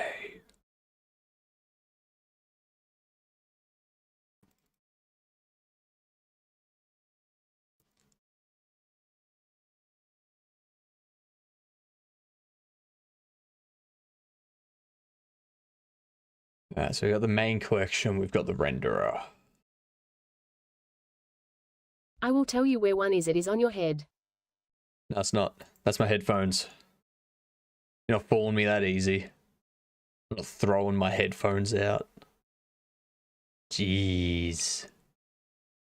Get with it. Get with it.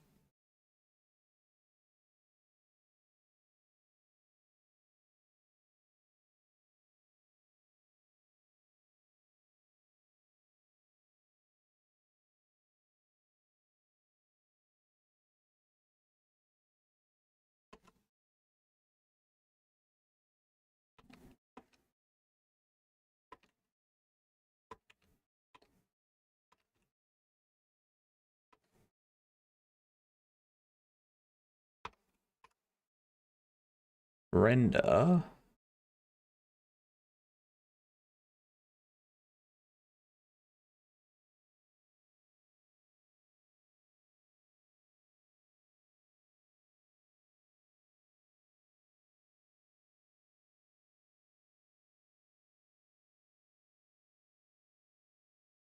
If I do a set viewport on render, I could get the width and the height.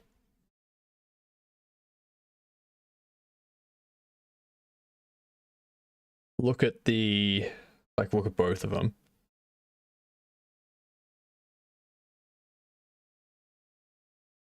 Determine which way I need to do the scaling. So if the resulting height for the 16 by 9 calculation is larger than the window height, then I need to do the calculation the other way.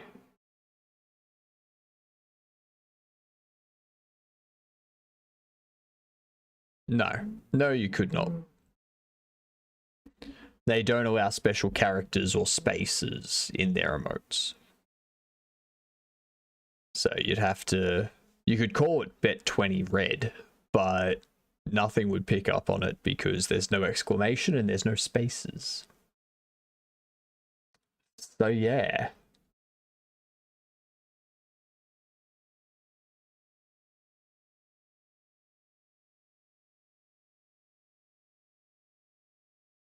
So yeah, what I would need to do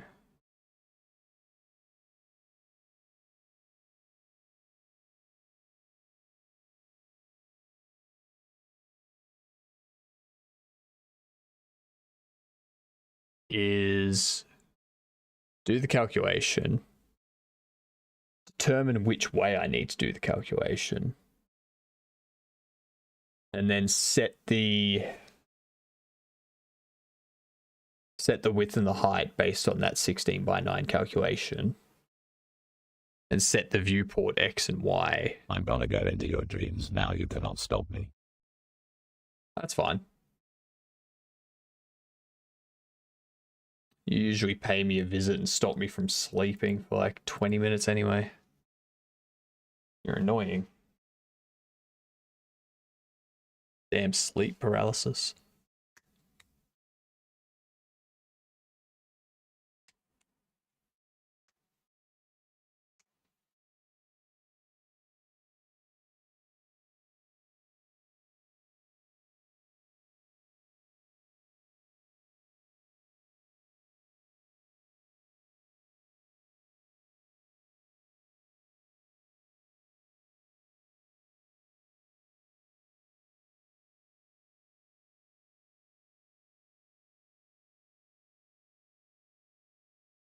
Projection function.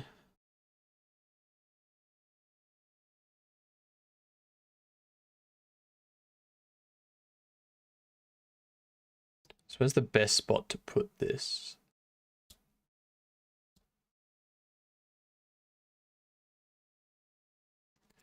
I would assume it would be in here. Why is there a spider on you? Because there always is. That's just being in Australia. There's always spiders on us. They're quite annoying. Yeah.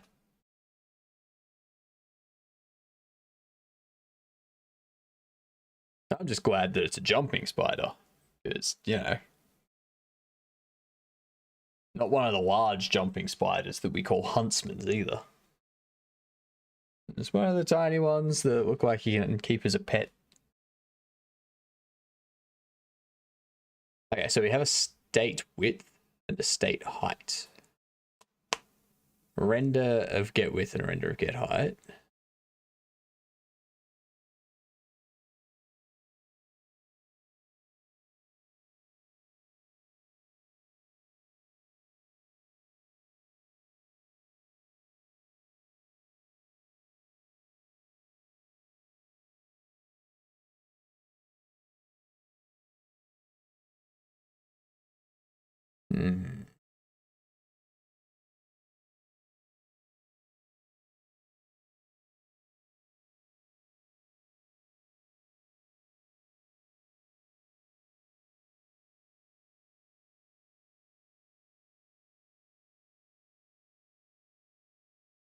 Let's close Blender. We don't need that open.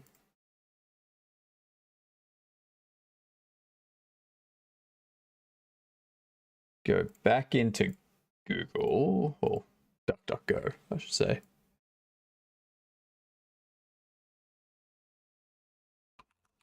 Default aspect ratio. Maintaining aspect ratio.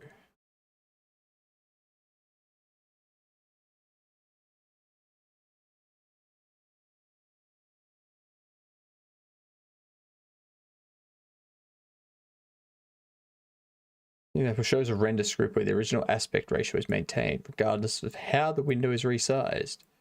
The area visible using the original screen size will always be visible. This doesn't look like work. It's because it's not.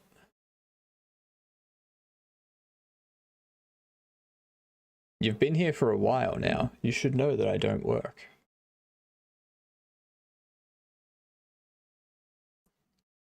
$7 years ago. God damn. That's a very long time ago.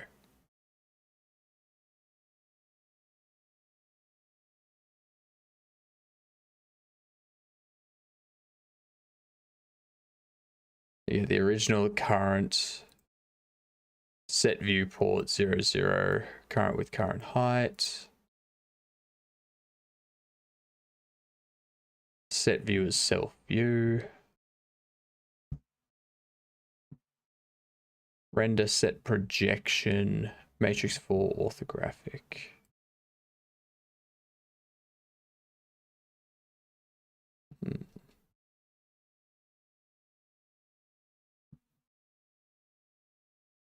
I know, but you probably should get back to work or I'm promoting the demon, not you. Go for it. Promote the demon. I can't be promoted any higher since I own this place. I don't know why that's so hard for you to understand. Like, I've had to tell Ed multiple times. I'm in charge. For some reason, he still thinks he can get me fired. What? Doesn't make sense.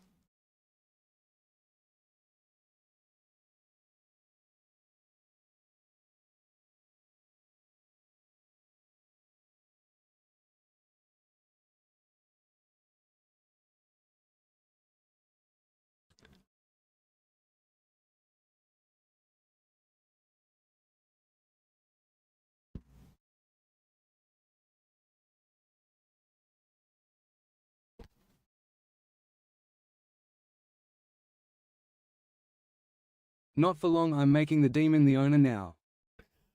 That's not how it works. Someone that's not the owner cannot change who the owner is. You idiot. Go back in your hole. Thank you.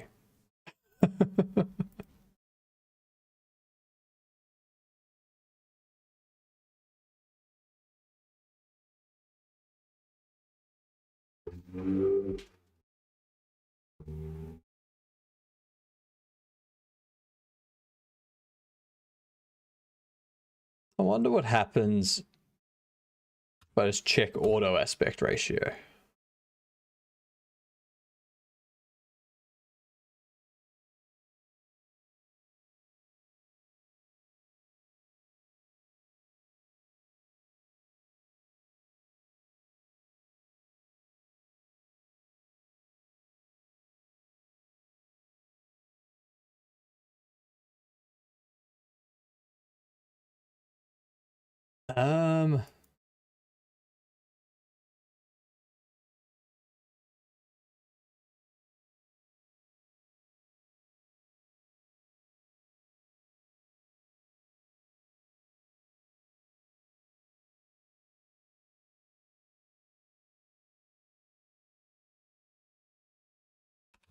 Me and a demon are going to work, going to make a better game than you.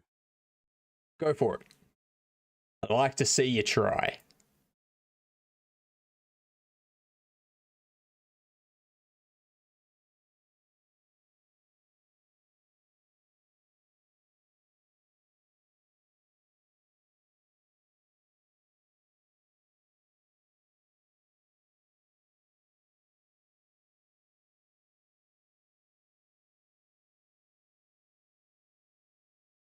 How can I set the background?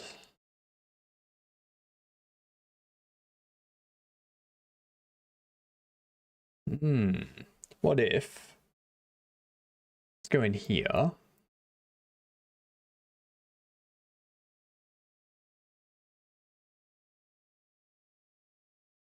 close that and that.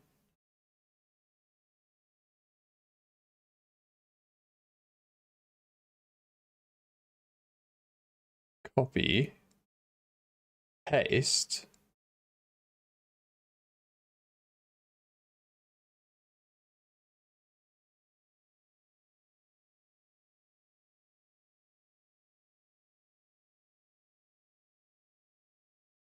So you're now black again.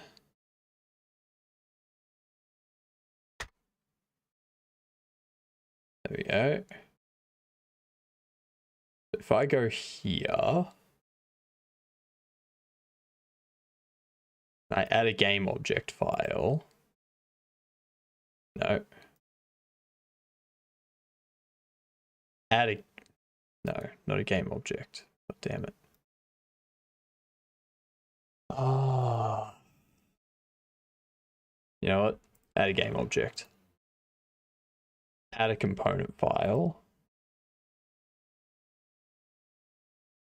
Be a cube.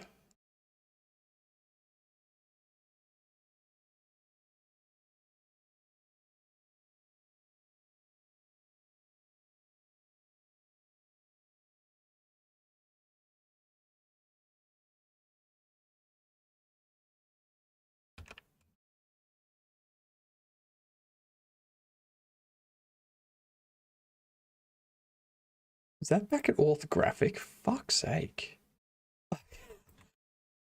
Stop putting me in orthographic view. I don't want to be in orthographic view. If I wanted to be in orthographic view, I'd make it a 2D game.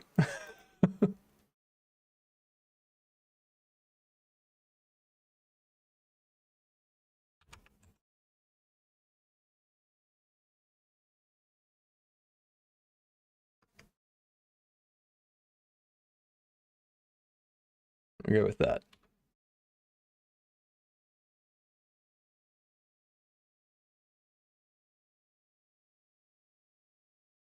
Okay, so no. It's not.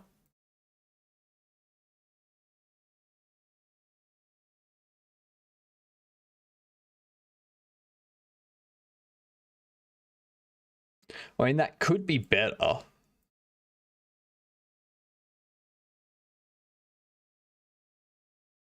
What I'd like it to do is when it's small, cuts the top. and scales it in.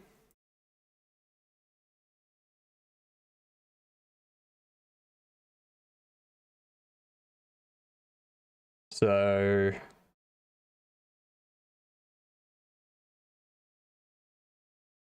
that means if I go into the player, turn that off. We know that we want the aspect ratio of 16:9. That's what we want.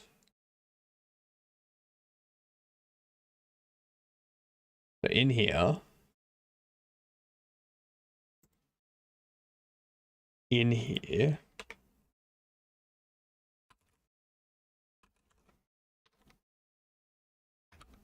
original width can be state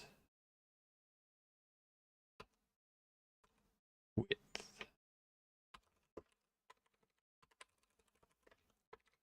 Original height, state height.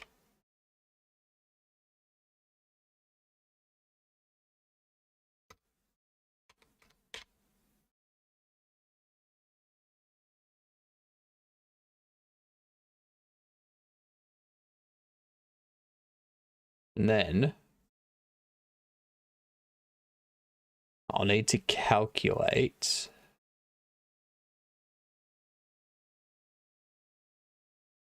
I don't care about that.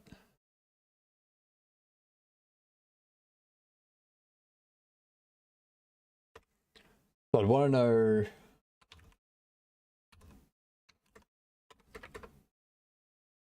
render get width, get height,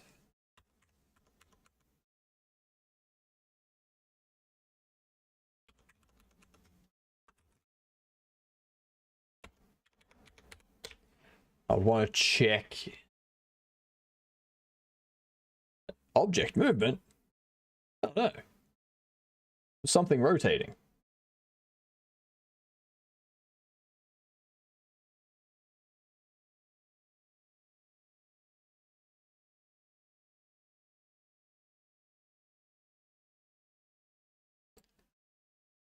So if I calculate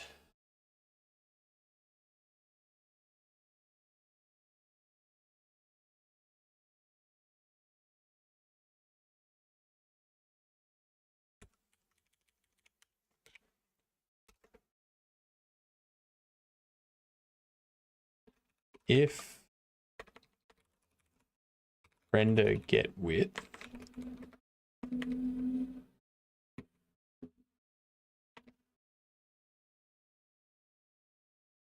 multiplied by 16/9, if that width is no, hang on, not multiplied by 16/9.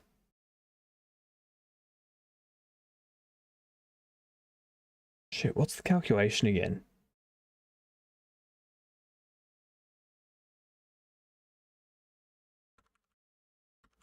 Because it's not that.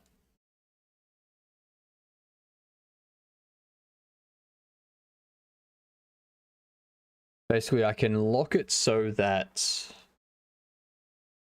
width and height connected. So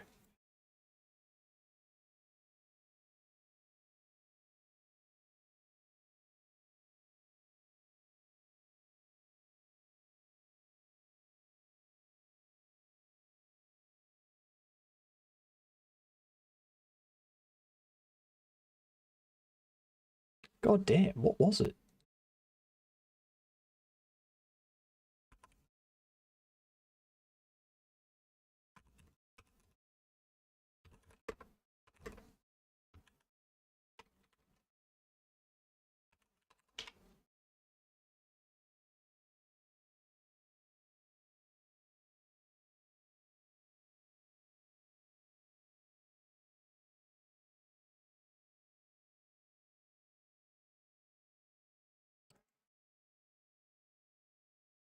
Because we have the window width and the window height. I can look at the window width.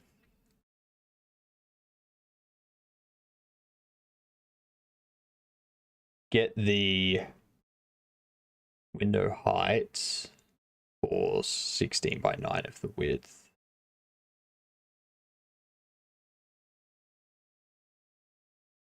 Where is Ed and Demon? They're not answering my calls. I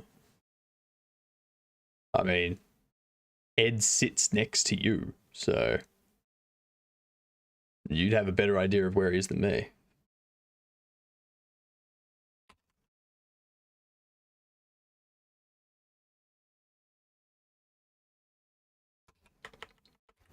The scaled height would be render get width. Actually, no.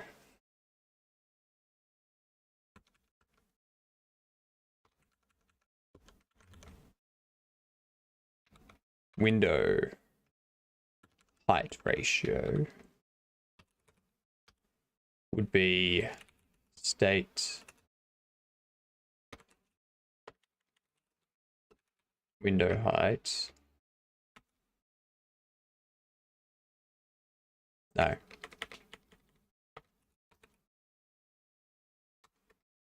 Multiplied by 16 over 9. So we take the width, multiply it by 16 to 9 ratio. That should give us the height that would match that. So you can say if window height ratio is greater than state window height, then we are left to make a game. Well, you're still here, so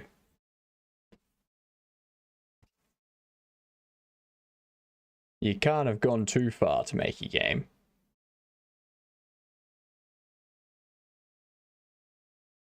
Window height ratio is greater than state window height.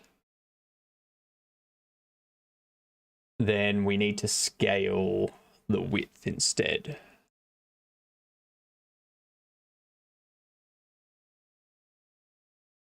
We need to go window. Actually, no.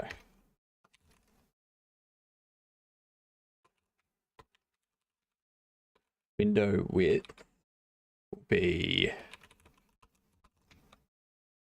window height by 9 over 16.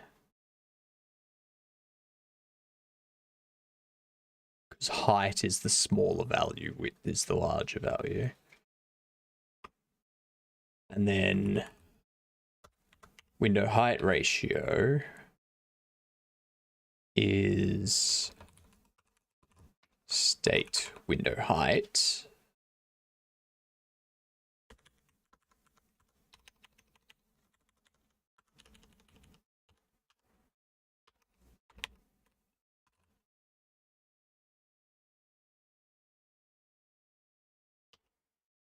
else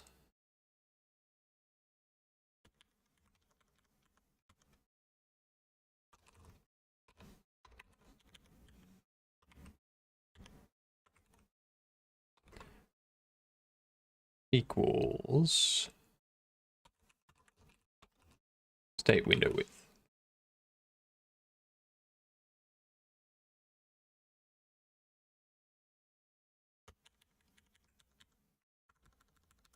That's not going to work there.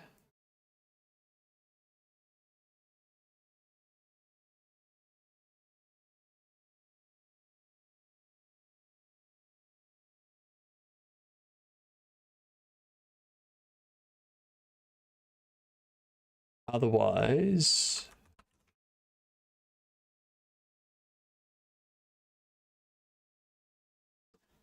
so if the window height is less than the height, the width should be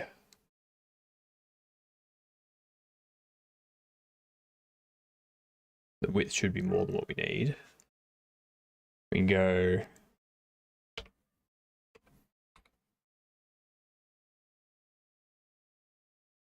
no, hang on. I can teleport unlike you. No, you can't. You're a project manager. You live in a hole just down there.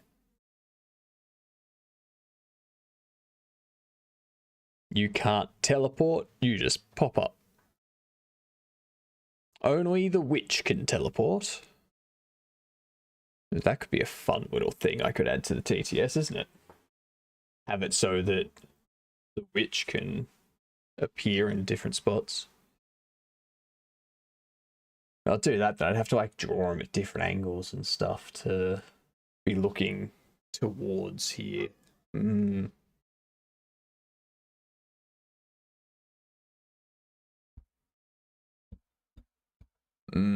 That'll be difficult. That will be difficult. It would be funny. It would just be difficult to do. Like, rather difficult. So, I confused myself with this. So we get the window height based on the window width aspect ratio. And if that height is larger than the window height, then we need to scale the height based on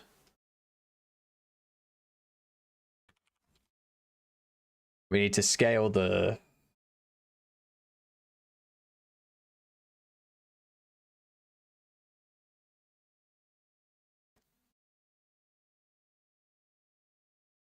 now. So we have the width. It sucks not being able to visualize shit in my mind. We have the width, okay? We calculate 16:9 ratio of that for the height. If that's higher than the window, then we need to scale the width based on the window height.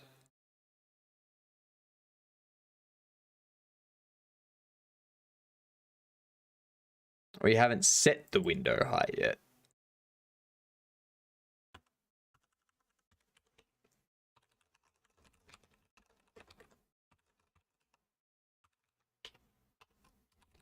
State window width. All right.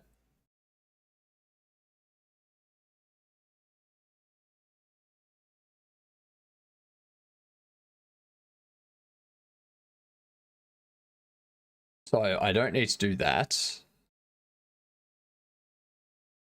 Actually, yes, I do need to do that. And we go window height equals state window height.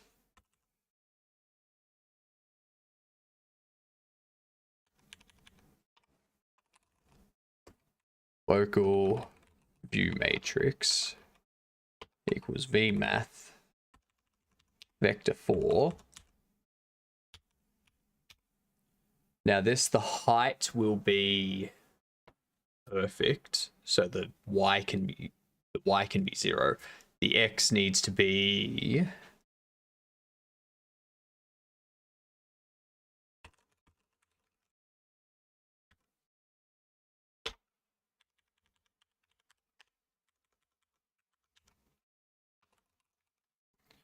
window height,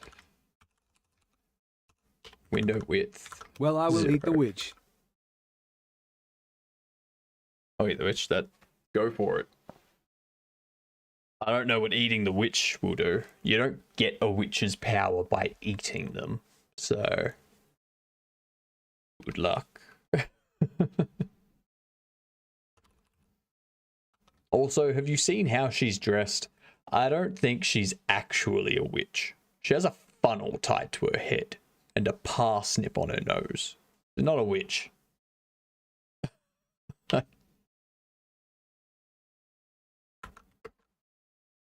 Go.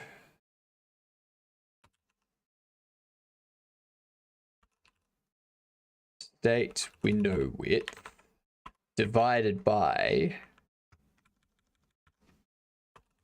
render width.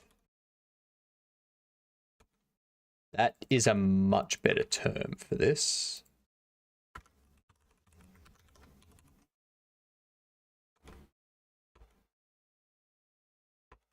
That's better. So, minus that divided by 2.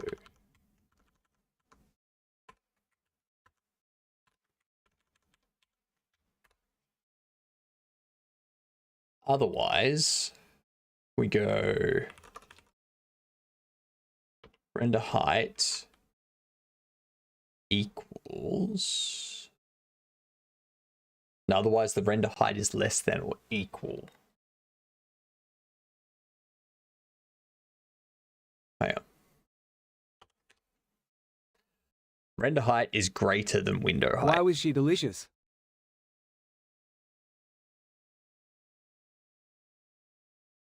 The render height was greater than the window height.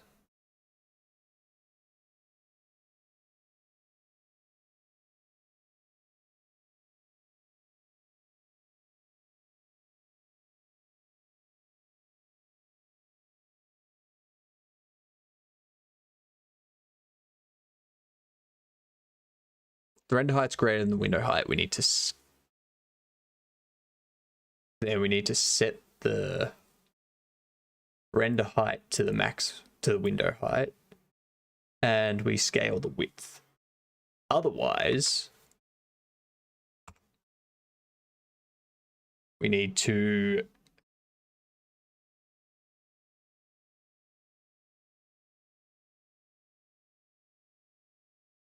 scale the width to be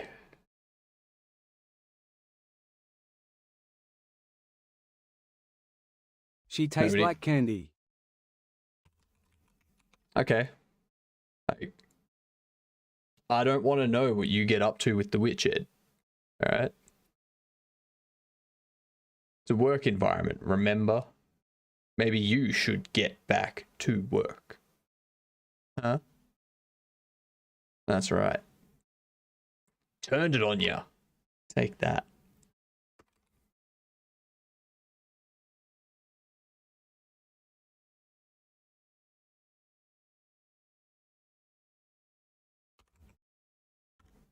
Ooh, actually.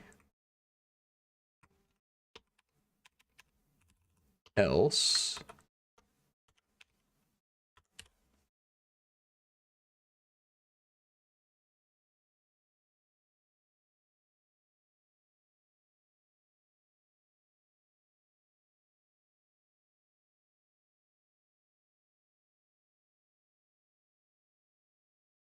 I hate not being able to track stuff in my mind.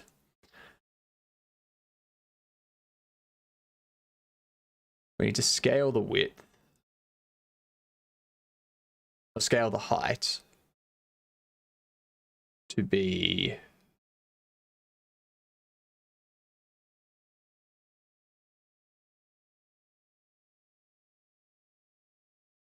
actually no, we don't need to do anything with the height.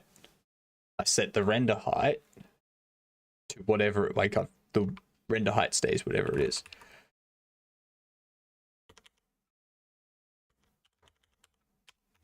I can actually just take that and pop that there. I need her for my spiders. What am I going to do, Ed?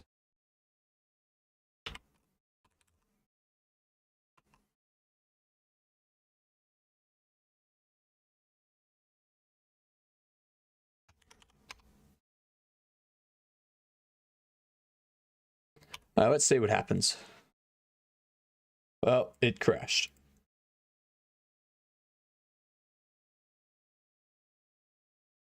Ah, no. You need to stay there. Now I need to go else.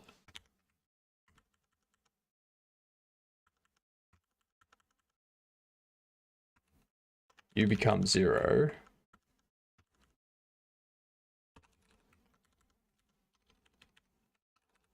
You become that. That's still not going to work, but there's crashes instead.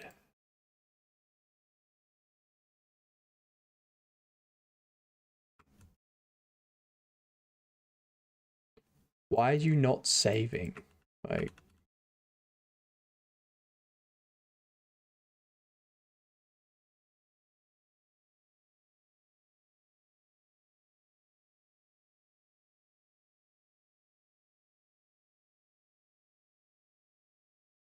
let me have a look at Lure's if else.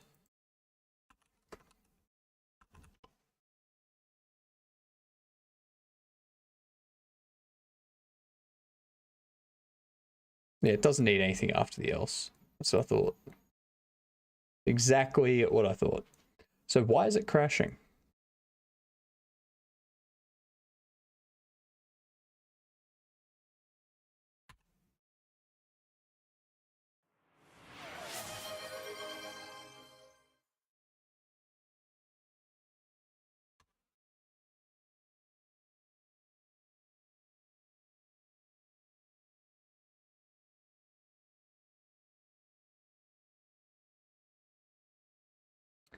Oh, hello, Han.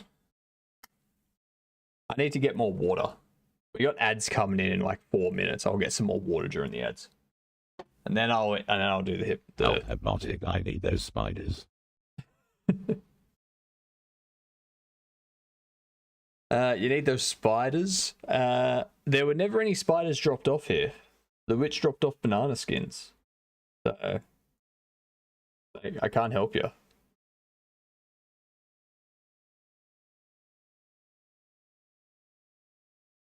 Yeah, I'll get some more water in a minute.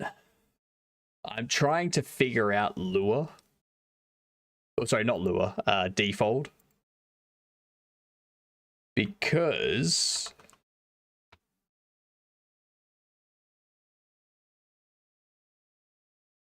I guess that doesn't work either. Why don't you let me save?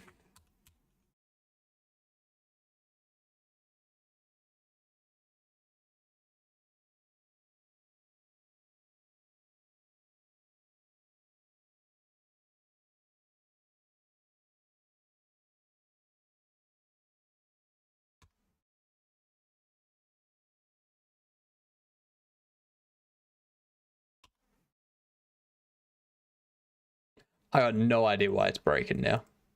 I've taken out the change that I made.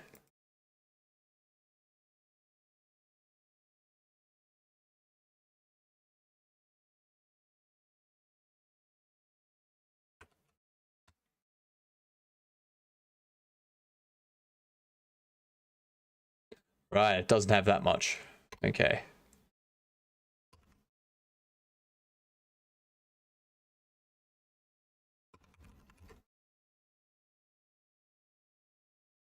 Default GitHub. Help me, Ed is eating me. You're a witch. Cast a spell to turn him into a newt or something. Like, what do you want me to do about it?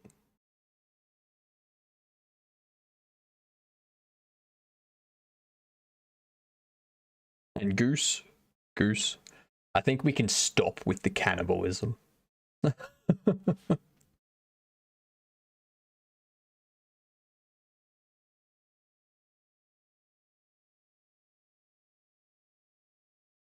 Let's go. This doesn't have any of the base scripts or anything. It's got assets, but it doesn't have any of the render scripts.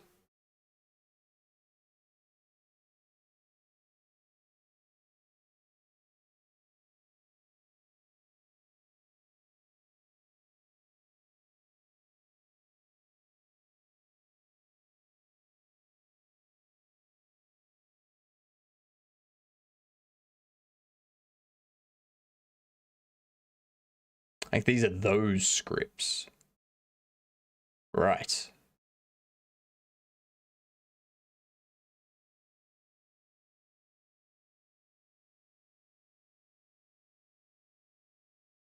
Welcome back, CSLR. How goes the defaulting? It's going, kind of. I need to open a new window. Hopefully. Comb the beard. I can do that. Let's quit default and restart it.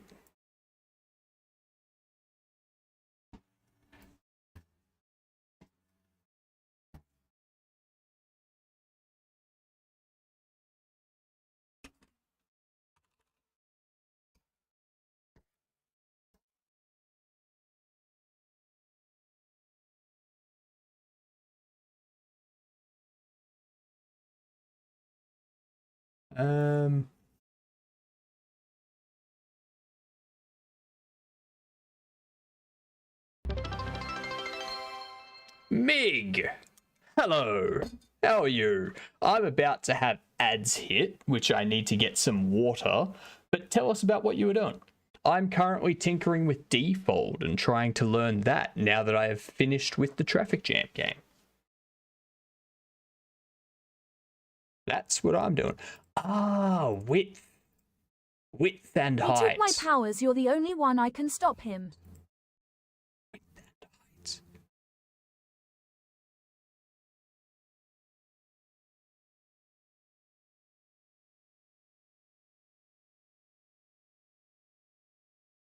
It's definitely a learning experience. I'll tell you that much. Definitely a learning experience. All right.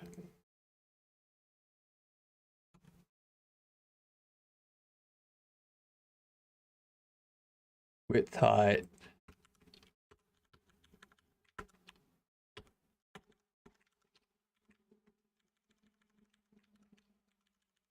This is why it was crashing.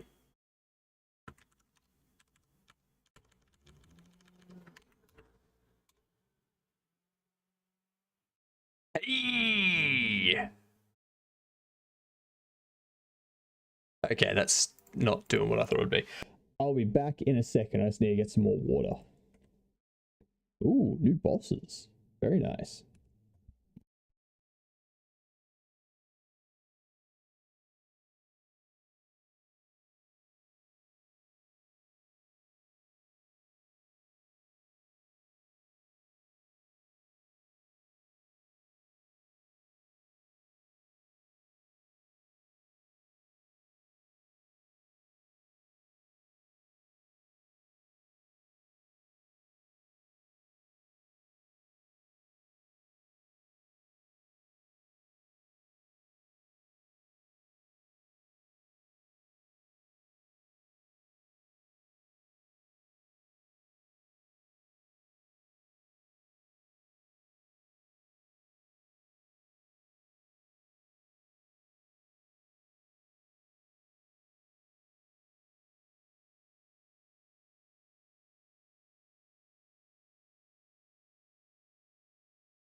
I'll be back. I'll wait for the ads to be over. So you got new sewer bosses: a crocodile, a human, a rat, and a humanoid. What's the humanoid? And if the answer is not a shit demon, then what are you doing?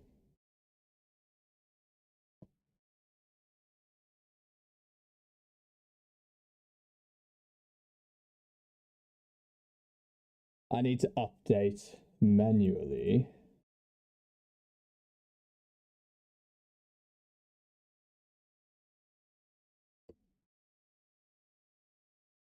and there was much rejoicing. Yay! Well, your Bananaskins work on Ed to save the witch. What was that?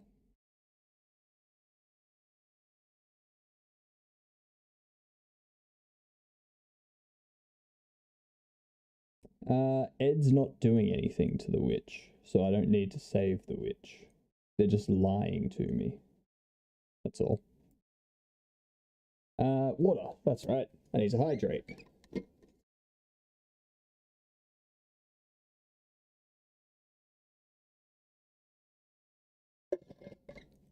Oh. That was probably a bit more hydration than normal, but it doesn't matter. So, for everyone wondering what I'm trying to do, this is how default scales the window. Alright. So you see how it stretches everything. And if I go to the camera,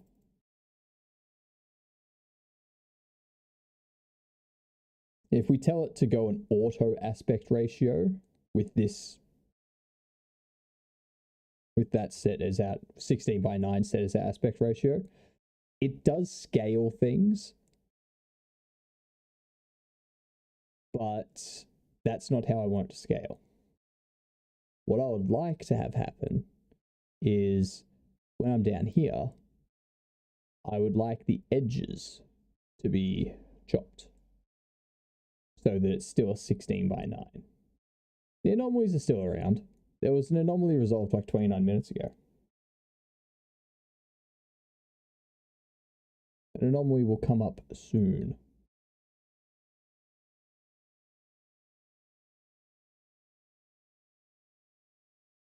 Ooh, actually, there is an anomaly active right now.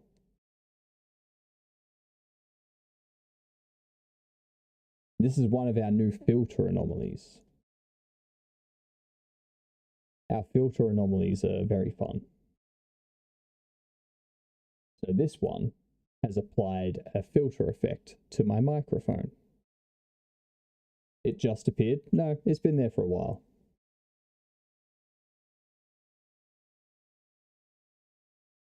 It's been active for 5 minutes. Just need someone, there we go, to claim that. And then all of a sudden, it resolves. How good is that? I honestly, I love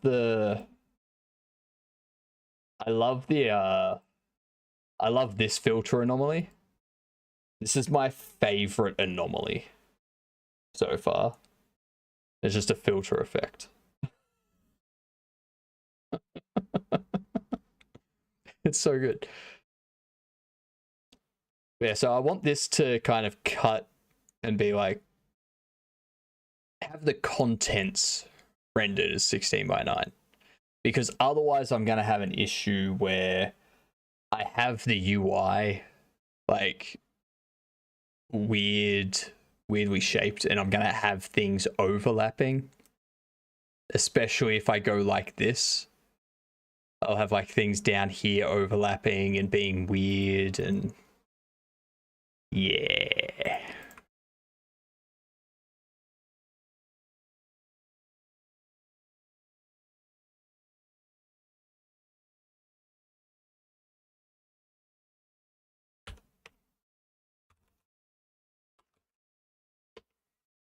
So what is set view?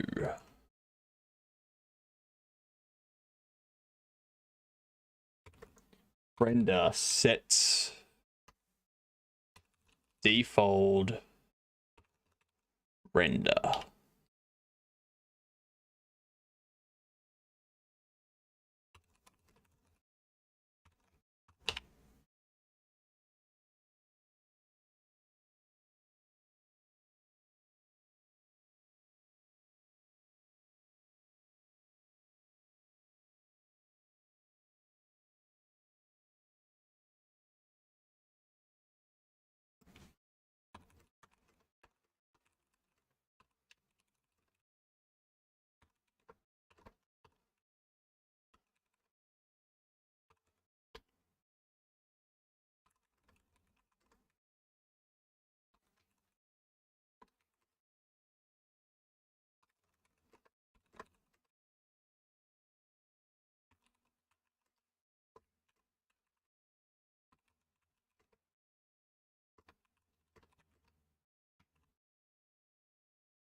Render target.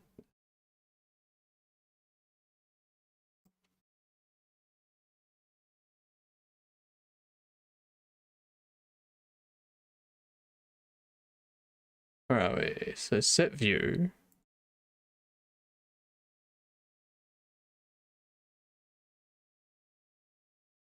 How to set the view and projection matrices. Can you please make it stop eating me? No, it's not doing anything to you, so I don't need to do anything.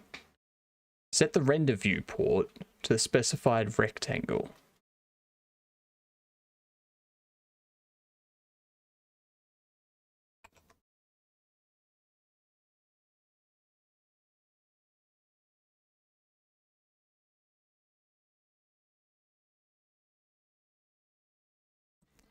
Why doesn't this work?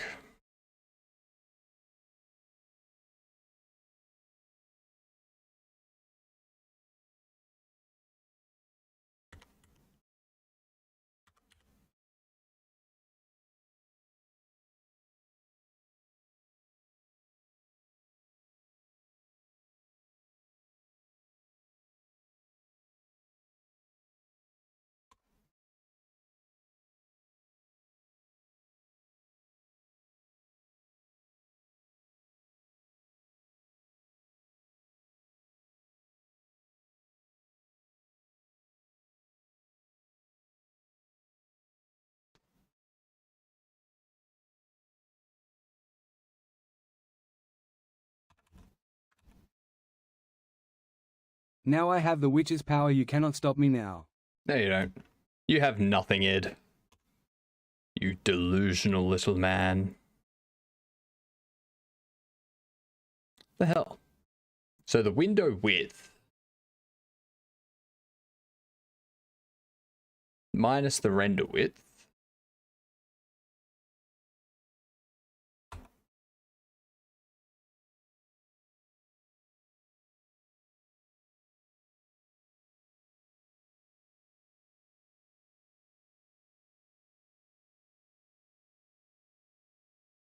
window height.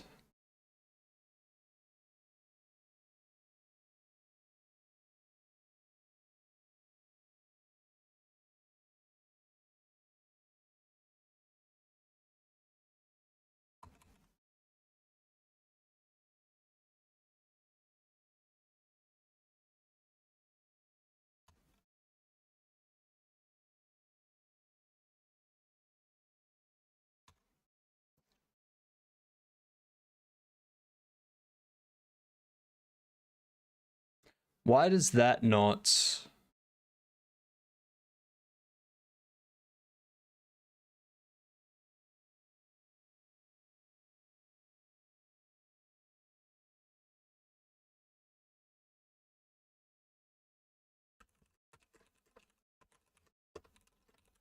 Ah, ah, ah, ah. Okay. That was a very odd way to laugh, but sure.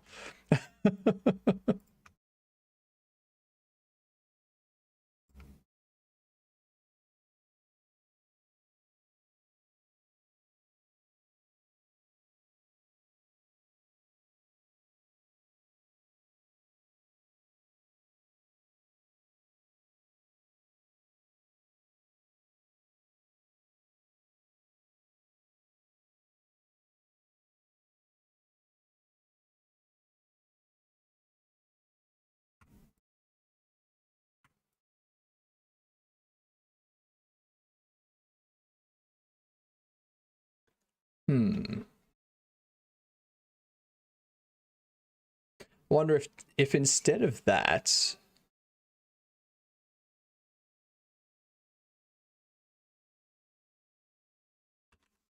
should I just go state width, state height?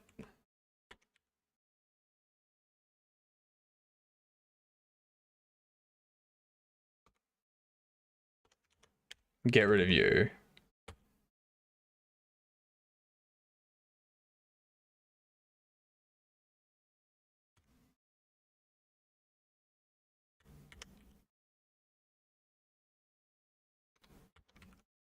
Actually, no. what I can do is that, then state width, render width, state height, render height.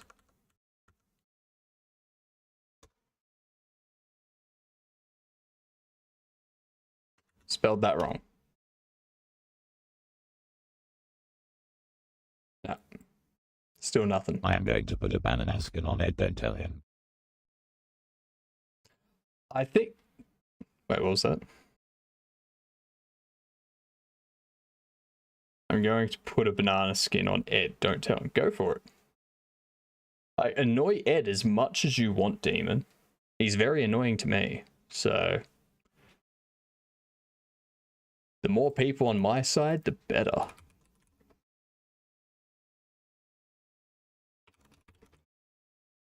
Render aspect ratio.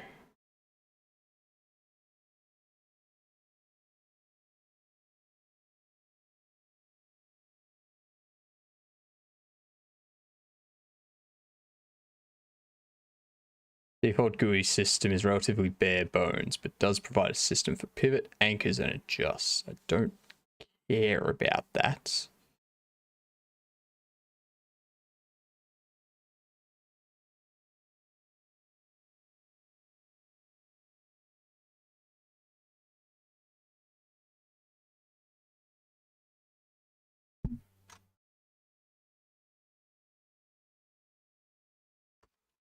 Okay, he gave me a kilo of banana skins. Anyway, let's have fun.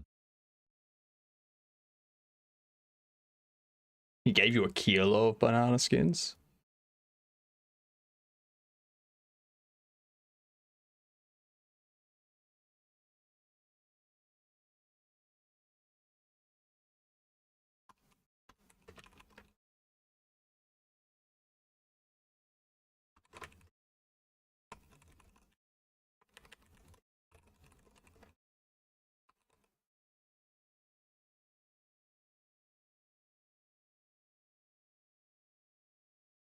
Game runs fine with any aspect ratio greater than or equal to 1.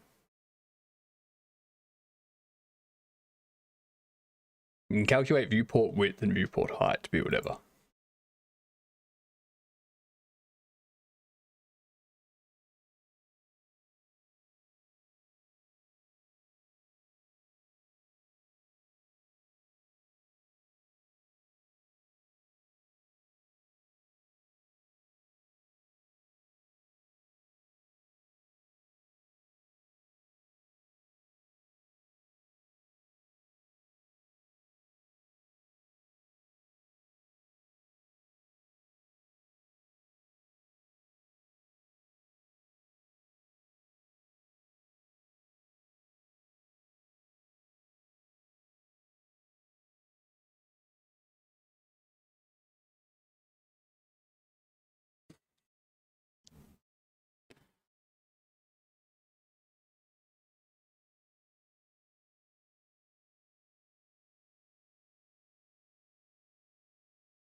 So we do this.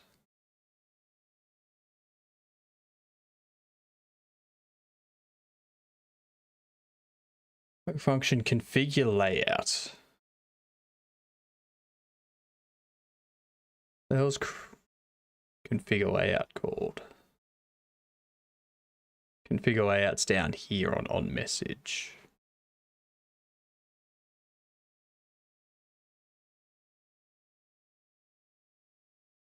But how old is this? Oh, nope. That's too old.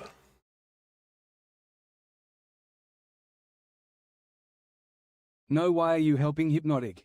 Demon, I thought you were on my side. You should have put the banana skin on Hypnotic. No one's on your side, Ed.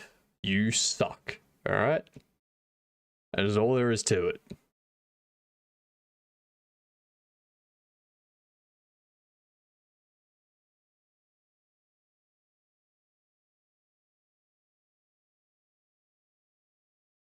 Set scale for build window.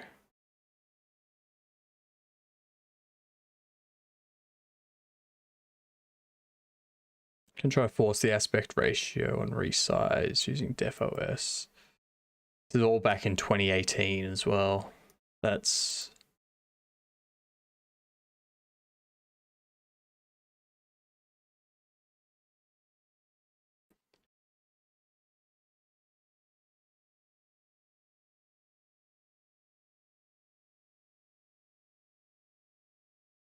aspect ratio. If I resize the window, my game is not scaled. If I resize the window that, my game is scaled. What's the problem? I edited this line. Local zoom factor. 2.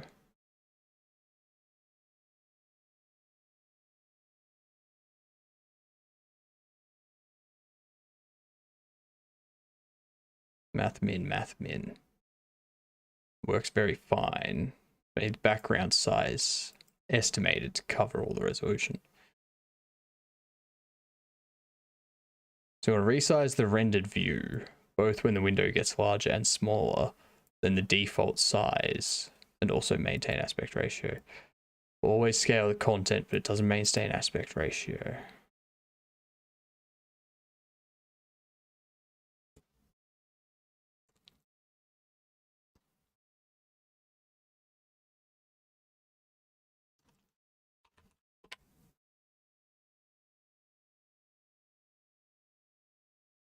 I'm on no one side. I'm just have fun with you, Ed. It doesn't seem like anyone's able to answer this outside of use this extension, use this third-party tool. Like, no, I'm not going to use a third-party tool just to get aspect ratio being consistent. This was from 2016, so that's not going to work.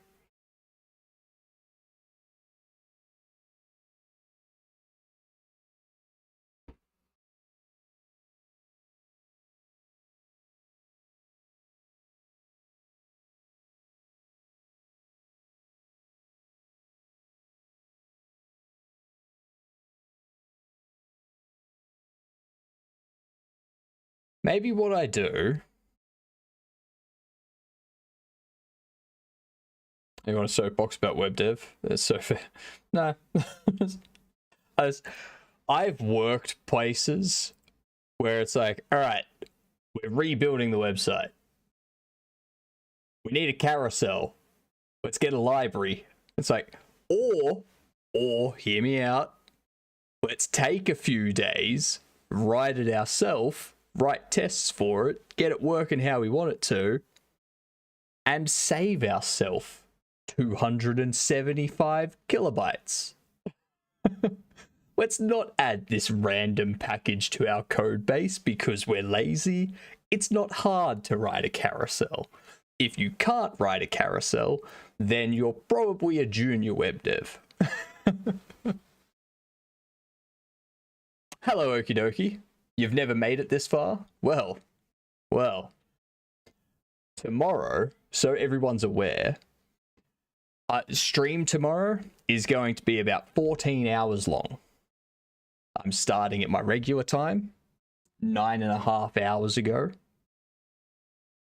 And an hour from now tomorrow, I will be doing some gaming with some other game dev streamers, like Kieran and Jedem and Kumezu and Kavino and whatnot. I still can't believe he's doing 14-hour stream. Did I hear that correctly? You did hear that correctly, okie dokie. 14 hours. That's a strange way to write 14, but 14 hours indeed.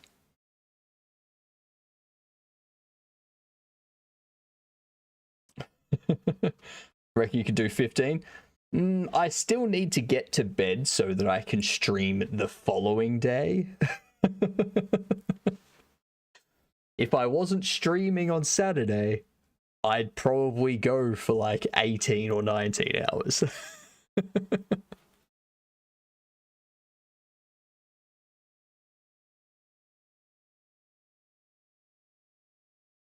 But yeah, still need to get sleep, unfortunately.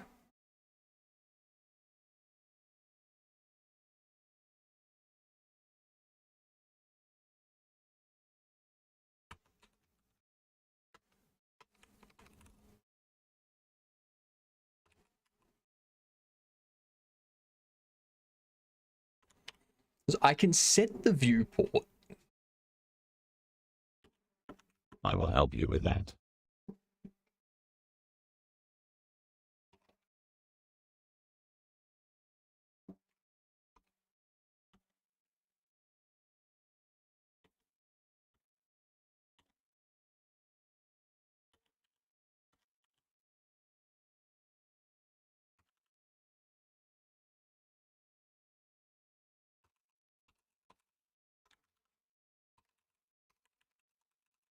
State height. So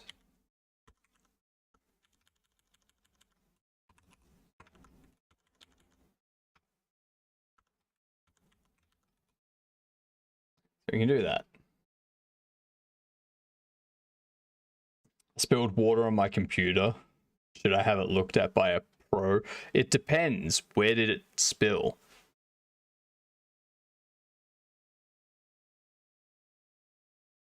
Like, did you spill it on top of the tower and it went through the top of the case into the electronics?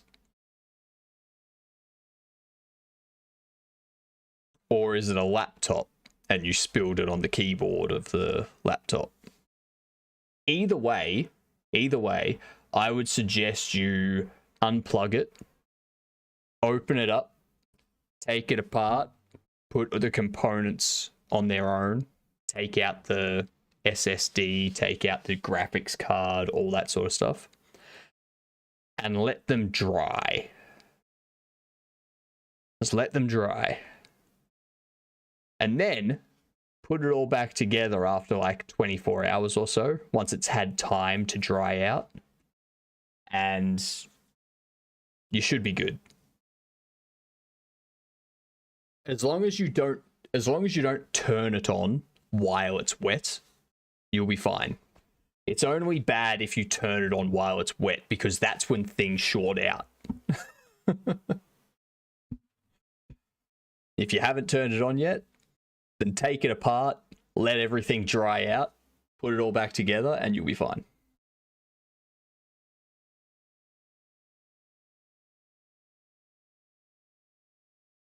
But you have to make sure everything's dried out, though. Because you might think everything's dried out, then you plug everything in, and you find out that there's a little tiny bit of water still in the RAM slot. Gonna join you Among Us tomorrow and play on stream? I don't know, that's a good question.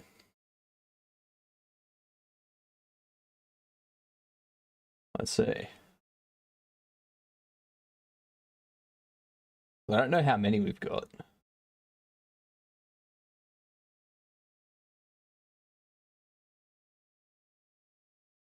How many do we have here?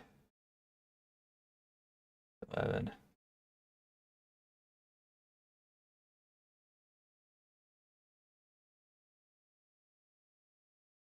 I can give him a ping. I'm not the one organizing it, so I'll give him a ping and let you know. I can guarantee that the water inside the laptop, I can't open it. Breaks warranty, I think. And corrosion, and I want new water detection stickers. Ah, it's a Mac, is it? If it's a Mac, then you've done yourself a favor. You can buy a proper laptop now and...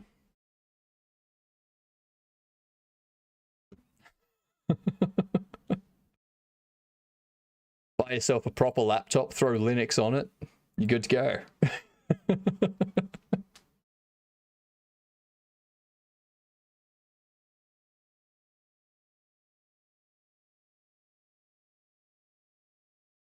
Sadly, yes, it is a PS Mac. Yeah, cool. Throw it out, buy yourself a proper laptop.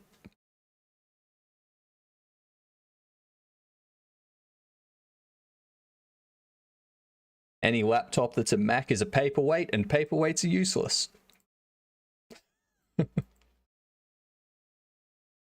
Modified Ron Swanson quote right there. Any dog less than 20 pounds is a cat, and cats are pointless. I have to use it for my work. Well, tell your work that they're wrong. Or if it's a work laptop, just take it into work and be like, hey, I need you to look at this. I spilled water on it.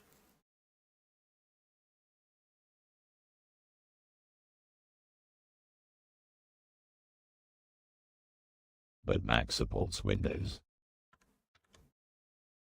Yeah. By holding my window open.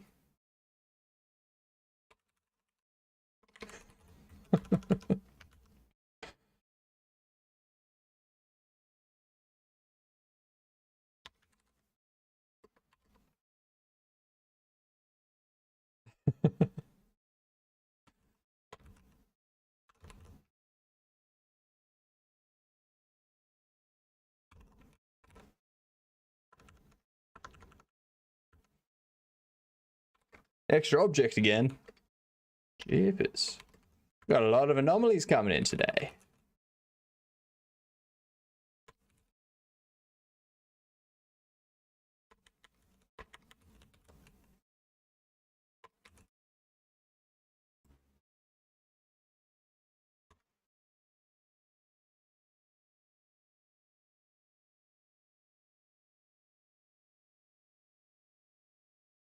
Oh.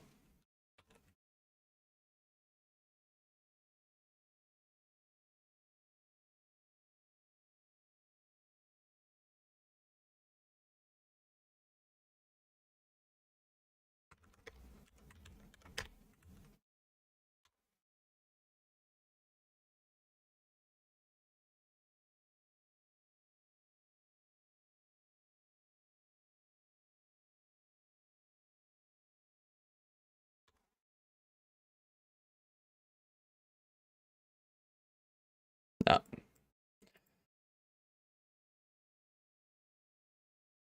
What does setting the viewport supposed to, what's that supposed to do? Default render set viewport does nothing.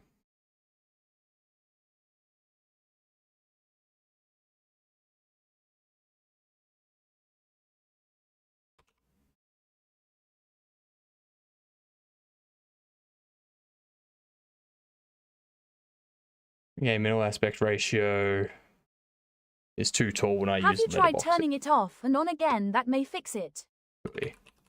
Default letterboxing. See, I wish I got that. I don't get that. Alright, screw it. I know exactly what I'm going to do. Not going to bother with any of that. I'm going to go render get height. You go render get width. In game project, we're just going to run it at full screen.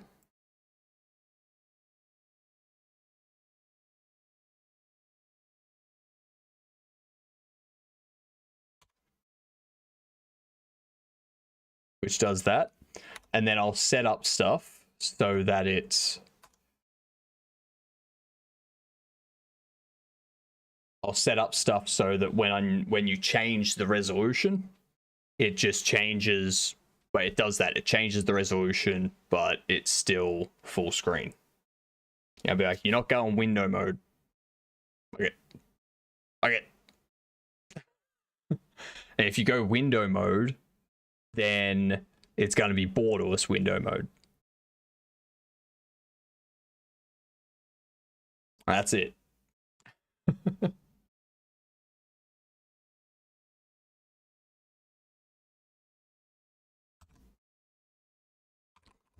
Default.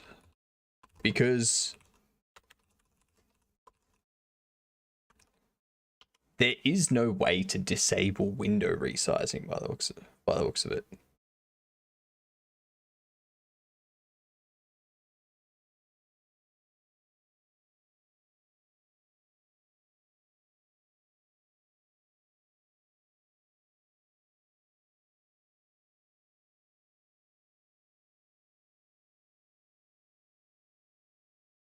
Can you show me a similar laptop that has the same specs as a MacBook Pro M4 Pro on the Windows side? Not on the Windows side.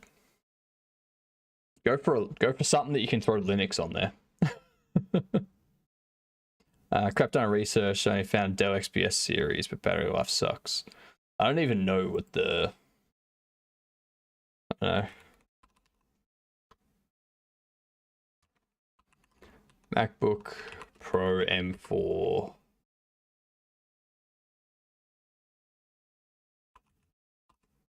Laptop comparisons. Let's see.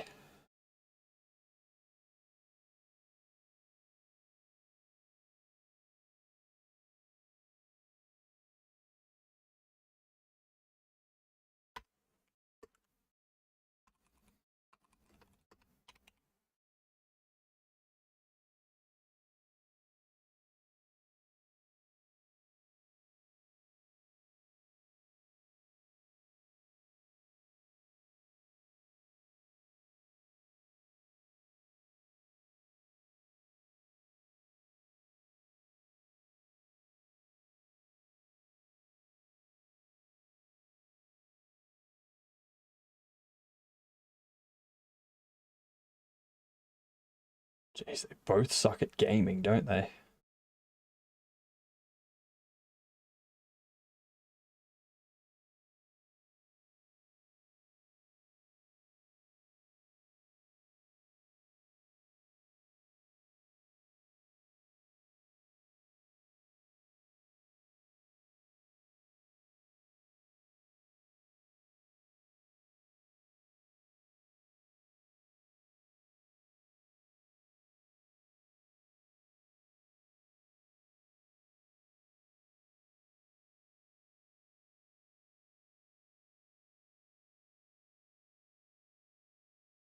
Yeah, it's hard to compare the MacBooks with other laptops because, I mean, there's no real way to check them. I also hate Windows 11 if that matters and needs stupid and scammy Adobe Cloud Service. Sounds like you're screwed no matter what, okie dokie.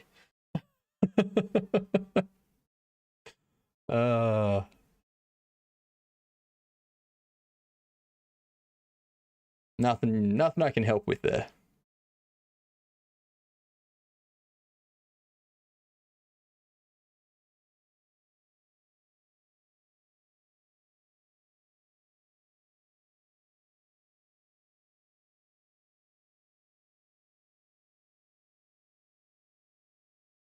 Yeah, so I could have it that it's always full screen. And then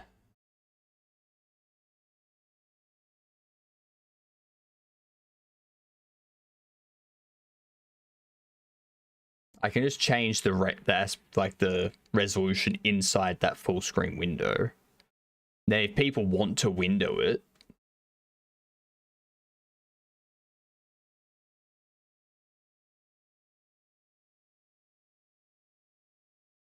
I can allow them to go a borderless window, but not change the actual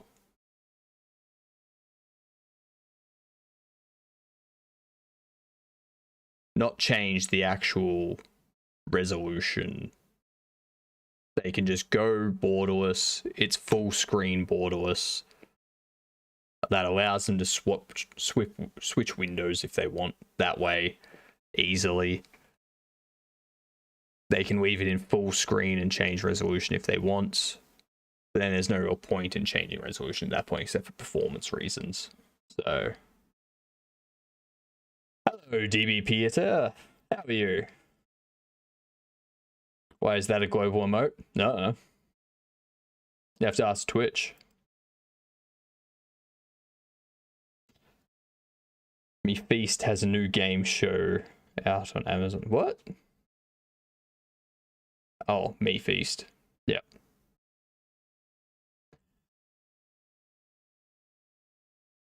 Yeah, like I've never really watched any Mr. Beast videos.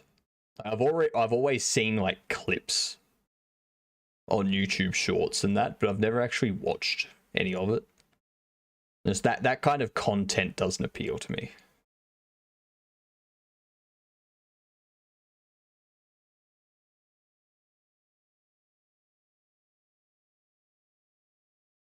I mean, 99% of content online is brain rot.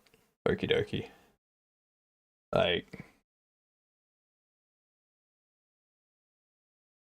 that's just what content on the internet is most of the time. We're in a small part of the internet that is not brain rot. It's one of the last bastions of non-brain rot out there.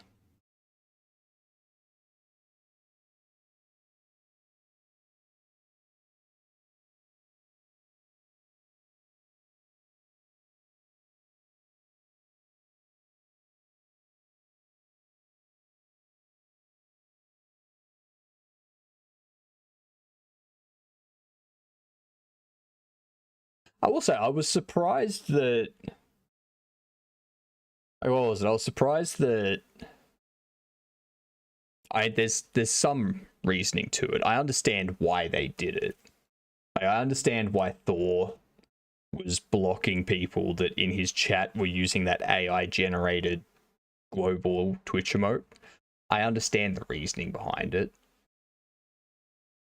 I don't know what things he had in place for like unbanning people that used it, or if it was just like, no, you used it, you're banned forever. Because I mean, I didn't know about any of it. I didn't even know the emote existed until after the emote had gone. So I'm fairly sure there would have been a lot of people that used the emote in his chat, not knowing the issues behind it, and then got banned. And they would have been like, what? Why? Why did I get banned? G'day, TK. I'll get that hydrate for you.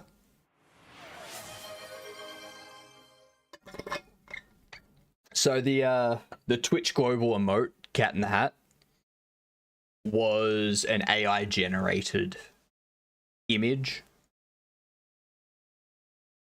So there was a whole bunch of backlash being like, why not just get any one of the thousands of creatives on your platform to do it? Cat in the chat. That's it. Cat in the chat. Sorry. Same thing, one letter off. Cat in the chat. So yeah, there was a whole bunch of backlash being like, why not get one of the thousands of people in your chat to host it? Yeah, that thing. That thing. And that's the exact emote we're talking about. And it's like, I didn't even know that emote existed until after it had gone. And I was like, I get banning people that are using it, knowing that it was AI generated and like all that kind of stuff. But if you ban someone that didn't have any context of it, you needed, like, I'm hoping that there was an appeal process in place where someone could be like, hey, I got banned, what for? And then the mod goes, oh, because you used this emote, and the whole AI generated issue behind it. Then that person can go, what? I have no idea what you're talking about. If you don't want me using the emote, I won't use it. Cool. And then they get unbanned. I'm hoping there was that sort of process.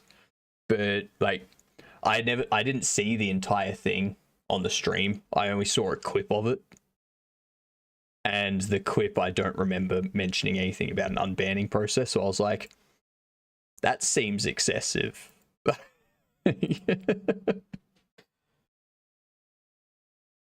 How did this make it? No idea. No idea. But yeah, it was... I was just like, I hope there's an appeal process at least, because not everyone is up to date on all the latest issues, because some of us don't give a shit about internet drama that much to pay attention. Some of us hear about internet drama 3 months later and go, what? That was an issue? How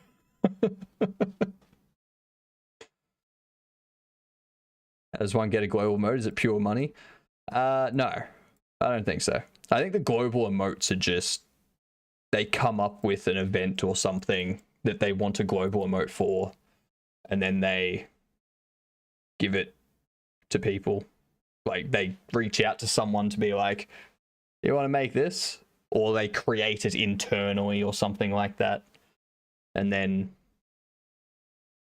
it becomes a global emote. Yeah. It was pirate software. It was like anyone that comes into the chat is automatically banned if they use that emote. And it's like, well, what if they don't know what the issue is with the emote? Can they appeal it and be unbanned? Oh, look at that. There's an anomaly right there. There is an anomaly right there. And I've even heard of people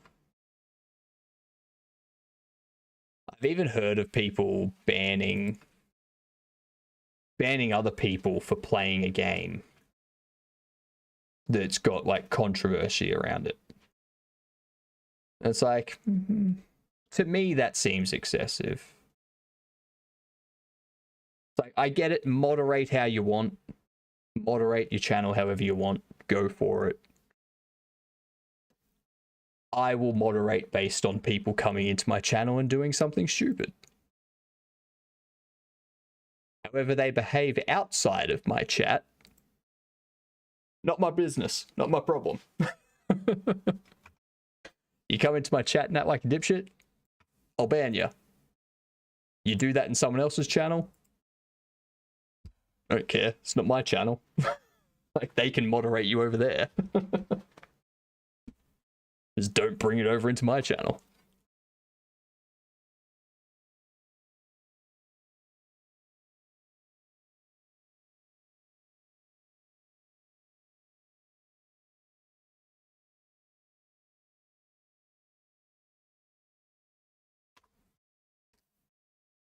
So this goes full screen.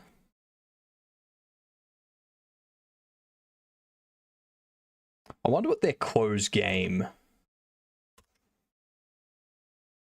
functionality is like. Let's open up the input stuff. That's default gamepads. That's all inputs. Ooh, hang on. There might be one by default. Oh, it's just going to be key escape, right?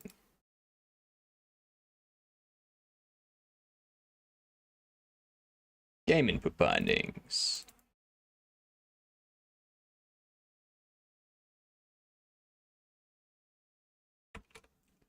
Let's just do quit for now. Let's see what that does.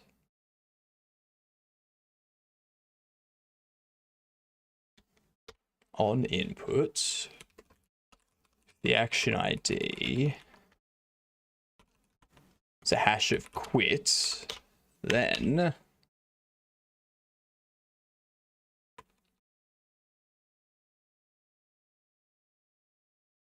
okay, you have to Google this.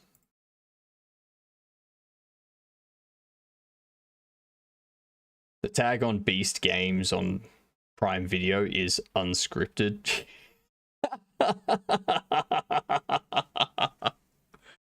I guarantee you there's an asterisk on what unscripted means in the terms of television and movies these days. It's going to be like, it's unscripted because the people are saying stuff that's not scripted. The actual event and how it plays out and such, that's scripted. But what people say, that's not scripted, so they can get away with calling it unscripted. I guarantee it. Guarantee there's some loophole like that with anything that says that it's unscripted.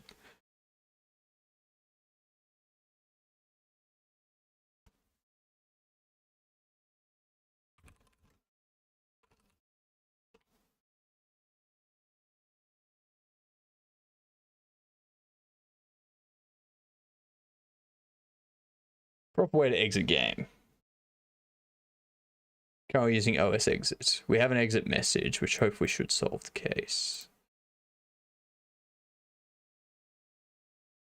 Ah, sys exit. Okay. That's easy enough.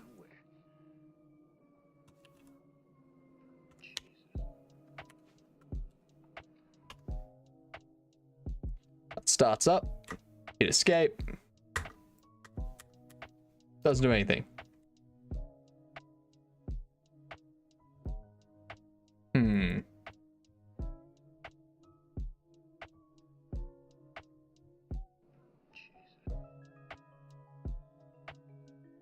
What happens if I get rid of that?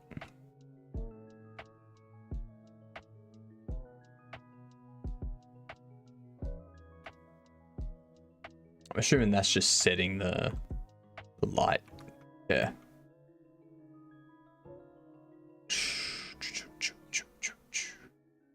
So.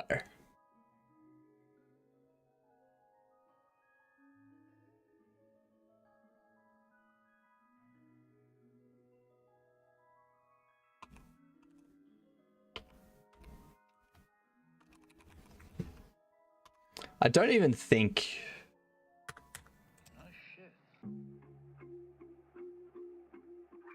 I don't even know how to output console messages in this.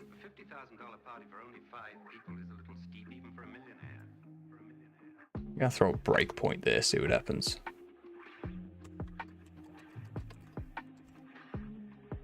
Okay, so it's not hitting that breakpoint. Which means this acquire input focus mustn't be working.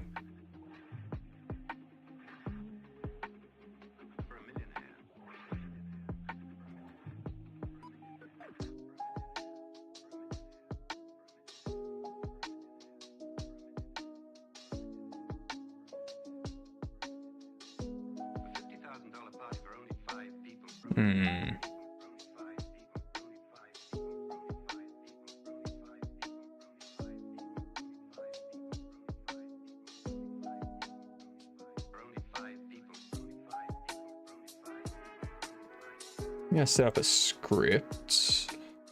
Oh, going back to that, are we?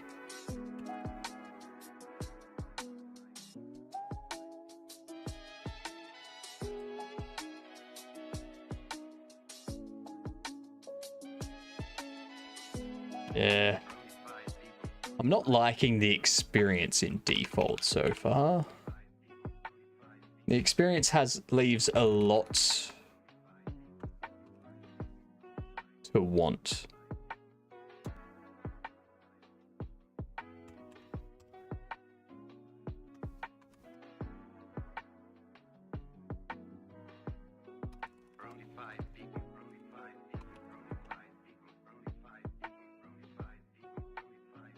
Debugging doesn't have any info. Simplest way to debug your game in default is to use print debugging.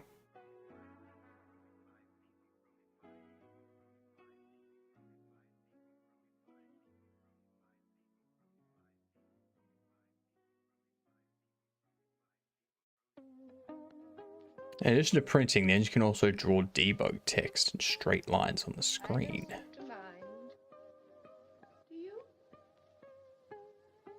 Using any of the printing functions will print to the console view in the editor and to the game log. Nothing's getting logged out. Terribly nice.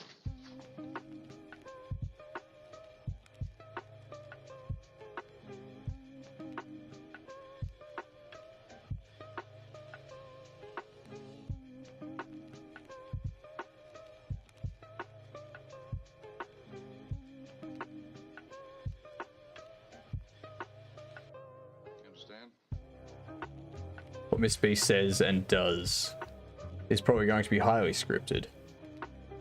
Not sure if this would be good for him. Amazon Prime Video is one of those streaming services where you pay for a subscription, but then still having to rent or buy movies or shows. Yeah, that's because Amazon Prime Video, you're not paying only for the video service.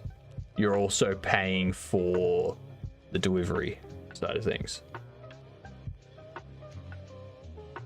So like free delivery and stuff like that. And Prime Day deals and things like that. And you get an Amazon Prime sub on Twitch for free every month. Stuff like that. So it's not like Netflix or anything like that where you're paying just for the video service. You're paying for Amazon Prime, which gives you the video service and a bunch of other stuff. So, yeah. But there's other services out there like that as well. There's a ton of streaming services that do that. And a lot of streaming services are starting to put ads in unless you pay more, which is just shit. I feel like if I'm not paying for Amazon Prime but have a Prime Video sub, I should get all the access. No, because it's about their licensing. So the content that you can rent or purchase is not content that Amazon has the rights to. It's content that another company is allowing you access to through Amazon's platform if you pay that company, basically. So if you want to watch something from the Shudder streaming service through Amazon Prime, you've got to pay because Amazon needs to give money to Shudder for allowing that on their platform. Otherwise, you have to get a subscription to the Shudder service and then watch it through the Shudder service through another subscription. So it's things like that. It would be the exact same thing if Netflix provided you access to other streaming services on their platform. You would have to pay extra to access them because they're not Netflix services or content. At that point, they become a broker for access to the content.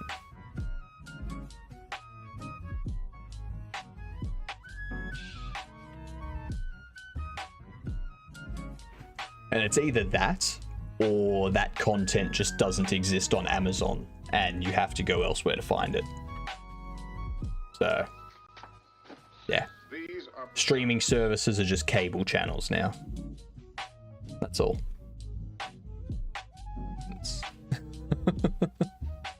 Don't look at streaming services as streaming services anymore. Look at streaming services as pay TV services.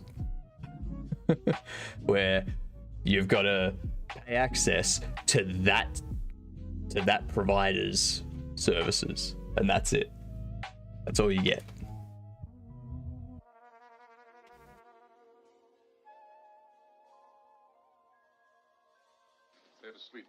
Anything here? Oh, hang on. That's why. He's going to main collection. He's had not a collection file.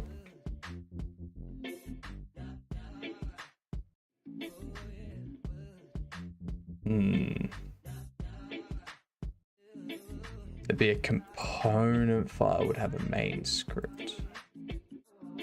Right. I don't know which one of these is getting input,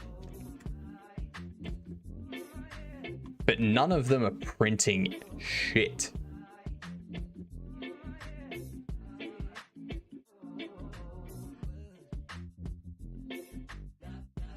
You.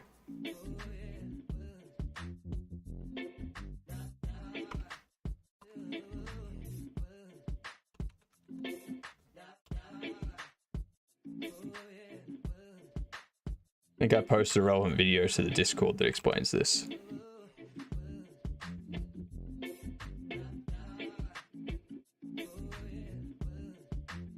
Yeah, that didn't print anything either. Like, nothing's printing to this console. Like, what?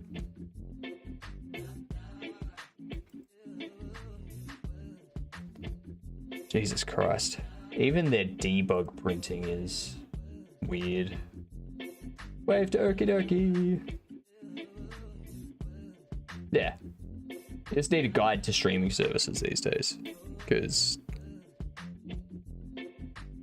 if you grew up with pay TV, then you already know what streaming services are. If you didn't grow up with pay TV, you're in for a shit time. Well, it's no crime, you know. If you do it, you do it. Do what?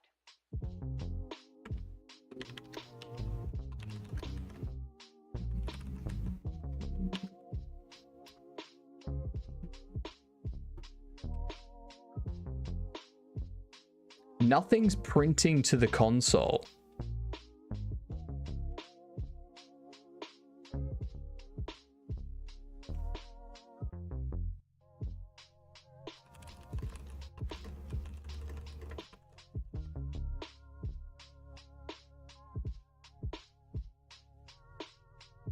Do what?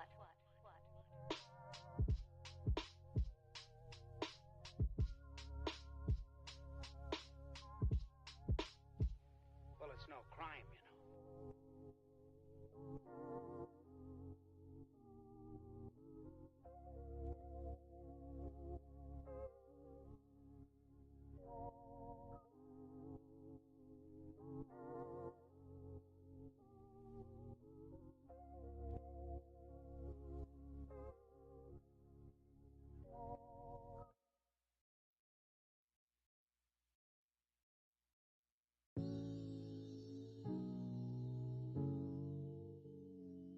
So I open it there.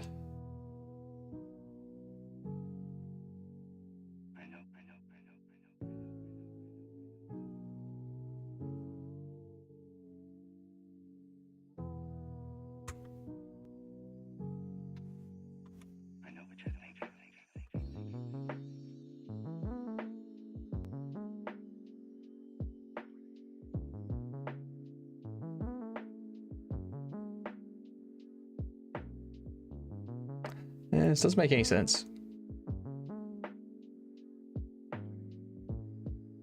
I don't think default is going to be. Maybe that's what I need to use. Bye, goose. No. Still no log down here. And there was much rejoicing. Yay!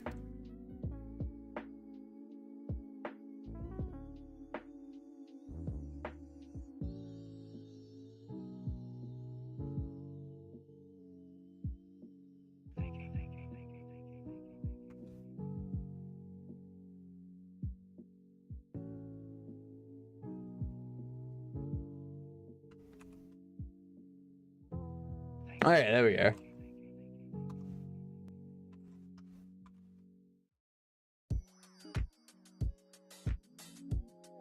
But none of that prints these.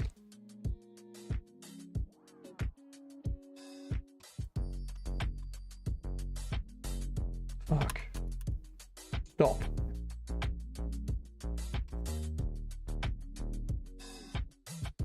Fuck off. Jesus Christ. Fuck. hell? Stop debugger. Shift F5. There we go. It's gone.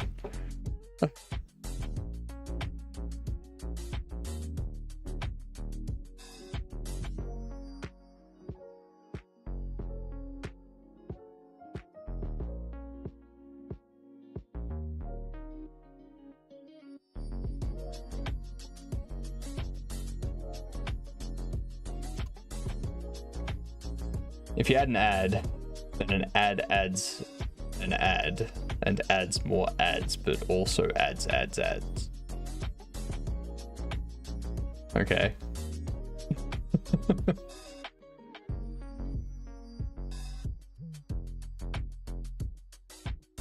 So none of these output.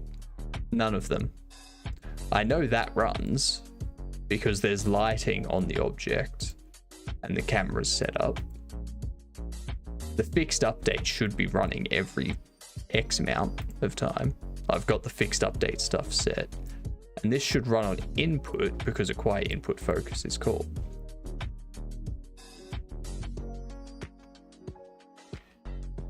But apparently not.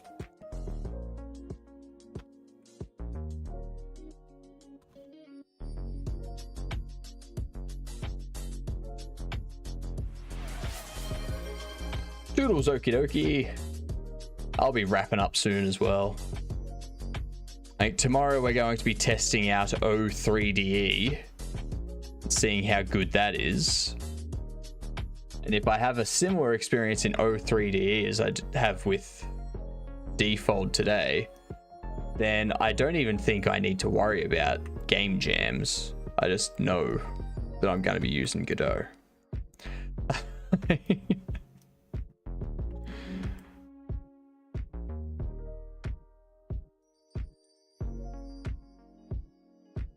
It's so weird that there's no console logs, even though the lowest debug level is what should be printing.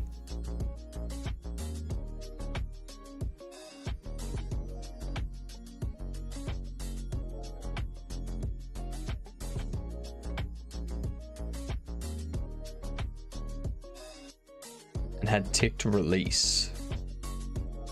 What?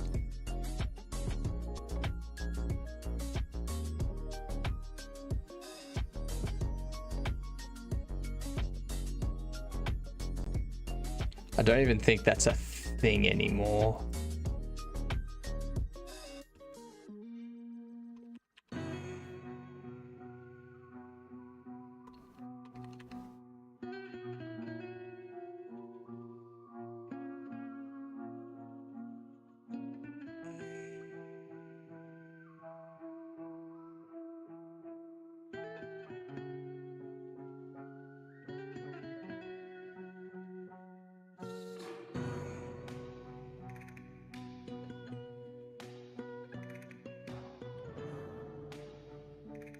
I'm gonna test something.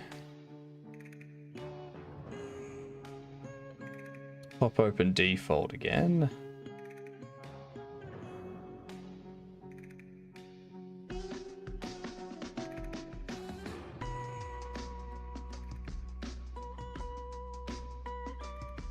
So this is the default.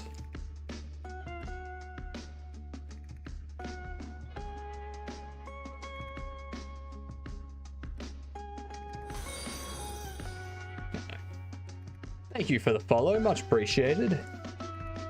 You legend. Hope you're having a good day too.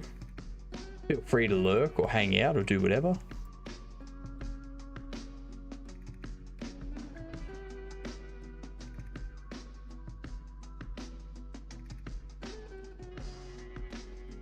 Let's see. Let's open this one. Nice, 1-5 from jump catch.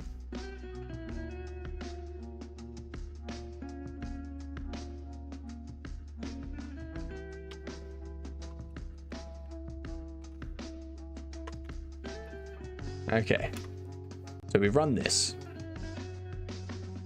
So I can see input prints.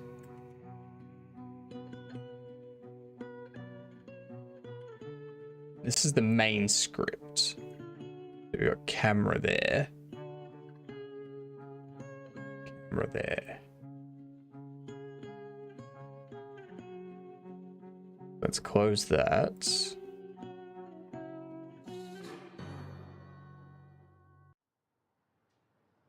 Get rid of you. I need to clean up some stuff.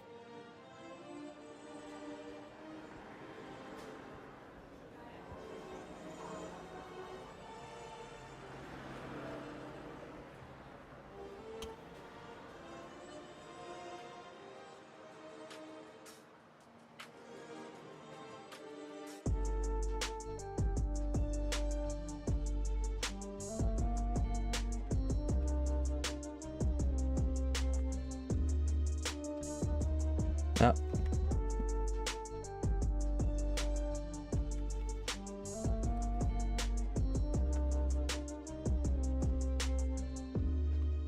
See what happens. Nothing printed. Let's delete all of that.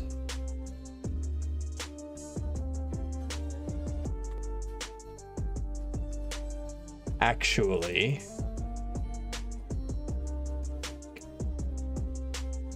this is why. God damn it. I keep forgetting to add the scripts to things because I can't just add a script through here. I have to create the script over here and then I have to add it over here. Jesus.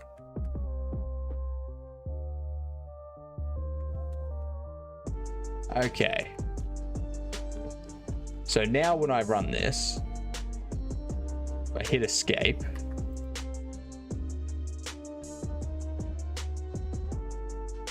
Well, apparently not. Apparently that doesn't change shit.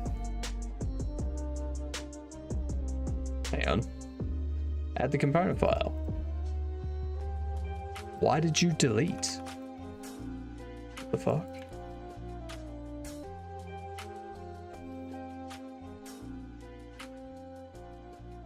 All right, escape. There we go.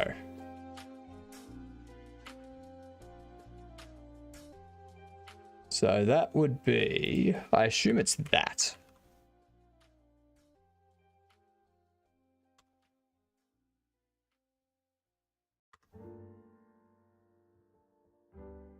Okay, cool. So that seemed to fix that.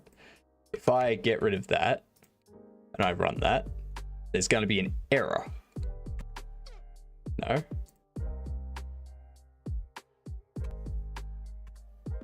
Okay, there's a build error right there. If I do that, clear that, we build, no error. That needs to start with a hash as opposed to not. Okay. Okay. Finally getting somewhere. Text. For those of you playing at home, text. So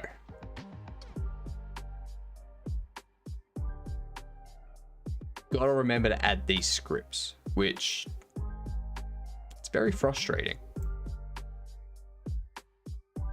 Very, very frustrating.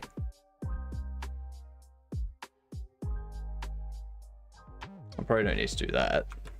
I'll probably just leave it like that.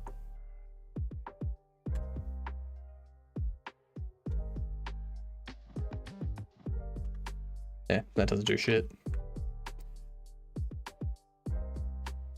Okay. Maybe I can make a game with this.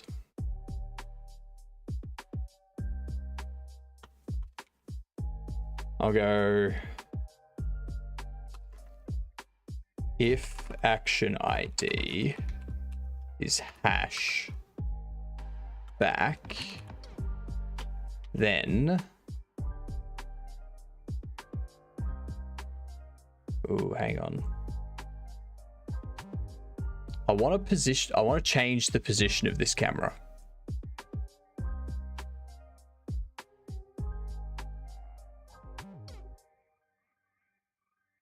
bar Z, I'm going to set to 100. Jesus.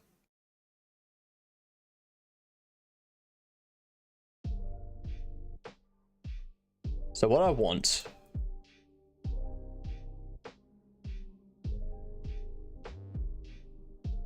Why can't we move the camera up?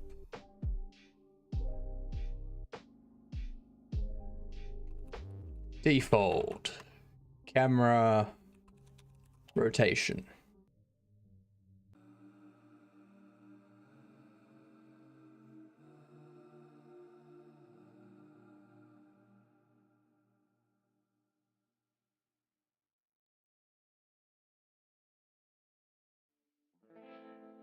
Offset of the camera from the origin.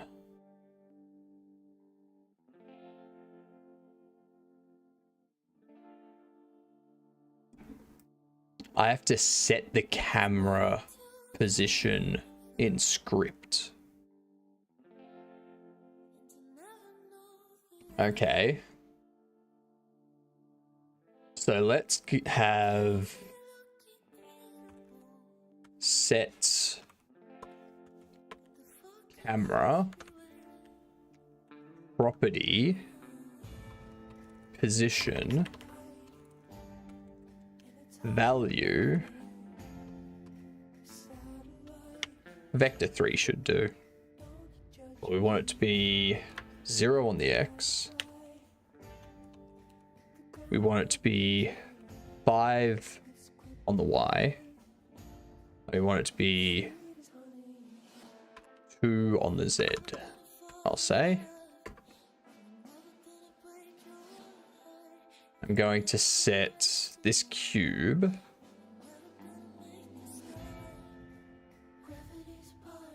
to be 0, which means I can probably bump that. I'll probably bump you up to like 15, you 5, or 4, something like that.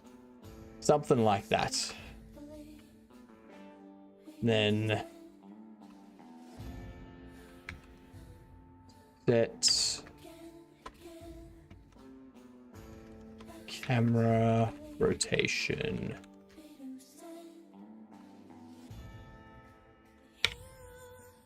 vector 3. So on the Z, no, on the X, I want to rotate it. We'll go -45. I don't know if it needs to be in radians or degrees. We'll find out.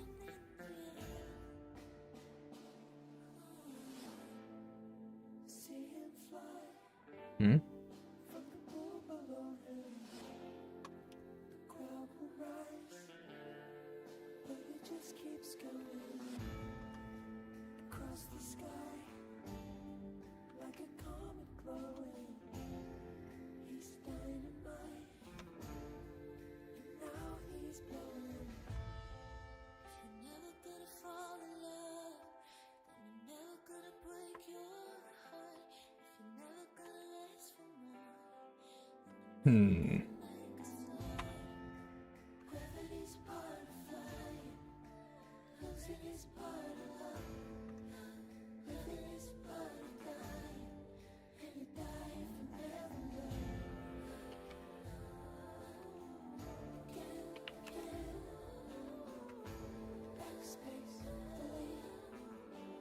Default camera look at object.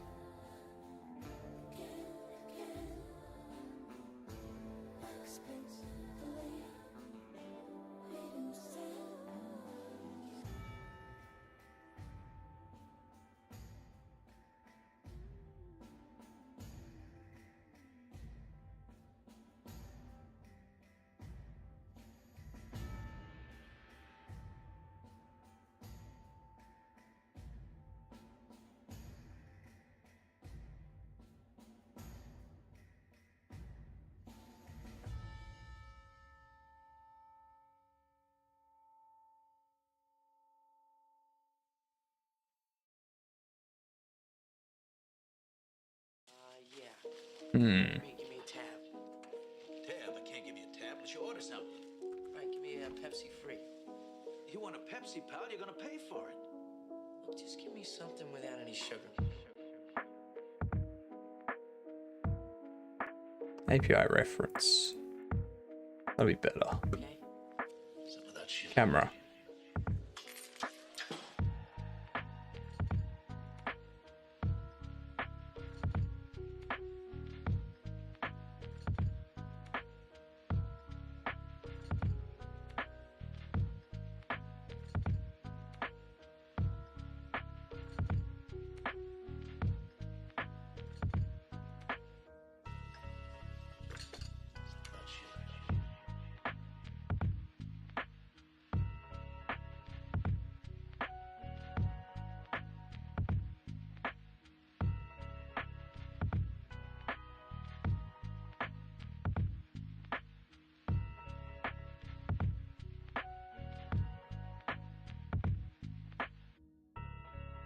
Just give me something without any sugar.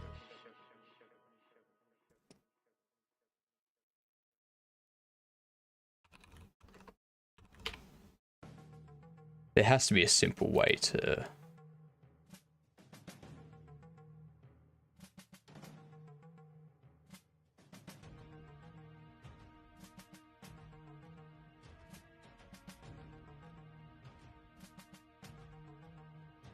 Alright, so you gotta calculate yourself. Fair enough.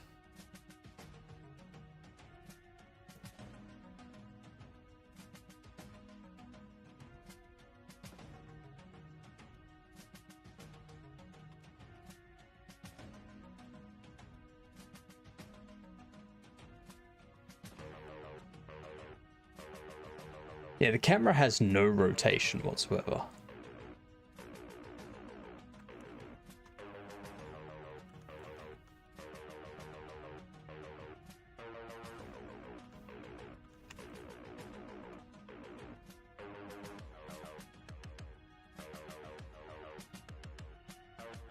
If I set you to 10...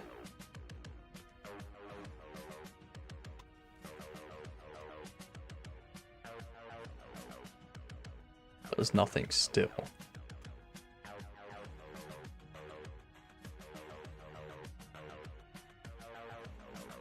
If I set you at -10, you're there.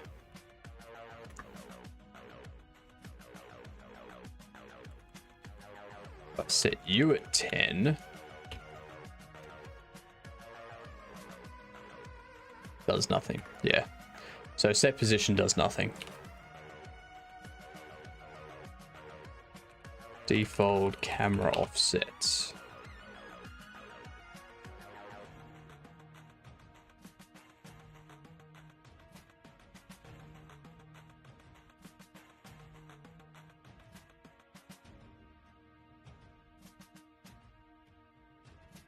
A script to the camera game object to listen to a message. Set camera position. Look at set target.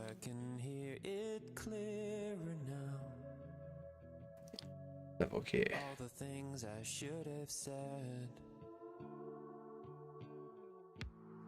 Still sleeping next to fear for now. But there's a valley in this bed. But when it rains across the desert, the ground remembers what it was. Hello, my lucky star. Ooh, I followed you through the night. You know I wouldn't get that far. So unless I need... No, because... If the camera is always going to be in that position, does that mean I have to have my character offset from the camera and rotated unnaturally? But then when I bring that object into main, do I need to rotate that there?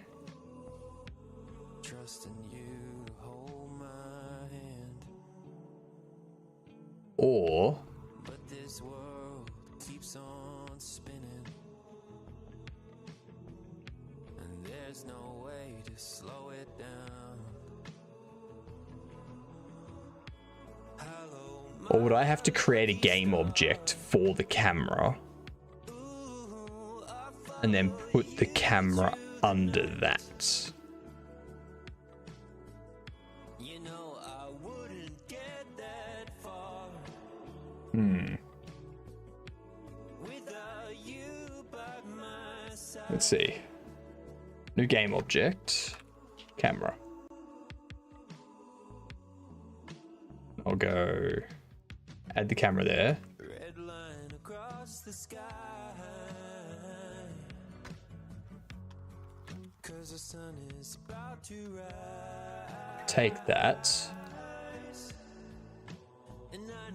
New script. Camera. I couldn't see you in the sky. Do that. Oh, thank you for the follow. Thank you very much. Much appreciated. I'm not sure I like my life, but I know I'm in my way. And I wish Now under player, I delete you. Then add it. I follow you through the night. You know I wouldn't get that far. If I go collection, go player, under here, add a game object file of player, add a game object file of camera,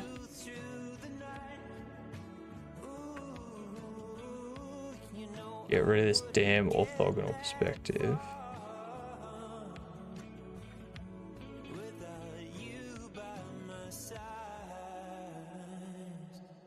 Have you go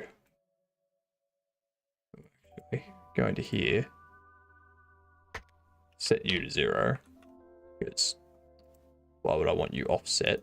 I wouldn't. What you see, Lieutenant? Then we have the camera go up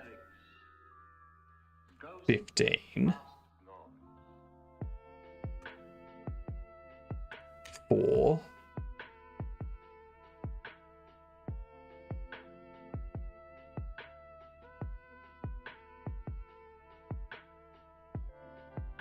And can I go game object?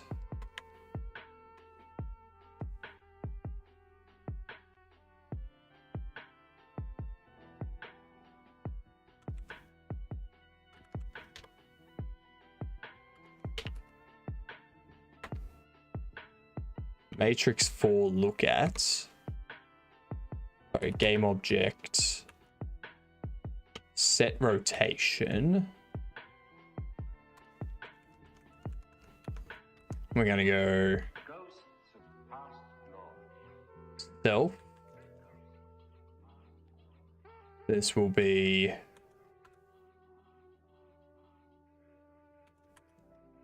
player.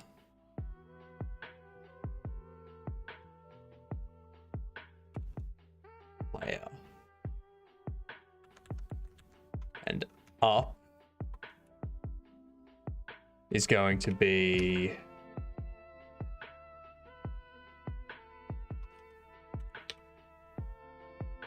what does Matrix 4 look at? What does that do? Hiya, Xenoverse. How's things? You're joining us on, hang on, I think. I believe you're joining us on Friday, if I'm not, no, tomorrow. Tomorrow, Jesus Christ. Tomorrow.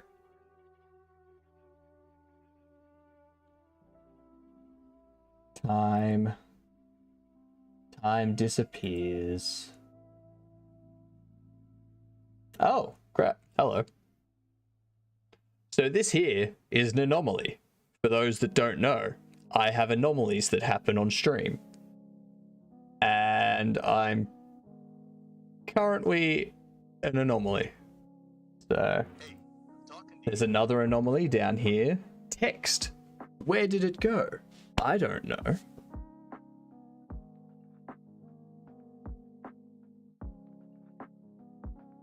Bingo. Well, there's the text.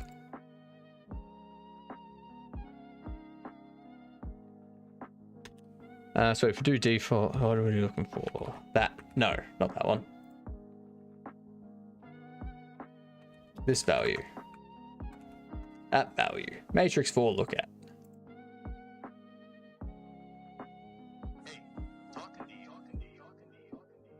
What look rotation?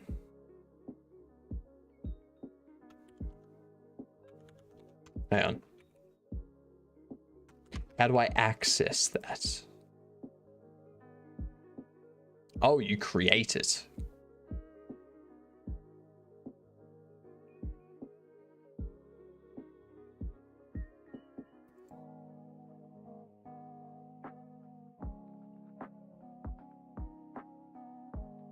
You got the matrix to quaternion and return it. That's what I was thinking.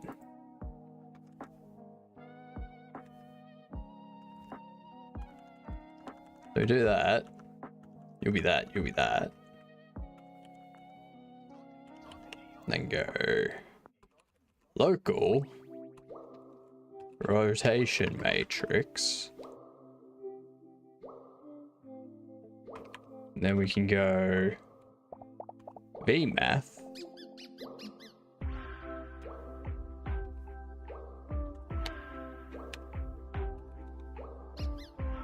Rotation matrix. I think. Nope. Nope. I broke stuff. Things went boom. Alright. Well, that's something. Alright. Well, we're at least making progress.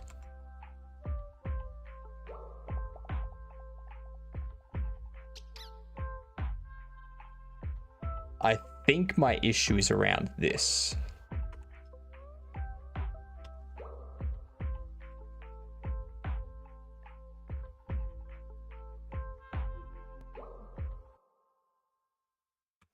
Default.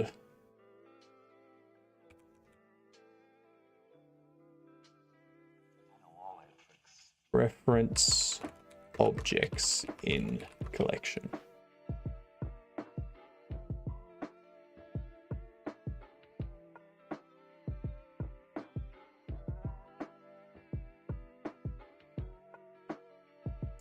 Low level with collection proxy. Is there a way I can reference that game object from that script or from that?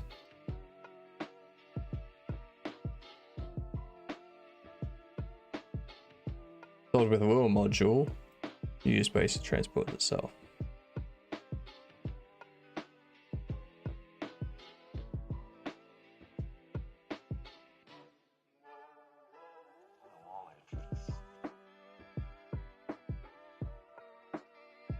Play a cube.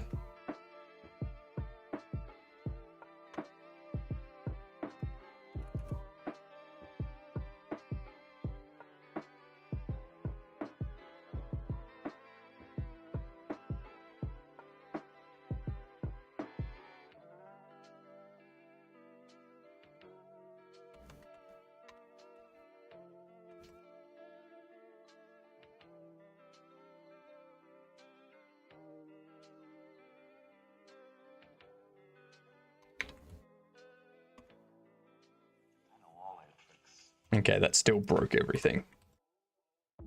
Referencing paths in default is also an odd one.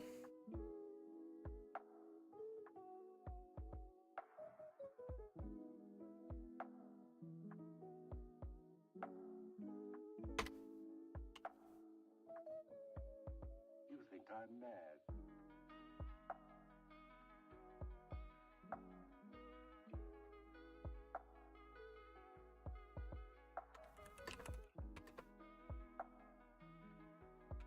Access game object from another script.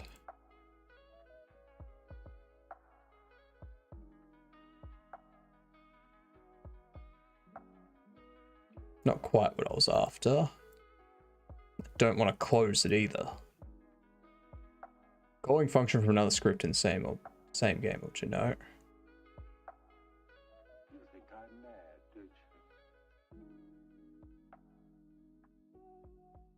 Calling functions in another script. Don't care about calling functions in another script. I want to reference a game object URL. Jesus Christ. Reference game object URL.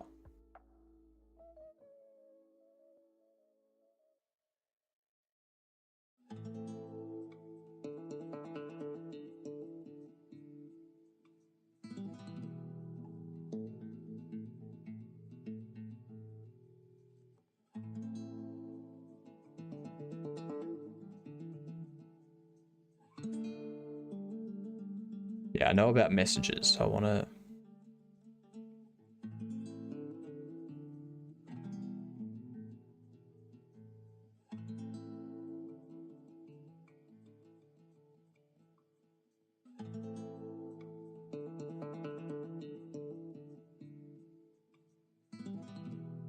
For example above, the game will run with the following 4 objects. Yep.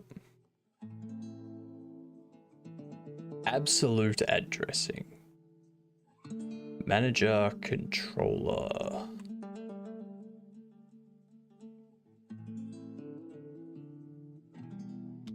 It wants player cube. Nope.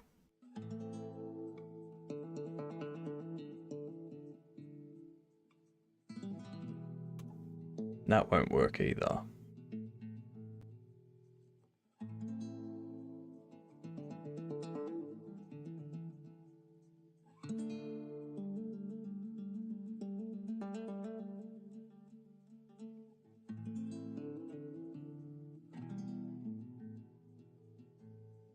That's the URL, is player hash cube.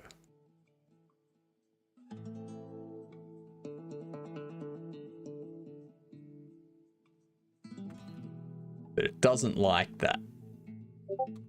Don't know why.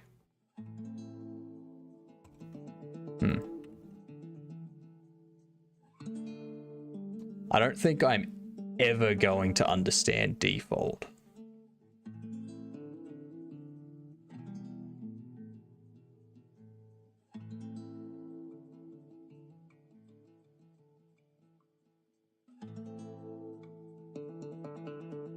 You know what?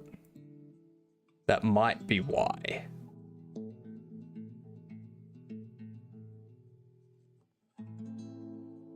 That might be why.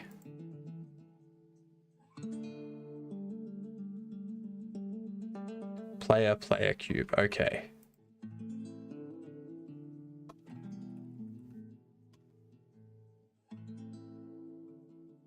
Not quiet.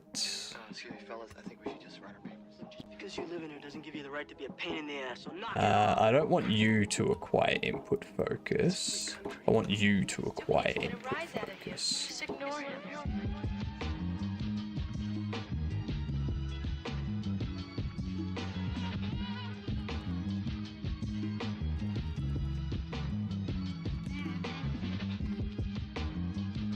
So this is.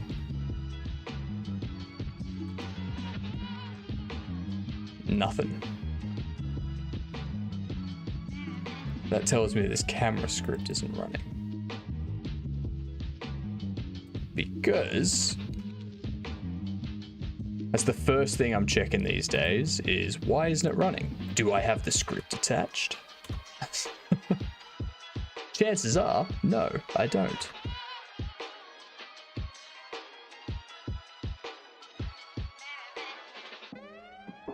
Okay, well I do have the camera script attached now, but you still didn't print that out. Just ignore him. Okay, I might have to call it a day because My brain's not figuring this out. This isn't running.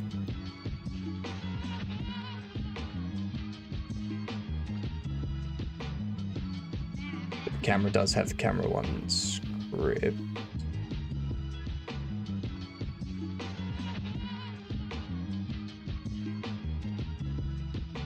Player camera script, ID camera 1.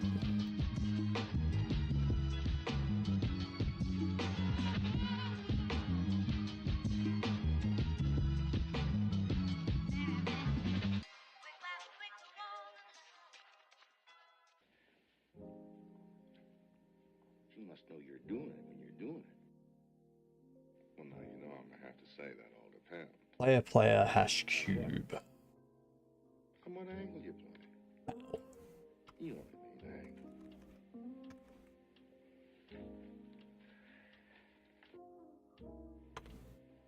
Gotcha.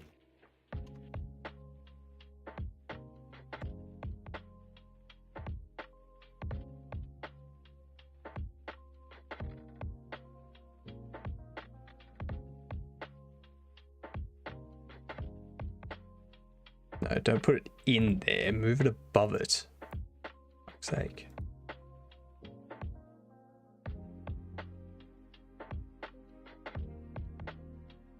Is there no way to reorder?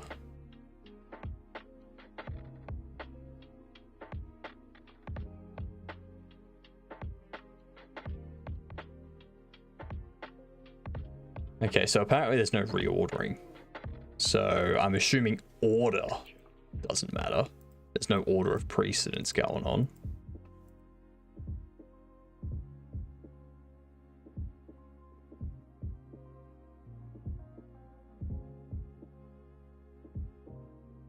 Your URL is player cube.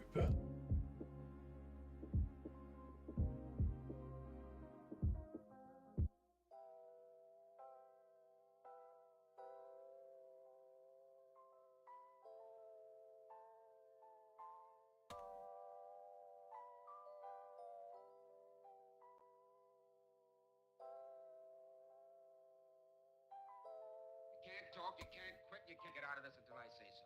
Until I say so. Until I say so. Until I say so. Until I say so. Hmm.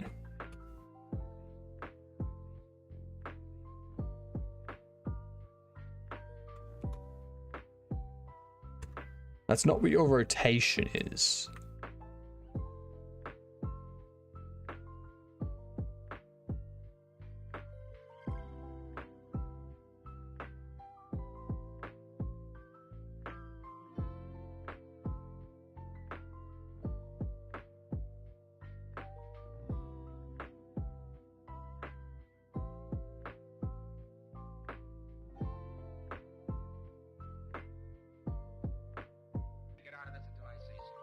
Why?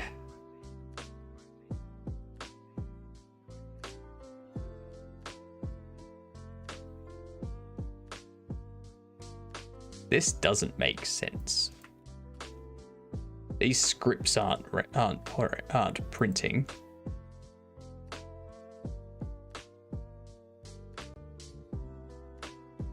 Screw it. I'm calling it there. I'll have a bit more of a dig into this tomorrow and decide if I'm just going to move on to, what do you call it? The other thing. The O3DE engine. That's it. I'll decide if that's what I'm going to do. Actually, I'm going to have a quick look. Yeah, so it's just them. All right. Okay, what's... Okay. Wardstone it is.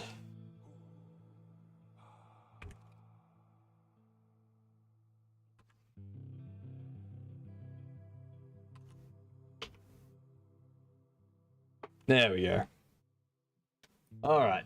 We'll go say hi to Wardstone. And yeah. Tomorrow, continue planning the next game. That'll be the first hour as normal. I think we still need to go with skills and actions and how they tie into gear and things like that. And then we'll move on to continuing to tinker with this, see if we can figure out the rotation. If I can't figure it out within 2 hours tomorrow, then we'll just go on to O3DE and see what that engine's like. And yeah, hopefully we can figure it out, because I can't imagine it's that complicated to do. I just feel like the documentation on default could be a lot better. Simple things like this, like rotating your camera to face a player, that should be simple. But anyway, I'll catch us tomorrow. Have a good one all. Enjoy Wardstone. Toodles.